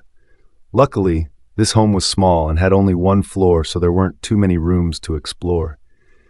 If the scent of Derek wasn't distracting my senses, I knew the stench of rotten, stale food would probably make me nauseous. So I managed to stay focused on my nose, leading me with Derek's familiar smell. The last room lay at the end of the hallway, and I knew he had to be in there. It was the final place I had looked. The closer I got, I noticed I could hear scuffling coming from inside the room. "Just shut up," I heard Derek mutter. "Why do you have to be so fucking awkward?" I peered around the doorway, only to witness Derek wrapping ropes around Alyssa's wrists as he tied her to a wooden rickety chair. I watched as he dropped to his knees, parting her legs before restraining one ankle to each of the front chair legs. "You know, in any other situation this would be so sexy," Derek said with a chuckle. "Tying you up to a chair with your legs apart." He paused. "Perhaps I should have undressed you first." "You sick fuck." Alyssa replied coldly at his disgusting comment. "I'd rather die." "Oh, you will die. That's one thing I can promise you," Derek said. "Just not yet. I'm not ready to let you go right now." This was it. I had to be brave and confront Derek. This was my time to save Alyssa and release her from the awful dark clutches of Derek Charlton. "Derek, let her go," I said, entering the room. My eyes burned fiercely into him as I made myself appear as threatening as I could. I had to prove to Derek I wasn't weak anymore, not as weak as he assumed anyway. "Oh fucking hell," Derek groaned. "You again? Why are you so obsessed with me? Leave me alone." "I'm not obsessed with you," I said, gritting my teeth so hard I felt my jaw ache. "I want my best friend back safe, away from you." As I looked at Alyssa, I saw the happiness in her eyes. The shine had returned, and I hadn't seen her look at me with such affection in a long while. I knew this would be the strength I needed now, to release Alyssa from Derek's clutches. "I won't tell you again, Derek," I said with force in my voice. "Let Alyssa go." Derek laughed, his tone mocking me, which made my fury increase by the second. "Oh, you are funny," he said. "I have no intention on letting her go." I watched as he pulled a sharp blade from his pocket, and as he walked around to the back of Alyssa's chair, he placed the blade to her neck. "After I have what I want from this bitch, I will be disposing of her. So don't get too attached, my love." The anger boiled inside me now, and with instinct I charged toward Derek, intending on grabbing that knife and making sure I redirected it so it sunk into his heart. I wanted him dead, and I knew I had to be the one to kill him. But Derek was ahead of me again. He predicted my movements, and I felt his fist push into my head. My body cracked to the ground, and I felt the pain sear through me as my head bashed onto the hard ground. Everything began to grow dark around me, until my vision turned black completely. Alyssa's POV. My eyelids felt like heavy weights were attached to them as I struggled to open my eyes. I could smell a putrid scent of what I only imagined was what death smelt like. I managed to open my eyes, my vision blurry as I began to focus on my surroundings. But once again, I would fall back into a slumber. It was then my body shocked itself awake once more, and my eyes adjusted to the darkness around me. As I studied my surroundings, I could gather I was in a derelict-looking room. Wooden panels hung off the walls, while the remaining pieces of furniture were in ruins. Making an attempt to move, it was then I remembered my arms were restrained behind my back. My ankles ached with the force of the rope tightened around them, and the memory came back to me of Derek Charlton bringing me to this cabin and forcing me in the room. I began to panic. I wanted to scream out, but my throat had tightened from the fear. I thought about Travis and wondered if he was safe. I just needed to know my husband was alive and not in any danger. "Come on, Lise, you have to pull yourself together," I told myself, trying to be my own cheerleader. There must be something I could. It was then I noticed the body by the wall to my left, and even though her face was flat on the ground, I knew by her hair and clothes who it was. "Haley," I said, trying to keep my voice at a low whisper so I didn't alert Derek. "Haley, wake up!" My voice strained through the effort. Haley asked, moving her head to the side so I could see her features. Her eyes were heavy as mine were, and her skin pale in complexion. "Lise?" "Yeah, it's me," I said. "Are you okay? Can you move?" Haley grunted as she rolled herself over. She held her hands out slightly to reveal restraints around her wrists. But I noticed her legs hadn't been tied up. She was free to move them if she could. "Can you shift into your wolf?" I asked in hope. Having Haley change into her wolf form would allow her to be free from the ropes and help us escape. Haley shook her head. "No, I think these ropes are laced with something. I can't even talk to Silk. It's like she isn't there anymore." I watched as Haley's eyes filled with tears, and I only imagined not having your wolf present in your mind was like losing part of you. From what I had read from my studies on werewolves, your wolf was part of you from the moment you bond with them. "All right," I said, releasing a deep exhale as I made an attempt to control my panic. "We need to think of a way to get out of here." My eyes studied the window at my side. "I can see a crack in that window. If we force it open, there's no use." Haley said in defeat, "Derek has this place surrounded with his men. If we escape, they will catch us. I can smell them everywhere." "Ah," I said with disappointment. "I can see where that would be an issue." I paused. "Can you feel your legs? You aren't numb or anything?" Haley began to move her legs, and she started to sit up. Struggling somewhat, I watched as she slumped her back against the wall, exhausted with the effort. "I can move at least. My legs are fine." She paused. "Maybe if I can stand up, I can find a way to cut the ropes." It was then we both took our attention to the door. Footsteps grew closer, and the jiggle of the doorknob put fear in me. I felt a shiver of terror run down my spine as I watched the door open. It creaked with the effort, and Derek appeared from the other side. "I thought I heard voices," Derek said with a smirk. "Are you girls enjoying your slumber party?" "Go fuck yourself," Haley said, her eyes burning as she seared into Daryl with her gaze. "Why can't I feel my wolf? What did you do with Silk?" Derek chuckled. "Oh, my love, that's my little secret. Those ropes around you have been treated with something special to make sure you don't have the help from your inner bitch." He paused, taking his eyes to Alyssa. "I knew you would come looking for Alyssa, like a good little guard dog, so I made sure I was prepared to keep you on your leash." "Let her go," I said, my voice begging Derek as I tried to save Haley's life. "You've got me now. Just free Haley and I'll do anything you say." "A tempting offer, my dear," Derek said, taking steps closer to me. His eyes studied me, and I knew what he was thinking. He was looking at me like I was a piece of meat. "But I want both of my toys here to play with. This is my playroom now, and you're my pretty little dolls." "What do you think you're even getting out of this?" Haley asked. "Keeping us here. You know there are people who are out looking for us." Derek chuckled once more, seeming unfazed by Haley's threats. "I will continue with my plan, to marry Alyssa so I gain the respect of my father, and access his wealth and become the true ruler of the Dark Heart Pack." He paused. "And once I am done with her, Once I have impregnated her and made an heir, I will end her life. A wicked smirk formed on his lips. Imagine, the alpha of the Dark Heart Pack, having his heart smashed into pieces as his Luna Alyssa up and leaves with no word. Everyone will feel sorry for me. Derek spoke about me like I wasn't there, and I felt my entire body shudder with his words. He was disgusting, thinking he could treat me like this, as though I was nothing. I watched as Haley broke eye contact with me, and she seemed to change her demeanor. The fire in her eyes, which burned through her fury, seemed to settle. A sparkle shimmered in her eyes now, and she appeared to look at Derek as though he was the love of her life. I had seen that look in her before, and it began to worry me. "Please," Haley begged. She moved onto her knees and began to crawl closer to Derek. "I love you. I want to be with you." She paused, and I watched Derek peer down at Haley, as though she was something disgusting he had stood in. Haley landed at his feet now, sitting by his side like a dog as her eyes peered up at him, her dew-like eyes begging for his mercy and love. "I don't care if you marry Alyssa, I still want to be with you. I will always love you, no matter how many times to reject me or push me away. My heart burns for you, and only you."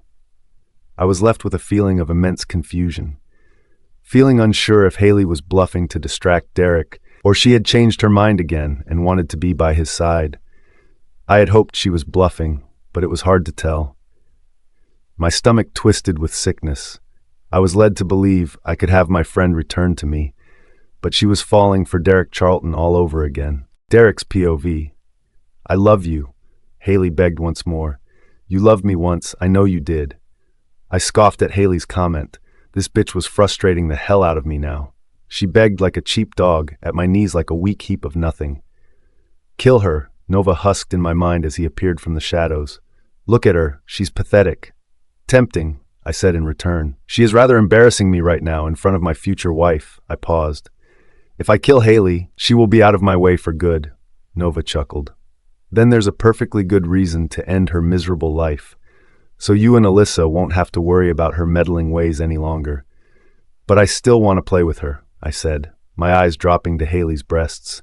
"Maybe I can have my fun before I end her life. It would be a waste not to." "That's a good point," Nova said. "Have your fun, and then toss her aside, just like the rest of your toys." "You make me sound like a spoilt child wolf," I said to Nova, unhappy with his choice of words. "I am nothing like that." Nova laughed deeply. "A little defensive, are we, Derek? I'm sorry to have pressed your sore spot." I pushed Nova to the back of my mind. I didn't need his opinion right now. After all, it had been a while since I had been completely relaxed from the use of a woman, and if Haley was throwing herself at me, then why not take advantage of this situation? "Stand up," I said, placing my fingers under Haley's chin. "You look pathetic on your knees. No Luna of mine will look so weak." "El Luna?" Haley asked as she stood to her feet, and I noticed her eyes sparkle with hope. "Do you really mean that, Derek?" I turned my eyes to Alyssa, curious of her reaction. Her face hasn't changed in its expression, but she still remained disgusted at me. I let out a low chuckle.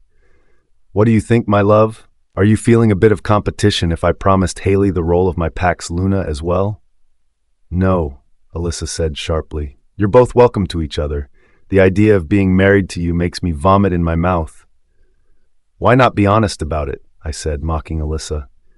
I turned my eyes back to Haley and wrapped my hands around her waist, pulling her into me. "I'm glad you came to your senses, Haley." Placing my lips on Haley's, I felt her warmth as she kissed me back eagerly. Haley pulled away from the kiss, her hands gripping into my hips with desperation. "How about we go and have some fun?"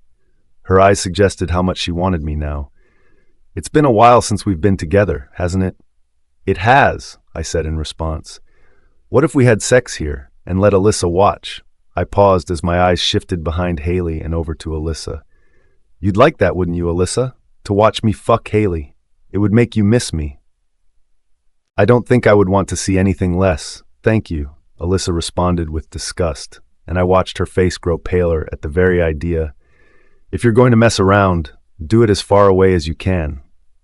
Haley turned to Alyssa, her eyes searing into her with jealousy. "Stop your complaining," she paused, pulling herself closer to me. Her possessive behavior was kind of endearing. and it made me realize this woman would do anything for me. You would count yourself lucky seeing Derek make love to me, but I can't have you wanting him again. Derek is mine. I could feel Haley's anger as she spat her words toward Alyssa, and I had to admit it aroused me further.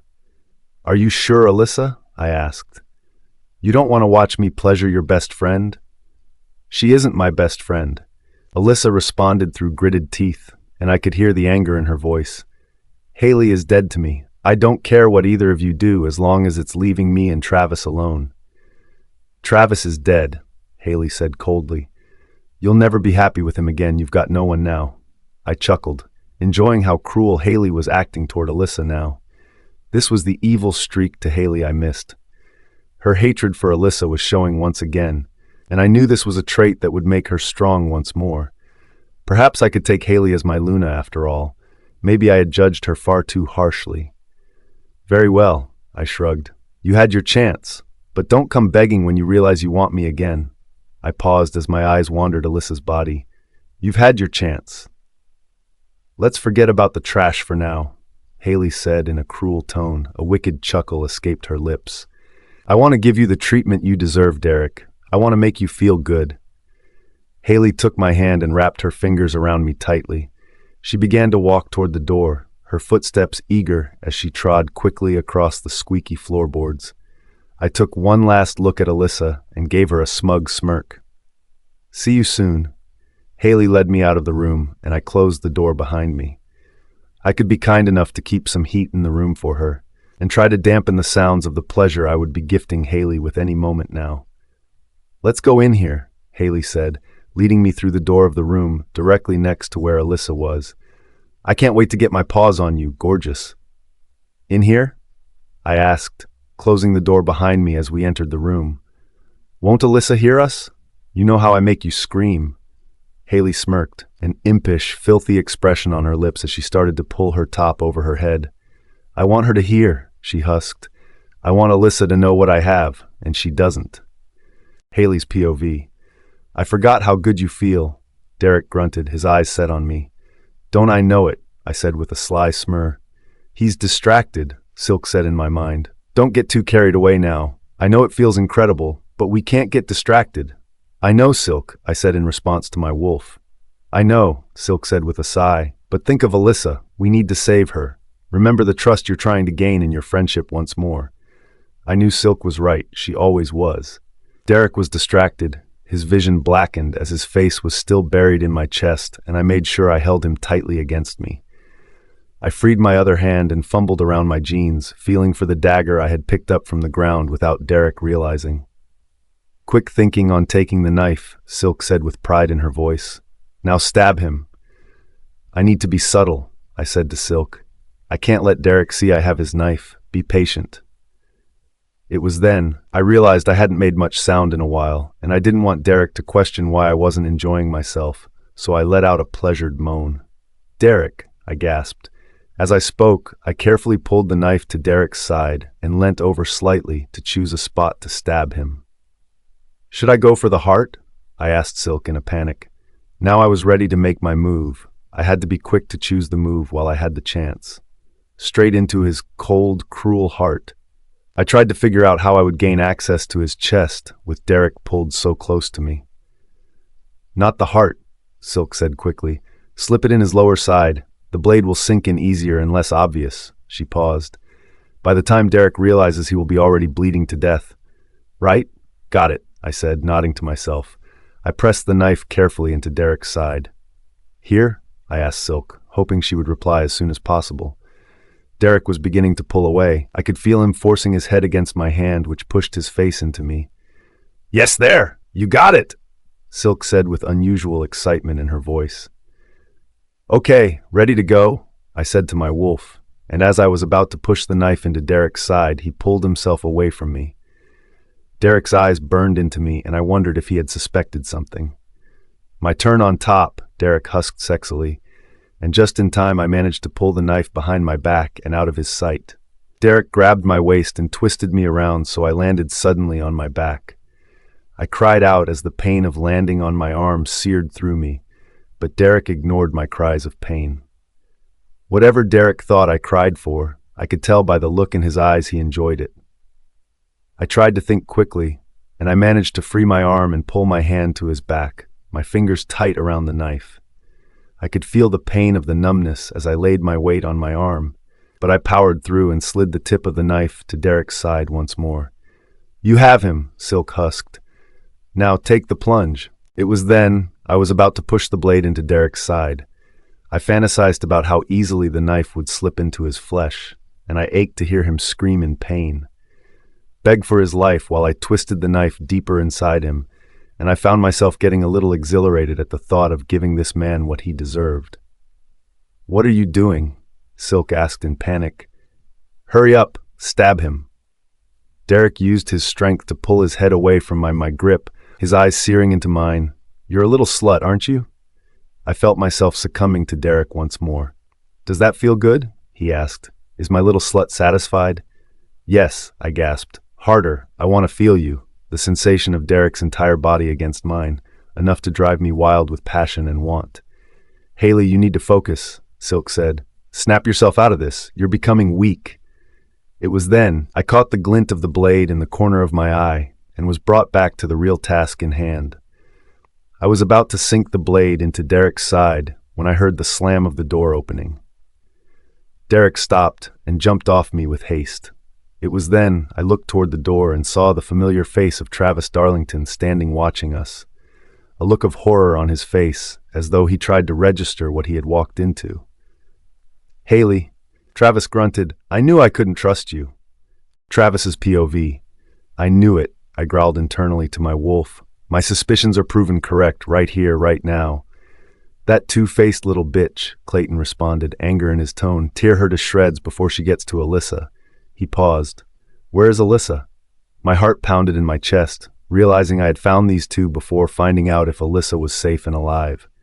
"I've got this," Henry entered my mind, and it was then I realized he had disappeared from my side. "Alyssa is fine. You take care of what you need to." "Thanks, buddy," I responded to Henry, feeling relief as my best friend had my back.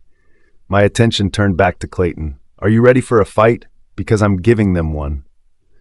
"I'm as ready as I'll ever be," Clayton said in enthusiastic response. "Let's do this."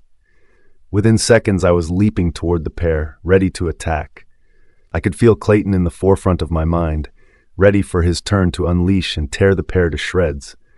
I went for Haley first, pushing her off the bed, and I pinned her to the ground viciously. I raised my hand, ready to swipe her across the face when I saw her eyes change. They seemed to beg for mercy, shimmering with sadness. "It's not me you want," Haley said. "I was." She paused, gesturing to the knife in her hand. "I was trying to kill Derek." I took my eyes toward the blade she held, and I loosened my grip onto her. Perhaps she was telling the truth after all. "I believe you for now," I grunted. "Only because I'm here for Alyssa. Where is she?" It was then I heard Alyssa scream. I knew that tone of terror anywhere. It was instinct built into me that when my mate was in danger, I could sense it. Leaping to my feet, I noticed the bed was empty. Derek had escaped, and I heard the sound of a tussle in the hallway. "Alyssa!" I cried out her name, running out of the room and down the hall where I saw Derek and Henry were locked into a fight. "I'm coming for you, baby!" A growl simmered in my throat, and I lunged my shoulder into Derek's face as I forced my way through, knocking him to the ground as I went.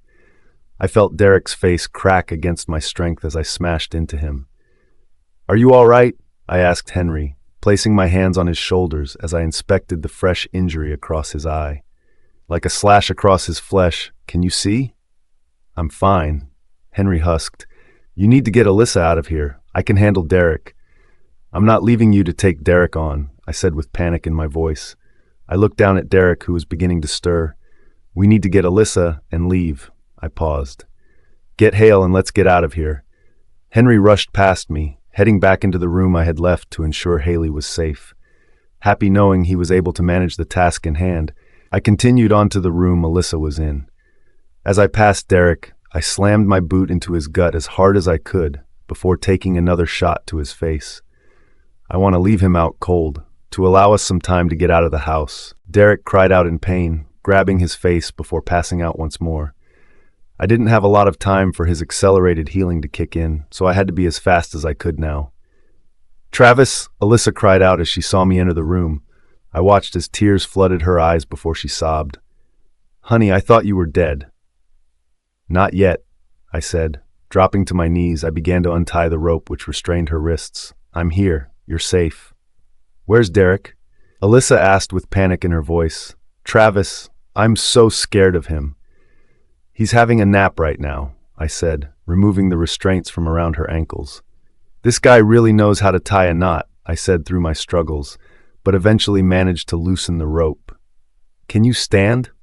"I think so," Alyssa said as I pulled her to her feet. She was a little unsteady at first, but managed to find her balance. Within an instant, Alyssa flung her arms around my neck and pressed her lips against mine with a kiss. I think we both feared it may have never happened again. "I love you so much, Travis. Thank you for coming for me." "I love you too," I husked. "Now we need to get out of here." I paused, studying the surroundings and feeling furious that this place was where Derek chose to keep Alyssa. It was disgusting. "Henry is just outside." I paused, hearing the scream of Henry from outside in the hall. I grabbed Alyssa's hand and pulled her out of the room. "You have to be quick, okay? I know you can't keep up with me, but try your best, my love." Alyssa nodded, unable to speak through the fear of Henry's scream, and I watched her skin fall pale as tears flooded her eyes once more. As we left the room, I noticed Derek's body still slumping on the floor.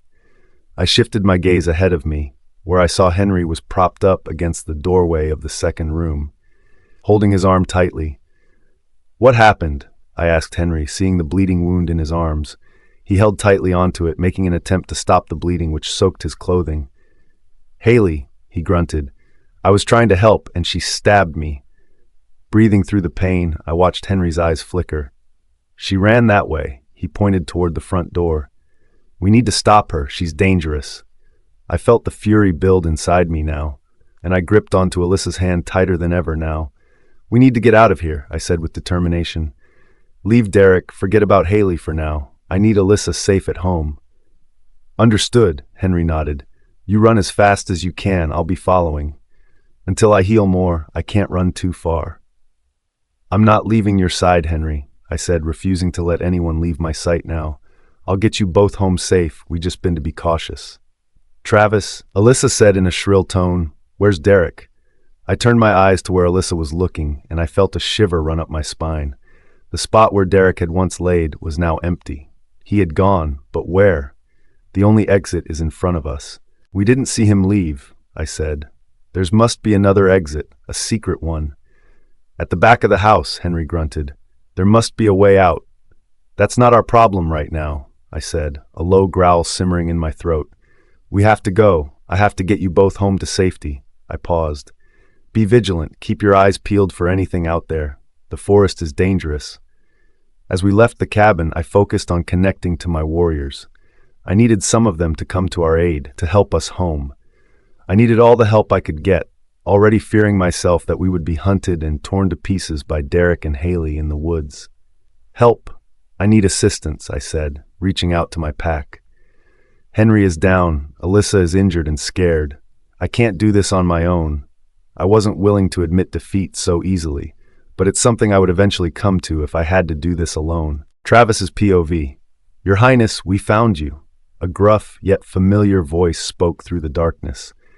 I had to admit, I was pleased to see a warrior so quickly in the woods. I was starting to give up hope already, fearing Alyssa wouldn't make it through the night if we carried on alone. "Frankie," I said, a smile playing on my lips. "Thank you. You don't know how relieved I am to see you." Frankie had always been my most loyal warrior. He was strong and stood incredibly tall at 6 feet 7 inches. His body was broad and threatening, just what I needed from a protector. Frankie nodded. Carrie was following, but she appeared to become distracted. His eyes shifted between the trees as he made an attempt to spot her. "Oh," I said, with fear running through me. Carrie was another of my fiercest warriors. She had fought and trained hard to become loyal toward me. I trusted her and Frankie with my life. "We should find her before anyone else does," I paused. "Derek Charlton is on the loose. I thought we had him, but he escaped. Haley Green is also out there. She isn't to be trusted." Can you help us home safely? Henry is injured and Alyssa is not in a great way. Frankie nodded. Anything for you, my king. He took Henry's arm and wrapped it across his shoulder. Come on, fella, you're okay now. Being free of Henry made it easier for me to concentrate on Alyssa. I scooped her up in my arms and began to carry her through the dark woods. We'll be home in no time, I said, more hopeful than I was a few moments ago. Thank you, Frankie. Frankie nodded.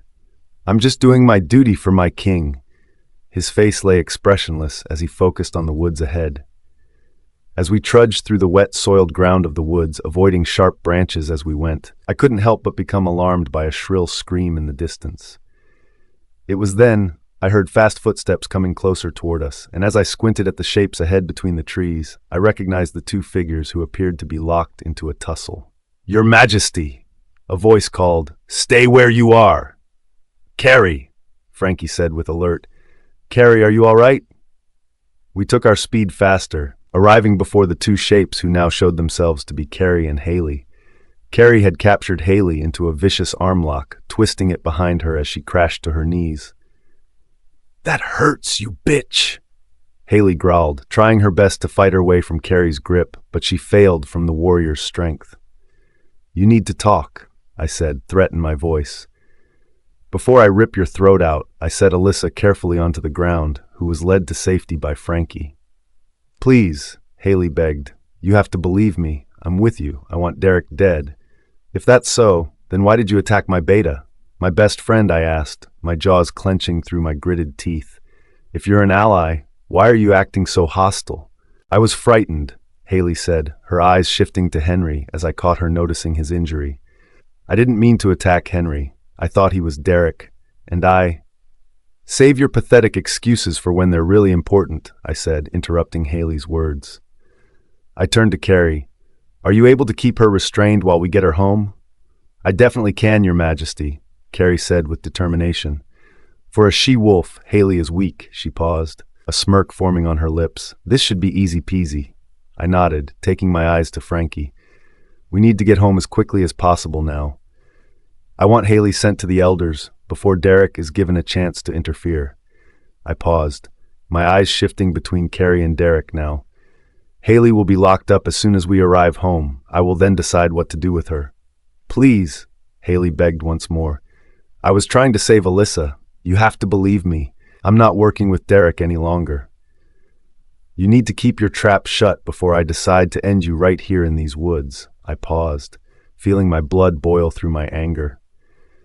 I like to think I am a merciful leader, and I will give you the benefit of the doubt when we arrive home. But don't test me, Green. I will snap your neck where you stand. It was then Haley instantly silenced. I saw the fear in her eyes as she realized I wasn't joking now.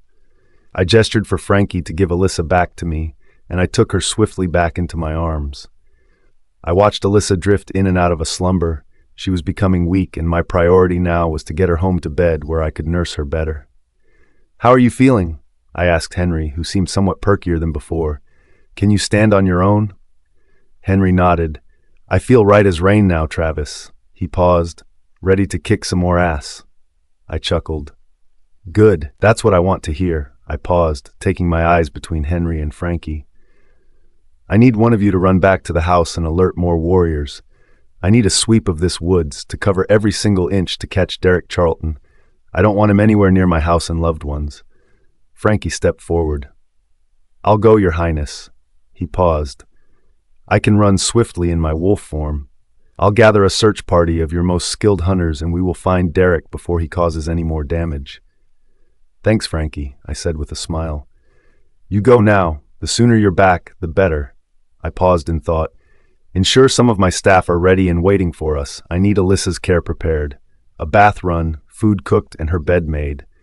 Yes, my king, Frankie said with a nod. Please, stay safe and alert in the woods. I nodded and returned to Frankie. We will. See you soon. It was then Frankie shifted into his large wolf form and zipped off between the trees in a flash, leaving nothing but paw prints in the mud and the stirring of leaves on the ground. It won't be long, my love, I said, whispering into Alyssa's ear as she drifted off again. Derek will be long gone before you know it. I'm not letting him harm you again. Alyssa's POV. Your Highness, are you okay? As soon as we entered our home, we were accosted by warriors. They were surrounding the house, inside and out, and I had never seen a force like this before. As good as can be, Travis said in return to the warrior she-wolf. How are things here? Okay for now, the warrior responded with a serious expression to her face. We sent a group out into the woods, and it wasn't long before Derek was spotted. What, already? Travis asked. I honestly thought it would take longer than that. He paused, taking his eyes to me. Alyssa, darling, I need to go back into the woods and help capture Derek. But, I whined, not wishing to lose my husband again. Can you leave them to it? I just got you back. I knew a pout sat on my lips. I'm sorry, Alyssa, but I won't rest until I know Derek is our prisoner with my own eyes. He paused. A deep sigh escaped him. I dislike this as much as you do, but please trust me. Very well, I said in retreat. But hurry back to me, okay? Travis smiled as he ran his fingers through my dark hair. His mysteriously beautiful eyes set on me before leaning in to place a loving kiss on my lips. I will send Henry. I want him to keep a close eye on you. But for now, enjoy yourself in the bath with some rest and relaxation.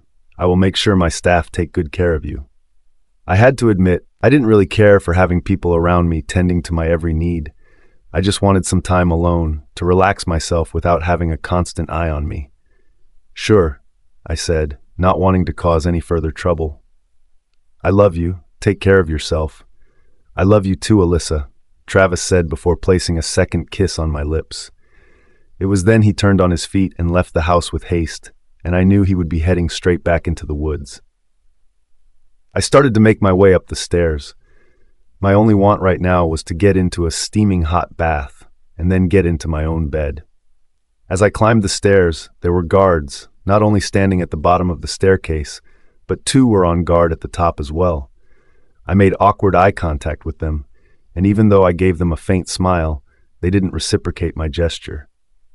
My lady, a voice chirped before me, and I saw a petite woman appearing from my bedroom, and I recognized it to be one of Travis's maids. I hadn't become acquainted with most of his staff yet, as they barely seemed to be around, but I remember this one from when I first moved in. She would tend to the bedrooms mostly. Angelina? I asked, quickly remembering her name. Am I correct? I'm sorry, I am awful at remembering names sometimes. Angelina nodded with a smile, the kind of smile that caused her eyes to sparkle. Well remembered, my lady. Is there anything you need me to do? I shook my head, less with the my lady stuff. I laughed, trying to ease this moment. Call me Alyssa, please. I paused, and I'm quite all right. I know Travis asked you to take care of me, but I would rather have some time alone. Understood, Angelina said with a swift nod. At least let me run you a bath, my la. She paused. Alyssa, nice save, I said with a chuckle. All right, but that's all you're doing for me tonight. Give yourself the night off after this. Roger, Roger, Angelina said with a grin. Give me a moment to warm your bath, and then I will call you. She paused, gesturing toward the bedroom. Please make yourself comfortable in the meantime. I did as Angelina told me, and waited in the bedroom for her to run my bath, and it wasn't long until the maid called me to make me aware the bath was prepared. I was alone now. Angelina had gone, and everything fell quiet. I knew there were a few guards inside the house, but also they wouldn't make any noise, so it felt as though I had the place to myself. As I was about to shrug off the robe which curled around my body, I heard a loud crash coming from downstairs. I felt myself panic, pulling the robe back to my body as I tied the belt back around my waist. I knew I had to investigate the noise. I had to make sure everything was safe in the house, or else I wouldn't be able to relax at all. Making my way down the stairs, I noticed the guards who were once there no longer stood on guard, which was odd. Why had they left their post so suddenly? I heard another crash and a yell coming from the same direction. I tried to compose myself, my heart pulsing in my ears from the fear, but I had to keep going to see what was happening in my home. It was then, stepping into the kitchen, I first saw the wide, fearful eyes of Henry. And then I noticed the familiar tall redhead who had haunted my mind while I slept for so many nights. Alyssa, get back! Get help! Henry cried, sinking to his knees with a crash. You need to get back. Harmony grabbed his hair, her eyes on me as she produced a knife from her back. "Welcome home, dear Alyssa," she laughed coldly. "I expect you thought Henry would be here to keep you safe while your love was away?" A wicked glint in her eye began to turn my stomach. "But Travis isn't here at all, is he? He's left you all alone." "Step away from Henry," I said, my voice shaking. And it was then I watched Harmony push the knife to Henry's throat. "Please, don't do that. I'll do anything you want." My voice cracked with the fear that this woman instilled in me now. "Alyssa," Henry struggled as he spoke. Harmony had her grip tight on him now. "Run, you need to." Henry's words were cut off by the sound of gurgles as Harmony dragged the sharp blade across his neck. The open wound slid across his neck, from ear to ear as blood began to cascade from the wound. Henry's eyes were still on me, wide and panicked, as he began to grasp at the wound. Harmony released him from her grip, her laugh cruel as she watched him desperately try to save himself. But it wasn't long before Henry fell forward and smashed face first into the tiled floor. His blood began to puddle around him as he bled to death. I felt the tears begin to fall from my eyes, soaking my cheeks. My throat burned with the fear and rage which enveloped me, and my vision began to blur from the stress of this situation. "Why are you doing this, Harmony?" I asked, my voice croaking as I tried to form words. I wanted to go over and tend to Henry, to try and stop the bleeding as I called the emergency services. Harmony was too close to Henry for me to get to him without her harming me. "Why are you torturing me? I've done nothing wrong." "You've done everything wrong, human bitch," Harmony said, a growl boiling in her throat.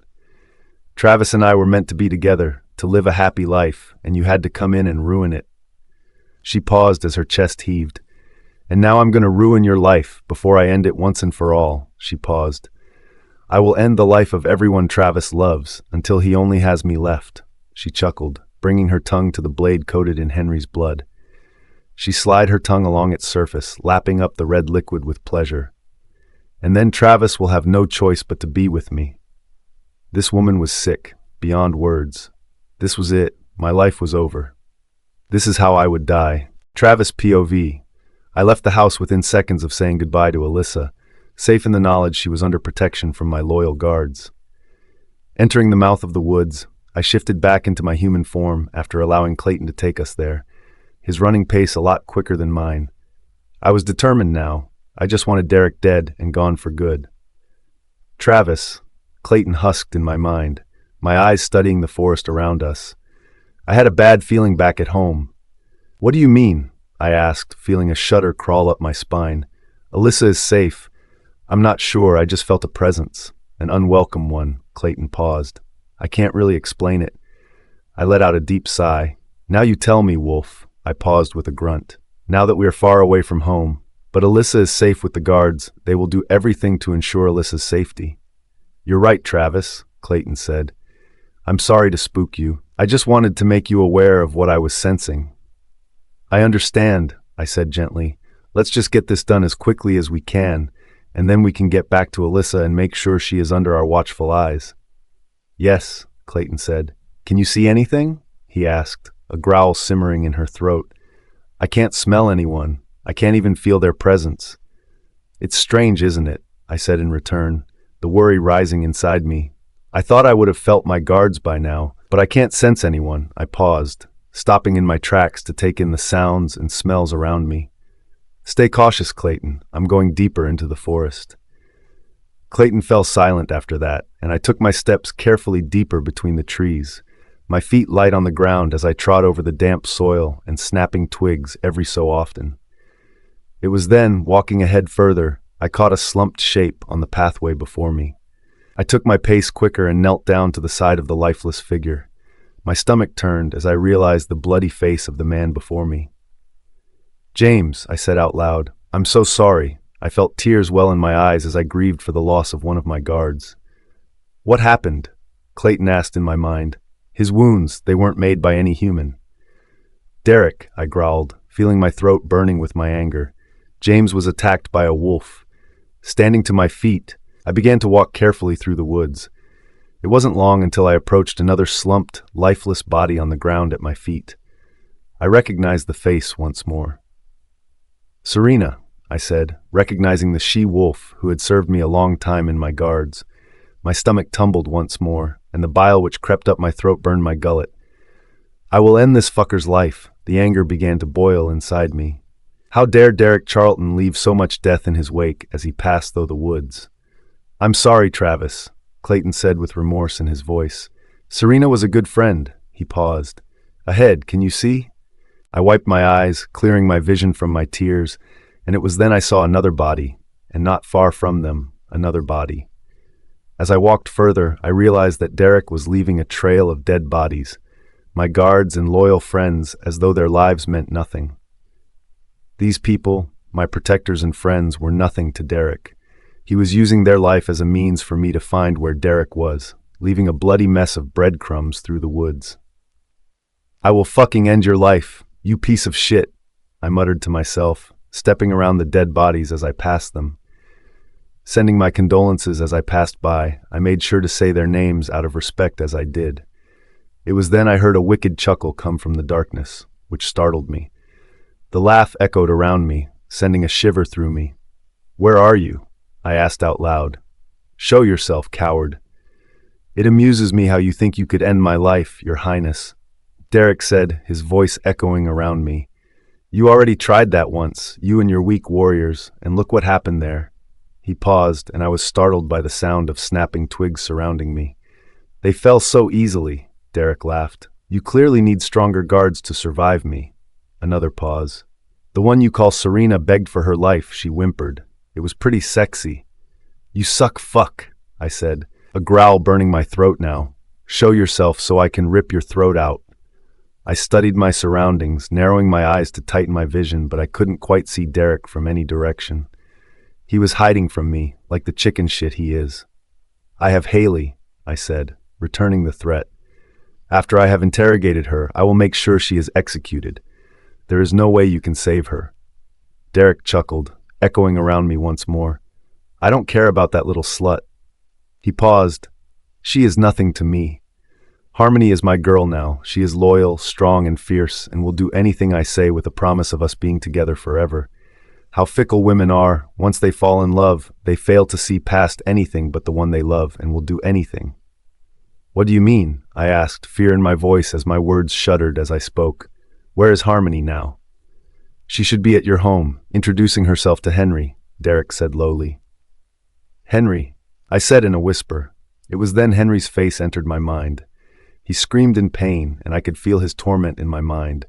My vision turned red, blood cascading across my eyes as I felt Henry falling away from me. What have you done?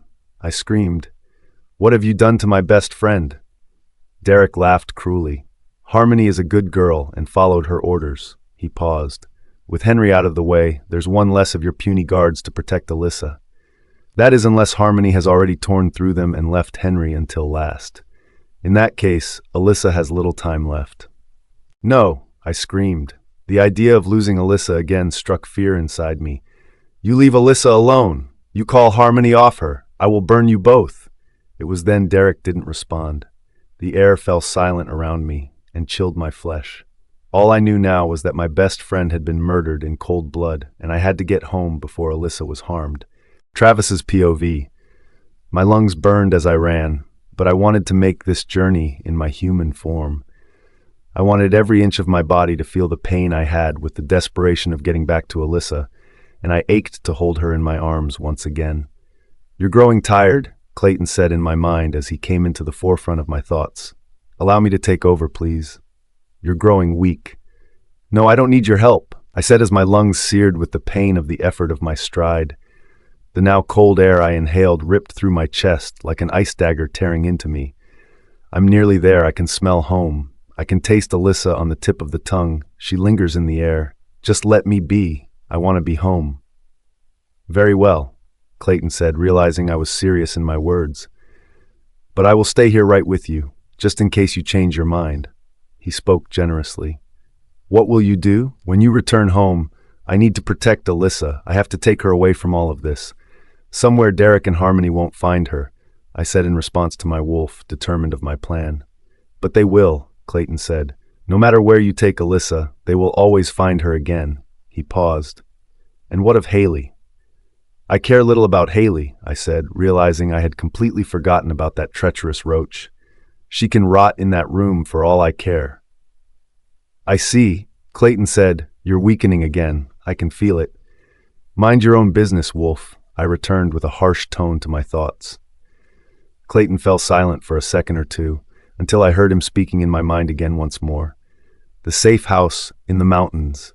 He paused. The ones your parents left for you. You're the only person who knows about still, aren't you? I felt a surge of power enter me, and I suddenly recalled the safe house. Yes, Clayton, you're a genius. Taking advantage of this surge, I felt my feet speed up my pace as I began to race faster through the woods. I had hoped I would never have to use the safe house, but I know my dear parents left it there for me to use if I ever had to escape. This is the perfect time to use it. I was the only person who knew of the safe house location, or even of its existence. Even my best friend Henry didn't know of it. I had kept the secret so safe, it was only for me to know about. I could take Alyssa there and we can hole up for a while until Derek and Harmony are found. I can have Alyssa to myself and under my watchful eye until the coast is clear. I paused. We are nearly home. I can see the lights from the windows in the distance. Hurry, Clayton said. Get yourself inside and to Alyssa as soon as you can. We need to make sure she is safe and untouched by Harmony. Arriving home, the first thing on my mind was finding Alyssa. It was strange to me that the guards I had left patrolling the gardens and inside the home were no longer there. The guards at the foot of the stairs had gone, and as I studied upwards, the ones who stood at the top of the staircase were also missing. Ideas whirled through my mind now. Had Harmony murdered all of my guards as well? Had she torn through them all in a massacre? But I noticed there wasn't one drop of blood split anyway. The place was still pristine as always. I could hear the weak sobbing now, echoing from down the hallway, and I instantly took myself toward the direction of the sad sounds which filled my home. As I turned the corner, I saw Alyssa slump to the ground, her back pressed against the wall as she hitched her knees to her face, cradling herself for comfort. Her sobs had become muffled within her own embrace, and as I approached her closer, I saw a sight I had only thought of in my worst nightmares. The dead body of Henry was laid strewn on the ground next to Alyssa. He was laying in a pool of his own blood, which appeared to have started darkening and congealing around him. I felt my stomach twist with the sickness of this scene playing before me, but I had to remain strong and take care of Alyssa as my priority. "Alyssa," I whispered, dropping to my knees at her side. "Are you hurt?" I wrapped my arms around my wife and pulled her close to me. I enjoyed the sensation of her warmth against me, gently inhaling her scent after missing her so much. "No," Alyssa responded, relaxing her body as she unfolded herself to wrap her arms around me. "Harmony, she killed Henry right in front of me." She paused, struggling through her tears. "I thought she was coming for me next, but something spooked her and she ran away and disappeared from my vision." "Spooked her?" I asked inquisitively, wondering what could spook someone as nightmarish as Harmony. But I allowed that thought to pass my mind quickly as I focused back on Alyssa. "I need you to work with me, Alyssa," I said. Standing to my feet, I held Alyssa as I steadied her onto her own. "Are you able to stand?" "Yes," Alyssa said. "I'm not hurt, just stunned." I watched as Alyssa's eyes fell to the dead body of my best friend on the ground. "Henry didn't deserve this," she croaked her words. "Focus on me," I said, taking Alyssa's chin gently in my fingers as I turned her face so her eyes locked with mine. "We need to go upstairs and pack you a bag. I'm taking you away." "Where?" Alyssa asked, and I could see the fear strike in her eyes now. "Haven't we run enough?" "We can't run. We have to stay and fight." "No," I shook my head, adamant I wasn't letting Alyssa get herself into any more danger now. She was staying out of the line of violence from now on. "I have a place, but I can't say where it is for our own safety." I paused.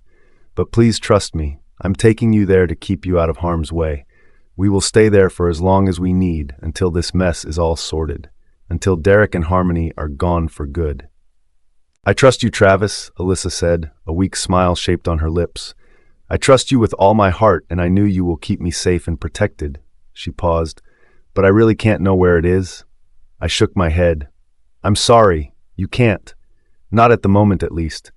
You never know who is listening. I can't trust these walls any longer. Alyssa nodded, complying to me easily, which I knew she did really trust me with her life. All right, she smiled, taking me tightly in her embrace once more. I'll do anything you say. Alyssa's POV. Walking up the staircase, I still felt the twinges of pain from the previous attack, but I knew I was getting better. My injuries were healing nicely, and I felt stronger every day. I figured some part of that was thanks to Travis. Perhaps he was influencing the speed of my healing by being around me. Or that's what I told myself anyway.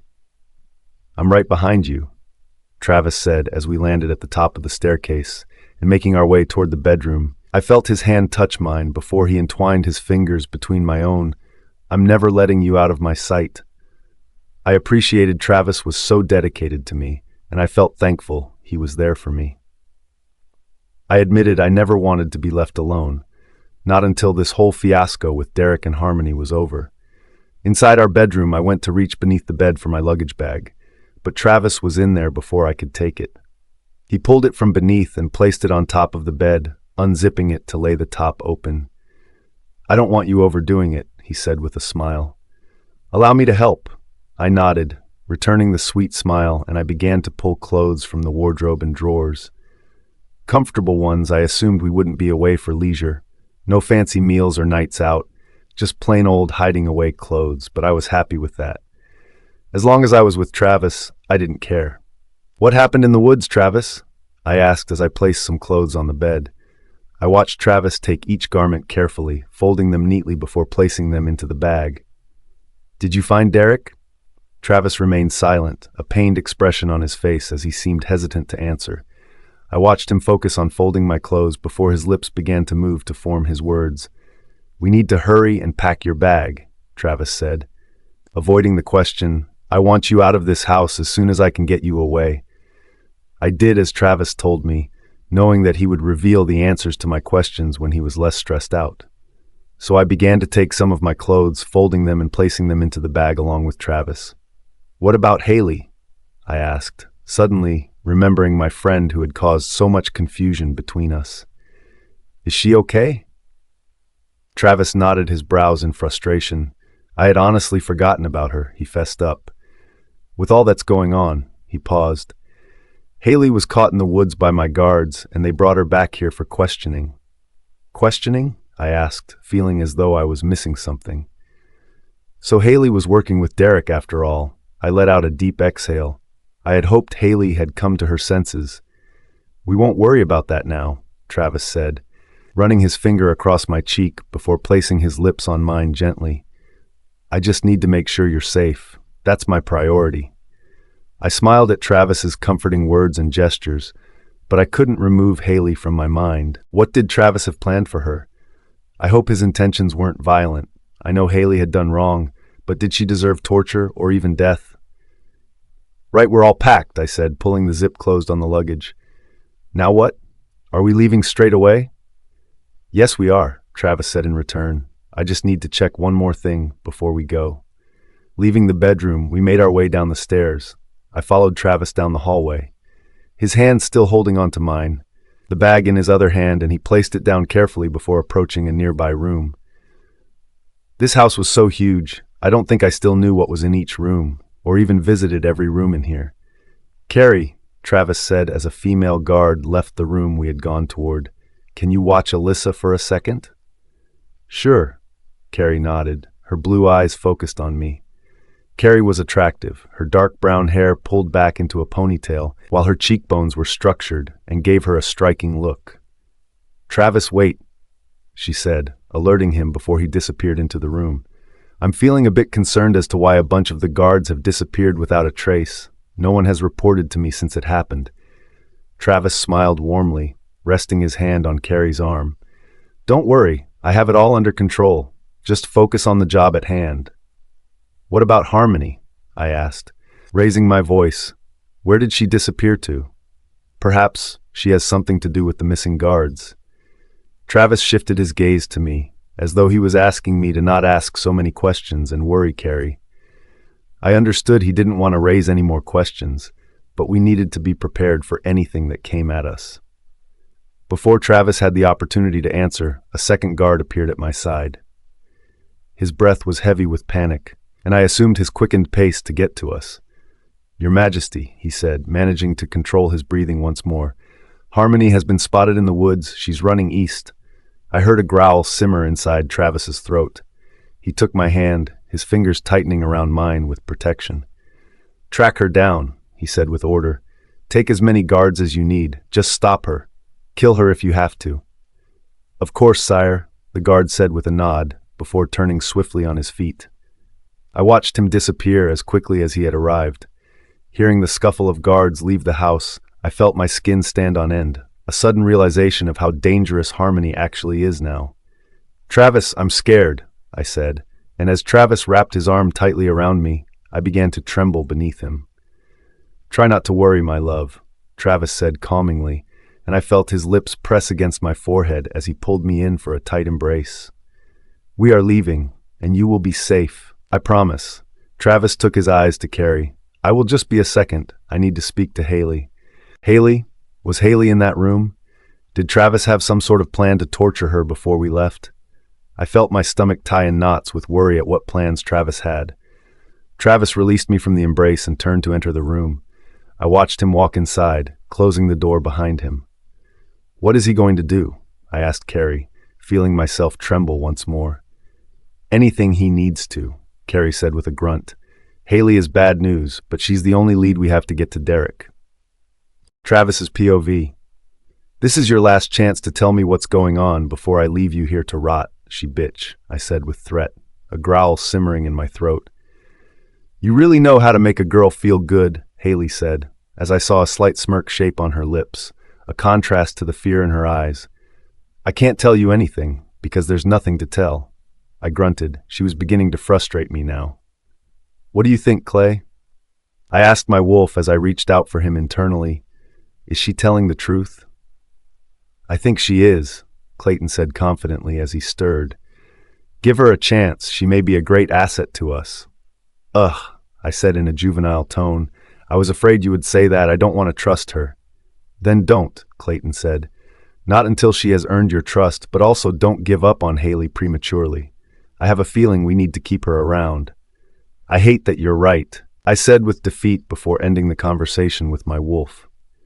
"Alyssa and I are leaving," I said to Haley, not revealing much more of my plan. "And unless you come up with something useful to me, you'll remain here in your bonds." It was then I saw Haley's eyes begin to fill with tears, and as strong as I was, I felt myself weaken at her emotion. I don't know what to say, other than I am on your side.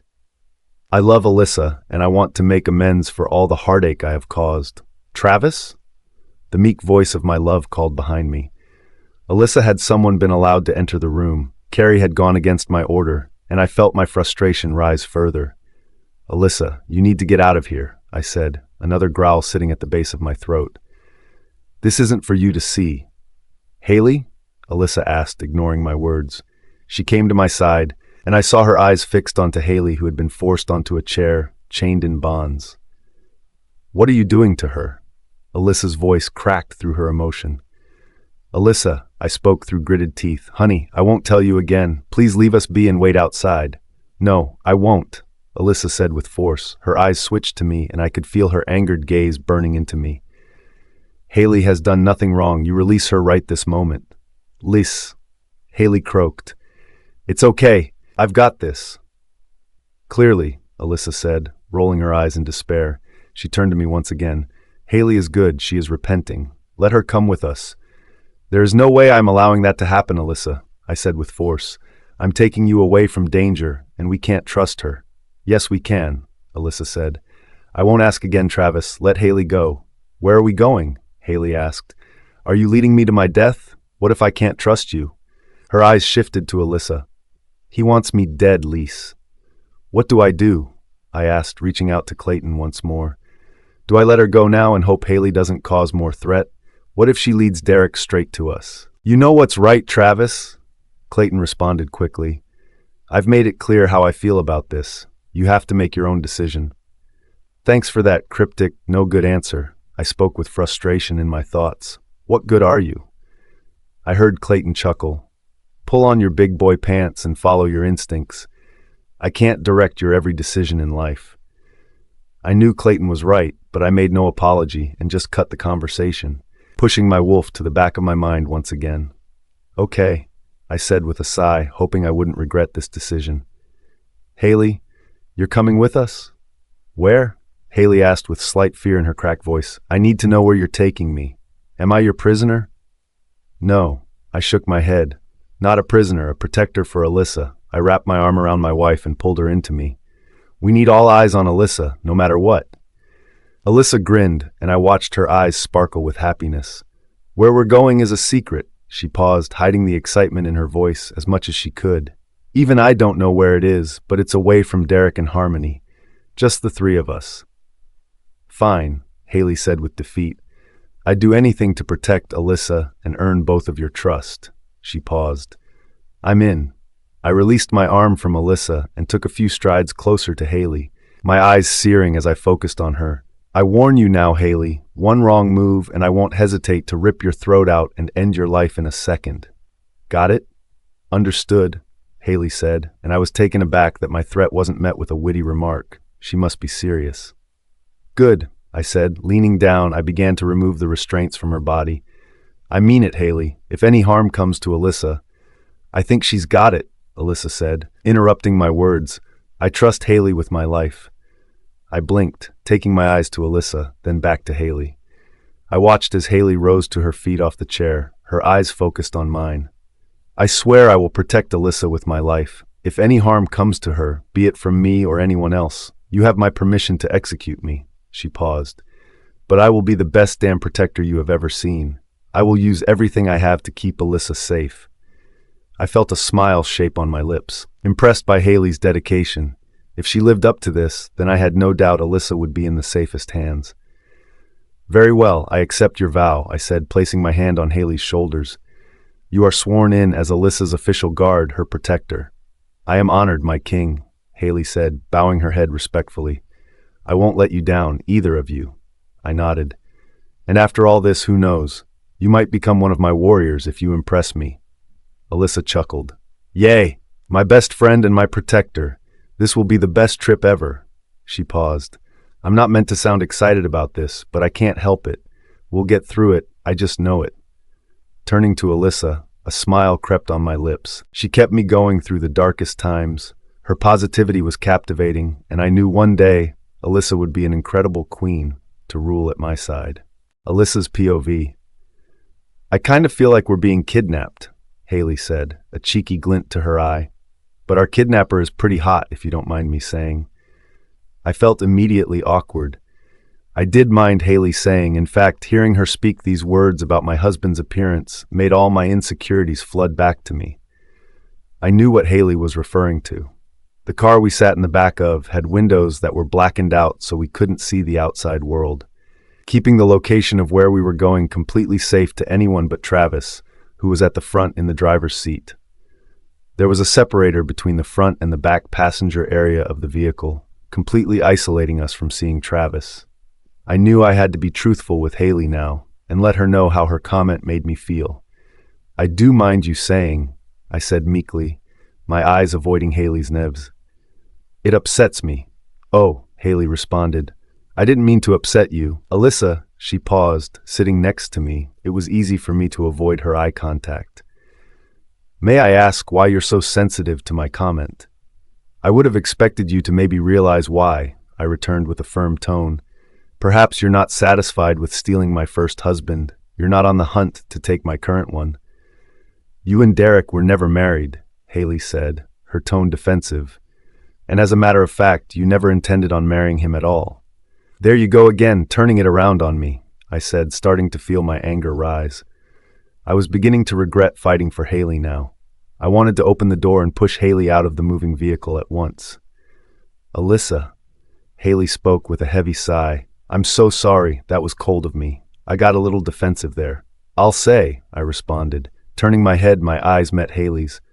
You have to understand what you did. Sleeping with my partner behind my back brought out insecurities in me and trust issues.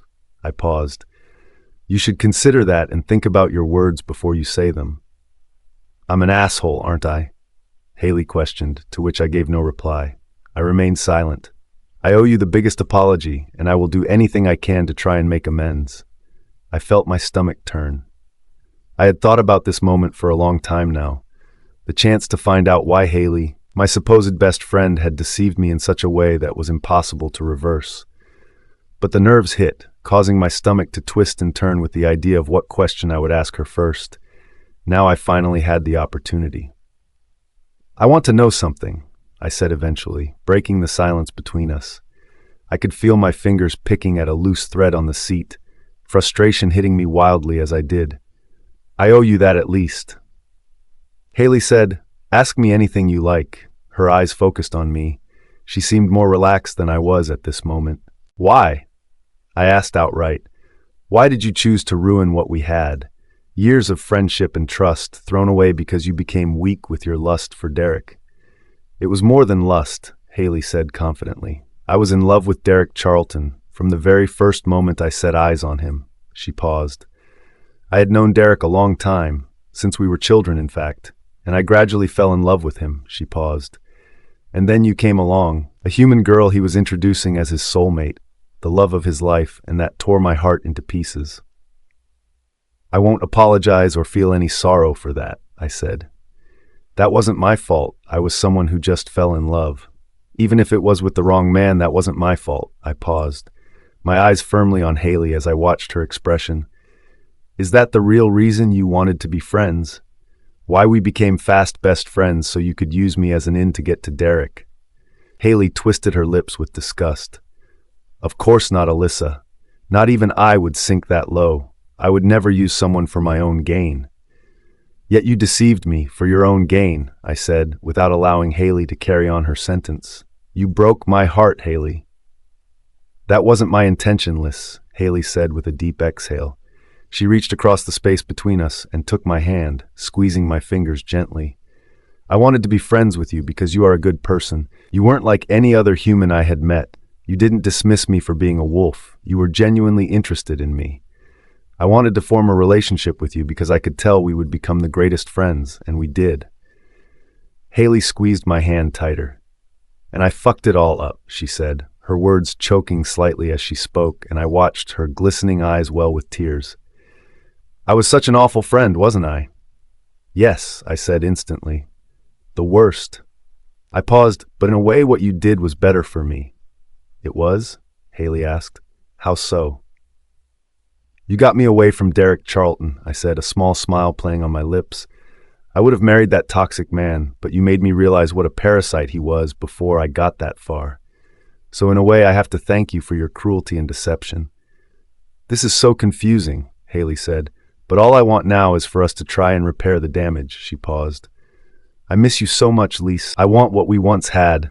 I would love another chance to prove to you that your friendship means everything to me.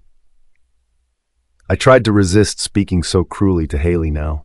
She was apologizing and wanting to prove to me that she could be a better friend once more. And didn't we all deserve a second chance in life? I was given a second chance, and now I'm happier than I have ever been. Taking deep breaths, I could feel my mind and body relax into a more comfortable state. It's very well, I said, squeezing Haley's fingers back as we still held hands. I forgive you. What? Haley asked. Are you serious? Yes, I said with a smile, feeling my own emotion build up inside me. I want to be able to trust you again, and I want what we once had. I miss you too. Part of my heart has been missing what you gave me, and I need it to be healed again. Oh, Lise, Haley said, her tears now cascading down her cheeks. I promise I won't let you down. I want to make you happy again and fill in the hole in your heart so you don't feel any more pain. I nodded, a weight being lifted off my chest after having this welcome conversation. Let's forget about the past then. What's done is done. I smiled at my friend. We have the future to look forward to now, and a friendship to rebuild. Alyssa's POV. We're here, Travis said, pulling the door open. I immediately felt my heart skip a beat as I took in his gorgeous face. My stomach fluttered with the intense love I felt for him. Even being away from Travis for the amount of time it took to drive to our destination caused my heart to ache. But now, seeing him standing at the doorway of the car, his hand extending toward me, I felt like everything was right again. "Do we have to close our eyes?" I asked, feeling a chill enter the car from the outside, and as I peered around Travis, I swore I saw the white of snow behind him. "No, you don't have to close your eyes," Travis laughed, and taking my hand, he assisted me out of the car. As I stepped out, I watched as Travis aided Haley from the car before closing the door behind us. My eyes switched to my surroundings, a lavish-looking wooden lodge nestled within the snow-capped mountains. We were quite high from what I could see, and it was then I felt my jaw hit the floor, taken aback by the stunning views around us. "This is gorgeous," Haley said with a gasp. Her expression was, as I imagined my face appeared at this moment, "I'm completely fine with holding up here until the badness goes away." Travis laughed. "I didn't think you would mind." He turned to me and took my hands gently. "How are you feeling, my love?" His eyes intent on me as he watched my every expression. "I'm in awe," I said, my eyes wide as I took everything in around me. "This is breathtaking, Travis. Is this real?" "Of course it's real," Travis laughed. "I'm not going to tell you I actually rented us a dodgy motel down the street." I smiled, wrapping my arms around Travis, and I enjoyed his warmth as the chilled breeze snapped at my skin once more. "Thank you. I really appreciate this, Travis."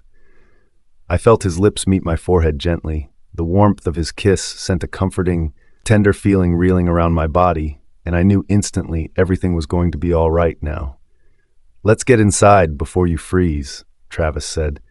"You don't have the constitution Haley and I have to withstand this temperature." Wrapping his arm around me tightly, Travis led me up the driveway and toward the front door. The large dark oak door opened as we approached, by itself. Of course it was automatic. I assumed this place had the best commodities. "This will be your room," Travis directed his words to Haley as he gestured to a door from the living room area. "It has a private bathroom, so you don't have to share with us." He smiled. "Make yourself at home." Haley nodded, seemingly taking the hint that Travis possibly wanted to be alone with me.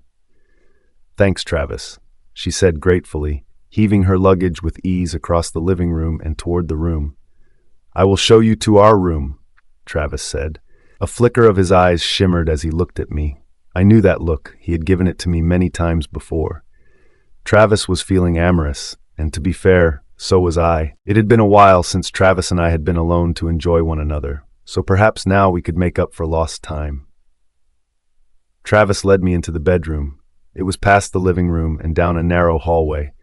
Inside the room, it was a traditionally cozy-looking lodge room, with dark wood and red colors making the place look welcoming. Travis set our bags down onto the ground in front of the bed, and without warning, he launched himself toward me, taking my face in his hands as his lips pushed against mine with need. The kiss was incredible, and I could tell how much Travis had been desperate to kiss me. He moaned from beneath the passion, his hands running up through my hair and then down my back as his fingers ran over every single inch of my curves. "I want you so badly," Travis husked in my ear, his fingers gently gripping into me.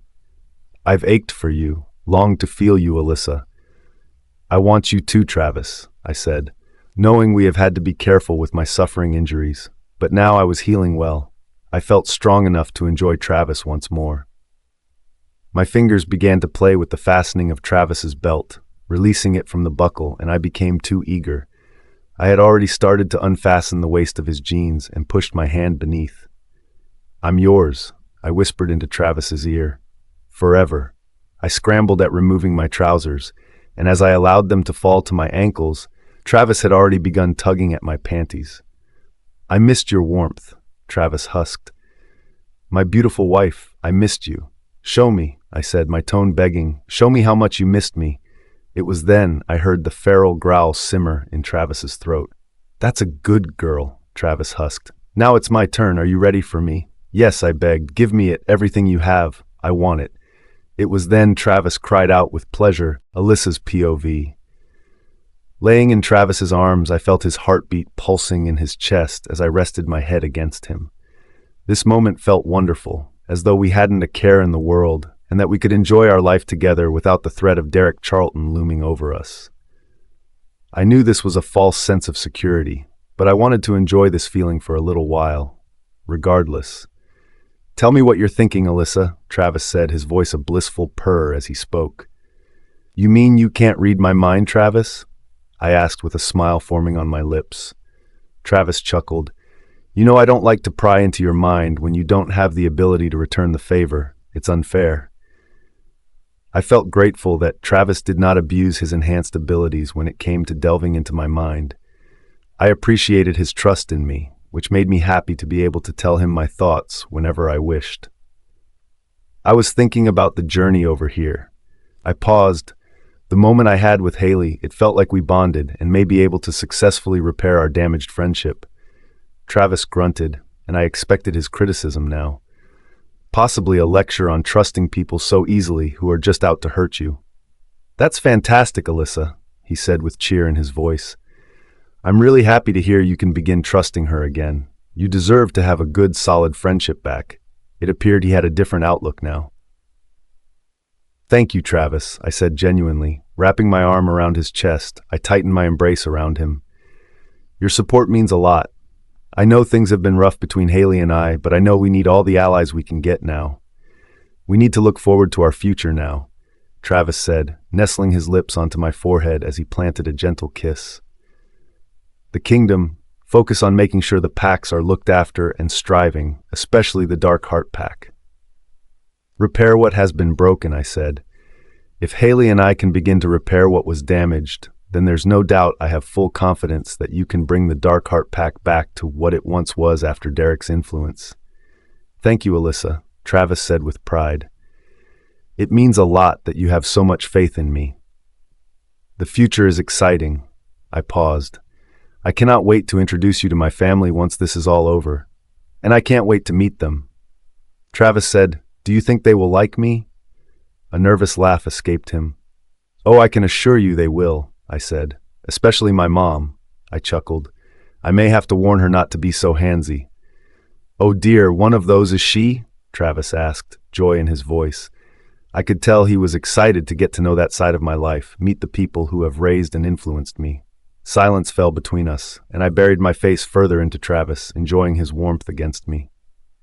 It felt like the biggest comfort right now. Alyssa, Travis began, what do you think will happen with your family once this is all over with and we can go back to living a normal life?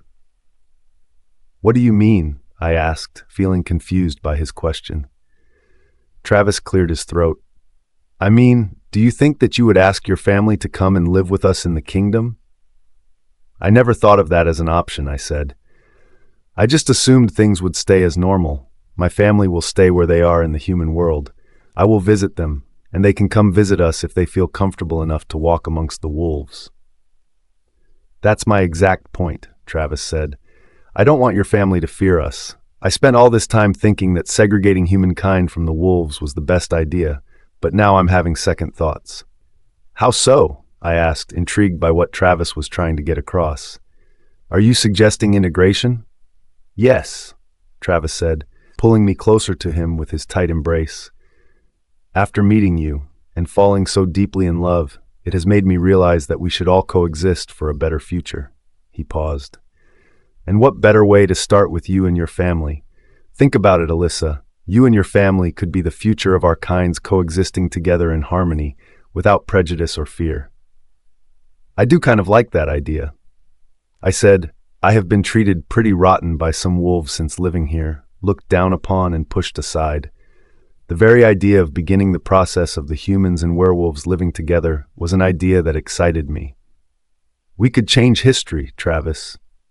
This is a big step, Alyssa, Travis said. After knowing what prejudice you've suffered living in the kingdom, it's made me realize I don't want that. I want peace and harmony between us. I love that idea, I said, feeling my eyes welling with tears through my emotion. Our future will be exciting, and I can't wait until this is all over to talk to my family about it. Yes, let's focus on the future, Alyssa, Travis whispered. It will get us through these dark times ahead.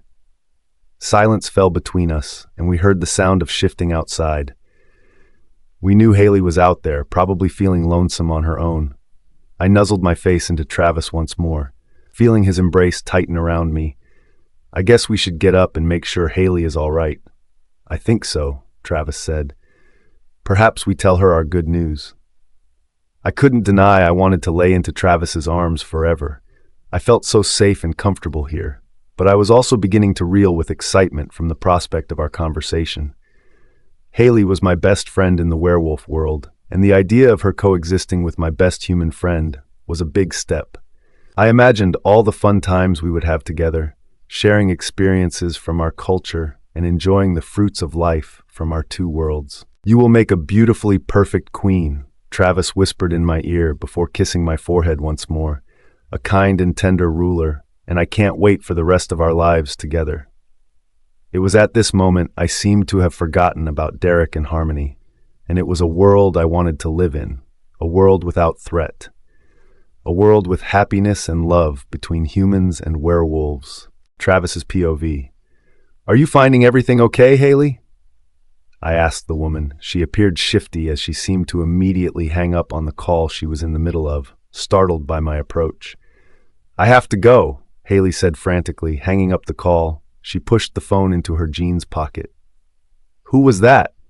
I asked, knowing full well I shouldn't be prying into anyone's private conversations, but I think I had a good reason to be cautious at this moment. "Just a friend," Haley said, asking where I was. They were worried about me as I had gone AWOL. "Uh-huh," I said, a frown furrowing on my brow. "I hope you did not reveal this location." "I don't even know where we are," Haley said with attitude in her tone. "You practically blindfolded us here. You may as well have thrown us into the back of a transit van, like some creepy guy luring children with sweets." I sensed some hostility in Haley's voice. She didn't seem to approve of my method of transporting her here, but that was tough. I reached out to my wolf to get a second opinion on Haley's behavior. "Clayton," I said, my eyes firm on Haley. "What do you make of this? Haley is acting weird." "How so?" Clayton asked. "Weird can be defined in many ways." I paused, watching Haley as she seemed to shuffle on her feet with nerves. Something was wrong with this woman, and I was determined to find out what she is keeping something from me. I can feel it. I paused. "She may have revealed our location." Clayton huffed. "We were so careful too. How could Haley know? You drove both her and Alyssa here blindly." I nodded. "That's my dilemma," I said as I could feel my frustration rise. "But wait." I paused. Her phone, she could have someone tracking her. Shit. My jaw gritted with fury as I worked out the possibility of someone finding us. A phone tracker. How could I have been so stupid not to think of that? "I need you to give me your phone right now," I said to Haley, my eyes burning into her as I held out my hand, waiting for her to give me the device. Haley laughed. "Are you serious? I'm not giving you my phone. It's my lifeline." She paused. "It's enough. I'm going to be holed up here for God knows how long. At least give me some connection to the outside world." "Your phone? Give me it, or I have no choice to send you back to the city." My voice demanded as I spoke. I wasn't willing to mess around with Haley any longer. "Don't you trust me, Travis?" Haley asked, her head tilting slightly as she questioned my motives. "I thought we had gotten past this. I made an oath." "What does an oath mean anyway?" Many people lie and break oaths willingly, and I couldn't risk Haley potentially giving away our location to anyone, even if she didn't know about it. "I'm not accusing you," I said. A sigh escaped me as I spoke. "I just need to be sure no one is tracking your phone right now, even if you aren't aware of it." "Why me?" Haley asked, crossing her arms over her chest. "Why not your phone and Alyssa's? People could be tracking you too." With a grunt, I pulled my phone from my own pocket and let it drop to the ground. I brought my foot up and slammed it down hard onto the device. The smash of its screen sounded from the effort. Pulling my foot away, I looked down and gestured toward the now damaged phone. It had broken into pieces and had no way I could see of being repaired. "See? It's not just you. I will do this to Alyssa's device as well. We have to be so careful." I held out my hand. "What will it be, Haley? Your phone? Or are you ready to go back to the city, unprotected?" Haley let out a groan as she stamped her foot slightly, reminding me of an unruly teenager. "All right, I get it." Reaching into her pocket, she pulled out her phone and tossed it toward me. "But you owe me a new phone after this. I only just got this one and it wasn't cheap." I smirked, appreciating her gesture. Thanks, Haley, I said, repeating the destruction I caused on my own device previously. Haley winced as the crack of the screen sounded beneath my weight. As I added more pressure, I hear the breaking of the innards of the phone.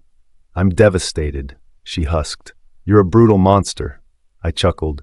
You'll get over it, princess. I paused, leaning down to pick up the pieces of both of the remains of our devices. It just means you have to make conversation with us for the rest of the time here. Haley sighed.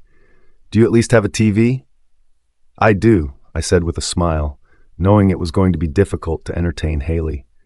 With a good selection of movies, Haley seemed to relax a little. All right, movie nights I can do. Her eyes shifted to the spot by my side as Alyssa arrived next to me. I felt her run her hand around my bag and stroked my hip affectionately. What's going on here then? Are we all having fun? No, Haley said with an insolent tone. Sure we are, I said with a grin, planting a gentle kiss on Alyssa's forehead. We're playing a game, and Haley doesn't seem to be having fun with it. Ooh, what's the game? Alyssa asked with excitement in her voice. I love games. Give me your phone and I'll show you, I grinned once more. Winked toward Haley, who I caught smiling with amusement at my comment. Oh, okay, Alyssa said, willingly handing me over her phone. Now what? Are you going to make it do something fun? I laughed. Something along those lines, my love. I took the phone from her hand and allowed it to drop onto the ground. Now say abracadabra, I said, waving my arms around as if to create a mystical illusion. Abracadabra? Alyssa asked with a questioning tone. As soon as she spoke the word, I pushed my foot crashing down onto her phone, smashing it so easily, just as I had done with mine and Haley's. Travis, Alyssa squealed. What's wrong with you? Why did you do that? I laughed, amused by Haley's laughter now too. I turned to Alyssa, her face red with stress and worry. Taking her hands gently, I leaned in. A magician never reveals his secrets. Alyssa's POV. A few months had passed now, since we had arrived at the luxurious safe house in the mountains. After putting our differences aside, Travis and Haley seemed to be getting along a lot better. Our trio was becoming a close-knit friendship, and I felt relief knowing that the trust was building toward Haley once more, and I could see a close future where we would be the best of friends again. There was no denying that not having Haley in my life as my best friend had been an impact on me. I needed her. She had been my lifeline for many years, and I didn't want to throw it all away so easily. Even though our communication to the outside world had been destroyed and taken away from us, for the best, we had been forced into a situation where we had to get to know one another, living in tight quarters day after day with only each other to talk to. We had certainly bonded in a great way, and I was happy to see Travis so relaxed. After a slow morning, as I enjoyed my hot cup of cocoa, I looked out of the window and saw a gentle snowfall dancing across the window. Winter had arrived at last, and I had become excited at the prospect of enjoying the weather in the mountains. Wrapping myself in a blanket, I took my drink outside and onto the decking of the back of the lodge. Leaning onto the wooden banister, my eyes scanned the mountainous range. My fingers clutched my drink closely, enjoying the warmth it gave me, filling my body with comfort. It was then I noticed movement in the far distance, between the rocks and crevices of the snow-capped mountains. I caught the shifting of a shape. What is that? I asked myself, narrowing my eyes in an attempt to gain a better view of the strange form in the distance. Was it a person? I tried to see if it was standing on two legs, but I found it difficult. The shape began to move quickly across the rocky surface, until it seemed to dip and run on four legs as it changed its shape. It was an animal, probably a wild mountain cat of some kind. I knew I was safe in this lodge from the vicious wildlife that stalked the mountains, but I still felt a shiver creep up me. What if it had been a person? Perhaps it was someone shifting in a wolf form. Was someone keeping an eye on us? I really had no idea who Travis had told about us being in this lodge, but I wouldn't put it past him to have his warriors stalking the house to keep an eye on the surroundings. Shaking my head, I brought myself back to reality.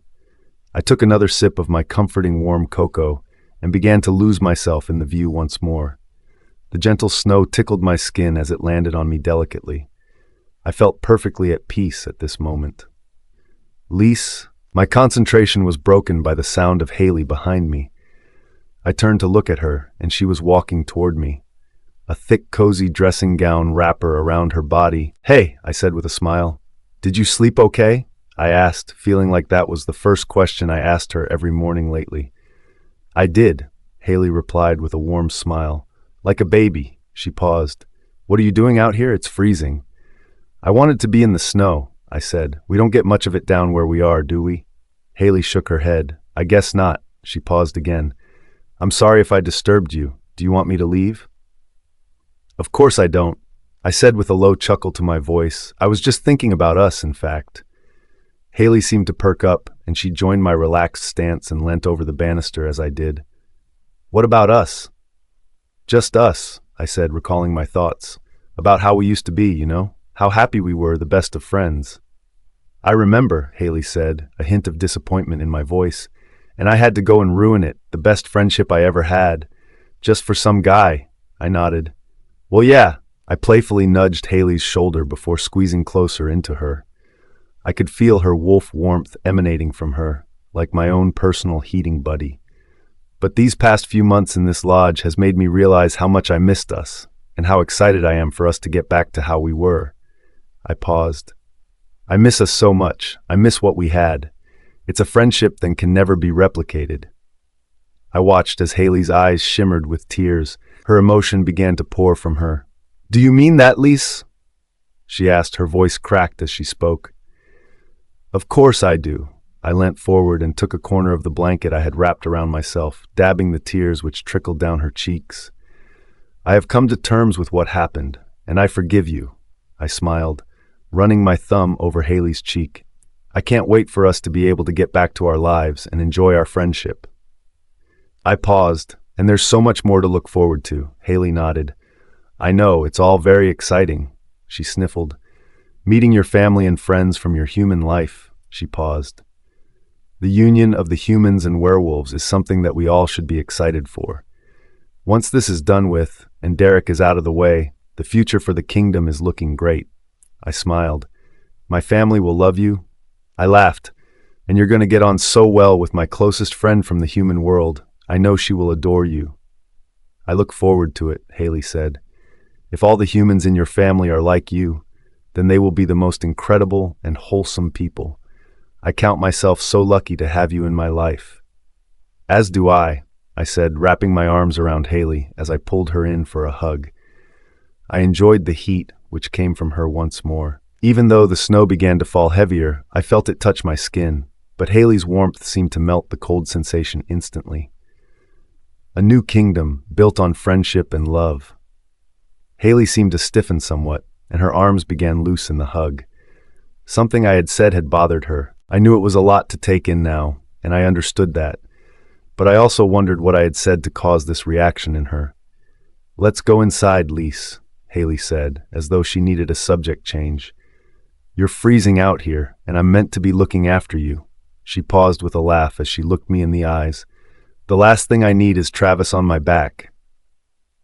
Derek's POV. I stalked up and down the room, my footsteps so heavy that I thudded across the carpet. Frustration was rising inside me. Not knowing where Alyssa had disappeared off to was causing me great distress. "You need to calm down, Derek," Nova said as he appeared in my mind. I could see the shape of my wolf appear, but it was seen through the red haze of my vision. "You're going to hurt yourself." It was then I only realized when Nova pointed it out. I had picked up a letter-opening knife and held it tightly in the palm of my hand. The blade seared my skin as I gripped my fist into a ball, tighter around the knife. "I need to feel something," I grunted in response. "I'm close to having nothing left." Looking down, I watched the red stream of my blood seep from between my fingers as I pushed the blade further into me. "Without Alyssa—" "You don't need her," Nova huffed. "Forget about Alyssa. She is nothing to us now. Focus on your future." He paused, and I could feel Nova's own frustration rise. "We have a pack to lead, and Harmony is your mate now. She would be an incredible Luna for you in the pack." "I don't want Harmony," I said, responding coldly to my wolf. "I want Alyssa. It's always been her. I'm frustrated she has left me. How dare she disappear into the unknown?" Nova chuckled. You always wanted what you can't have, and I'm afraid it will be your downfall, Derek. He paused. It's clear to me that my words are unwanted at this moment. I will leave you be, but I am here if you need me regardless. Nova disappeared from my mind, and I felt silence fall around me. My mind darkened once more, and I released my grip, allowing the blade to fall to the ground. My eyes fell to the falling object, and I watched my blood spot the cream carpet as the blade bounced before coming to a standstill. It was then Haley Green entered my mind, someone I had forgotten about, gladly. But I couldn't help but notice I haven't heard from or seen the she-wolf around the same length of time Alyssa had disappeared. Months had passed since I had heard from Haley, and the press had seemed to have become aware of Travis' disappearance too. Small talk was circulating around the city. Wonderful rumors spiraled out of control about the possible whereabouts of the king and his future queen. Perhaps they're all in this together, I spoke internally, stirring my wolf once more. Possibly a pact. Interesting, Nova responded. But surely the king wouldn't be able to disappear for too long before people become intrigued. Perhaps someone will break into his home and take a fancy to his riches and belongings. He paused. Perhaps we could take advantage of that. I don't care about the king's riches and belongings, I said, snapping at my wolf. I want his mate, his wife. The woman that son of a bitch stole from me. I want my possession back. I pulled my phone from my pocket and dialed to call Haley. She would still be at my beck and call through everything. Even if she hated me, she couldn't ignore me. The line didn't even attempt to connect the call. It went straight to the answer phone. I ended the call and tried again, and I was met with the same response. One more time I tried, and again that bitch ignored me. Had she purposely turned her phone off to avoid me? Or even worse, had she blocked me? I felt a growl simmer in my throat as my anger rose, and without warning, I found myself launching my phone at the wall with my fury. As I did, the pressure caused the gash in my palm to weep once more. Blood trickled down my hand as the pain pulsed around my body, striking every nerve along the way. I'm becoming a monster, I said in a whisper to myself, feeling the pain sear through my hand from the self-inflicted injury on my palm. But you're my monster, a voice called, breaking the silence as I noticed Harmony entering the room. Her long, willowy figure hung in the doorway, while her long, flaming locks cascaded across her shoulders. I admitted I had missed Harmony, and a wry smile formed on my lips as she beamed at me. I could tell she missed me too. Perhaps she was my one, but that was too easy. Having Harmony at my side, at my beck and call, wasn't the challenge I wanted. I had to have Alyssa back. She had become so close to being mine again, but had been torn away in an instant once more. I knew I just needed her by my side to rule the pack alongside me, whether she desired me or not. Harmony, I spoke her name in a gruff tone. Where have you been? I tried calling you. Harmony approached me, a bounce in her step, and as she neared where I stood, her long arms wrapped around me as she pulled me in for a gentle kiss. I've got some great news, my darling, she purred her words, and I could tell by the smug expression on her face that I expected something good to come from her. What is it? Spit it out, I said sharply. I hated waiting, and I was becoming impatient with her juvenile behavior now. All right, calm down, Harmony said, removing her arms from around me. She slipped away from me ever so slightly. I promise you will like this. She paused, the same smirk sitting on her lips.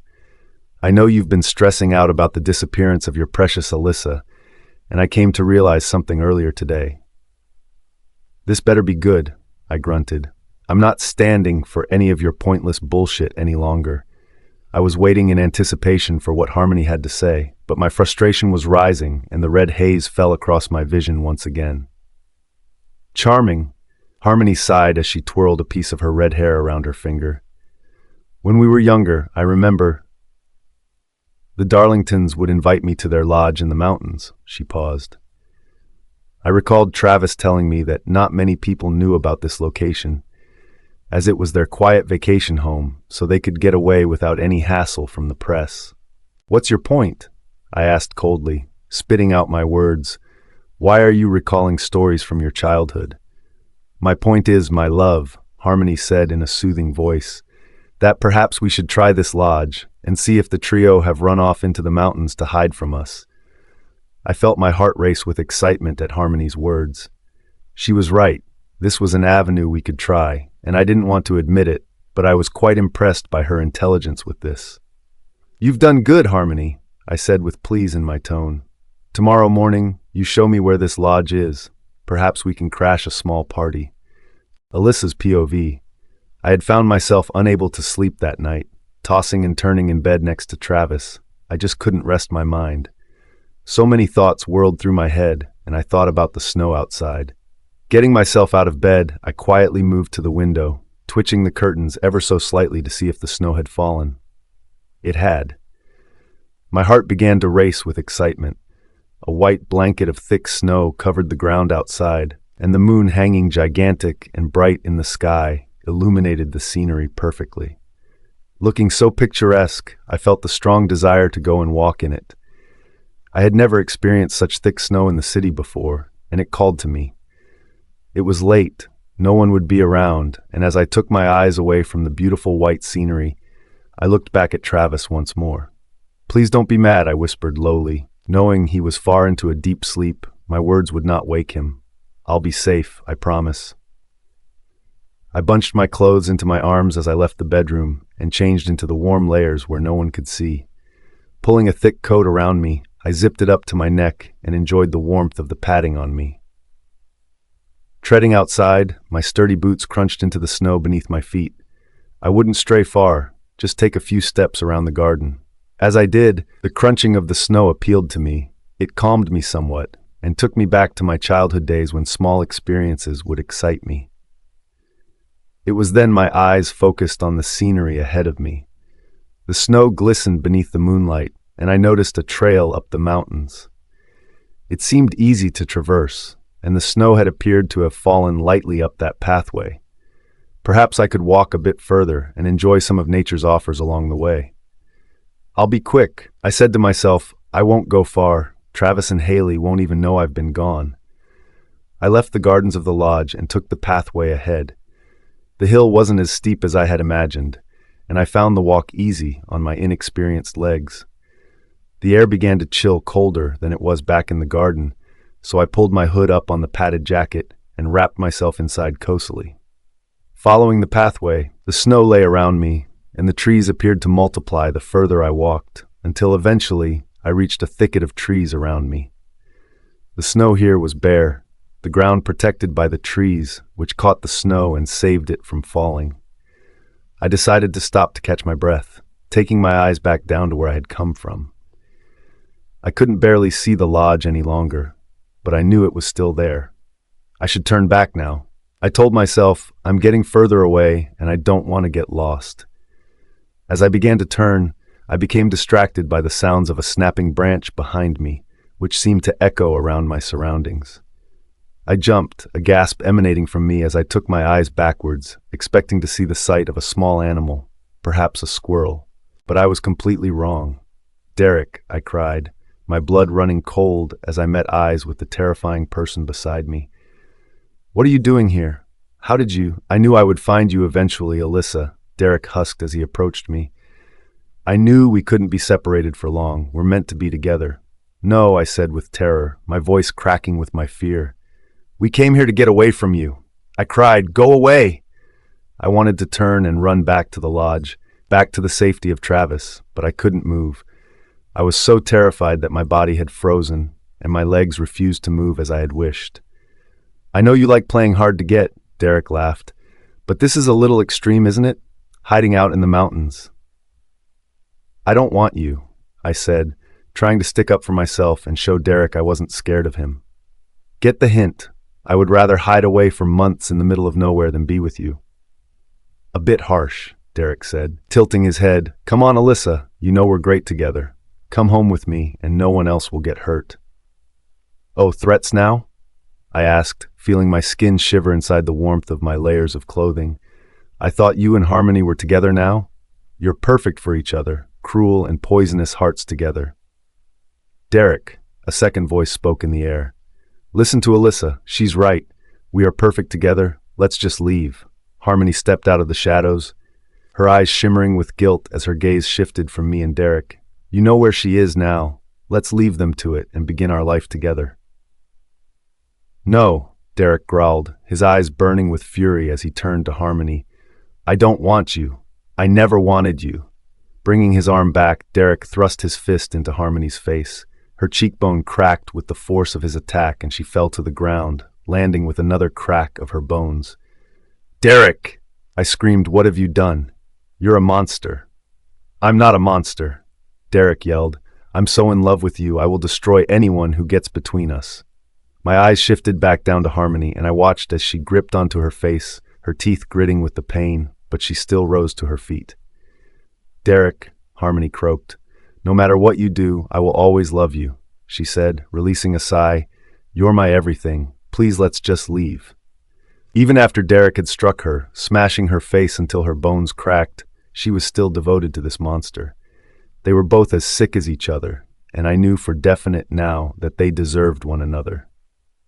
Harmony inched closer to Derek once more. Her free hand reached out and touched his shoulder. It was then Derek grabbed Harmony and pulled her into his chest. His hands wrapped tightly around Harmony's neck, twisting it unnaturally. Derek! Harmony struggled to say his name as she croaked from the strain, from the way he twisted her neck. Her eyes wide as she shifted her gaze to me. Fear and pain struck her eyes, and I watched as the tears welled from her distress. Please let me go. No, Derek said, talking through gritted teeth as his fury rose. I want to prove to you, Alyssa. He paused, twisting Harmony's neck further, causing her to screech with the pain now. Her limbs began to flail as she made an attempt to escape, but Derek was far too strong for her. What are you trying to prove, Derek? I asked with panic in my voice, trying to find a way to convince him to let Harmony go. Release Harmony and we can talk about this, about us. Lies, Derek grunted. You're lying to me. His eyes dropped to Harmony, then shifted back to me. I want to prove my adoration for you, my dedication and love for you, Alyssa. He paused. I want to show you that you're the only woman for me. I don't want anyone else. There must be a better way of proving this, Derek. Literally anything else is better. I tried to take a few steps forward, holding out my hands to make an attempt to calm Derek down. But I was too late. I love you, Alyssa, Derek said, and before I knew it, he had snapped Harmony's neck so far around that her body hung limp in his hands. Releasing Harmony's body, she fell limp to the ground as though she was nothing to him. I did this for you, Derek husked. I killed Harmony to prove I love you, always and forever. Derek's POV. As I gazed down at my hands, I watched as my fingers trembled with the adrenaline built up from killing Harmony so quickly. I felt the power surge through me. I was invincible now. Could I kill anyone I wanted and get away with it? That would solve so many of my current issues. You're scaring me, Derek, Nova spoke in my mind, heading into the forefront of my thoughts. Your mind is dark, and you're sinking into it. The darkness is consuming you. It's what I want, I said with a rasping reply. The darkness is my only friend now, the only thing I can trust. I paused, my eyes studying the limp, lifeless body of my once lover, Harmony. People are out to hurt me, and I don't know why. You need to leave, Nova said. We need to leave before you hurt someone else. Before you hurt Alyssa. My eyes snapped back up to Alyssa. She stood before me, trembling and frightened as her wide eyes stared at me. I watched as her lower lip trembled, her breath cold as it escaped her lips as she took every quick breath. Something about Alyssa right now aroused me more than I could explain. She feared me, and that made me want her more. Alyssa was so innocent in this moment, easily manipulated, and I wanted nothing more than her body against mine. Alyssa, I husked her name. Come here, let me hold you. I want to be with you. You can go straight to hell. Alyssa yelled her words, her voice echoing around the trees. You're sick and twisted. I don't want anything more to do with you, Derek Charlton. I chuckled lowly, my eyes still fixed onto her. I imagined her body beneath that thick overcoat, how her skin would tremble in the cool air if I exposed her. You're the only woman I want, I said, a smirk forming on my lips. Don't reject me again, Alyssa. We're meant to be together, you and I paused. I imagined Alyssa's skin beneath my fingertips. Let's run away now, just the two of us. No one can come between us. We deserve to be together, forever. You're crazier than I thought. Alyssa yelled once more, her face twisting with disgust as she noticed the perverted look in my eyes. No doubt. It was then Alyssa turned on her feet and called out his name. "Travis!" she yelled, shaking the trees from the cry of his name. She began to run, heading back down the pathway she had traveled from, making an attempt to get back to the safety of the lodge. "Travis, help!" she called once more, her voice cracking from the effort. "Leave her," Nova husked on my mind. "Do not torture the little one any longer. Forget her, and let's be on our way." "Never," I responded to my wolf. "Alyssa is mine. She is my belonging. She is my sweet little pet, and I must have her." I began to follow Alyssa, chasing her at a quickening pace to make sure she couldn't escape me. "I am faster and stronger than that weak human," I spoke to my wolf, trying to convince Nova what I was doing was right. "Alyssa cannot live without me. She needs me to protect her in this kingdom. No one else can love her like I do." I quickened my pace more, and it was within moments I reached Alyssa's side. She took a quick glance sideways as she ran, her eyes widened with shock, and before she could scream again, I already had her pinned to the ground. I pushed her head into the ground, burying her face into the wet, sodden grass below. She tried to scream, but all that was revealed was the muffled struggle of her pleas as I pressed my weight onto her head. "Shut up, you ungrateful bitch," I growled, using my free hand to tear at her clothing. I managed to push up her coat and ripped at the crotch of her trousers. It was then, out of the darkness of the shadows, I saw a shape move. It was fast, running toward me with great speed. Before I knew it, something slammed into my face. A foot slammed into me, kicking me harshly, and as the pain seared through my face, I felt myself launched backwards off Alyssa. My back landed on the hard ground, slamming into the sodden surface as I fell. I cried out in pain, yelling from the frustration and anger of having my night ruined. "She's mine!" I growled, making an attempt to get up, but the pain seared through me too fiercely now. "Who are you?" I asked around me, studying my surroundings as the shape had disappeared into the shadows once more. "Where are you? I will fucking find you." I managed to lift my head, my eyes shooting straight to Alyssa, where I saw she had already risen to her feet and began to run out of the woods. I screamed, "Come back here, you little." Another slam to my face as the shape appeared from the shadows once more. A foot slammed into me, my cheeks throbbing with the pain of the attack. Whoever this was, they were relentless and strong, a definite match for me. I grabbed my face, screaming with the pain as I tried to focus on the shape standing before me. My vision was blurred as I tried to make out the familiar silhouette of someone I knew. The shape brought up their leg once more, slamming the foot down right into my crotch. Their heavy, thick boot cracked into me. Not once, not twice, but 3 times in succession. "I'll make sure you can't use that filthy appendage on anyone else, ever again. You monster." The voice rang in my ears, the female tone of someone I definitely knew. The pain was so severe my head began to pulsate with intense stabbing sensations, and it was then I could feel everything around me growing dark. Alyssa's POV. There was so much pain in my body now, I found it difficult to pinpoint where it came from and what hurt me the most. My face was buried into the ground, the wet grassy mud drowning me as I felt it fill my mouth from Derek's force. I tried to scream, but the ground was choking me too much to be heard. I felt Derek's weight laying on me, his hands gripping me, and there was so much going on, I couldn't focus on his actions. It was then I felt him tear at my clothing, the cold air slammed against me. Derek was trying to rape me again. He was a monster, the most disgusting, vile being to ever walk this planet. Why had I been so gullible and fallen in love with him? If only I had realized how toxic he was from the start, I wouldn't be in this situation right now. I tried to scream once more, but my mouth was now filling with the mud from the ground which I had been forced against. I failed to struggle from Derek's weight. His strength was too much for me to fight against.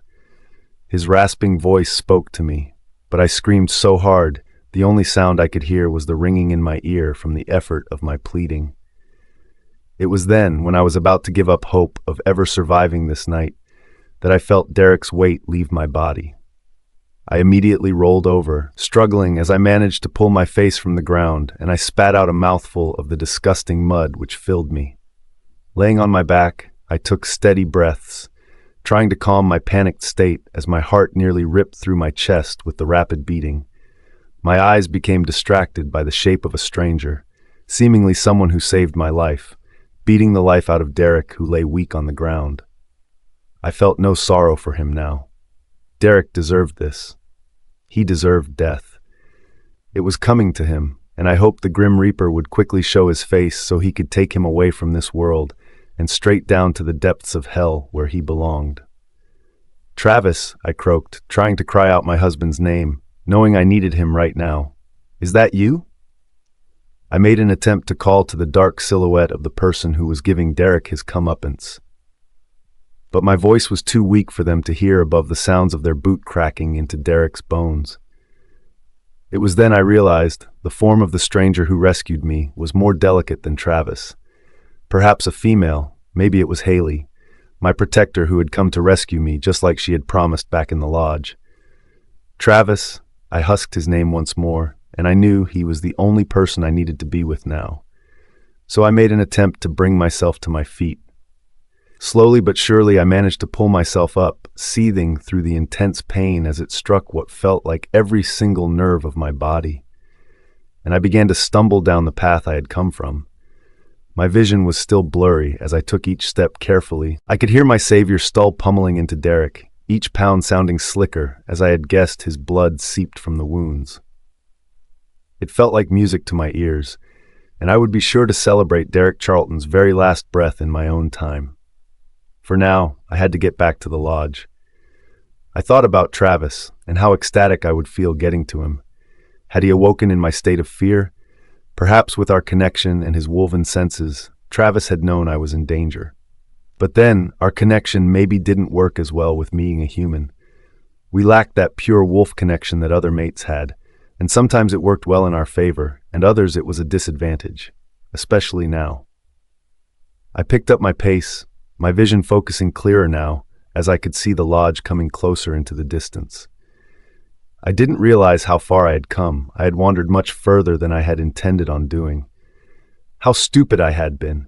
What a fucking idiot I was roaming so far away from the safety of the lodge.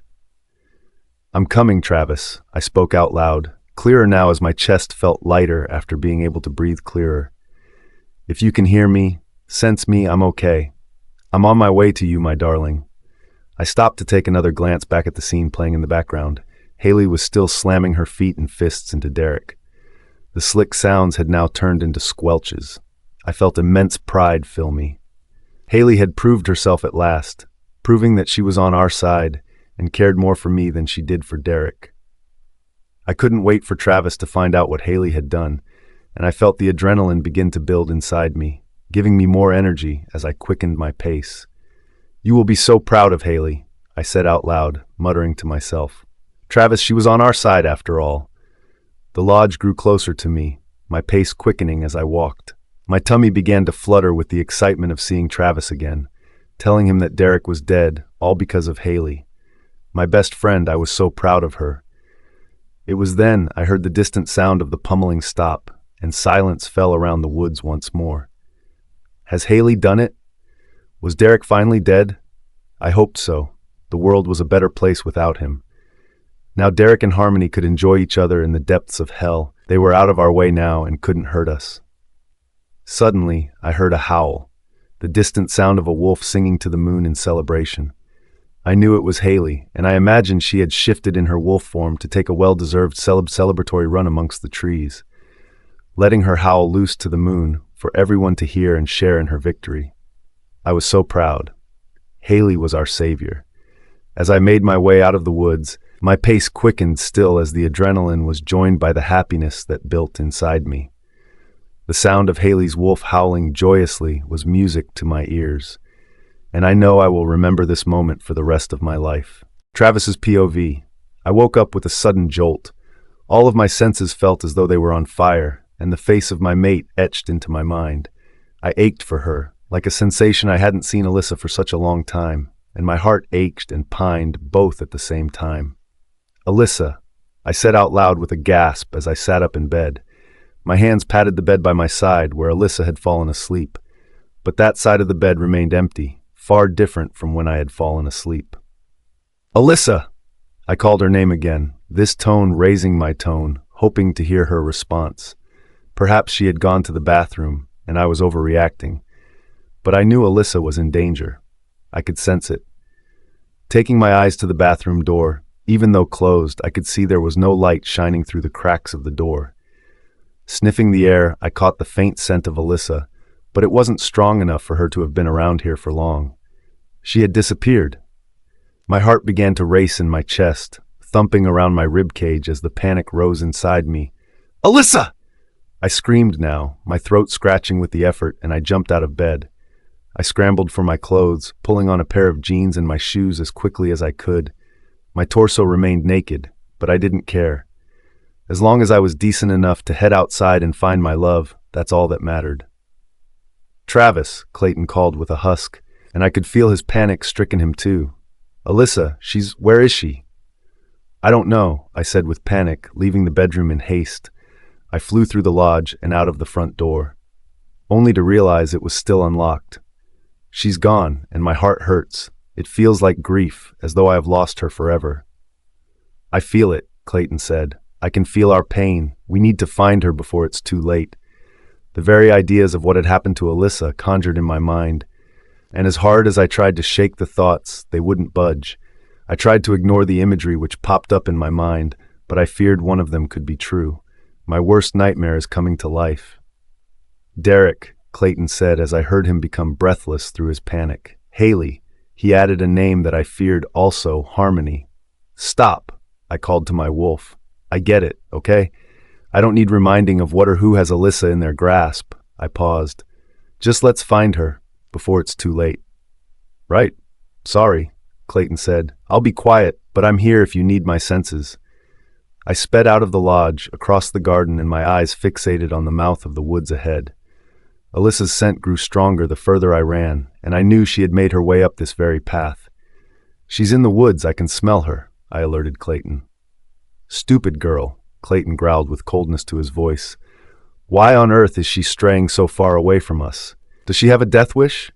Quiet, I ordered Clayton, not wishing to hear him badmouth Alyssa. You don't know what happened. She could have been kidnapped. Was all Clayton responded, and I pushed his thoughts into the back of my mind now, ensuring his opinions no longer distracted or angered me. I ran further, now entering the woods. I could feel Alyssa's scent grow stronger on my senses as I inhaled the air around me. She's definitely this way, I said to Clayton. Her scent is clear and fresh. She's been here very recently. Find her, Clayton responded firmly. Before I could make a sarcastic response to my wolf, I heard the blood-curdling screeching fill their air. The sound of someone in terrible pain echoed through the trees around me. My skin began to shiver, goosebumps forming on my flesh as the noise pierced my ears. But I wasn't afraid. The sound was definitely one of a man crying out, not Alyssa. Alyssa, I said out loud, you must be here somewhere. I carried on up the pathway, following Alyssa's scent as it grew ever stronger. The sounds of the strange man's torture echoed louder around me. But right now, I didn't care about him. He was the last of my worries. I just needed to see that Alyssa was alive and well. Travis! The call of my name came from within the trees, and before I could respond, I caught the shape of movement appear from the darkness and leap into my arms. Alyssa! I cried out, feeling her soft, warm kisses plant my cheeks before arriving on my lips. I wrapped my arms around her and pulled her tightly into me. You're alive, are you hurt?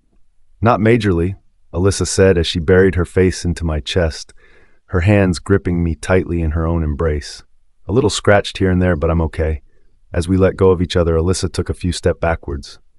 We need to leave now. What happened, Alyssa? I asked with concern in my voice as I noticed from the light of the moon which illuminated around us that her clothes were shredded and her face was dirt-covered and bruised. Who did this to you? Alyssa trembled with fear as her eyes began to dim. Derek, she said, her voice cracking as she spoke his name. But we need to go now. She sounded desperate to get away from this place. I'll explain on the way. She paused, but I interrupted her. I'll kill him, I snarled, my eyes flashing with my rage as I felt the fury build inside me. Once and for all, I will end his pathetic life. No need, Alyssa said, her voice calming somewhat. She rested her hand on my arm, which seemed to immediately calm me as well. I'll explain on the way, but right now we have to get out of here. Yes, okay, I said, feeling confusion fill me. But I wanted nothing more than to get Alyssa away from this place and fast. I'll get the car started. Let's get back to the lodge. What about Haley? Alyssa asked as I noticed her look back into the woods. We leave her behind, I said in a firm tone as I took Alyssa's hand. We can't trust anyone else now. We can't leave her. She's my best friend. You have no idea what she's done, Alyssa said with desperation in her voice. Haley doesn't matter, I said coldly, before pulling Alyssa back down the track. Alyssa's POV. Travis, I screamed his name, tears filling my eyes. We can't leave Haley behind. I think she killed Derek. She saved us. My voice croaked as I begged my husband not to leave my best friend behind. No, Alyssa. Travis raised his voice in protest.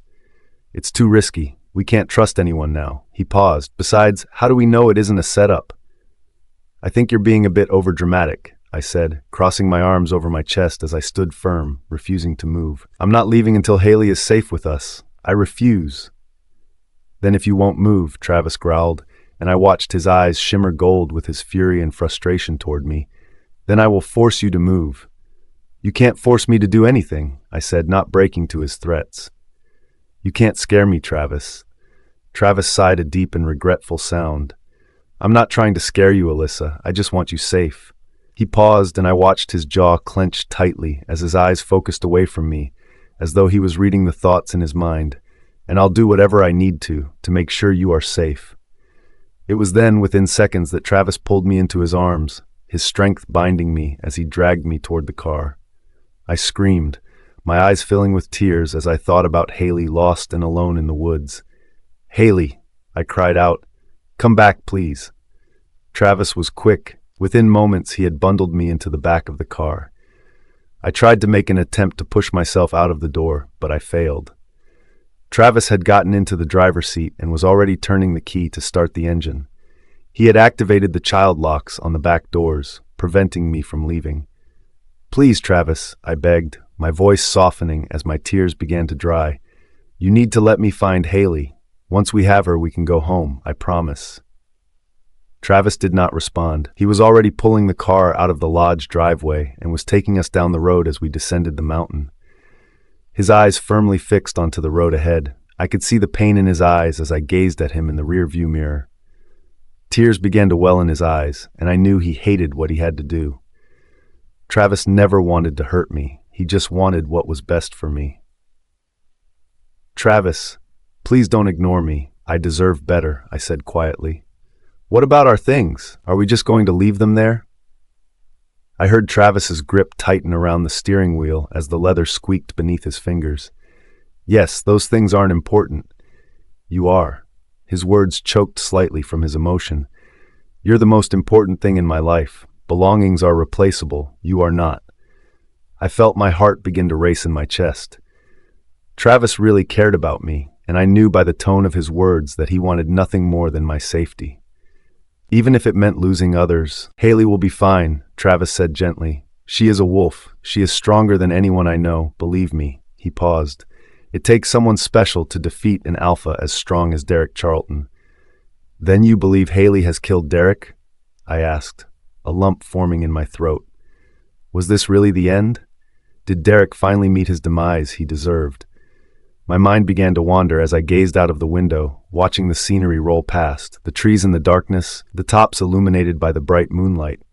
I watched the stars in the sky, twinkling in the deep navy hue of the sky they seemed to be stuck to, and I felt serene all of a sudden.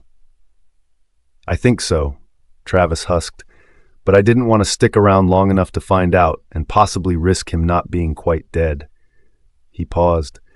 You're my priority, and I'm positive that Haley will find her way back to us. Just give her time. She may be angry at first, but she will come to her senses in the end. Haley is a smart woman. I nodded, sniffling my tears as I began to calm down. I could see Travis's point of view, and sometimes I forgot I was a mere human caught in the world of these incredible creatures. The werewolves had more cunning and strength than I could ever have, and at the end of the day, Haley could take care of herself. She had already been through so much. What now? I asked Travis, my eyes still fixated on the hypnotic scenery which passed me by. How will we know if Derek is dead? The Dark Heart Pack will be the first to let us know, Travis said, and I could sense he had calmed down a lot. Even by just his driving, his speed had slowed somewhat and the journey began to feel smoother. When a pack alpha is dead, it is their right to inform me, as their king. I see, I said with a nod. That makes sense. I guess we go home and lay low until we receive the news. I paused. And what of Haley? Will be punished or praised for ending Derek's life? Travis let out a grunt. That's a bit of a gray area, but I will make sure that Haley is rewarded for her actions. What she has done will have saved a lot of lives. We just have to make sure the Dark Heart Pack realizes that. I have no doubt they will, I said, remembering how many pack members Derek had made his enemies when I was living with them. Derek had more enemies than friends when we were together, so I have doubt those numbers have increased since then. Sure, Travis said, but please, Alyssa, ease your mind of all the politics. It's not for you to worry about. Let me handle it. I knew Travis was right. At the end of the day, his role as king was nothing I could have control of, but I knew that I always wanted to be by his side, to support my husband as best as I could. But I didn't what Travis asked, and I let my mind at ease. I relaxed into the seat and closed my eyes, allowing myself to drift off as the gentle rocking of the car sent me to sleep. Haley's POV. My fist began to feel numb and lifeless as I pummeled it into Derek's face. He was no longer recognizable from his usual handsome looks. My strength had overcome the resistance of his flesh, and it near melted away while the lumps began to form on his features from the injuries. You need to stop, Silk said, husking in my mind. Derek is dead. You've done enough. I felt the tears well in my eyes, and screaming out, I knew I should stop, but my instinct was to keep going until there was nothing but a pile of fleshy mulch beneath me. I can't stop, Silk, I said in response to my wolf. I need to keep going until I feel completely satisfied the bastard is dead. He's dead, Silk said once more. I assure you I sense no life from Derek Charlton. You've succeeded. I want more, I said. I need to feel him beneath my fists, his blood across my body. I could feel a feral stir within me. I was scared of myself and how much I wanted to mutilate Derek more for what he had done. Haley, Silk said, please, you need to stop. I want his heart, I said. A fury began to rise inside me as my hunger isn't satisfied. I want to reach into his chest, wrap my hand around his heart and tear it from within. No, Silk said, her voice shaking, which I presumed was fear. This isn't right. This isn't you. Please listen to me, and stop now. I want to taste him, I said, my inner voice shuddering as my own words began to excite me. I want to experience his heart on my tongue, to sample his dark evil and consume the unforgivable things Derek has committed toward the people I love. Haley! Silk let out a shriek as I forced my hand into Derek's chest. The strength of my strike tore through his chest, cracking through his ribs easily, and I released a pleasured exhale as I felt his heart beneath my fingertips. Here you are. I said out loud in a whisper, your life is now mine. Haley, I order you to stop, right now. Think about what you're doing. Silk screamed, echoing through my mind as it rattled my thoughts. I snapped out of my trance, and as the realization hit me about what I was doing, my hand deep inside Derek's chest, I jumped away from his body. I turned away from Derek Charlton's lifeless corpse, and I felt my stomach twinge as I began to retch. Saliva formed in my mouth with excess, and it was then the vomit began to rise and I spewed the contents of my stomach onto the damp forest floor. What did I do? I asked Silk as I slowed down and felt myself stop as the vomiting subsided. What was that? I felt uncontrollable. It was an urge you have never experienced before, Haley, Silk responded. You scared me for a second, but I could feel your bloodlust rise so high. She paused. Please never do that again. I shook my head as I wiped my mouth. The taste of my vomit remained on my tongue and the stink filled my nose. I need to get out of here, I said with panic. The smell of Derek and my sickness is making me feel worse. Wiping my mouth, I turned to take the path back toward the lodge. I have to make sure Alyssa and Travis are okay. I paused as I trod carefully on the ground below. and perhaps help me dispose of Derek's body before anyone finds it. Good idea, Silk said in response. Thankfully, there isn't much left of him to dispose of, so it should be easy. I felt my stomach turn once more. What had come over me? Was I a maniac who lusted for death and blood now? Silk, I asked my wolf as I made my way down the hill, the lodge now in my sight. Am I a monster? No more of a monster than anyone else of our kind, Silk said. All wolves have the same bloodlust inside them. It just takes certain situations for it to be unleashed. Unfortunately, yours was today. Promise me if I ever show signs of that again, you will kick my ass, I said to Silk with a joke in my tone, trying to lighten the mood somewhat. I assure you, your ass will be well and truly fully kicked if you ever scare me like that again, Haley, Silk said, using the same light tone in response. As I approached the lodge, it was then I realized that Travis' car had disappeared from the driveway. What? I asked out loud, quickening my pace toward the lodge now. Where did they go? Did they leave me? The tracks, Silk said in a melancholy tone. Look where they lead. My eyes dropped to the ground, and I followed the lines of the tires as they were fresh, leading from the driveway and out down the winding road from the lodge, disappearing out of view. The tracks are fresh, don't you see? Silk said with a sigh. Haley, they have left us alone. No, I said in response to Silk, refusing to believe Alyssa and Travis could be so cruel to me. They haven't left me. There must be some explanation. Alyssa would never allow that. I pushed the cruel thoughts into the back of my mind and ran toward the lodge, pushing myself through the front door. Liz, I cried out, are you here? I ran toward Alyssa and Travis' room where they slept and found upon my arrival that the bed was empty. Alyssa! I cried out once more. Heading back into the living room, I felt my heart thudding inside my chest with panic. As I studied the room, I realized all of Alyssa and Travis' belongings were still there. If they left, then why is their stuff still here? Why would they leave it? I asked Silk, seeking an answer that was better than the glaring one which I wanted to be untrue. They were scared, Haley, Silk said. Alyssa and Travis have gone, it's clear.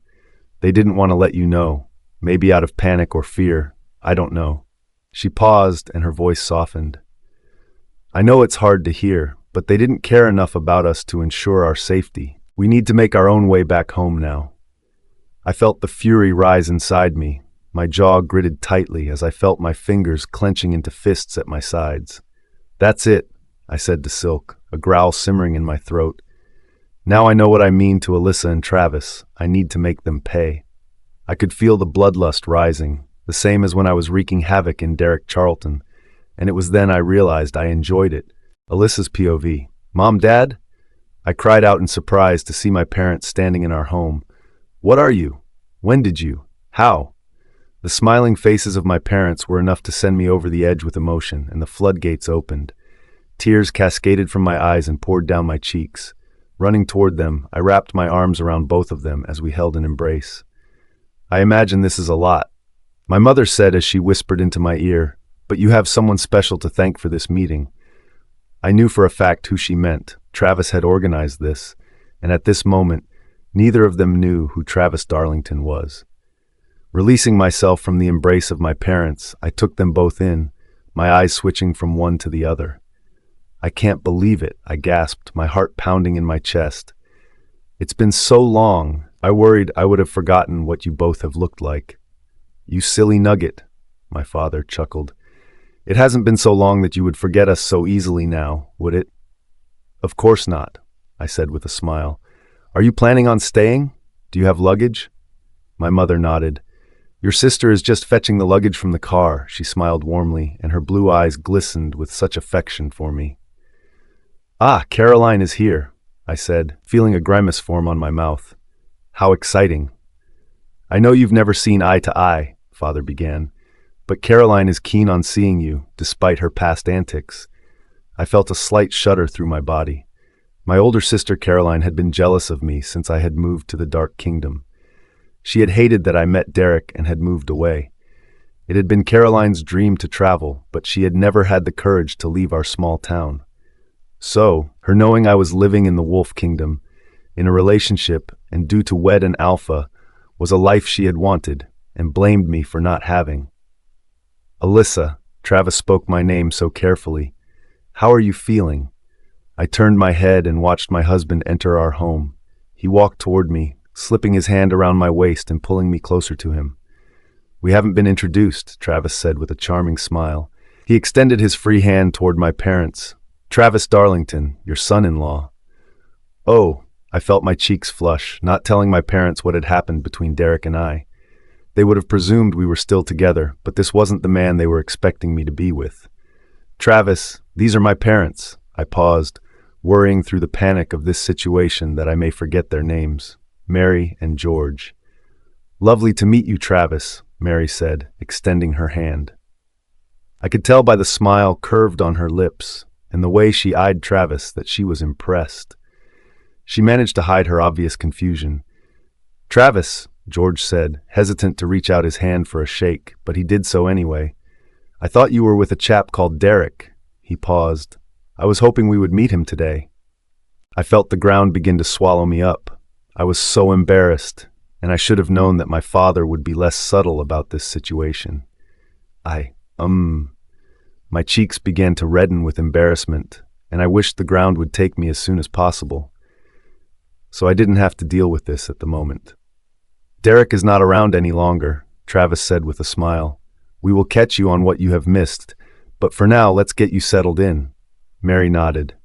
Yes, we have plenty of time to worry about the whereabouts of Derek, she said, her eyes switching to our surroundings. This is a very beautiful house, Travis. It's like a palace inside. I assume you have money. Mother. I gasped. Can you just not for 1 second? Travis laughed. You could say that. I am the king of this kingdom after all. King? George asked, his eyes lighting up with amazement. You never told us you were dating a king, my dear. Married to a king. Travis interrupted. Alyssa is my wife. Married? Mary asked. You had a wedding and didn't even make us aware? Never mind, invite us to your own wedding? I wanted the ground to swallow me up once again. I wasn't ready for this conversation, and quite frankly, I was so exhausted I just wanted to sleep. It's a long story, I said eventually. One we can talk about in the morning. I paused. I've had a pretty rough few days, and I just need to rest. Oh well, that's just great, isn't it? A shrill voice called from behind me. My little sister, living in a palace with a king. Whoop-dee-fucking-do. Caroline tossed the luggage to the ground. Do I now have to refer to you as your highness and courtesy in your presence? I watched as Caroline made an attempt to mock me with a courtesy. No, Caroline, you don't have to do that. I paused, making an attempt to be the bigger person. It's nice to see you too. I knew that Travis could sense the tension between us now, after all this revelation, and he stepped in. Let me show you to your rooms. You can unpack and settle, and we can have supper in the conservatory. He paused, bending down to take some of the luggage. It's a beautiful evening, and the moon looks stunning from that room. How nice, Mary said with an approving smile. I look forward to it. Cheese and wine for supper, perhaps? George asked with excitement in his voice. If you wish, Travis responded. We have a lot to talk about, but your comfort is my priority right now. He paused. Alyssa, you go and make yourself a hot drink and rest your body while I tend to your family. He paused and turned to my parents. Alyssa is always number one as far as I'm concerned. Her safety and comfort is everything to me. Ugh, gross, Caroline remarked behind us. Just hurry up and show us to our stupid rooms. Very well, this way.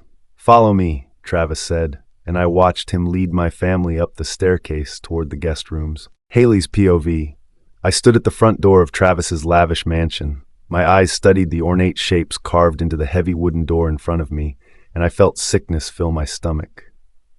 How did it come to this? There I was, risking my life to save my best friend from a man who wanted to commit several terrible things to her and make her life a misery. Yet, while I defended Alyssa, I fought for her to the death. She left me alone. They left me alone. I felt the rain soak my skin as the heavy raindrops began to fall, my bare arms soaking from the heavy cascade from the dark sky above. I wasn't ready to knock on the door at this moment, not just yet. I wanted to see what was happening inside the house first, to witness myself how Alyssa and Travis had forgotten all about me, out of sight, out of mind. Slinking around the side of the house, my eyes studied the rooms through the windows. It was then I came to a room that interested me. There they were, Alyssa and Travis, sitting and chatting with two older people who I assumed were her parents. And then Alyssa's sister, Caroline. I had heard so much about Caroline, and I often wondered how we may be alike, and perhaps even more so now. I knew Alyssa and Caroline never saw eye to eye. I had seen enough. The joyful chatter and smiles coming from the warmth inside of the living room. Their hands cupped warm cups of hot beverages, while an array of biscuits spread across the table in front of them, all huddled together like a pack of animals gaining warmth from each other as they smiled, their eyes sparkling with happiness and wonder as they spoke. It sickened me. No thought was spared for poor Haley Green. Why would they even are? I mattered not to them any longer. Not now they didn't require me. I headed back around the house, hiding within the shadows cast from the trees surrounding to hide my whereabouts. The last thing I wanted was a guard to spot me and toss me off the premises.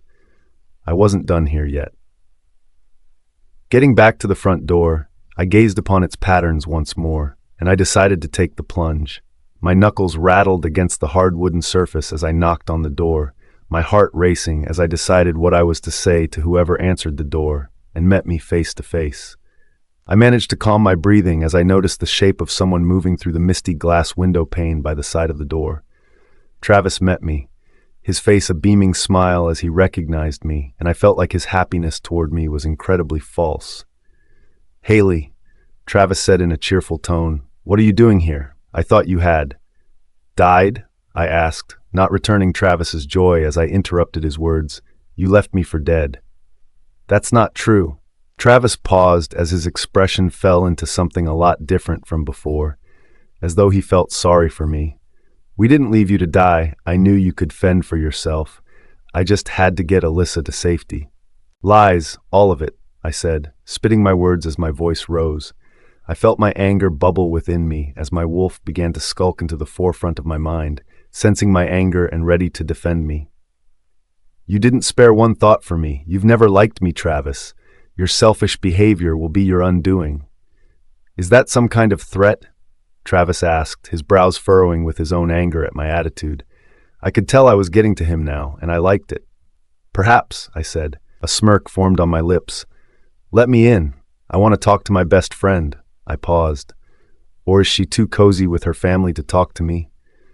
I made an attempt to barge through the front door, intending on heading straight to the living room and confront Alyssa and her family. In my mind, I would shift into my wolf form, just after they had identified my human form and torn them all to shreds. It's what they deserved. The very idea of their flesh torn apart by my sharp fangs was enough to excite me. My heart pulsed in my ears as I imagined the taste of their warm blood on my tongue. "We don't want you here," Travis said in a cold tone. "Not tonight, at least. Alyssa needs to rest." I knew I couldn't stand up to the king. He could have me executed with the click of a finger, and as much as I wanted to fight, I could feel my wolf telling me to retreat, for my own safety. "Very well," I said, backing down, which was unusual for me now. After everything I had been through with Derek, I had built up my own inner strength and had learnt how to defend myself. But I was wise enough not to get too under the Alpha King's skin. Not just yet, anyway. I turned to leave, heading back out into the rain as I left from the shelter of the porch. The cold drips bounced off my skin, tickling me as they trickled over me. I turned and my eyes met with Travis's once more, and I could feel a small panic in his own heartbeat. "Know this," I said with a hiss. "I killed Derek Charlton," I said, pride filling me as I spoke the words out loud. "I put him down like the dog he is. I did it for Alyssa, for her safety. I did it for you so you could both live a peaceful life." I paused. "So if you think about punishing me, hurting me, then just remember what I have done for you. I brought down Derek for the both of you." "I know," Travis said with a nod, his voice calming, and I heard a slight crack of his tone. "I appreciate it more than you know, Haley. Once this is over, then we can talk about this. I have recognized what you did for Alyssa and I, and we will reward you generously. Just remember it," I said, backing down as I slinked further into the rain. "I expect to hear from you very soon. You know where I am." Travis nodded. his eyes shifting from connecting with my gaze, and I could tell he was feeling weak in my presence. He closed the door gently, and I heard the click of the lock as he locked me out in the rain. I watched the shape of his form in the misty glass disappear from my view, and a smirk formed on my lips. I may be at the bottom of the food chain now, tossed out into the rain like a dog in the street, but I shall get what I deserve. Travis's POV. Closing the door on Haley, I couldn't believe tonight was unfolding as it was. Ignore her for now, Clayton said as he skulked into the forefront of my mind. Haley's threats are empty. She cannot harm us, or Alyssa. I know, I said in response, feeling a tremor up my spine as I recalled the fury in Haley's eyes as she glared at me. I just haven't seen anyone that angry with me before, but a calculating anger, as though she has plans. Now is not the time to overthink this, Clayton said, his voice remaining calm as he spoke. I admired his attempt to comfort me, but I couldn't let this lie. Get back to your family. Alyssa needs you. I feel like, even though Derek is dead, I can't rest easy, I said weakly inside my mind, pouring out my fears to my wolf. Derek has gone, but now I know we have to watch our backs for Haley. When will this end? I want to live a peaceful and happy life with Alyssa now. Clayton chuckled. You very well know that your role as the Alpha King will mean you never get an easy life. There will always be challenges thrown your way. Just try your best to rest your mind for now. I retreated, backing away from starting an argument with Clayton. He only cared about me and wanted to ease my mind, and he was right. As always, I continued to make my way back to the living room to enjoy the night with Alyssa and her family. My family. Who was it? Alyssa asked as I entered the room. Seeing her beautiful, kind face brought instant ease to me, and I could sense that her parents were pleased to see me too. They made me feel comfortable in their presence. It's just a cold caller, I said, feeling terrible that I lied to my wife, but it was for her own safety.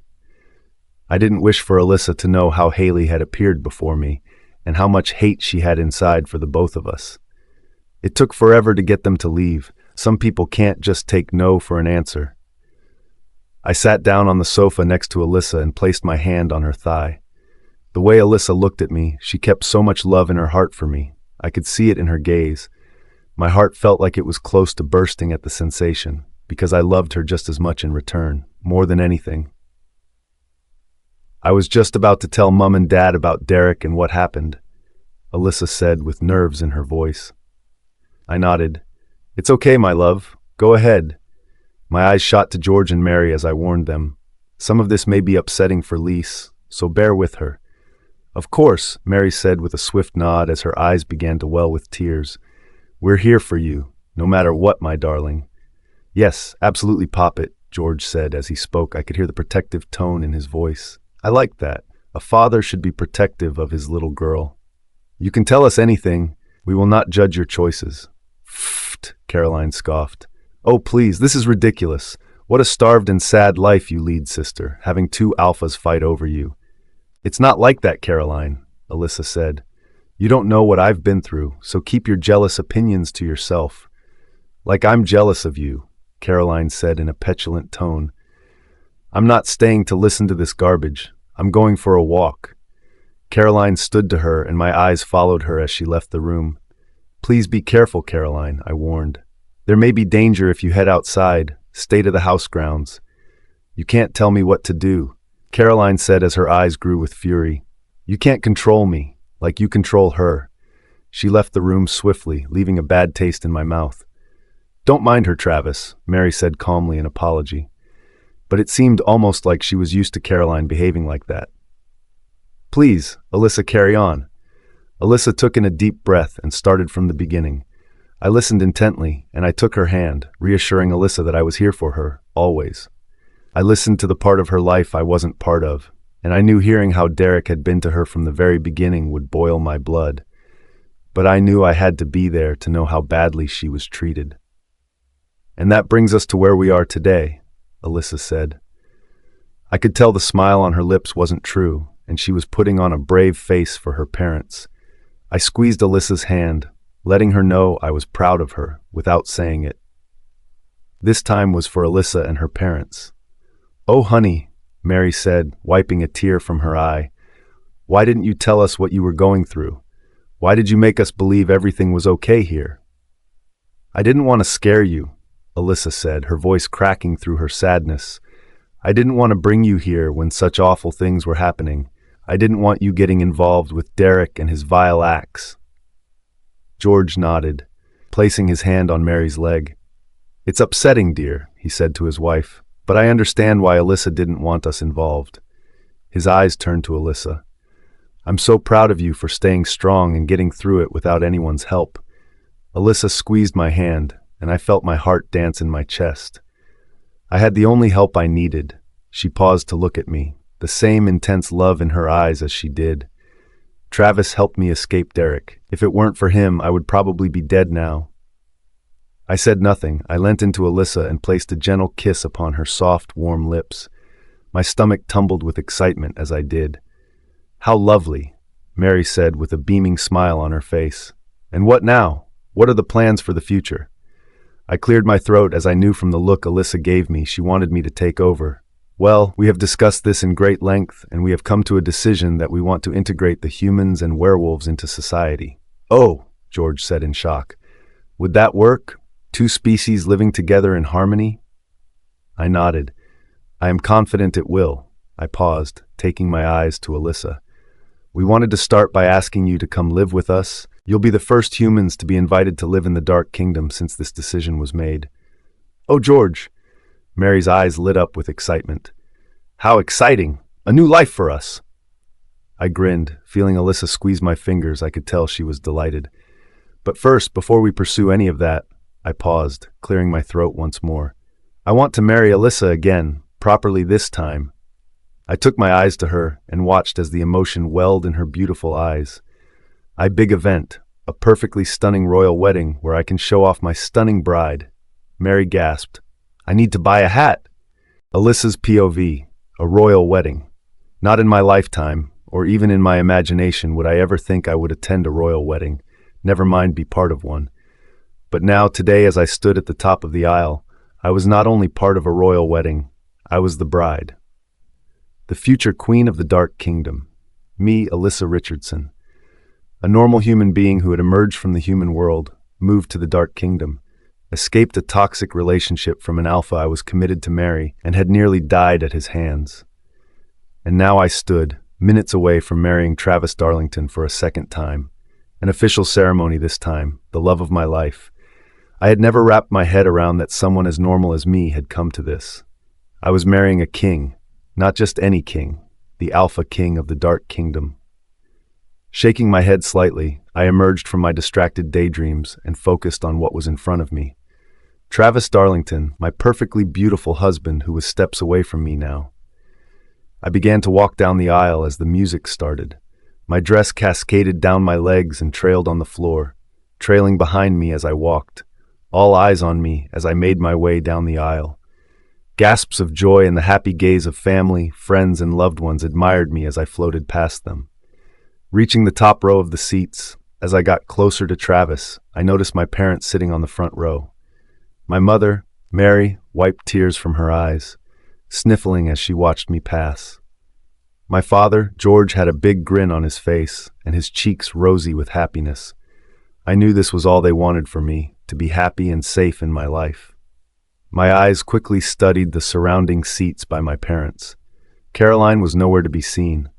It barely surprised me that my sister didn't show up to my wedding. I didn't expect her to. But I would have liked her to make a mature decision and support me, and now I realized she didn't care about me at all. I did not allow that to upset my day, though. Everyone who truly cared about us and loved us was present, and that's all that mattered to me now. The officiant read our vows, which were far more romantic and real than the first time we married. Before, we didn't really love each other. A marriage of convenience for both of us. Not like we do today, and it felt different. More real and passionate. I could feel the emotion well inside me, affecting me more now than it did from the first run of our marriage ceremony. "I do," Travis said, slipping the ring onto my finger. "I do," I said in return, sliding the ring onto Travis's finger in return. My heart pounded in my chest. The excitement filled me. Nothing could go wrong now. I knew it wouldn't. We had lived the bad part of our journey, and it was all up from here, on to happiness. We had even invested in new rings, better ones, a new beginning for us, and as my ring sparkled on my finger, I admired it as it glimmered through the sunlight which poured in from the stained glass windows. It felt as though the ceremony zippied by in the blink of an eye. I was so nervous that it was a blur to me now. As the room cleared out, it was time to head back to our house for the garden party. The weather was on our side. A beautiful sunny day. The warmth soaked our bodies as we left the venue, and I felt it rejuvenate me even further. "How are you feeling, my beautiful wife?" Travis asked, helping me into the car. Paparazzi who had managed to sneak into the venue grounds caught photos of us. The sound of cameras snapping around us was deafening. But I was becoming used to being in the spotlight now. We hurled ourselves into the back of the car, away from the cameras, and I felt instant ease as the car began to drive off. "I feel fantastic," I said, squeezing Travis's fingers. "That was such a beautiful ceremony, wasn't it?" Travis nodded. "It really was, but not as beautiful as you." He paused, his eyes wandering my body. "Darling, you look breathtaking. I'm the luckiest man in the whole world." "I'm the lucky one," I said with a smile, feeling my heart fill with love for my husband. "You saved me, you saved my life, and provided me with a better one. I will be eternally grateful for what you've done." "You saved mine too," Travis said with a pause. "My heart was lonely before you came along. Now you complete me." We remained silent, and I fell back into Travis's warm and gentle embrace. His arms around me was where I always wanted to be, nestle within the comfort of his protection. I knew now I was with Travis forever. Nothing would ever come to harm to me. "It's a shame Caroline couldn't be here," I said with sadness in my voice. "I'm disappointed to say the least." Travis grunted, and I could tell he felt some sort of anger toward her. "Me too."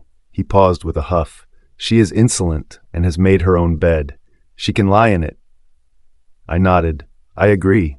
I paused. A long exhale escaped me. "And Haley, I haven't heard from her in so long, not since." Travis interrupted me. "Don't think about the people who aren't worth thinking about right now." He ran his fingers through my hair. "You'll only upset yourself. Haley chose to distance herself from us. Wherever she is, I'm sure she's doing fine." "You're right, Travis. We need to forget." I stopped as I peered out of the window, recognizing the driveway to our home. "We're here." My voice rose with excitement. "I can't wait to celebrate." "Me neither, my love," Travis said, guiding me as I sat up straight again. "We need to break open a bottle of champagne to celebrate us as soon as we get in." "Oh," I said, biting my lip. I had a small announcement to make, now that Travis mentioned alcohol. "I have something to tell you, Travis." I took his hand and squeezed his fingers gently. "What is it, my love?" Travis asked, his eyes intense on me as he hung on my every word. I felt the giddiness inside me, my stomach tumbled with happiness. "You're going to be a daddy. I'm pregnant."